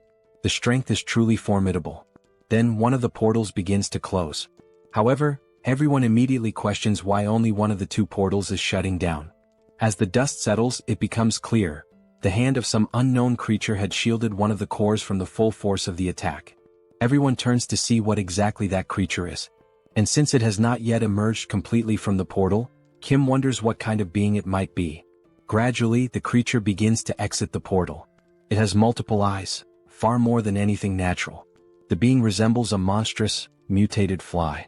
The sight of such a horror leaves Anyang stunned. His most powerful strike had not even left a scratch. Then the creature attempts to speak. It says it will likely face reprimand from the Chamber of Commerce, but given the current situation, everything is already a lose-lose scenario. It adds that it smells something quite delicious. Seoul asks whether that mutant can even still be considered an insect. Kim comments that the monster is revolting and questions whether it is also a rank 7 entity. Attempting to catch it off guard, he opens the subspace and gives the command for PX to launch the Lake's spears toward the fly. The spears strike the creature's eyes, yet cause no harm, not even the faintest scratch. This outcome surprises Kim, considering those same spears had managed to wound the grasshopper. His suspicion grows. Lancelot then confirms that the creature is indeed at least rank 6, possibly even stronger. The fly questions what had just been thrown at it, noting that it barely felt a thing. It also asks where those spears had come from. Seoul looks to Kim and asks what they will do next. Kim, however, finds himself unable to focus on anything except trying to determine the next move, never having faced anything of such overwhelming power.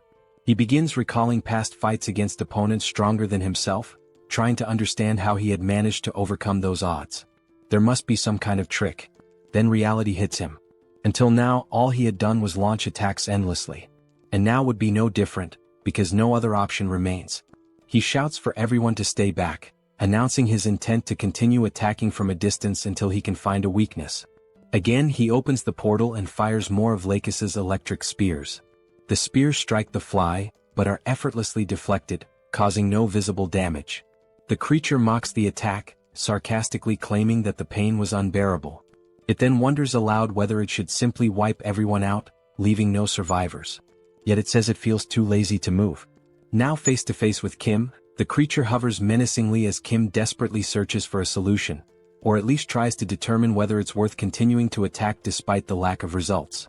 Kim remarks that the only small advantage is that the fly considers them so insignificant, it doesn't even seem to have acknowledged the presence of the humans.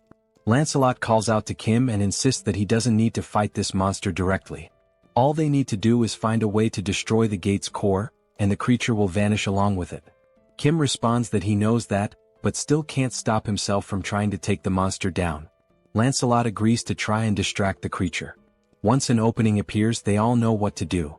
Kim agrees with the idea but wonders how Lancelot plans to do that, especially when even the Lake's spears are being ignored. He concludes that the only possible solution is to find something the insect would be attracted to. Then, an idea seems to strike him. He reaches into the subspace and pulls out an oversized electric repellent. The system display shows that it carries an electric attribute, with functions including penetration, shock, and provocation. When Kim realizes what is happening within mere seconds, the creature is already alarmingly close to him, as if it had been rapidly drawn in by some invisible force. With its sudden approach, the hundreds of eyes covering the fly become clearly visible, revealing how horrifying the creature truly is. The fly then questions what the object is, calling it both fascinating and beautiful. Kim begins to tremble with fear, mistakenly believing that the creature is speaking about him, and not the oversized electric repellent it now holds. While he remains paralyzed with terror, Lancelot shouts out to Mordred, urging him to act quickly and strike at the hand that is still guarding the gate core, while the fly remains distracted. Using his stealth skills, Mordred advances toward the enormous arm shielding the core. He gets close and then leaps in the direction of the core. Maintaining his stealth, he strikes with his dagger, aiming directly at the core that had been under the creature's protection. The blow lands cleanly, slicing the gate core in half. In that very instant, the system displays a notification indicating that the dimensional account's ownership has been transferred, though there are no details available about the previous owner.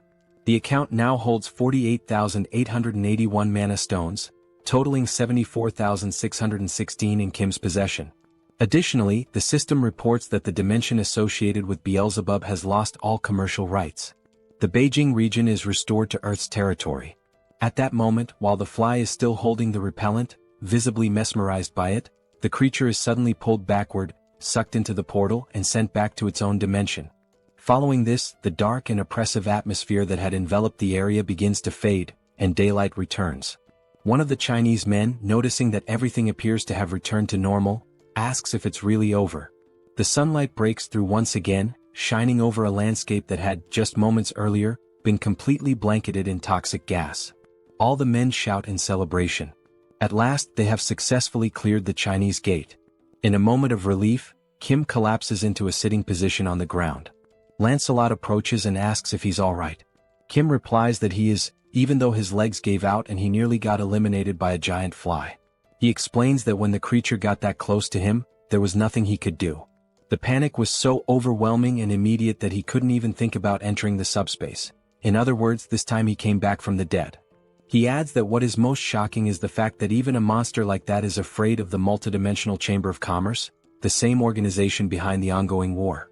And if they wish to return to their former lives, they will have to confront that very group, to stand against something that even terrifying monsters fear. Seeing Kim so drained, Lancelot asks Mordred to remain on alert. Kim can only think about how he needs more allies, and how he must become even stronger. Sometime later he is seen speaking with Anyang. The Chinese warrior asks why Kim had requested to borrow the martial arts manuals. Anyang remains in disbelief, especially because when Kim mentioned that he could copy the manuals, he never expected it would happen instantly. With the help of Pax, Kim manages to compile all the manuals into a single, extremely thick volume. Anyang expresses that he still feels he hasn't thanked Kim properly, and says it's a shame that Kim has to leave so soon. Kim tells him not to worry as he is already configuring a portal to this location and will be visiting regularly. He adds that if they ever need help, they should not hesitate to reach out because he will be there. Anyang then asks what Kim plans to do next. Kim responds that his next destination will be Japan. And so, the scene transitions, revealing what awaits Kim and his companions in Japan. Sometime later, Kim had already returned to Korea and was now in conversation with the colonel, who began by congratulating him on successfully closing the gate in Beijing. The colonel, clearly concerned, asked if Kim had been injured or suffered any harm, to which Kim promptly responded that he was fine. However, Kim turned the focus back onto the colonel, noting that the commander himself did not appear to be in good shape. That was when Kim noticed a woman seated beside the colonel and asked who she was. The woman, visibly enthusiastic, introduced herself cheerfully as Park Seo-yeon, the representative of Busan. She added that it was a pleasure to finally meet Kim and mentioned that she had heard a great deal about him from the commander. Outside, one could clearly see the identification tags of both representatives, visible even from a distance. At that moment, the system displayed a notification. A declaration of war had been issued between Fukuoka and Busan. This time, the duration of the conflict would be 7 days, and the condition for victory was to eliminate the opposing representative. Everyone in the room was caught off guard, surprised that Fukuoka had declared war against Busan. The colonel then turned to Kim, asking if he remembered what had previously been said about Japan, that the situation over there was not looking good. Kim affirmed that he remembered, though he noted that China had been the more urgent matter at the time. The colonel explained that on that very same day the previous government of Japan had collapsed, and an ultranationalist group known as the Society for the Awakening of Restoration had seized power. As the name implied, this group revered beings from other dimensions and exalted awakened powers. Kim commented that it reminded him of the traitors from the First Corps who ended up turning into goblins. The colonel placed an image on the table and said that it showed the appearance of one of their enemies. Kim picked up the photo and was taken aback. It clearly depicted some sort of fish. He questioned whether they were not humans, to which the colonel responded that most members of the Society for the Awakening of Restoration appeared as fish-human hybrids. That was the only key difference between them and the goblins. Back in Japan there had been no one to stop them. Thus, their influence continued to grow unchecked until they eventually took control of the entire country. The situation escalated just the previous day when Hideki, a so-called assault captain, made a sudden appearance in Busan. Civilians working near the coast witnessed the arrival of the monstrous figure and were bewildered, unsure of what kind of creature it was. The shark-like entity then charged at the group of people, aggressively biting down on them without hesitation. Seo-yun began to explain that Hideki had shown up and immediately began indiscriminately slaughtering civilians. Now, it appeared the group's ambitions extended beyond Japan, with plans to invade other countries as well. And right after these brutal attacks, they issued the very declaration of war that Kim had just seen. Kim felt overwhelmed, struggling to understand how the situation had devolved into such chaos so quickly. Seo-yun explained that no one knew anything about the true nature of the enemy, only that they were fishmen. No one knew their numbers, nor the extent of their powers. What was known, however, was that in only 6 days the fish would reach Busan. The colonel added that attempts had been made to contact military units to recruit awakened individuals, but the turnout had been shockingly low. Kim joked that he finally understood why the colonel looked so unwell. As he thought further, he realized that these humans had also aligned themselves with beings from another dimension. At first glance, they resembled the goblins of the First Corps. However, back then, the most powerful enemies had still been limited to rank 8. Now, it seemed that nearly every enemy was at least rank 7 or perhaps even stronger. Beyond that, they had no intelligence on their enemies, no information about which beings they had formed alliances with. And relying solely on Mordred to gather intelligence was no longer sufficient. Given all this uncertainty, the only rational approach was to assume the worst and begin preparations accordingly. The colonel acknowledged that Kim had just returned from China and was likely exhausted, but he asked nonetheless if Kim would be willing to help with this new threat as well. Without hesitation, Kim responded affirmatively, surprising the colonel with his speed and resolve. Kim then stated firmly that he would do everything he could to stop the enemies. His first question was how many awakened individuals were currently present in their ranks. Then, without hesitation, he opens the subspace and causes a massive stack of papers to appear right in front of him, instantly drawing the colonel's stunned gaze. The sheer volume of documents leaves the colonel speechless for a moment, prompting him to ask what exactly all of that was. Kim calmly explains that it is a comprehensive collection of martial arts techniques, a compilation of manuals he had received from the Chinese. This vast archive contains teachings that could greatly benefit awakened individuals if they take the time to study them. Still in disbelief, the colonel asks if Kim truly intends to distribute such valuable material to the awakened units. Kim confirms that this is indeed the plan, but not only to the awakened units. He states that he will also offer them to anyone willing to lend a hand in the upcoming battles. He emphasizes that what matters now is contribution and cooperation, regardless of affiliation. Then, turning his attention to someone in particular, Kim mentions he has someone specific in mind. He notes that it has been a while since he last saw this person and wonders aloud whether that individual is doing well. He's referring to Mr. Song, the large man who had previously been under mind control. Appearing slightly embarrassed, Song responds that he's doing fine, especially since his unique ability lies in being incredibly durable. Kim, looking serious, mentions that he has a difficult request to make. He asks whether Song would be willing to do him a favor, specifically, something important that will take place in Busan within 6 days. The scene transitions swiftly to the international airport, where James stands facing Kim. James tells him not to worry and assures him that this upcoming task will be easy for someone like him. He also mentions that he had been waiting for Kim. Curious, Kim asks him why he had been waiting. James replies that he once said he would only help if it involved going to the United States. But after witnessing Kim's capabilities, James realized he had been mistaken about him all along. James then admits that he had never truly understood the nature of Kim's ability and, intrigued, asks just how many machines Kim currently has connected to it. Sometime later, Kim finds himself walking through the area, deep in thought. He reflects on how the earlier misunderstanding with James had been resolved and shifts his attention toward evaluating their current combat strength. At the moment, their forces consist of 200 awakened troops and 20 awakened fighters, in addition to James himself. Kim wonders if the people of Murim are still occupied with clearing out Beijing and notes that he intends to reach out to them soon. He considers that he might need additional help in order to move forward with his current strategy. His thoughts drift toward the Camelot facility, a base he had constructed to house the knights. Realizing that it has been quite some time since he last used a strengthening stone, he checks the system and sees that a considerable number of enhancement stones have now accumulated. Unable to recall the last time he used any of them, Kim decides it's the perfect moment to put them to use and allocate them wisely to increase his force's capabilities. He immediately uses the stones and initiates the summoning of the other Knights of Camelot. The system promptly displays a notification that all 12 knights are being summoned. And then, almost instantly, the knights begin to emerge one by one, each appearing with purpose and presence. They gather slowly, walking with quiet strength as they come together to regroup. Witnessing this, Kim feels a surge of excitement. It truly feels as though he is reuniting with family after a long time apart.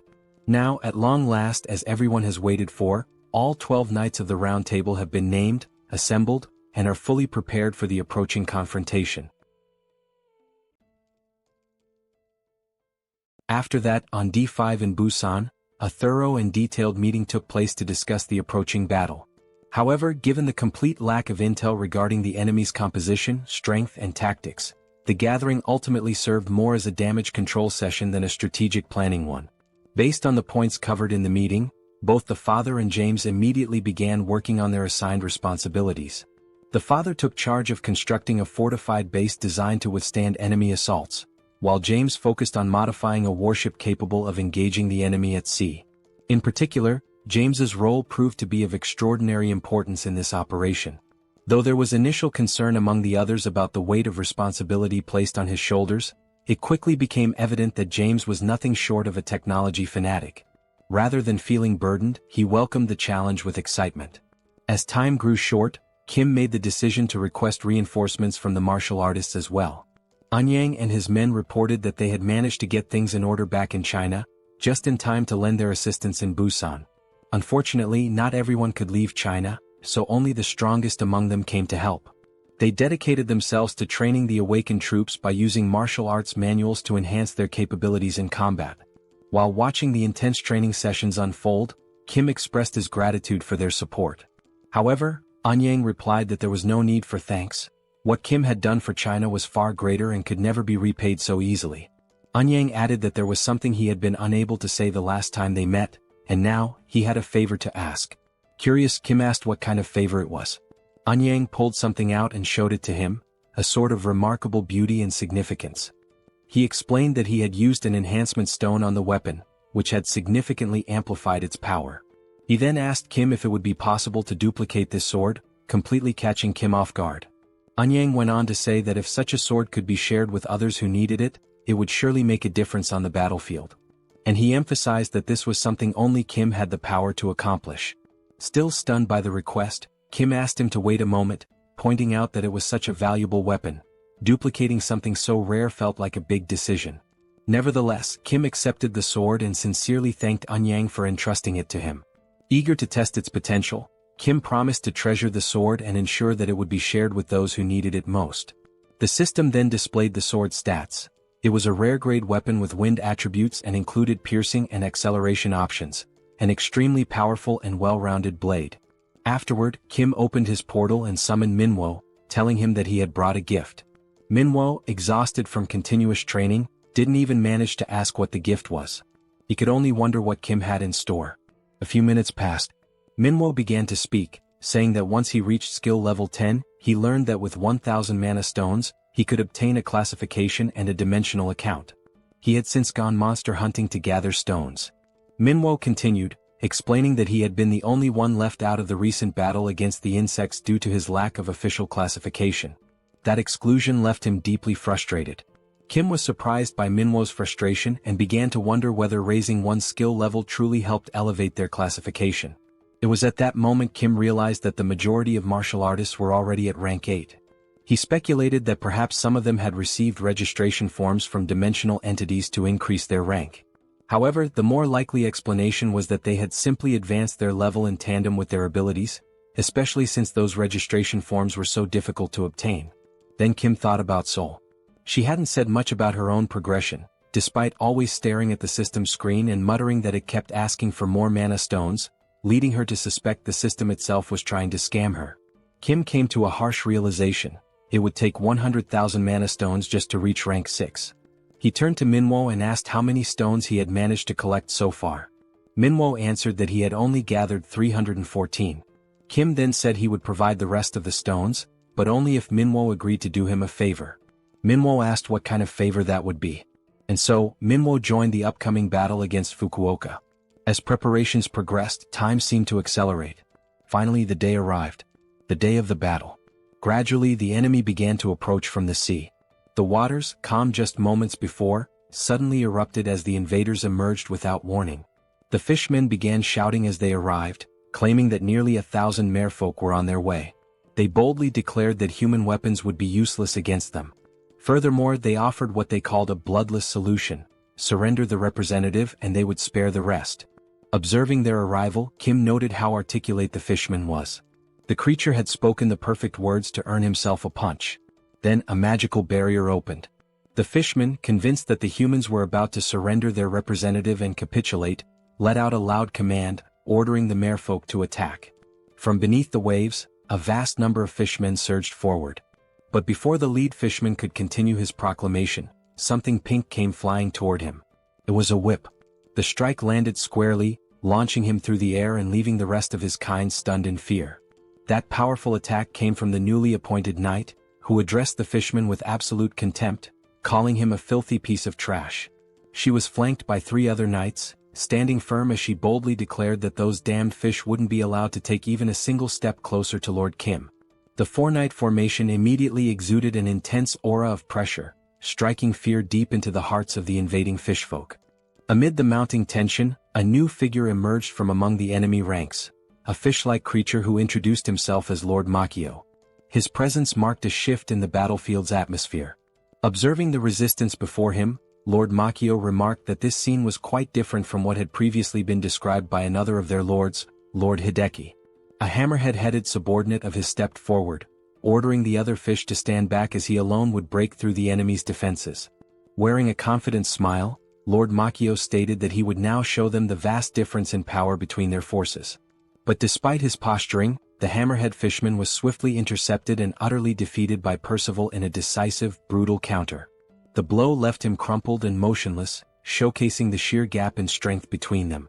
Witnessing one of their commanders fall so easily, the rest of the fish warriors charged in desperation. They shouted that the mighty Lord Hideki was still with them, and they had far greater numbers. Surely they still stood a chance. Joining the battle's front line was Anyang, wielding his sacred sword with unshakable determination. Fighting at his side was his trusted aide, delivering a relentless flurry of punches against the enemy. Also present on the battlefield was Seoul, effortlessly taking down wave after wave of fish soldiers. Her strikes were sharp and well coordinated, drawing from the new combat techniques she had recently mastered through rigorous training.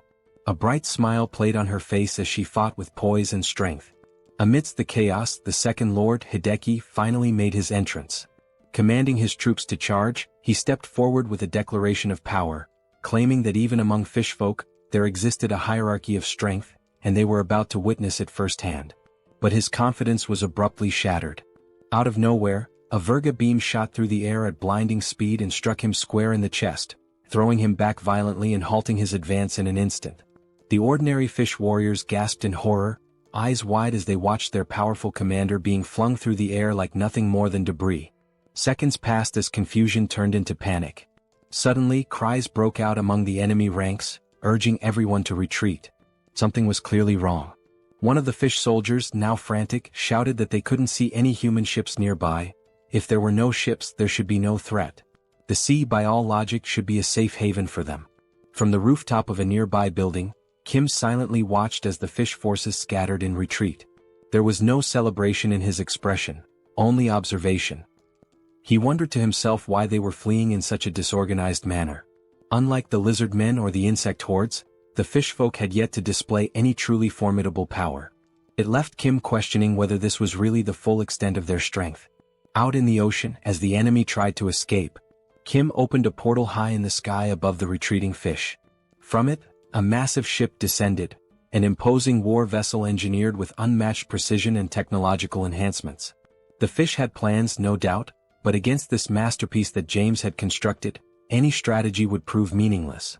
Inside the ship, Kim gave a direct order to Yangso to set course for Fukuoka.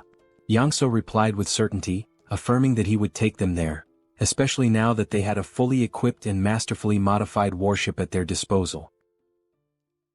While they sailed on the newly modified ship, Yongsu was excited to be steering the vessel, while Kim thought about how it had already been 2 hours since they had set off for Fukuoka. Besides having escaped earlier, no monsters had appeared.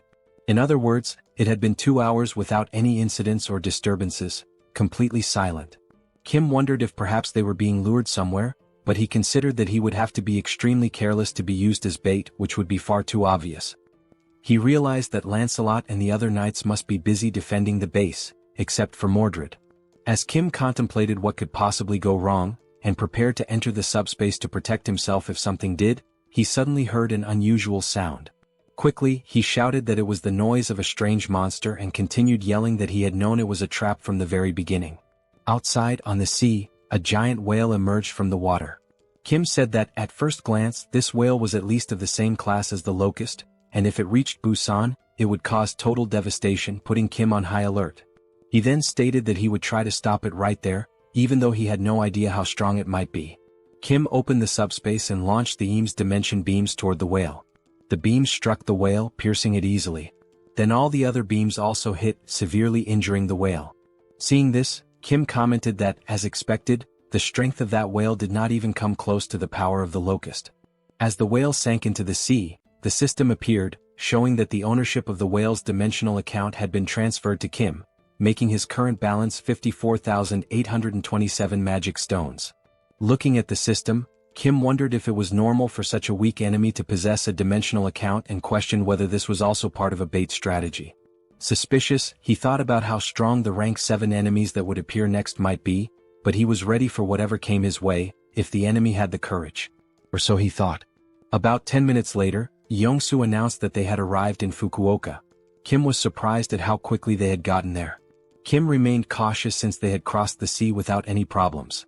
He had expected to fight the merfolk in the water, but that had not happened.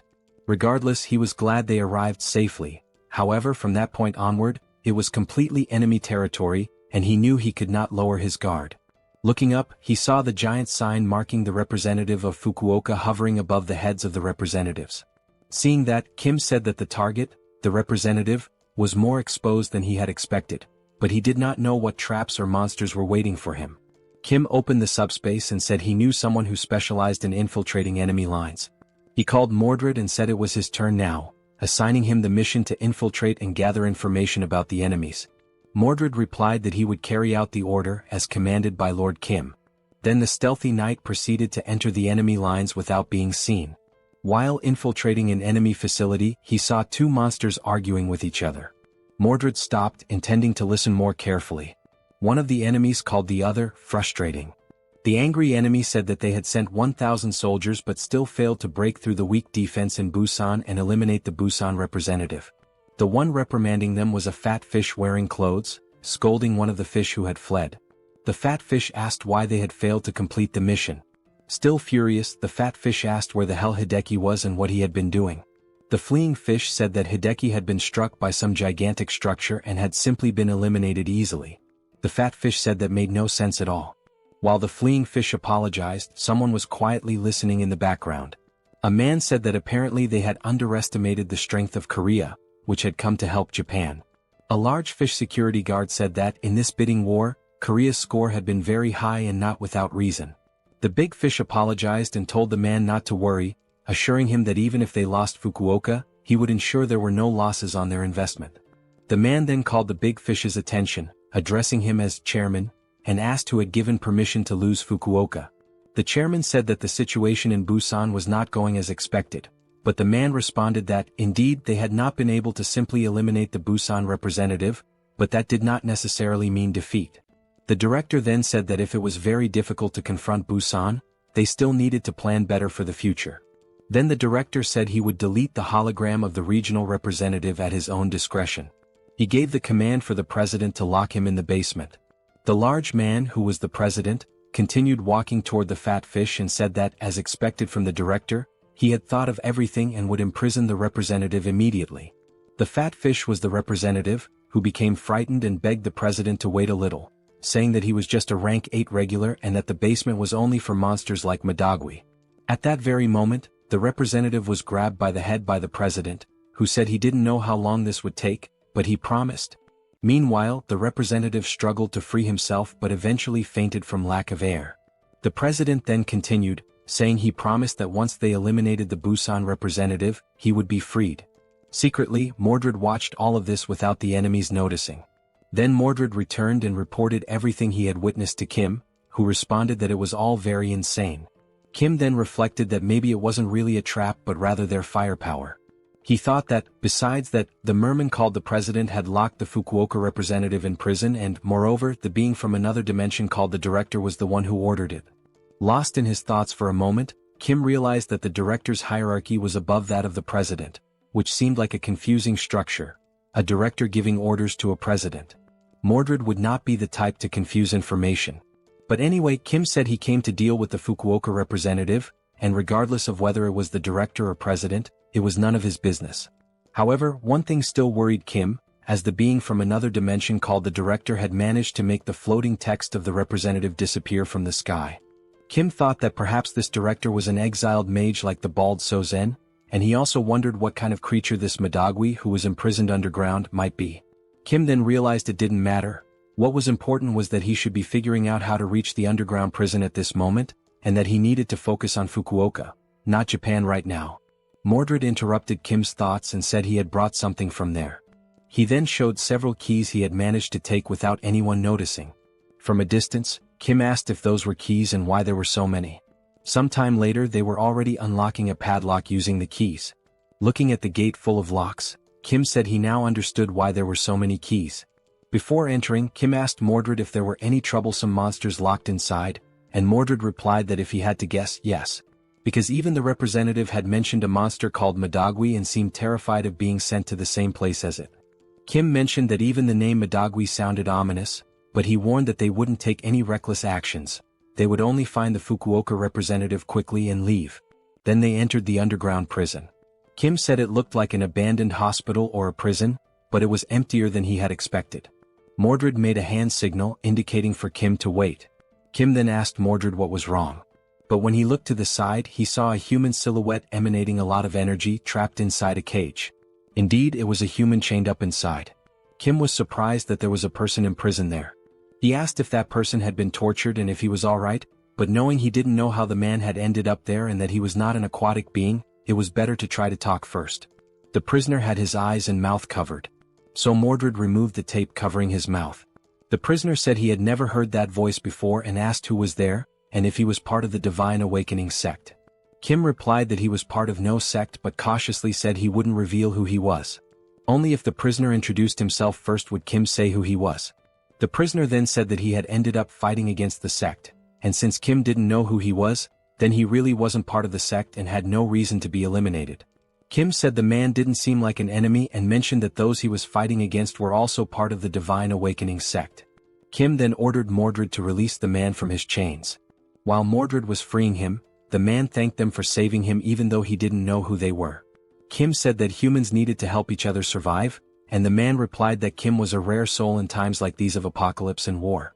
Still intrigued, Kim asked if the man was fighting the sect allied with the government. The man answered no, saying that the cult had taken over the government and, unaware of this, he had ended up imprisoned. The man then removed the blindfold from his eyes and said his name was Saito Daichi, just an ordinary citizen. Smiling, he also said that he was the one called the Madagwi monster by the cult scoundrels. Kim is left shocked by the revelation and immediately asks if Saito Daichi is truly the Madagwi. In response, Saito Daichi asks whether Kim has ever heard that name before and, if so, what exactly he has heard. Kim, still suspicious, replies that he had heard the merfolk fear a powerful monster known by that name. Daichi confirms it. He explains that Madagwi is indeed a powerful monster ranked at the 7th classification. However, what the merfolk truly fear is not just the monster's strength, but the heat it emits, an intense energy that practically makes Madagwi their natural enemy. Still taken aback, Kim asks if this heat is Saito Daichi's own ability, considering that he appears to be just an ordinary person. Daichi calmly responds that his ability is not to transform into Madagwi. He then lifts his shirt and reveals something beneath it, a red mark on his body resembling a scar. He explains that the Madagwi is sealed within his body. Kim's jaw drops in disbelief and asks if something like that is truly possible. Daichi begins to explain about the seals. The system indicates that a master seal allows a target to be sealed inside a person's body. However, only one target can be sealed at a time, and the reaction varies depending on the nature of what is sealed. While they eat pizza, Daichi continues his explanation. He says that the larger and heavier the sealed entity is, the stronger the reaction on the host's body. The host will lose strength, become extremely dizzy, and may even faint. This is something he learned the hard way after sealing the Madagwi. He explains that the Madagwi is a monstrous creature of incredible power, immense in both size and strength. He assures Kim that it is without a doubt the strongest rank 7 monster Kim has ever encountered. Madagwi destroyed everything in its path, be it monsters or humans. Nothing could stand before it. Its power was such that no attack could affect it. The only thing people could do was pray that the Madagwi wouldn't pass through their territory. The only thing capable of stopping the Madagwi was Daichi's unique ability. The government was aware of this and carefully planned the sealing of the monster with the help of several awakened individuals. And it was only through their combined efforts that the Madagwi was safely sealed.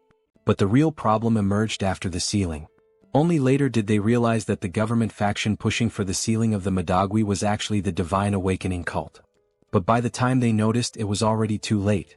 The cult had infiltrated by sending in agents who had not yet undergone the merfolk transformation, so no one suspected them. And as soon as the Madagwi was sealed, the cult began killing the awakened. Because the awakened had gathered together to seal the monster, they were all conveniently in one place, making it easier for the cult to eliminate them all at once. This was how the cult exterminated every awakened who refused to join them. Daichi explains that he was one of those who resisted. As a result, they kidnapped him and imprisoned him there. Daichi then bows and thanks Kim for saving his life. Kim replies that such formality isn't necessary and asks what Daichi plans to do next. Daichi says that, unfortunately, he's not sure. There isn't much he can do on his own. He then adds that if it were possible, he would unseal Madagwi and release it upon the divine cult to destroy them. However, if he did that, he too would be caught in the destruction and die. Because Madagwi is uncontrollable and unstoppable, releasing him would result in the total annihilation of Japan. Kim then asks if there are any restrictions or a price to pay for releasing the seal. Daichi responds that there aren't. He simply doesn't release it because he would be in danger, and no one else is capable of controlling the monster. Kim is both surprised and excited, asking if that's really all that's stopping him, giving the impression that he's come up with a good idea. Sometime later within the city, one of the patrolling merfolk senses something unusual. What grabs his attention is a strange, loud noise. But when he looks down, he sees the building housing the merfolk being torn apart from within. The structure appears to be collapsing from the inside. Suddenly, it explodes completely, sending debris flying in all directions and destroying nearby buildings in the process. Amidst the devastation, the dust begins to settle. And from within the cloud of destruction, a monstrous gaze emerges. It is Madagwi, now unsealed, rampaging and laying waste to everything in his vicinity. The merfolk who had been nearby see him and can do nothing but widen their eyes in sheer terror, fully aware that this is the end for them. They are frozen in place, paralyzed with fear, unable to move a single step, still struggling to believe that the Madagwi is truly standing there before them. Meanwhile, the Madagwi continued to advance, and with every step it took closer, the merfolk began to feel as if they could no longer breathe. A suffocating sensation overcame them, as though the very air was being burned away. The monster pressed forward, destroying everything in its path without mercy. As it walked, the merfolk nearby began to melt, unable to withstand the sheer heat radiating from its body. From within the subspace, an emergency shelter Kim had created to protect Daichi from Madagwi's wrath, Kim carefully observed the destructive force of the beast outside. At that moment, a notification from the system appeared, stating that the representative of Fukuoka had been eliminated. As a result, Busan had officially won the territorial conflict. Kim acknowledged the representative's elimination and told Daichi not to worry about the rebound effect from the unsealing. Turning to Daichi, Kim assured him that he would take care of everything properly, instructing him to focus only on resealing the monster. Upon hearing those words, Daichi realized this was not the moment to be impressed. But even so, he couldn't help but think Kim was a genuinely admirable person. And it wasn't just because of his strength. It was the way Kim simply did what needed to be done, helping others without hesitation, as if it were the most natural thing in the world. Moved by Kim's resolve, Daichi felt that he too had found someone to look up to, someone who inspired him to do what must be done. Steeling himself, he began removing his shirt. Yes, that's right, just like anyone else would when preparing to bear a scar of such power. Daichi gathered his courage, stood before the portal, and faced the approaching monster. He shouted that the beast's brief moment of freedom was over, it would now be sealed once again. Upon hearing that familiar voice, the Madagwi instantly recognized it as belonging to his natural enemy. Panic struck and it turned to flee. But Daichi had already begun channeling his sealing power. In desperation, the monster grabbed onto a nearby building in an attempt to resist. But the structure was no match for its strength and crumbled entirely beneath its grasp. Soon after, the sealing process was complete. The Madagwi was drawn back into Daichi's body, once again forming the distinctive scar-like seal upon his skin. Daichi, now drained of strength, collapsed backward. But Kim caught him just in time, preventing his head from hitting the ground. He calmly told Daichi that he had done a great job. Daichi, barely conscious, looked at Kim and thought that he had indeed done what needed to be done. With the last bit of strength he had, he gave Kim a thumbs up. At that moment, Yongsu came running over and asked who the man was. Kim explained that the man was from Japan and was suffering heavily from the aftereffects of his ability. For now, it would be best to move him somewhere safe. As Kim carried Daichi, he told Yongsu not to be surprised if more people appeared in the subspace, since this likely wouldn't be the last time. Suddenly, something caught Kim's attention. When he looked, he saw a new system message. The message congratulated him on his victory and instructed him to head to the Japan branch of the Multidimensional Chamber of Commerce for further instructions. Kim recalled the intel Mordred had provided, about a certain manager who held more authority than a president. Something about it seemed like a bug in the system, and Kim began to suspect what might truly be going on. However, before he could finish his train of thought, Yongsu interrupted, reporting that something was ahead of them. Kim looked up and saw two monsters peering intently into the subspace. What surprised him even more was the fact that, despite the widespread destruction in the city, the area where they stood remained completely untouched, as if protected by some strange field. Kim realized with a jolt that this place was none other than the accursed Multidimensional Chamber of Commerce, the Japanese branch. Yongsu, recognizing the monsters as enemies, said he would take care of Daichi and told Kim to handle the remaining business. Kim expressed his thanks. Outside, the two monsters conversed. They noted that the Madagwi had been unexpectedly released, and that the Fukuoka representative had been eliminated, likely the reason for the chaos. Seeing the floating tag above Kim's head identifying him as the representative of Seoul, they quickly realized that he was most likely the one responsible for everything. Then, a notification from the monster's own system appeared, showing that they had just received a fund of 3,000 magic stones. It was the perfect chance to redeem themselves for past failures. As one of the monsters, the president, devoured the stones, the other warned him to ensure the job was done properly this time. He urged the president to make sure the fight was worth the investment. In the background, the president, already a massive creature, began to grow even larger and more monstrous as he consumed the stones. His body mutated with raw energy. Now fully transformed, the monstrous president roared in fury and challenged Kim directly, declaring that he would not disappoint and demanding that Kim face him. After that, the director demanded that the president prove himself worthy of the investment. The president, with a ferocious expression, responded with determination that he would not disappoint. Raising his voice, he let out an earth-shaking roar, attempting to intimidate the enemy standing calmly in front of him. He anchored his feet firmly into the ground, gathering momentum, and then launched himself forward in a powerful leap. Charging with relentless aggression toward Kim, who remained composed, not flinching as the monstrous president barreled toward him. But just as the president closed the distance, a brilliant light emerged from within the subspace. This radiant burst revealed itself to be none other than the mighty spears of Lakis, which shot forth and pierced through the mutated fish-like creature with precision, forcing him down to his knees, immobilized and gasping. The director, witnessing this unexpected turn of events, stood frozen in disbelief.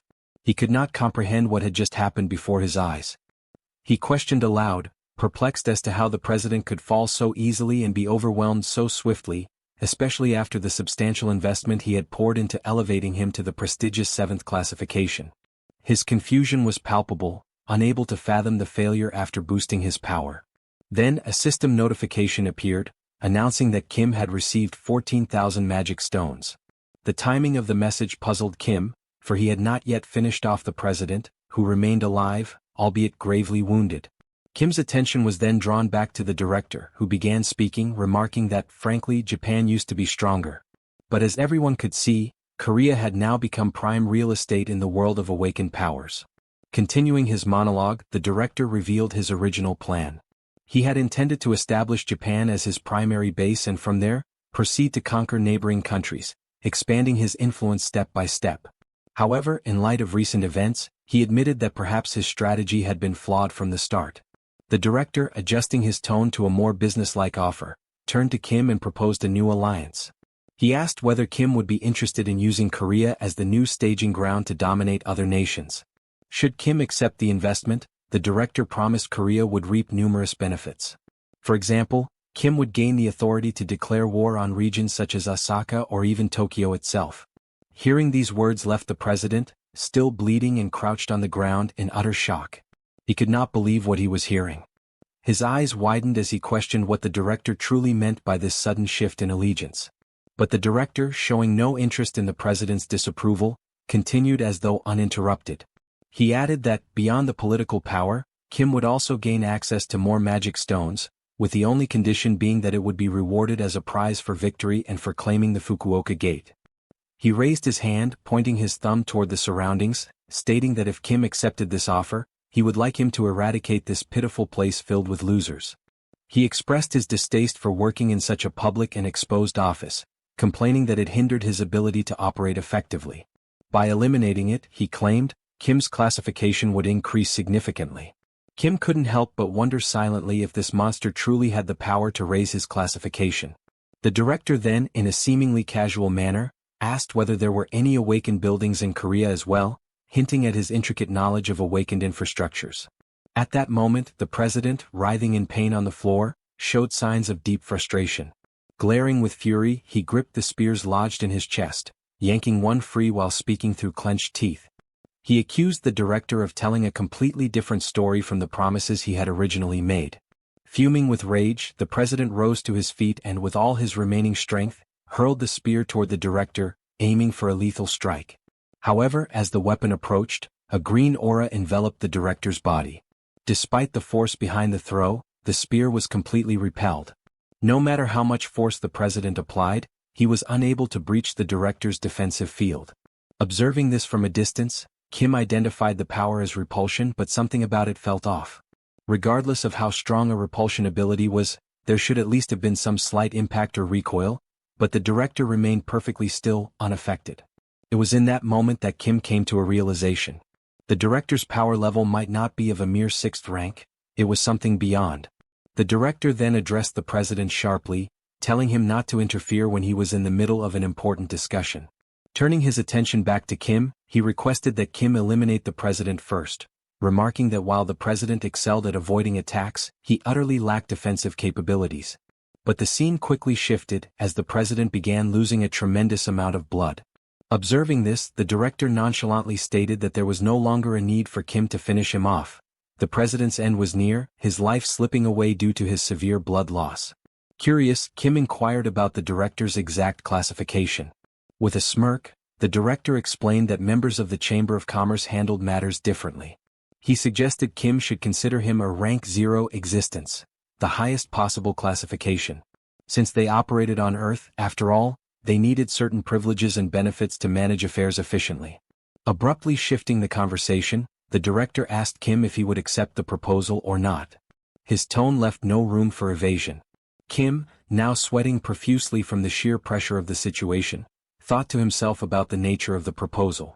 It was essentially an offer to switch sides, to stop being the invaded and instead become the invader, with a range of perks attached.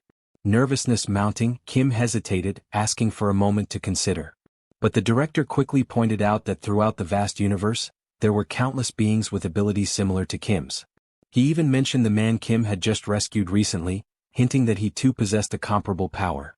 The director continued, saying that if there were already many like that in the places Kim had been, one could only imagine how many more existed across the entire world.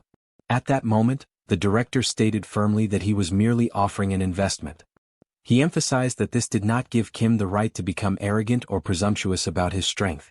However, within that very instant, Kim's thoughts revealed his conviction. This being clearly had no understanding of his real powers. The director mistakenly believed that Kim's abilities were limited to sealing alone. It became evident to Kim that the director truly had no clue about his actual potential. Now, with a growing sense of certainty, Kim internally confirmed that the director was completely ignorant of his true power. Kim then confronted the director with a direct question, asking what would happen if he were to refuse the offer. The director, without hesitation, responded that if Kim refused, it would simply be over.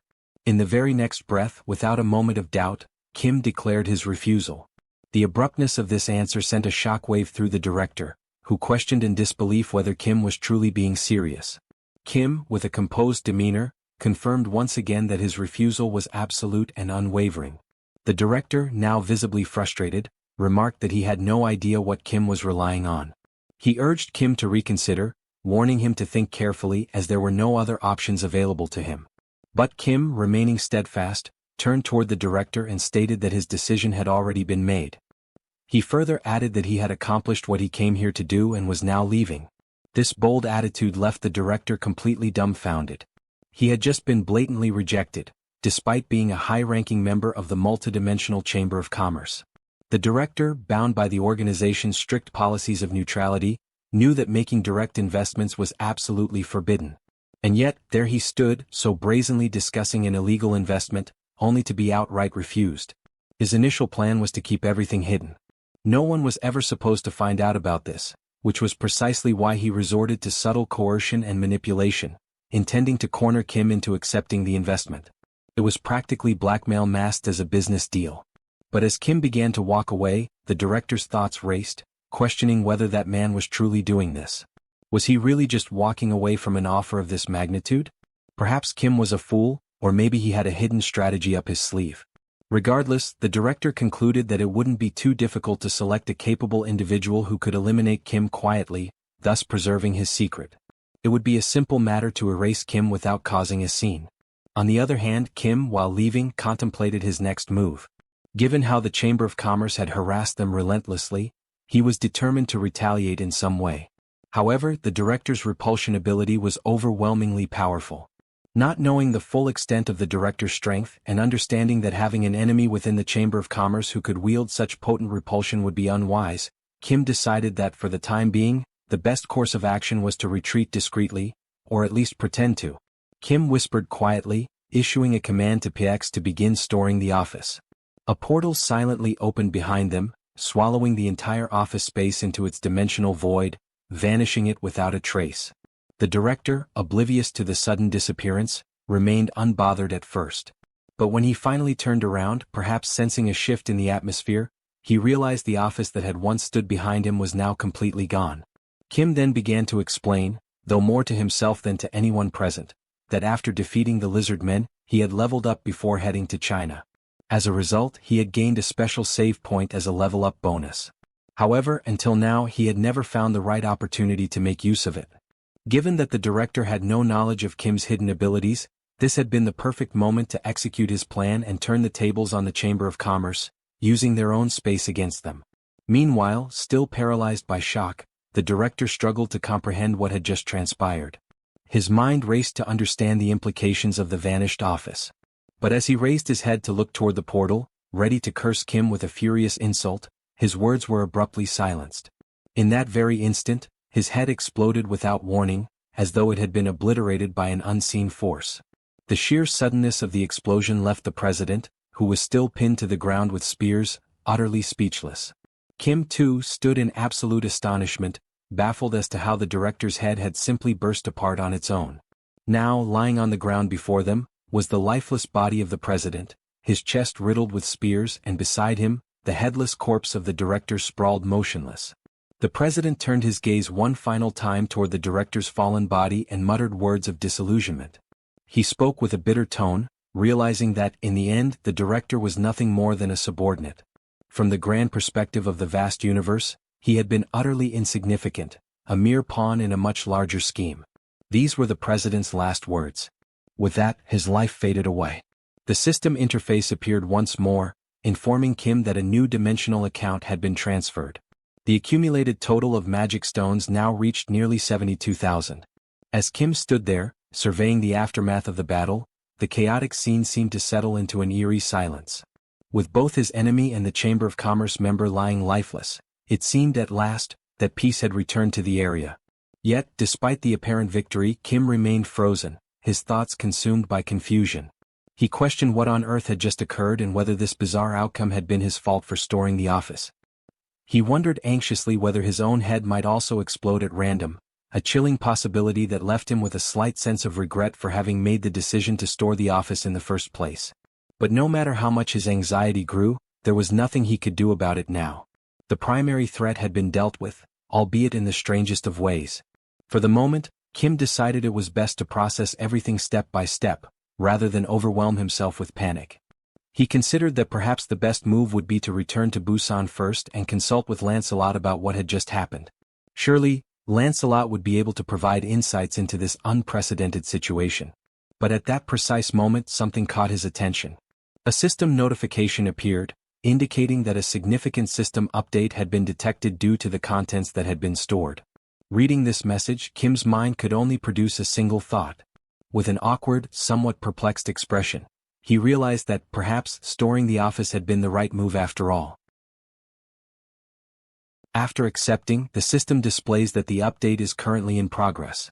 Meanwhile, in another place within the subspace, Saito Daichi is taken aback by the scene before his eyes. He sees Kim standing there again inside the subspace, and the thought immediately crosses his mind that it has not been long since Kim sealed the Madagui. To him, it should be impossible for Kim to have completed such a task so quickly, and entirely on his own at that. Kim asks whether Saito Daichi is doing well, and at that moment, Daichi's eyes light up, as if only now realizing just how remarkable Kim truly is. Even though Kim is from another country, he came here, helped them, and did everything for the sake of Japan. Daichi calls out to Kim and expresses his gratitude for all the assistance, stating that he has recovered and is now about to leave. Kim is slightly surprised by how quickly he wishes to depart, but Daichi explains that, despite the help in defeating their enemies, there are still many pressing matters that need to be dealt with. He explains that Japan has lost 9 out of 10 bidding competitions. With clear frustration over the situation, he adds that even at this very moment, other awakened individuals are out there fighting monsters, risking their lives in the process. He points out that even Kim, a foreigner from another nation, has come here to fight, so he too should go out there and follow Kim's example. Daichi mentions that he had been the representative of Yokohama, but the text confirming this had vanished and could no longer be seen. If he can announce the news that they have succeeded in defeating the fishmen, it should be possible to recruit several awakened fighters to their cause. Kim remarks that, unfortunately, such is the reality they face. Still, he would have preferred Daichi to stay at least until the next meal. Yet, since Daichi has made his decision, insisting any further would not be appropriate. Saito Daichi says that if they make it quick, it will be fine. They then share a brief meal together, and afterward, Kim tells him that if he ever needs any assistance, he must not hesitate to reach out. Even though Daichi does not like depending on help from others, Kim also mentions that he had been planning to set up a subspace portal in the area. Kim asks whether Daichi ate well and if there is anything else he needs. Daichi promptly replies that he is fine and expresses his gratitude once again for all the help. With that, he begins walking toward the exit, turns back to face Kim, and says that if Kim ever needs help, he only has to say the word. Daichi will certainly come and will also make sure to release the Madagui. Watching his new ally leave, Kim feels pleased to have learned more about the regional representative, especially since Mordred had previously mentioned that the branch leader holds the authority to sign off on the title of regional representative. Looking at the system display, Kim notes that it is good that this new feature has arrived. The system then confirms that the update is complete. Inside the newly updated room within the subspace, Kim walks forward, remarking that everything seems so ordinary, with no documents or unusual objects in sight. Suddenly, something appears and announces that it has been waiting for him. The entity has the form of a cube, with small propellers that allow it to hover in the air. Recognizing the voice, Kim is taken aback and asks if this is now Pax. With his updated appearance, Pax confirms that it is indeed him. Kim asks what has happened to his appearance, noting that he looks somewhat different. Pax explains that he has acquired a proper form after the system update and that, along with this, new functions have been added. He asks Kim if he would like to see them. Kim, astonished by how much more human-like Pax sounds now, agrees that he certainly wants to check out the new features. With a cheerful tone, Pax announces that he will go over the newly added functions, which amount to 4 major updates. The first is the message transmission system, which can only send messages to targets within a designated area, with certain limitations on the formats that can be used. The second function is the satellite observation system, similar to the first in that it only works within the designated zone. These capabilities leave Kim even more impressed, but Pax continues. The third feature is the hologram adjustment system, a visual interface that allows the modification and customization of holograms. Finally, the fourth addition is the dimensional lifeform registry application. However, due to low hardware capacity, there are limitations on the classification level that can be registered, with the current maximum being level 7. Hearing this fills Kim with delight. His eyes light up at the possibilities and he remarks that Pax is practically a god. With more portals across the world, the range of observation could expand dramatically, and now, on top of that, messages could be sent as well, turning his ability from merely a logistical hub into a fully unified logistics command center. Kim's eyes gleam, and then he forms a mischievous smile, hinting that he has just thought of something. He tells Pax that he wants to display a message. Meanwhile, elsewhere in Japan, Seoul is sighing out of sheer boredom. She complains that Kim had told them to be prepared, yet there were so few enemies remaining that the battle ended before she could land even a single punch. Especially considering the presence of the newly arrived knights, had they even relaxed a little, she could have at least warmed up against these weak foes. She remarks that, had she known things would turn out this way, she would have traveled to Japan without Kim, whom she mockingly refers to as number 3. While she continues to grumble, complaining that she is bored to death and wondering when Kim will return, she hears a voice from below calling out that she is amazing.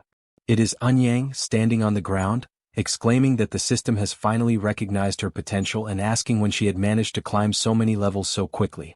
At first, she has no idea what he is talking about, until he tells her to look up.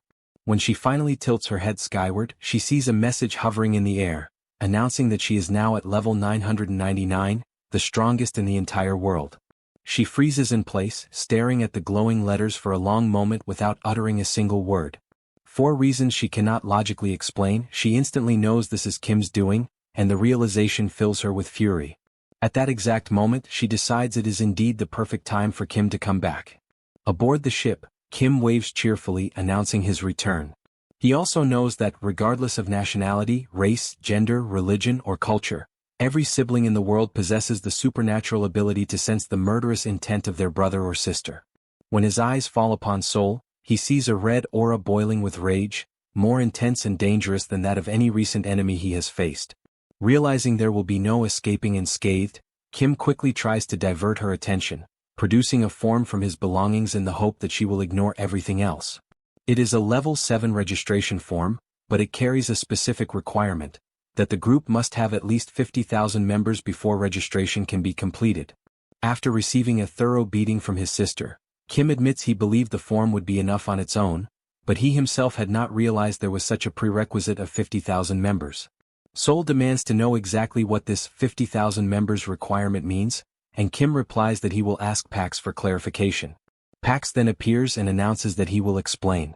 Seoul also notices the change in his appearance. He proceeds to describe how the system includes a function that allows the creation of groups, enabling someone to establish a group and recruit members into it. Once registered in a group, members cannot join any other group or create separate ones. Seoul asks if, in order to raise the group's level, they must actually gather all 50,000 people, and Pax confirms that this is indeed the case. Once again she grumbles, declaring that the idea is insane. How on earth are they supposed to find 50,000 people? Kim tells her to wait a moment, explaining that he has a method to gather the required number. Elsewhere in another location, a ruined city stretches out under a gray sky, its streets littered with debris and broken structures. In the middle of the destruction, a massive foot slams down, belonging to a hulking creature that resembles an orc. The orc catches a strange scent in the air. When it turns toward the source, it notices a thin trail of blood smeared across the cracked pavement. It follows the trail until it discovers an injured human, attempting to remain hidden among the rubble. The creature chuckles, confident it has found its prey with laughable ease. The man is paralyzed with fear, unable to move. A sudden spray of blood splatters across the ground, soaking the shattered stone beneath them. The man had squeezed his eyes shut, unwilling to witness what was about to happen to him. But when he slowly dares to open them again, he sees the orc lying motionless on the ground, lifeless, with a sword embedded deep in its back. Cautiously he steps forward to understand what just occurred. As he draws closer to the fallen weapon, a system notification materializes in the air beside it. A web notification informing him that a powerful sword has been delivered to his current location. Almost immediately, another message appears inviting him to join the group, PAX FC, a group that comes with certain benefits. And so, the clever nature of Kim's plan to recruit people becomes clear. Now that PAX had been updated after absorbing the Japanese branch of the multidimensional Chamber of Commerce, not only had he gained new abilities, but his artificial intelligence had also become significantly more advanced. Thanks to this upgrade, the satellite surveillance system was now able to clearly distinguish between enemies and allies within the operational range of the portal. It could evaluate situations in real time and provide whatever was needed, using this power as a means to assist others. Kim, upon realizing this, also conceived the idea of using that same system as a method to promote PAX FC. After some time, the system displayed that more than 10,000 members had already joined PAX FC. This discovery filled Kim with excitement, for his brilliant idea was not only working but flourishing. Wanting to recruit even more people, he decided to update the ability once again.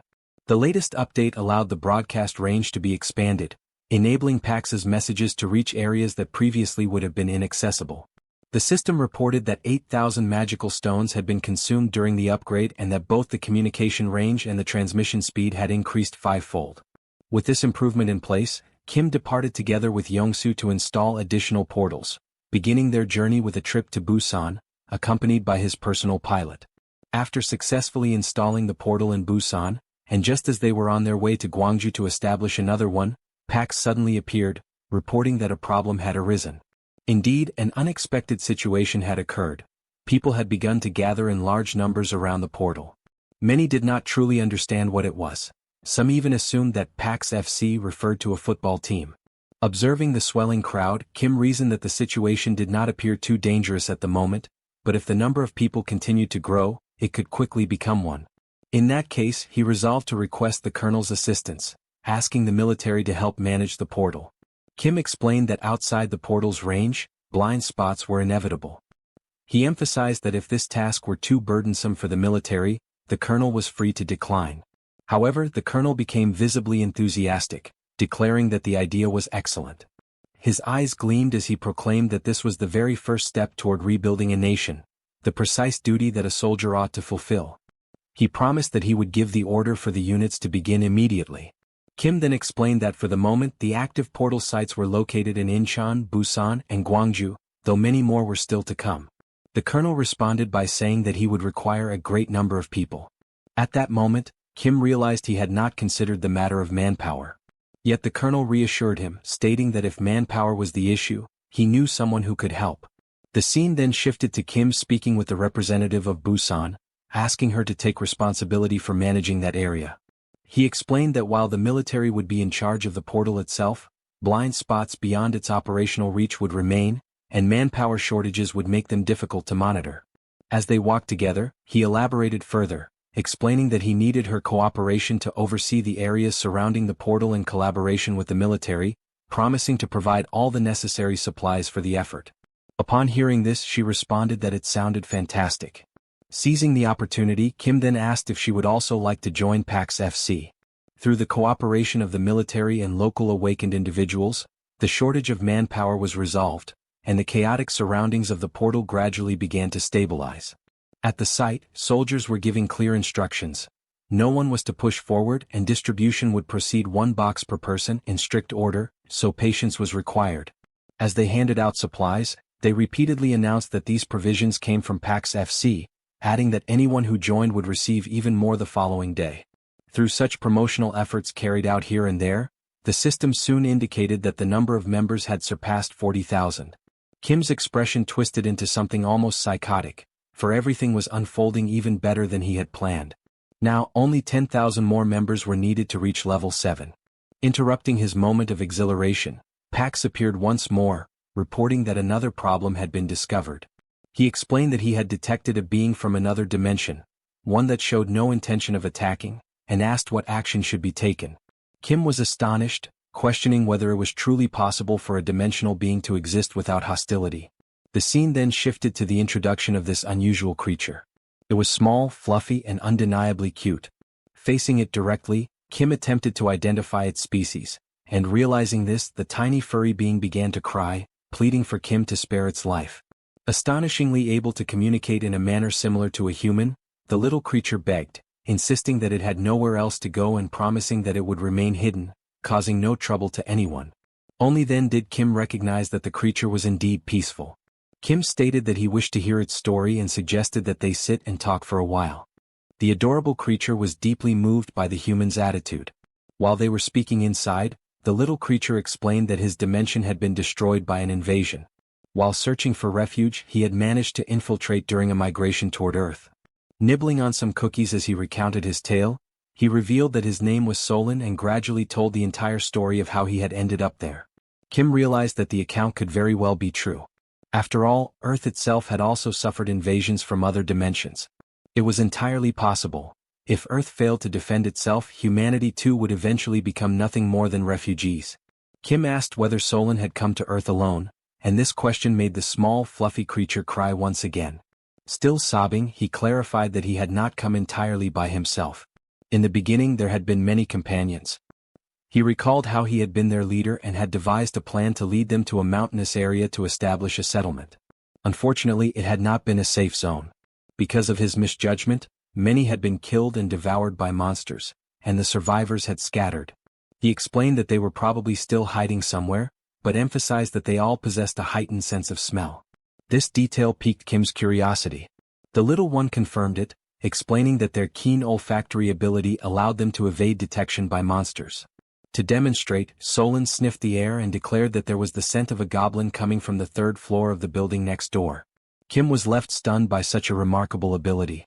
To be absolutely certain, Kim asked if he might verify the claim. He opened a portal and summoned Mordred, instructing him to investigate the building for goblins. Whether or not to kill them would be Mordred's decision. Only a few seconds later, Mordred returned, carrying the severed head of a goblin. He reported that the goblins had attacked him the moment he appeared, which was why they had been eliminated. Impressed by the speed and precision of the execution, Kim reflected that this was exactly how Mordred operated, efficient, direct, and swift as expected. Kim then considered that, while the result was not entirely surprising, it was still perplexing. Nevertheless, this new companion was astonishing in his own right, for he could identify goblins solely by scent. As Kim glanced back, he noticed the small creature now crying because the cookies had run out. It struck Kim that this ability was essentially a kind of wall hack, but at the same time dangerously exposed, since it left them vulnerable to sudden attacks from other monsters. Kim extended his hand and acknowledged that he could not pretend to fully understand the pain of losing so many companions. However, he reminded Solon that humans too had suffered greatly from invasions, which made both of them victims of similar tragedies. Therefore, Kim asked whether he might like to live with him, proposing a mutual arrangement. Kim would help him find his missing friends and in return, Solon would lend his assistance. The system then displayed that an invitation had been sent to join PAX FC. Looking at the notification, the furry creature saw that Kim was the leader of the group and asked if he might pose a question. He identified himself as Manong and explained that, throughout his entire life, he had never once eaten so well. Filled with gratitude, he submitted a request for his entire Manong tribe, more than 10,000 members, to join PAX FC. For a brief moment, Kim was rendered speechless by the sheer number. Then his eyes gleamed with astonishment and delight. He had never anticipated so many Manongs, and with their addition, the total instantly reached 50,000 members, enough to achieve level 7 immediately. He considered it a stroke of luck that might never be repeated and gladly joined forces with the Manongs. The system confirmed that together they now possessed 50,000 members. At that time, everything seemed marvelous. Yet Kim had not realized that this also meant he would now have to locate the 10,000 scattered Manongs. And thus began Solan's journey to reunite with his lost comrades. As they walked, Kim remarked that the initial search would begin in the mountain where Solan had first attempted to establish a settlement. Riding on Kim's shoulders, Solan admitted that he would only truly recognize the place when he saw it again. After some time, they arrived before a mountain, and Solan affirmed that this was indeed the very location. Kim recognized it as Mount Sirak, well known for its treacherous and difficult terrain. But this would not be an obstacle, for he had access to a helicopter and intended to survey the area from above. Kim asked whether Solan could detect the scent of any of his companions. At that moment, Yongsu explained that the steep, jagged rocks made landing impossible. Moreover, the strong winds from the rotor blades scattered the aromas, making it impossible for Solan to smell anything accurately. Thus, they were forced to return to square one, but now with greater preparation. Equipped and ready to climb the mountain, Kim commented that the journey would likely be dull and that it was the perfect time to have a partner for conversation. He opened a subspace portal and summoned their old acquaintance, Lancelot. The very first question he posed was whether Lancelot enjoyed hiking. Lancelot confirmed that he did, while inwardly reflecting that this was what humans called socialization. Already anticipating such a response, Kim continued to ask Lancelot various questions as they ascended, seeking to learn more about his life and his past. Lancelot eventually admitted that he could tell his story, though it was not, by any means, a happy one. From vast plains to dense forests, from hidden mountain ranges to the depths of the ocean. This dimension, home to a vibrant ecosystem, is known as Avalon. It is a world where countless creatures coexist, and where the inhabitants of Avalon have learned to endure and survive in the constant presence of monstrous threats. The fundamental skills required for survival were hunting and gathering. Even children, barely learning how to speak, already carried rudimentary hunting tools, and naturally the people of Avalon evolved into a warrior race. And yet, despite the ever-looming menace of monsters, the people of Avalon managed to push their civilization forward. Through this progress, monsters no longer posed the same overwhelming danger as before. However, with this advancement came a new trial: war. The strength that had been honed to combat monsters was turned inward, against their own kind. The struggle for survival twisted into bloody conflicts over power and territory. After centuries of civil war, when the people were weary and broken, a young knight rose to the occasion. Through peace and diplomacy, that knight put an end to the endless fighting.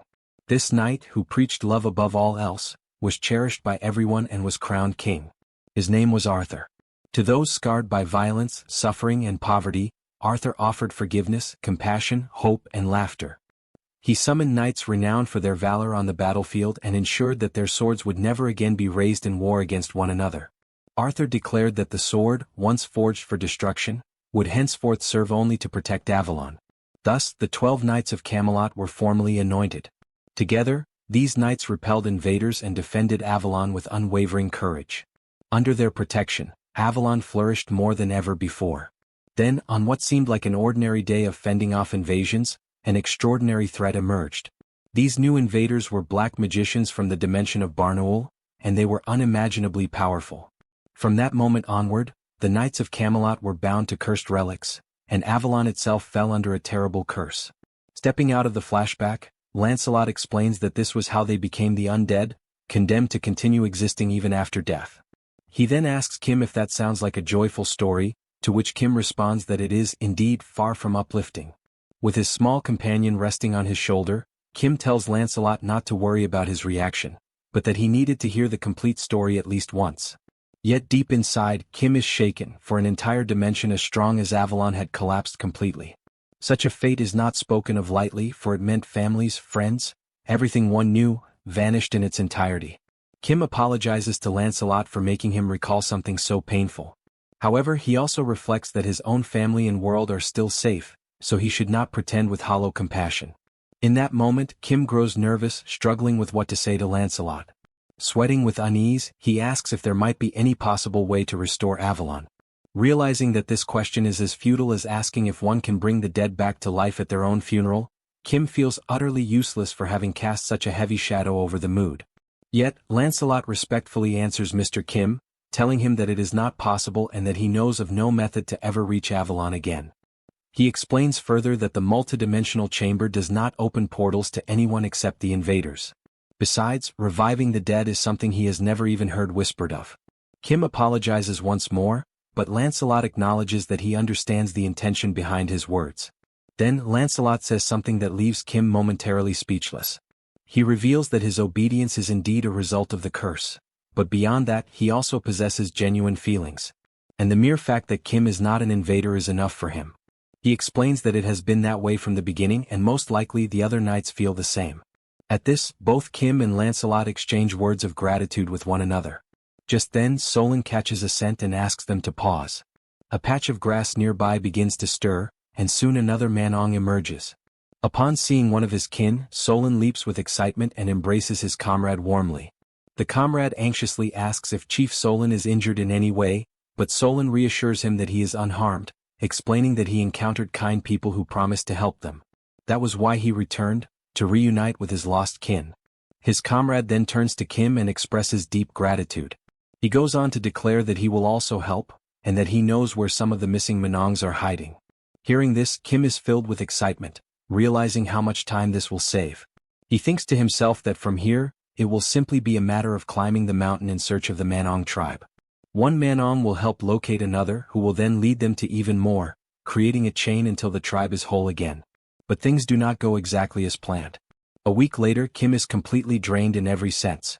Only after that long and exhausting time is he finally able to gather all 10,000 members of the Manong tribe.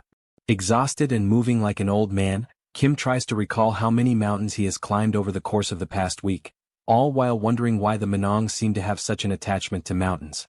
He once again expresses his happiness at being able to help them reunite, and tells them that he will create a portal to make it easier for them to remain on that mountain.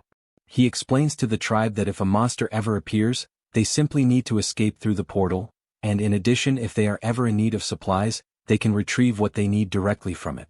The Manongs express their gratitude, admitting that they do not know how they could possibly repay such generosity.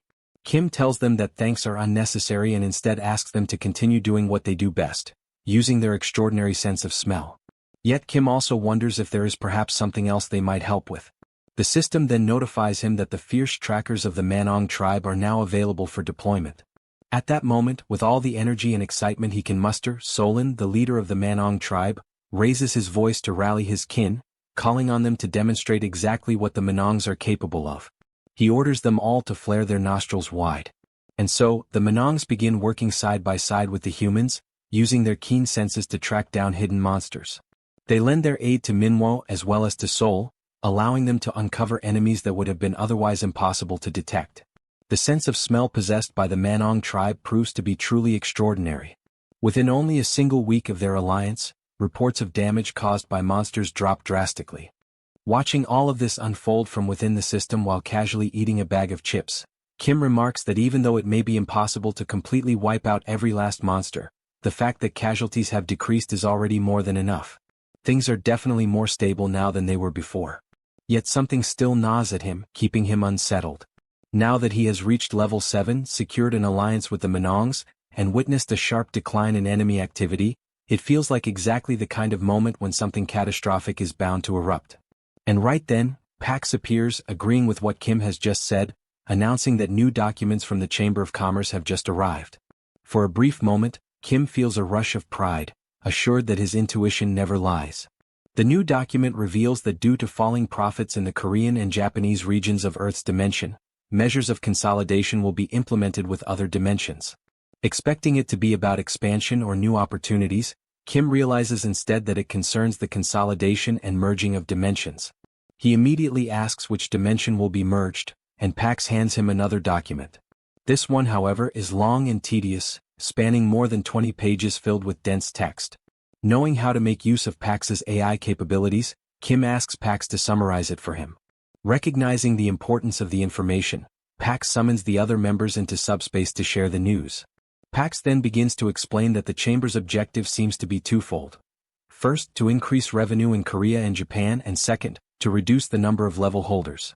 To achieve this, the continent of Elvenheim will be relocated to the Pacific region and forced into battle. After that, an official warning for Korea and Japan will be issued within 7 days. Upon hearing this, Seoul raises a question. If it is only 7 days away, what is the point of sending an advance warning? Kim clarifies that this is an internal chamber document, one they received early thanks to their control over certain facilities. In short, it means they will soon be forced to fight again. But in the background, Joy raises a troubling thought. She recalls Pax mentioning that it would be a forced battle, and asks if this means the inhabitants of Elvenheim are being compelled to become invaders. At that moment, Kim realizes that their probable enemies might also be unwilling victims, dragged into a war they never chose. This sparks the thought that perhaps there is a chance to clear up the misunderstanding and prevent an unnecessary conflict. Lancelot joins the discussion, telling Master Kim that he is not wrong in his reasoning, but that there is currently no way to establish contact with the people of Elvenheim. He explains that they must physically go to them in order for the battle notice to be delivered. He warns that they have no idea when Elvenheim will be transferred, and in the worst-case scenario, it could happen at the exact moment the official warning is released, immediately provoking them into combat. Pax reassures them that this is not the case, explaining that Elvenheim has already been relocated to the Pacific, and only the formal warning remains, which will be issued in 7 days. Kim states firmly that there is no time to waste. Joy, however, raises another concern, pointing out that there is still a chance that the people of Elvenheim may not see things as they do and may in fact desire war. She adds that it is also possible they might be similar to the primitive creatures they once encountered in China. These possibilities leave Kim deep in thought about what step he should take next. But after a moment of reflection, he declares that he will only decide on a course of action once they arrive. The scene shifts to a beach covered in dark sand. The landscape, though striking at first glance, carries an unsettling air for 2 young elves with golden hair who have just arrived there. One of them remarks that, despite the dirty and gloomy appearance of the place, it still feels preferable to their homeland. As they walk along the water's edge, the young female elf comments once more on how filthy the place looks, yet admits that even so, it is not as unbearable as returning home. Her companion nods in agreement, reflecting that perhaps there are even filthier and more unpleasant places scattered across the vast universe. However, since neither of them has ever set foot beyond their realm, Elvenheim, they have no way of confirming such assumptions. Curiosity eventually takes over the boy, and he crouches down, reaching out to touch the water. As his fingers skim its surface, a faint, luminous blue glow radiates from his hand, a sign that immediately attracts attention. An older elf notices the display, approaches with disapproval etched across his face, and sternly demands to know what the boy thinks he is doing. He reminds them in a sharp tone of the supervisor's strict orders: nothing is to be done on Earth. Startled, the young elf stammers in response, insisting it was nothing, that he was merely playing around. The elder, unconvinced, reprimands them firmly, stressing that they had been clearly instructed to be cautious in every single action. Even the act of purification, he warns, requires express prior permission.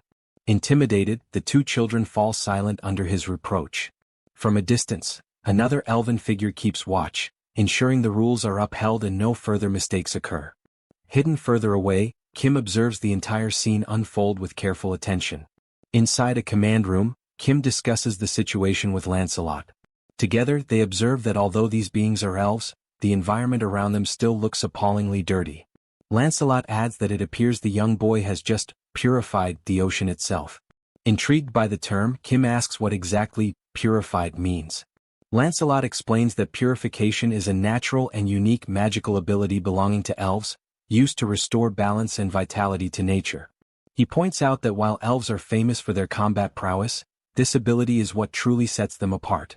Hearing this, Kim concludes that although elves may look fragile and unreliable, their powers also reveal that they might not be inclined to fight when approached without hostility. Back on the beach, the elder elf suddenly notices something unusual and wonders what it could be.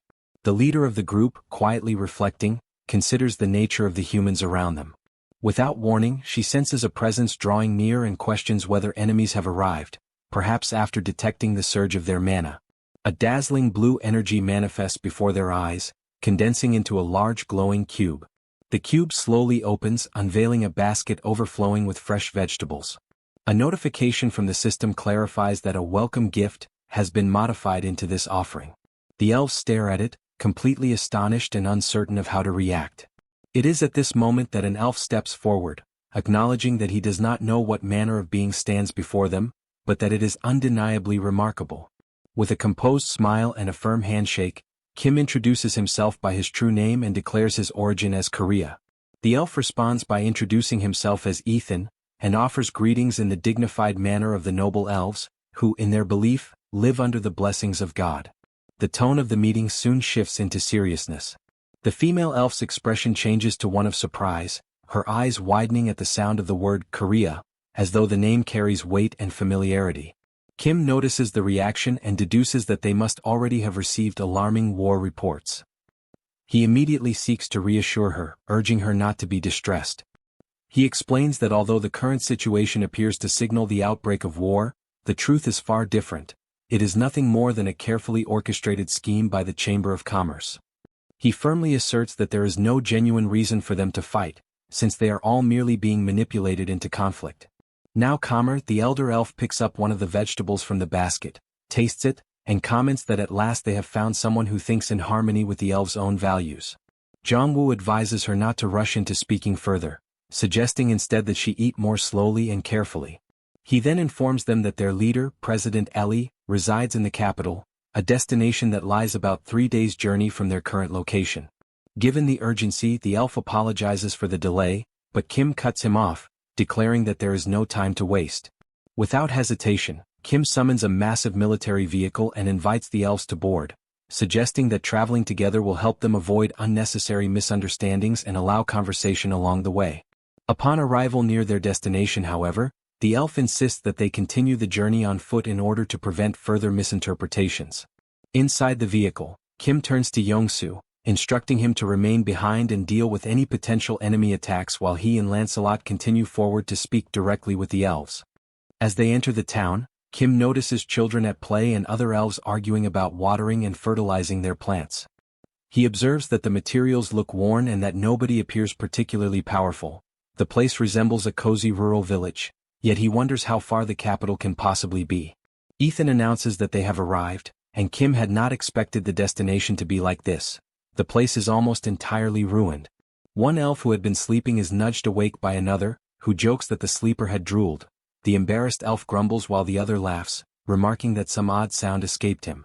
The elves approach Kim to confirm that this is indeed the capital they must reach. Kim studies a building that looks like an old asylum and wonders to himself whether this could possibly be the so-called Galactic Council. Stunned, Kim realizes that the capital he had pictured is in fact a small, picturesque hamlet. His surprise is interrupted by the arrival of a stern, braided elf who berates the litter scattered about and scolds the children, warning that if they keep behaving this way they will grow up as filthy as the elders. Her scolding stops abruptly when an elder announces that Mother Nature will take care of the mess, and then informs her that guests have arrived. Startled, she turns and sees Kim's group for the first time. Led into a council hall, Kim and Lancelot receive a formal welcome. A noble-looking elf apologizes to Kim, explaining that the children apparently caused some trouble and that Kim's assistance eased their journey. Kim replies that it was no bother at all. The conversation shifts toward the future. The braided elf makes clear that they do not want war either and insists she has no intention of leaving Elvenheim. Their only desire is to discover what happened to their people. Kim agrees to maintain peaceful relations and coexistence, but the elf interrupts him coldly, declaring that they do not mingle with outsiders and warning, to eliminate any doubt, that piety does not equal naivete. Whoever dares to invade their people in Elvenheim will be killed. Kim smiles confidently, certain of his previous words, and asks what she means by whoever. The elf confirms bluntly that she means exactly what he heard. Anyone who threatens them will be eliminated. At that moment Lancelot steps forward, sword in hand, and reproaches her for a grave mistake. She has shown disrespect to Lord Kim, who seeks only peace, and she is refusing to distinguish sincere intent from hostile intent, choosing instead to threaten to kill indiscriminately. The fragile calm shatters when the braided elf lunges at Lancelot in fury, spitting insults as she attacks. She sneers that the sight is repulsive and that she does not intend to soil her eyes with the sight of a human. Those are her last words before striking. Kim cries out his knight's name in shock as he watches Lancelot be brutally overpowered. Victorious, the elf begins to explain the nature of her people. She says that while humans live roughly 100 years, for elves that span hardly marks the beginning of adulthood. Their long lives have exposed them to innumerable battles and hardships across many worlds, forcing them to fight for survival for ages. As a consequence, most adult elves have reached at least level 6 in power, and even elders who sweep the courtyard are often level 5 or higher. Turning to Kim with fragments of what is left of Lancelot in her hands, she mocks him. Apologize? You come here armed to the teeth and expect us to beg forgiveness. She continues, declaring that they have confronted countless sinners like him before. Surrounded by a menacing green aura, she presents a grim offer. Bow your head and apologize.